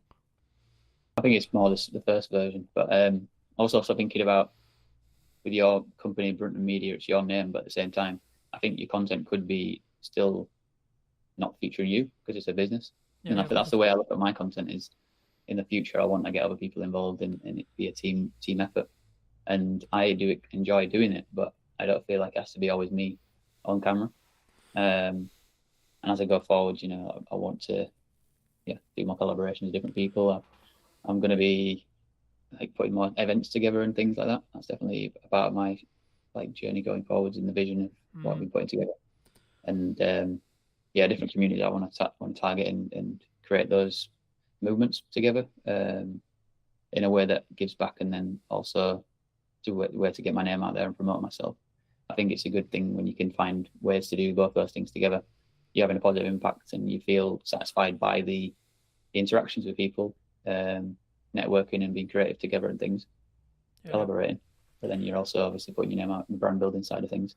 And that's what I'm thinking about is like things like podcast episodes, but also like creative sketches, like comedy sketches is something I want to do more of. And I'm going to be working more actors and things like that. And it kind of goes into the filmmaking path, which is something I've always found tricky to actually execute on, because you kind of need like a bit of a team generally to make that work, especially obviously you're working with actors or whatever to really bring a story together. And it's something I want to experiment more with, and at the same time like be building my brand and stuff like that. So yeah, excited to do that. I think for me, this is something that I've heard a lot commonalities through episodes and etc. before, which is, I guess, the founder weakness, which is clients get to know, like, and trust you, right? So they get to know Colton rather than they get to know Brunton Media, right? Now, I was having a conversation with a client yesterday, and he was talking about the image perception of a Gmail account, right? Now, this is the first conversation I've ever had with a client where it's been actually like had a conversation or etc. with me about kind of, is there a level of perception? But for me, I can see it as when it's like Colton is the company, the Brunton Media, right? That's the main face. When you're starting out or when you're building it as a family business, then you should lean into your personal I guess nuances or who you are as a person, right? Because the likelihood is that when someone rings you, they're going to still ring you. When they connect with you on shoot, etc., or like when they hire you, they're going to work with you, right? The interesting step will be what potentially I do or you do or one does when they step beyond that, right? So first employee, second employee, third employee, etc., and getting to a position where yes, Colton is the quote managing director or the person who is the top of the company, but actually it's how you, I guess, manage that risk from a, like, if they're speaking about on behalf of Brunton Media in videos, for example, like how would one, because I know there would be a side of my head from like a comms manager point of view, which would be like, can I trust this person to represent the company, right? And I guess, would it be as powerful as me saying it in a video, like just building off your point, or is there a risk for that? So I guess the question that kind of, is that something you're thinking about? Is that like a risk that you can see other companies potentially run into? And if so, how do we maybe eliminate that risk or maybe bring that risk lower? Would you say? So the risk, what's the risk again? The risk. So I guess the risk, I guess, like in crux is me as a founder. I have to be in the content. I have to be on the shoot. I have to be on the sales call, right? Which then can be, and also as a founder, I was just thinking when you're talking, as a founder, you create the kind of blueprint of the company and brand and everything because of your personality. So all your values become the company values, which then, and you're the leader. So then what you stand for and what you care about is how you create a culture. And then that's something that I've become more interested in, the idea of creating cultures and become more passionate about. I wanted to step into that and be a leader and stuff. And like in my past, I never saw myself as a leader. And over time, I've seen like what leadership really is and understood it more. And now I see how I already am a leader, because we all are a leader in some way. Like a leader of yourself is one part of it. A leader in your family, because you influence everybody, whoever you interact with, friends and family. Like you are leading situations, or sometimes avoiding leadership decisions, and you know that you can look out for the opportunities and to step into that. So I think if you have that blueprint of your business and brand and stuff, and the values, it just ends up coming across in your content if you speak. But then if you clearly communicate with the people that you work with in the business, and they're already in the business and understand the culture and everything, then when you point a camera at them, hopefully it's going to come through. And if not, you can. I think it's a new skill set. That's something that I've found as I've got to work with new people, and whether it's freelancers or whether it's internal staff, etc. And this is also true when you work with clients as well, right? Like you'll become, to an extension, especially if you're handling their marketing, handling their socials, etc. You'll become an extension, and you need to at minimum understand their tone of voice, how they come across, what their maybe prestige is, what their understanding, like how they want to be perceived in the world or in the market. And I think, for me, that's maybe where that deep work, like building off what we discussed earlier, like that strategic side, where sometimes people get stuff wrong, right? We don't go into depth enough into understanding who's my ideal profile, who's my ideal customer, but also what market, quote, sectors are we looking to target, are we looking to talk to? But for maybe, those who may be watching this and listening and saying, well, okay, I'm a small business, right? And I don't have like 100K or £1,000 or £10,000 or whatever it may be, right? They don't have that nominal, what they would perceive as a large figure or a large budget to get ahead. I mean, how would you recommend they either start or, quote, get ahead without necessarily just throwing money at it? Yeah, there's always something you can do, like I mentioned before, with that idea of starting with, you've got a strategy and you've got a bit of a plan and a map and everything, but then you just find like a simple thing out of that and think, is there something in there that we could move towards the vision, or something that's, I don't know, just anything really that you think in a way we could just start, and it can just be simplified and not overthink it, just to be like, let's just make a video about, even just a video about making a video, because it's the actual process that matters, not the actual results so much, because that'll happen eventually over time. And I think a lot of people too obsessed with the idea of being professional and stuff, and it's like sometimes people's content feels like AI, even if it's not AI, because it's trying to be overly professional all the time, because AI thinks in a structured way of like, very specific structured way of like, this is the way it has to be. So then it's like, it seems like people have that as well, like locked into it, these ideas rationally, rather than something beyond that could be more emotional, or could be more authentic and intuition going on and things like that. We step out of the fear and we just take action, and we just see how it goes, and showing up in a way that's not that you're not scared, and you're just empowered to take action. People will resonate with that, and they'll respect you for it. Yeah, I agree. I mean, I think just what I was thinking while you were talking, I mean, I think for me, it's about what do you want to optimize for, right? Are you trying to optimize for the algorithm, right? So getting that click-through rate, getting that high watch time, etc. Or are you actually trying to, quote, optimize for the human, right? For the connection, for the person who you're likely to connect with, even if it's one or two or three. And I think sometimes we don't feel great, right? We don't start the podcast, we don't do the video, because the nature of it is going to be, when we start, it's only going to be 5 views, it's only going to be 3 views, it's only going to be, my mum and my friend and Andy who likes my content, right?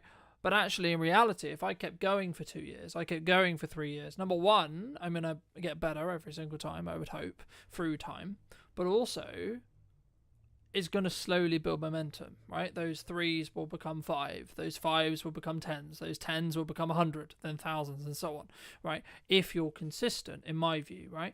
And I think it's consistent in how much you're posting and what you're posting, but also like how you come across. And this is why being authentic to yourself is really important. I'm aware of times, I think let's wrap up soon. But for those people who have really enjoyed this conversation, who really want to connect with you, where's best for them to do that? So LinkedIn, it's the place where I'm the most active. So yeah, just connect with me on LinkedIn. Fair. And if you were going to talk to yourself 10 years ago, what if you were going to give advice to that person? What advice would you give them?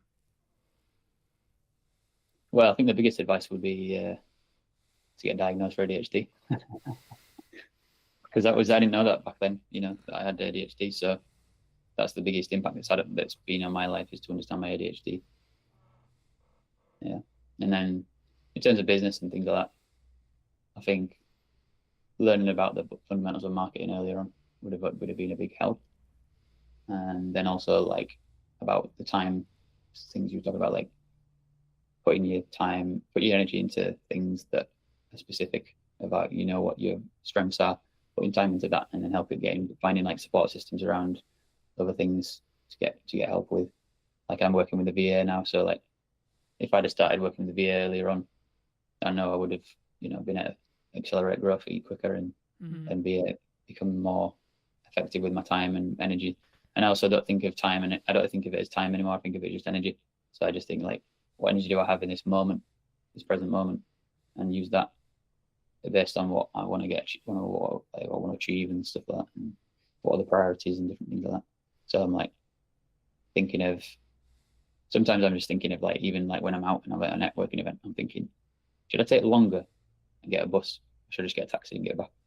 And recently I've just been getting taxis because I'm thinking energetically, I'm thinking, let me just get the taxi and get back into stuff. And I've still got the momentum to finish work I'm doing or whatever, rather than saving money and getting the bus or whatever. It's like different things like that, like time is on one hand and then the other is energy. And I've been sort of like noticing the difference when I'm making decisions based on what feels good in the energy. Well, and that's also like my personality too.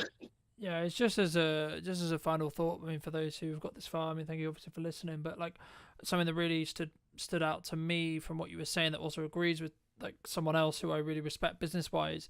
He said, well, you need to specifically understand it's about fit efficiency, right? But also about how you set your mindset up when it comes to like what you're going to do. So there's kind of like two modes, the way I see it in business. A, we're trying to cut costs, we're trying to limit our risk, right? We're trying to bring down that overall cost. Or B, we're trying to push forward. How can we make more sales? How can we bring in more revenue? And I think once you're in that growth stage, now, this isn't to say don't have cash discipline. This isn't to say don't have a cash cushion, don't do good money management, etc. But I think it's a different shift in your mind, and that kind of builds off like what you were talking about, the bus versus taxi thing. For me, the taxi thing is obviously a more efficient thing when it comes to time, but also it's about flow state, right? If you've got, say, this really great networking meeting, or you come off this live and you're like, actually, hey, this was a really cool takeaway, etc. Like, then you should potentially put yourself in a position where you can like get back to the studio, get back home, so you can then film that video while that energy is there, rather than I'm gonna have a downtime, chill, go on the bike. So, but also you might want that decompression, and I think they're the two differences. But come and relax straight away, and it's relaxing to have a taxi. It's more convenient. I get in it, go straight there. It's less complications going on, or risks of things going wrong or whatever. And then I can actually decide to rest or work when I get back. So I like having that because it's flexible, and it's like for me to figure out how to work flexibly. That's been a big part this year for me, knowing that I'm neurodivergent and realizing I need more time to process things and I need more space and flexibility and that kind of stuff. So that's like a massive learning this year, which I would have told myself 10 years ago. Definitely those kind of things. Fab. Anything else you want to mention before we part ways, Andy? I guess going back to just reiterating the part about energy versus time, and like thinking about what the energy and how it feels like, and following that can be a powerful place to sort of leap into, rather than us thinking about time all the time. Because sometimes I'll be pressuring myself through the day, thinking like wanting to do things all the way through the day, like because I'm thinking of it based on time, like I should be working from this time to that time and this time to that time, and it's like. But then I don't need to think of it that way. That's just a structural way I think. I can actually change that and flip it on its head and be like, what energy do I have in this moment? And then flip into that. And then, do I need to rest? maybe rest, and then when I come back into things, I've got more energy again now. So then each task I'm doing can be more effective at doing it. And yeah, and then having other support systems around me, I can ask people to do things for me that I don't really want to spend my time doing, or I have resistance. Like some things that are like reading documents or things where I've got to think like that stuff, and it's very serious stuff. Whatever. Some people are a lot better than me at doing that, and for me, I'll just get overwhelmed, and I'm like, I want to avoid it, and it's hard for me to actually face it. And they can do it really quickly, and it always surprises me because I'm used to doing it myself, and how much of a pain it is for me to do. When I see them doing it, I'm like, whoa. And they finished it and sent it back to me, and I'm like, that was crazy. So yeah. Magic. Well, thank you so much, ladies and gents. I hope you took value from this episode. If you did, well, be subscribed. YouTube thinks that you enjoy this video right here, so why not click on that, and I'll see you very, very soon. Take care. I've got my video goggles on as well, and I'm completely biased towards video because it is the most impactful content on social media. Full stop. End of. Key question for you. What do you think is missing in marketing today? What's missing in marketing today is emotion, authenticity, and consistency. If you were going to talk to Chris 10 years ago and you were going to give advice, what advice would you give him? The more that you are unashamedly you on social media, the more impact you will have in terms of reach, in terms of engagement, in terms of sales, everything. Hello, my friends. I hope you're well. I hope you had a good day, video night, wherever you are. Today, we're back with a brand new What's Missing in Marketing episode. Today, I'm going to be talking to Chris. I imagine all things about social media and all of those wonderful places to put our content. But first, Chris, welcome to the show. Thank you so much for the time, and thank you so much for coming on, of course. But key question for you: what do you think is missing in marketing today? Thanks for the invite. Really appreciate you hosting me today. What's missing in marketing today is emotion, particularly emotion, authenticity, oomph, and consistency. When you say oomph, what do you mean? Because I think sometimes some people will take that as energy, right? Some people will take that as how we show up. Other people will take that as, I guess, like the amount or volume or energy. Like that's why, if you don't mind just unpacking that briefly, I think it'd be really helpful for the viewers.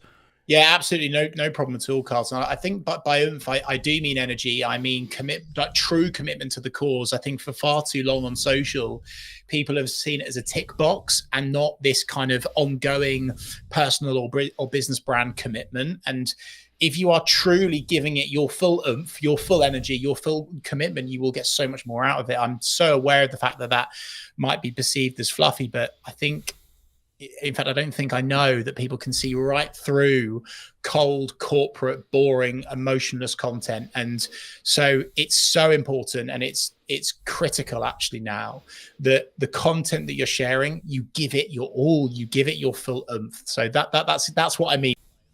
Magic. I mean, you're very seasoned. You know, you've been on social media for over a decade, starting out as a side hustle, creating your own agency.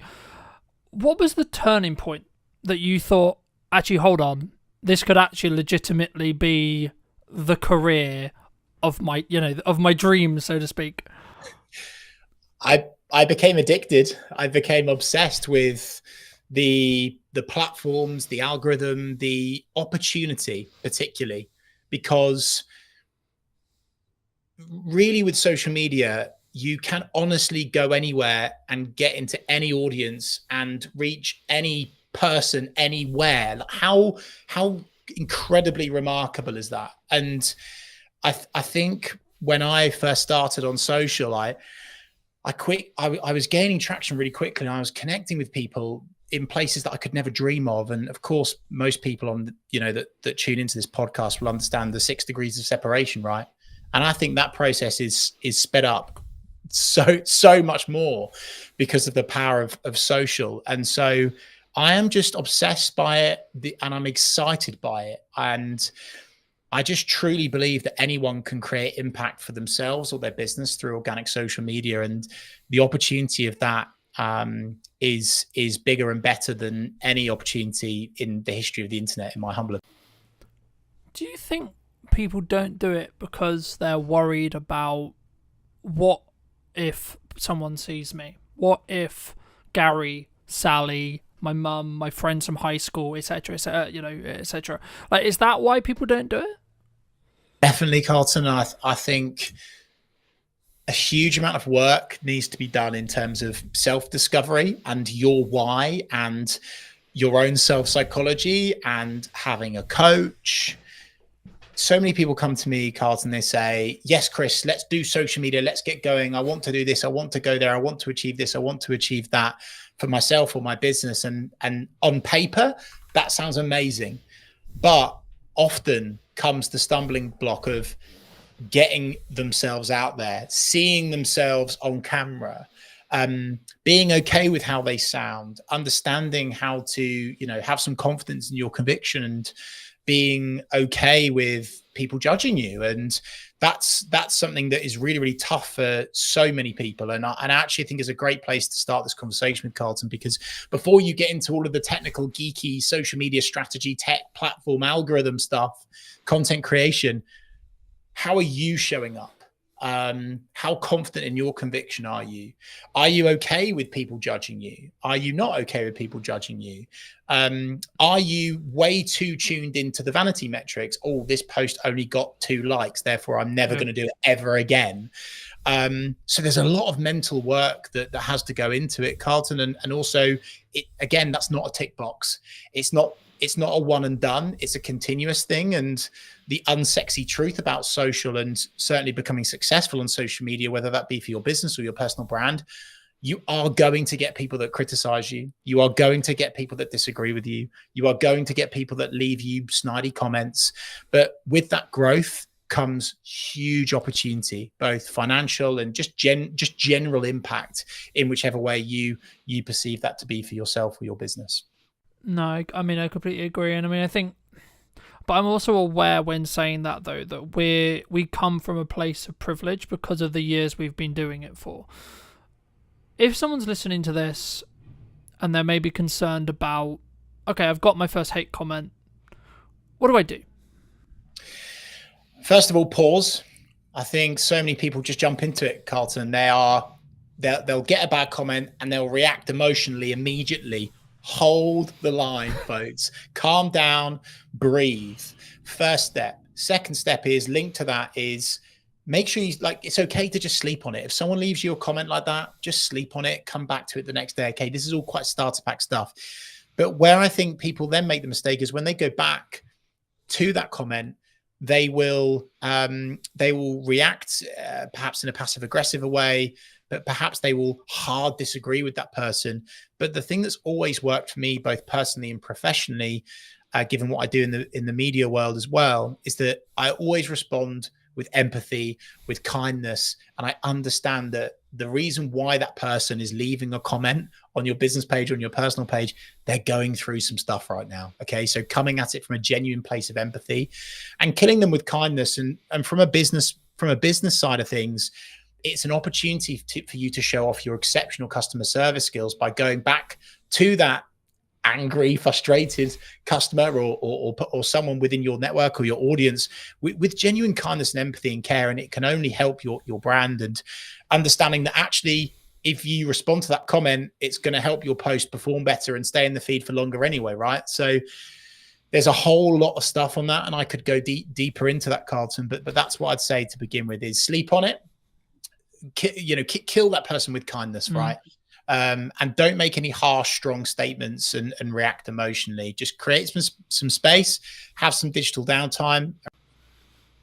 I also I completely agree, but just to add to that for those who are listening, I think for me it's about like whether you're willing to give that power back to them. I forget the initial quote, but it was something along the lines of, when someone drops a comment on your post, on your video, wherever it is, if you respond to them, you're giving that power back. So if you can see it as kind of a power exchange, when they comment, they're giving you that power to see how you react to it, etc.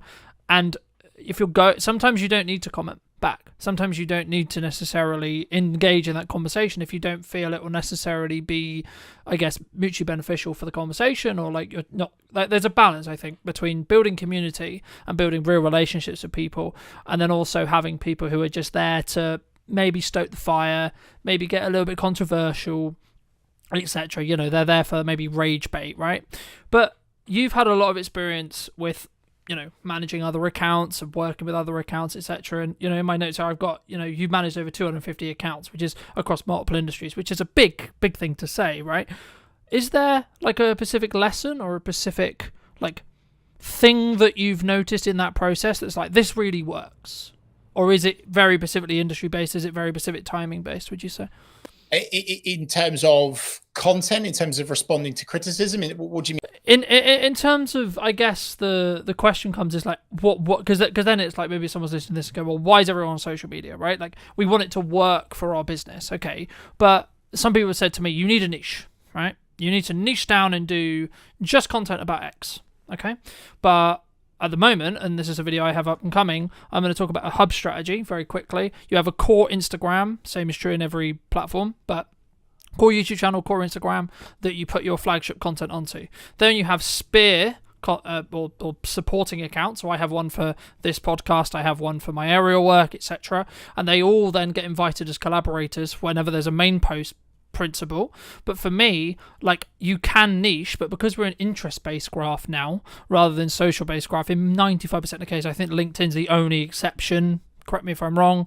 I'd be interested in your thoughts on it. But like, for me, in most cases, we're interest-based, especially on short-form, infinitely scrolling feeds. In that respect, actually, followers become irrelevant. So actually spinning up these other brands, spinning up these other accounts, you could actually get some decent numbers. And even if it's just awareness traction to push to your main account, where you can then have more value-led content or, quote, conversion content, etc. And that's quite techy. But I think for me, that's like the key, I think, to understanding what content, like what this piece of content, what a piece of content serves. So I guess to like reframe it into a question, in your experience across all of those accounts and across all of your industry, do you find there is commonalities when it comes to strategic content pillars? The unsexy answer and the truthful answer, and I would be waving a big red flag if someone said that there would be something that works for all 250 plus accounts, right? I think that's a little bit disingenuous. In fact, it's massively disingenuous.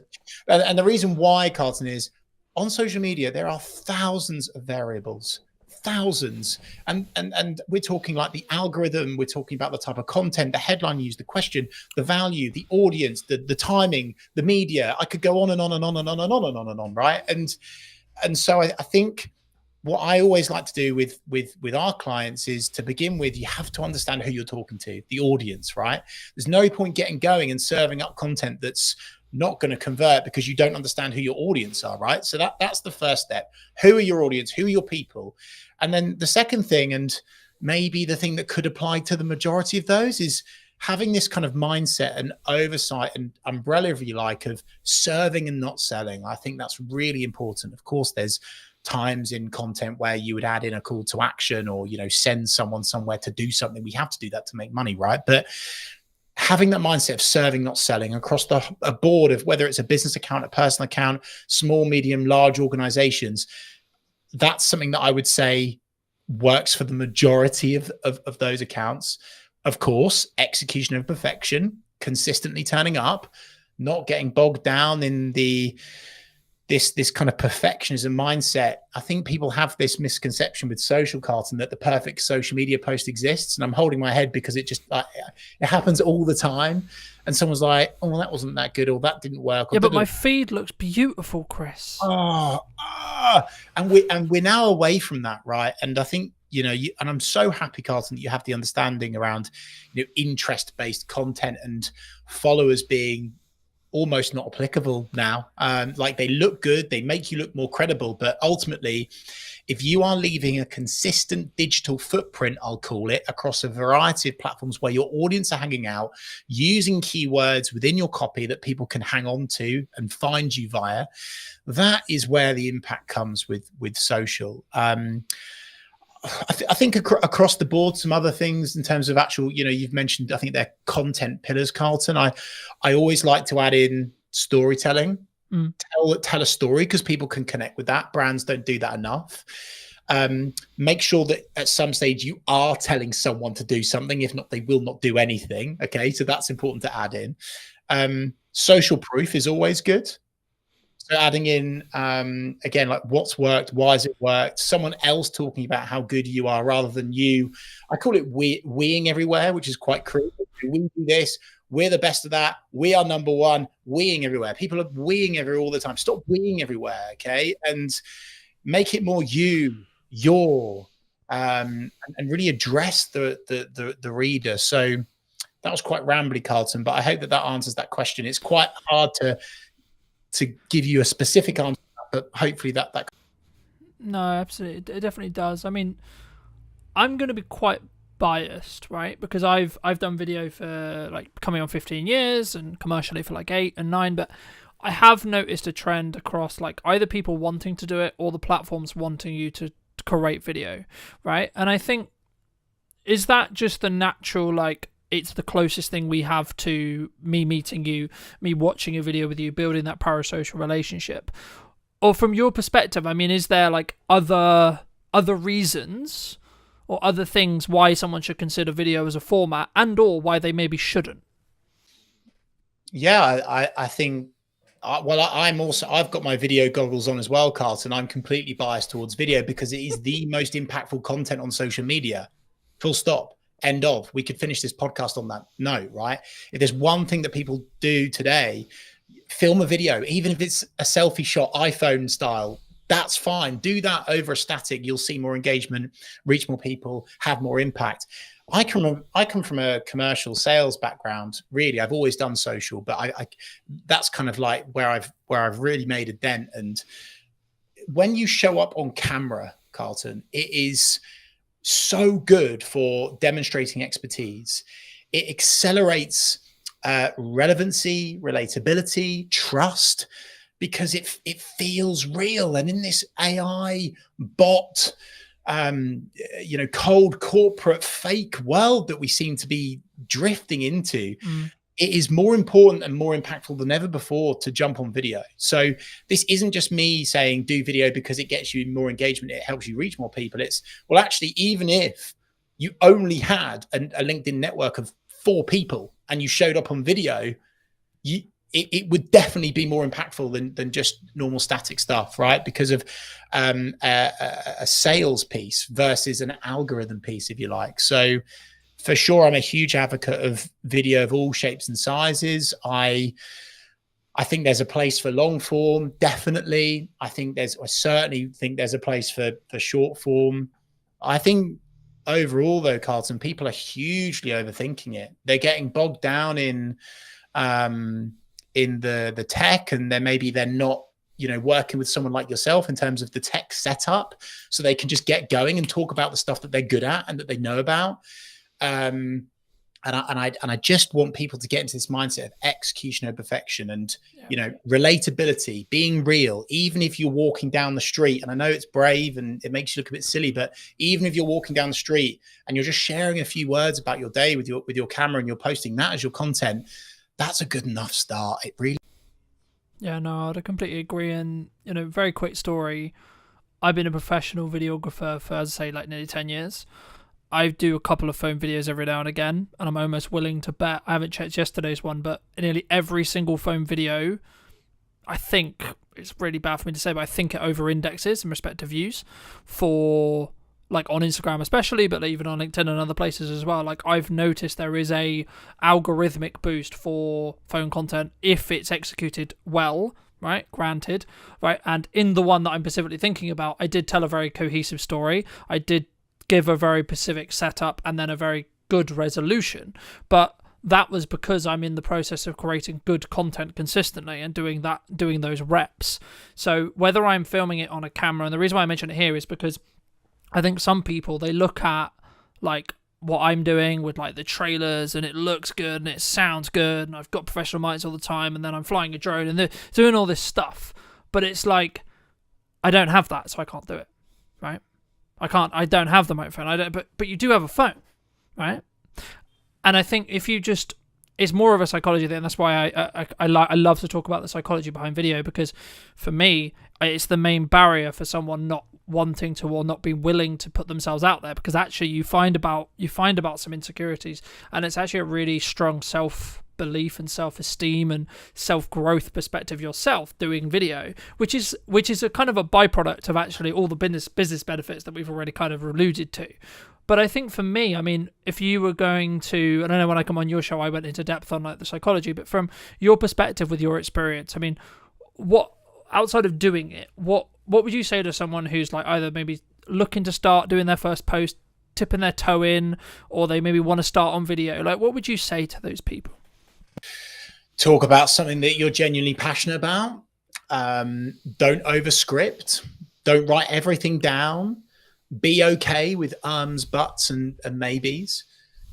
You will stumble, you will stutter, you will there will be a moment where you accidentally say something you shouldn't, and keep it in because it's real and people want real. Again, back to my previous point, AI, robot, cold corporate world that we're drifting into. People are craving real more than ever before. And this is why influencers do incredibly well, because it's so real. It's so genuinely authentic most of the time. And so I think if I was to say to someone to start out, like of course, you know, press record in your office, whether it be, you know, in the workplace or at home or whatever, and just keep the camera on and record your day, and maybe record some of your meetings from an alternative angle, and see if there's a snippet from that you can take out. Maybe you're not looking at the camera. That's okay, because doing something is better than nothing. And I'm like so far on the other side of the fence with this. Like, some marketers are like, oh no, you know, it's got to be absolute quality, da. But the problem with that is it's too slow. There's a lack of speed. And just like a balanced diet, Carlton, like I'm a big advocate of doing professional stuff as we are right now. But then also for speed, if you are walking down the street, if you are, you know, out and about somewhere, if you've just walked out of a networking event, whatever, and you've got that moment, that spark, that energy, that inspiration to get on camera, don't wait, get going.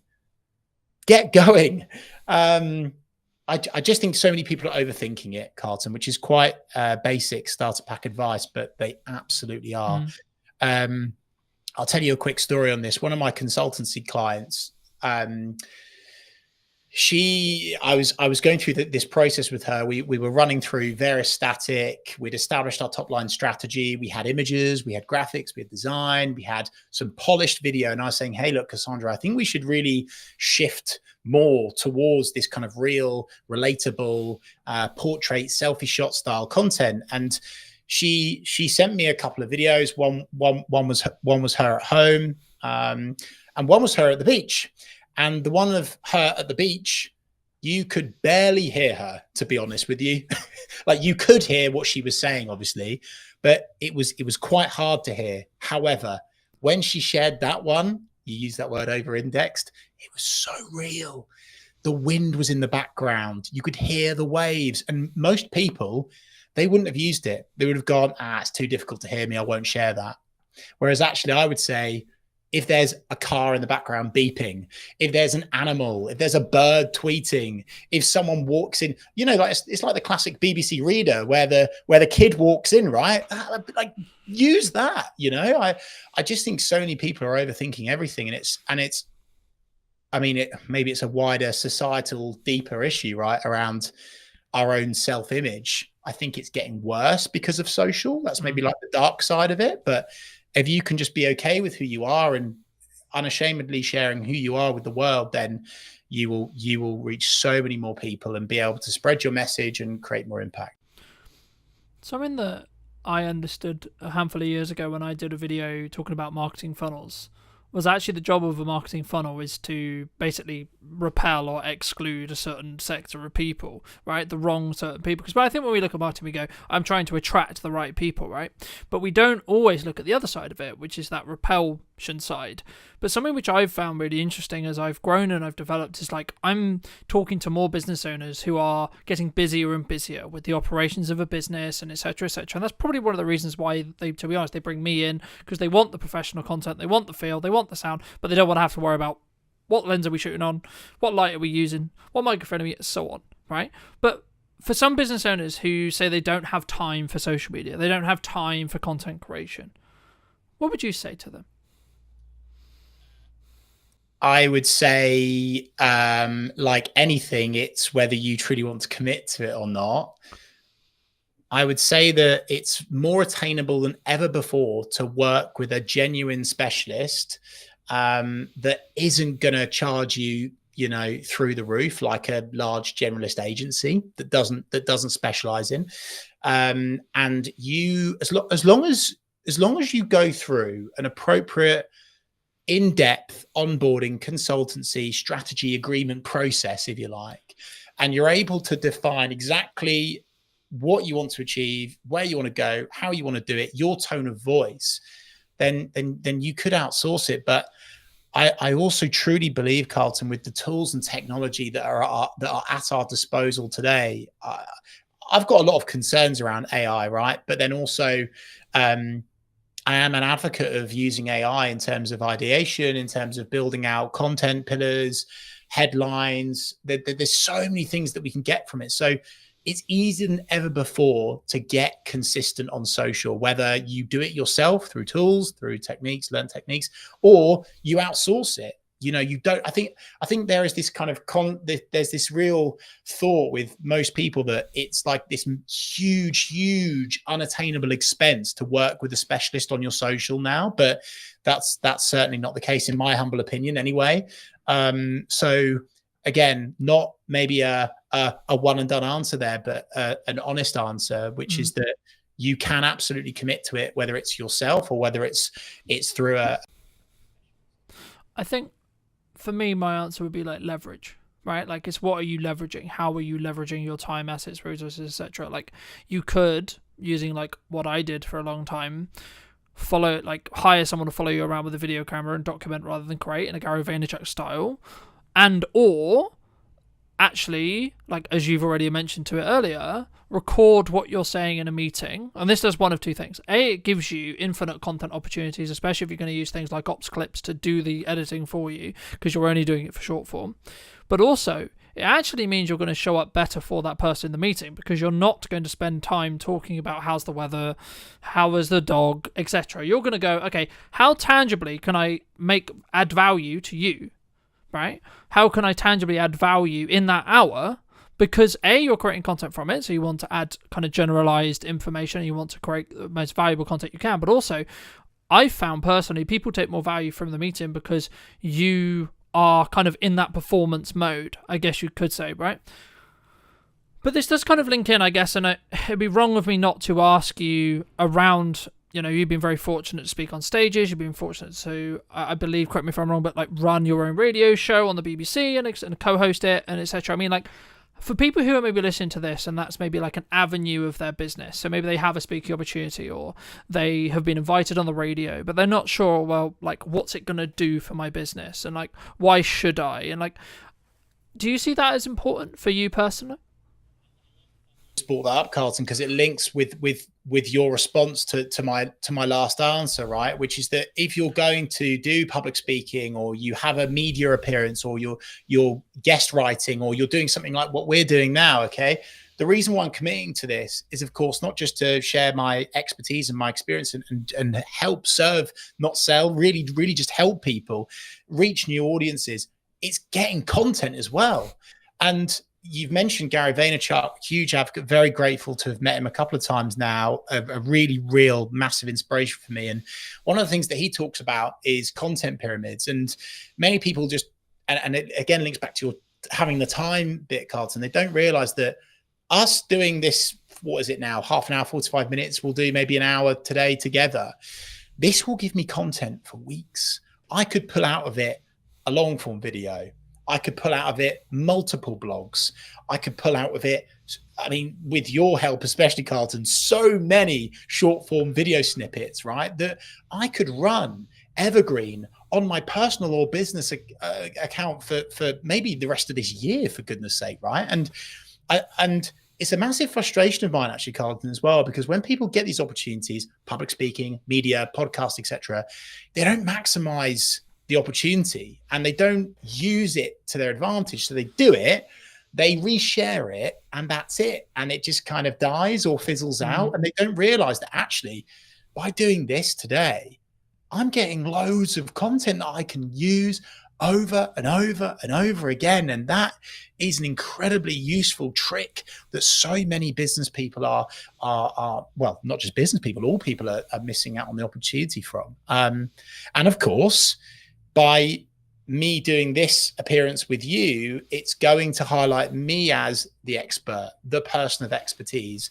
Whereas if I'm doing this on my channel and it's just me and it's on, here you go, me, we, all of this again, people don't quite believe it. But the fact that I'm doing this on your show can actually create so much more trust, so much more respect, and really build you as the key person of influence. I think a book that I'd highly recommend to, and I'm sure loads of your community already know it, Carlton, but Key Person of Influence by Daniel Priestley is a brilliant book to read, to really understand and simplify personal brand. And it gets you in this thought process and concept and strategy of, using these opportunities to build you as a key person of influence so people trust you more. And if they trust you more, they buy more of your products and services. It's a simple mathematical equation, if you like. And so again, that's why I would hugely recommend that when you do these appearances, you really, really milk them for as much as you possibly can. And also, I think, I think sometimes people see like filming a talk at the front of a room or filming a podcast as like just a cost. And until you break that framework down and you look at the visibility that you're potentially going to get, and I think at the moment we relaunched the podcast account, I think it's now like 24 or 22,000 or so within like 2 weeks or so, just under 2 weeks in regards to like monthly views.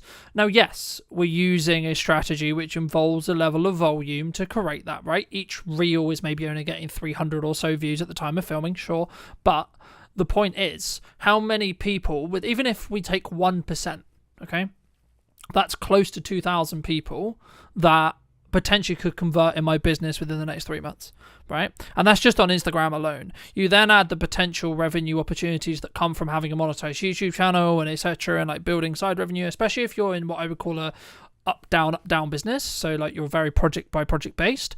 You could build yourself an opportunity, and I'm personally doing this with the brands I'm building and in the content I'm creating, where you could have infinite marketing content because you're going to put it out on all of your social media, linking out to your YouTube, etc. But also, if you strategically think about it enough, and you can build a strong niche for that YouTube clarity, which is what YouTube specifically cares about in all the research, all the people I've spoken to right now, and that's why I have a different channel for the podcast rather than Brightner Media, etc., is because algorithmically YouTube wants to have clarity over who to serve those videos to, right?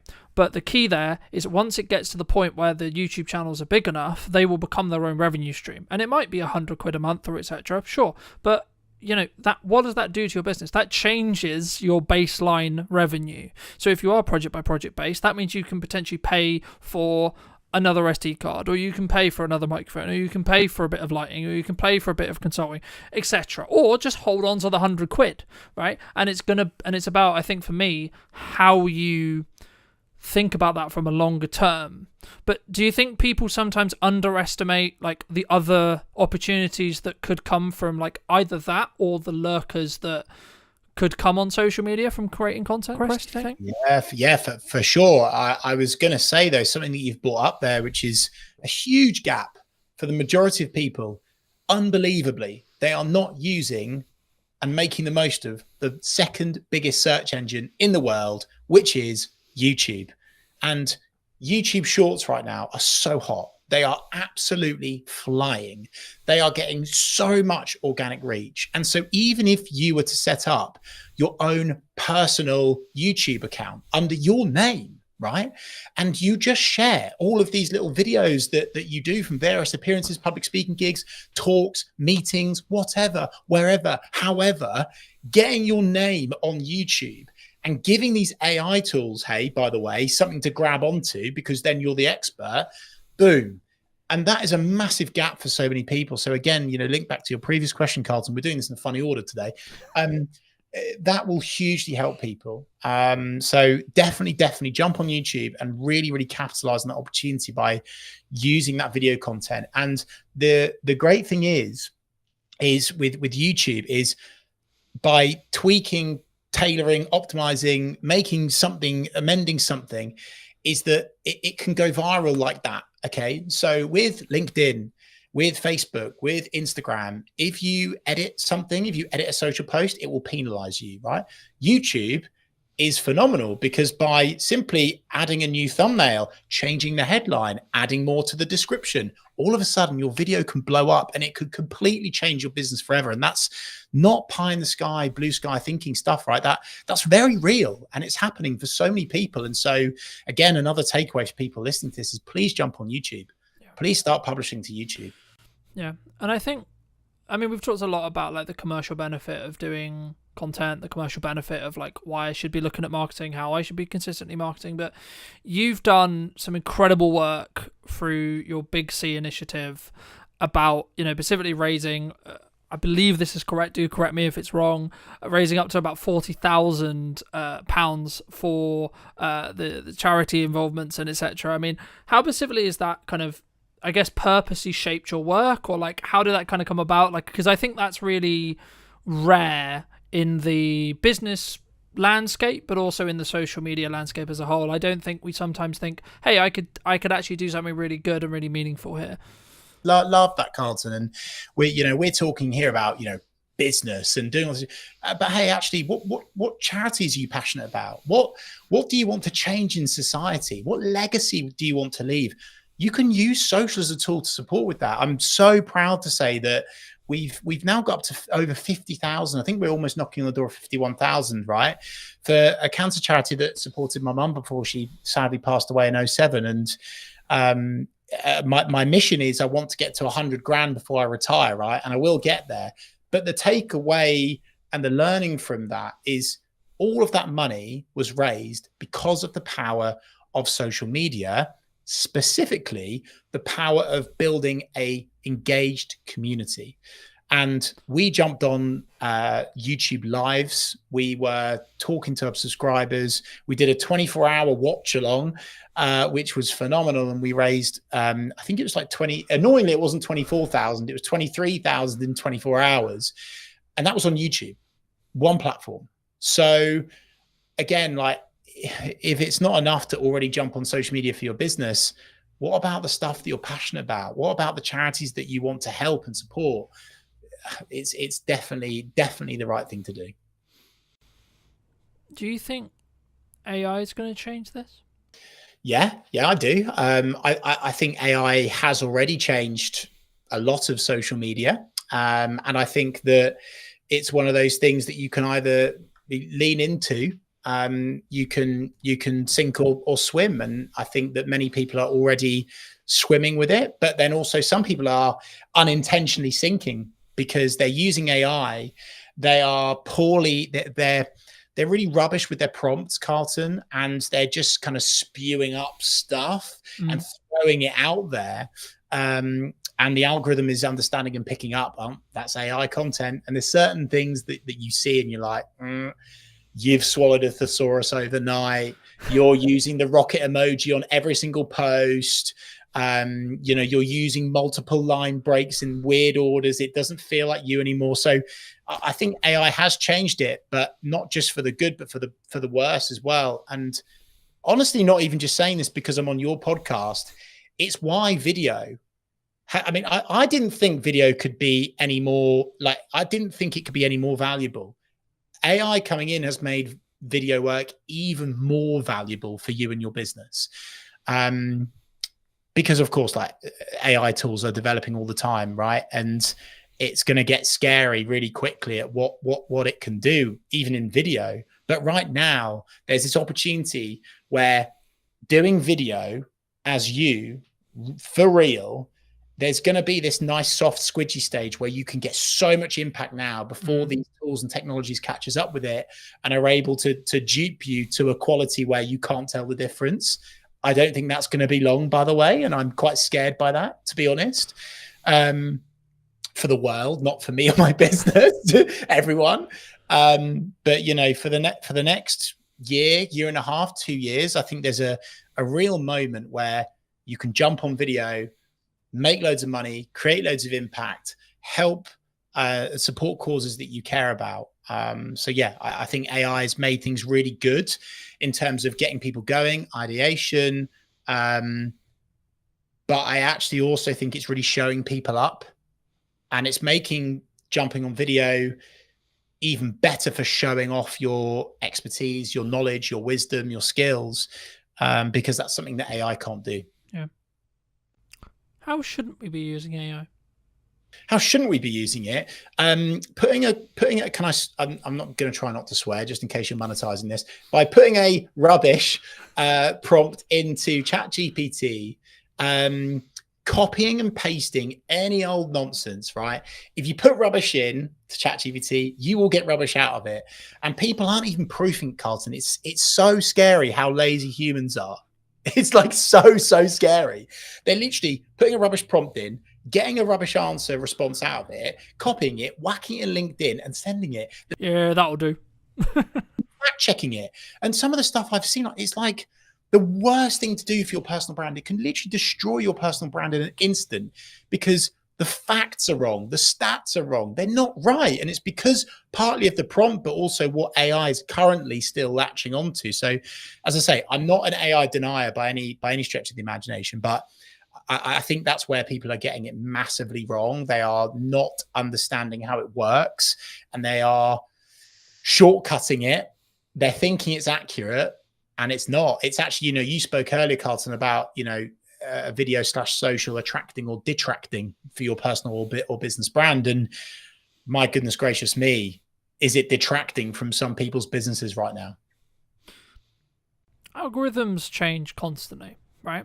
There's constantly a new thing. There's a new trend. There's a new, like, Reels have just launched, Stories have just launched, Snap Spotlight has just launched, etc. Right? Like, it's a full-time job on its own, right? That I'm sure we both spend quite a lot of our time because of the nature of our business. But to the person who's maybe not in the space every day, what advice could you give them as we go into 2026 and say, okay, well, this format, this trend, this idea, this concept, this thing is underrepresented and is the quote opportunity right now on social?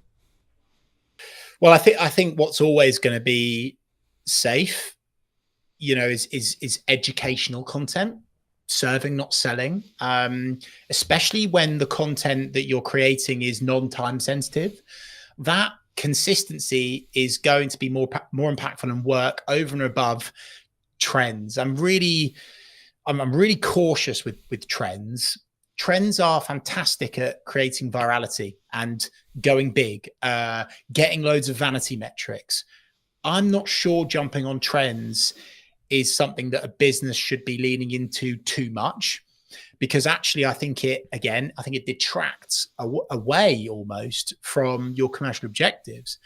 Heck, I saw a competitor the other day post something on their social, which was so detracting away from what good customer service, client service looks like. And I was like, oh dear. And it's because they jumped on a trend that like other people are doing, but you don't have to jump on every trend. So I think video works. I think doing lives works and will work very, very well. If someone is able to do content where they are getting connected, exposed, and accelerated into another network of people that they want to reach, is also good. So Instagram collaborations, live broadcasts like this, very, very good thing to do. But Carlton, I do fear that question will almost strike fear into people, and they will go, oh no, I'm overthinking it again. I can't do the right thing. So again, I just want to go back to basics: execution of perfection, give value. I'm creating now as we speak 52 videos and I'm going to do one per week for the rest of next year. Like, I'm practicing what I preach on that. And I'm not worried about the trend at the time, because I want to leave a digital footprint. I want to leave little magnets, branches for my audience to hang on to with keywords of service areas that I want to sell more of. That's what I'm all about, right? Leaving this footprint that people can grab onto. So trends are great. You don't have to jump on all trends. And in terms of like what's safe for 2026 and what is going to work still in 2026 is short form video content. Make it real, make it authentic, whether you do it professionally with someone as good as yourself, Carlton, or whether you selfie shoot it. But again, balanced diet point. Do both. Why not do both? Work with you, Carlton, or another video provider. Won't be as good, obviously, to batch create loads of video content, evergreen, non-time sensitive. So you're talking at least once per week, and build it and build it and build it. And that's how you can grow your account. No, I completely agree. And I want to build off just before we wrap up the trend thing, because I agree, but I also kind of disagree. And it's kind of a bandwidth question, right? So I'm going to caveat my answer with, if you have the bandwidth to do this and you have the systems in process to be creating all the polished stuff, all the value add, everything that me and Chris have been discussing for the last hour or so, then yes, do that first. That's always going to serve you. That's always going to be a good idea. However, if you want explosive growth from an awareness point of view, and you have the bandwidth to jump on a trend fast before it becomes saturated, then you can commoditize a load of attention that will then lead into your value-led content. And that's where it really comes down to, in my opinion, a yes and thing rather than a yes or thing, right? We've alluded to Gary a lot, and I will link some resources down below for those who are interested, but this is one of the things that Gary talks about a lot. It's yes and you should talk about your hobbies. Yes, and you should talk about, I think he had a video that got silly views, millions and millions, and it was him talking about a fruit, right? What ROI is that? Well, actually, probably quite high, because what happens is people, if you look at everything you do as a part of a marketing funnel, you need to ask what piece of your content is going to do. You can trend jack and get a strong piece of awareness content. No, it won't convert. No, it's not going to miraculously mean you get hundreds of millions of pounds in your bank because you've converted it. But what it will do is it could give you a boost in followers, and or a boosted initial interaction. And if you have your leading to a book that's actually on Chris's bookcase behind him, where Gary talks about your profile hygiene, right? If you have your website, you have your email, you have your phone number easy accessible on those profiles, when you get something that gets 1 million, when you get something that gets 100k, there's going to be a percentage. Again, if you take 1%, you're going to be in a position where you're going to get some more work. You're going to get even 1 or 2 more people who potentially will become clients. So that's kind of my, counter argument to trend jack, and that's why I caveat it with the bandwidth thing. But Chris, for those people who, because I'm aware you've got to go very shortly, but for those people who want to connect with you, who want to see more content, who want to see some of this video you've already alluded to, where's best for people to reach out to you? And do you agree with what, that strategy as a whole? Well, I was going to say, I just looked at the time and I went, oh, that's a shame, because I've got so much more to give. And for people that have kind of liked the cut of my jib today, I'm serving up a ton of value over on my Reeve RWVE social media, Reeve social media YouTube channel. I'm doing live broadcasts, one of which is with this guy. Incredible value in terms of video psychology, which is the most important thing before you get going. We'll leave that alone for now. Connect with me on LinkedIn, Chris Reeve. I'm showing up there really consistently and just providing free value for people to use and jump on. And yeah, just back to your previous point, to, I guess, sort of somewhat finish on, Carlton, in a funny old order again, is we could have done an hour-long Gary V love-in, couldn't we, right? But this attention thing, right? I think that's something else to tap into, is without attention, nothing else happens. And so I would just say, preach to your previous answer, Carlton, bang on the money. I'm saying yes, and I'm not saying only do proactive, non-time sensitive evergreen content. This is my tap, by the way, that I'm turning. But I'm also saying turn on the reactive tap, which is the trend tap, the reactive tap. Just don't do only one or the other. Do both, but it has to be attainable with you and your business, Carlton, which is where I think we're totally in the agreement of. I'm just so fearful that some trends that people are jumping on detract and they turn off your ideal customer profile Yep. rather than turn on. Yep. But I'm in total agreement with you. Do proactive, non-time sensitive, evergreen video content.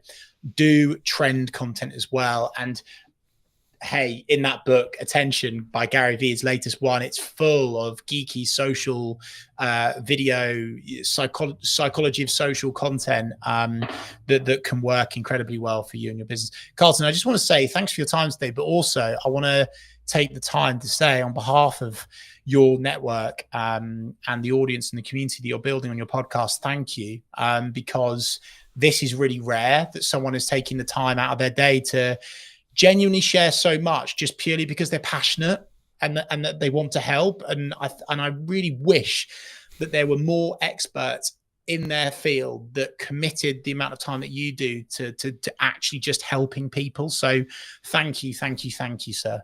No, that's so kind of you. And thank you so much for the time. If you were going to talk to Chris 10 years ago, right, and you were going to give advice, what advice would you give him? Be more you. You cannot be anyone else. Stop trying to be someone else online. Stop copying your competitors. Stop just doing what the other people in the industry are doing. Because actually, if they go yin and you go yang, if they go black and you go white, that is really, really impactful. And the more that you are unashamedly you on social media, the more impact you will have in terms of reach, in terms of engagement, in terms of sales, everything. It all comes back to the more you that you are, the more impact you will have on social media. Thank you so much for the time, Chris. And if you did enjoy this episode of What's Missing in Marketing Today, make sure to be subscribed and all that lovely YouTube stuff and etc. as well. But thank you so much for coming back and joining me. I'll see you very, very soon.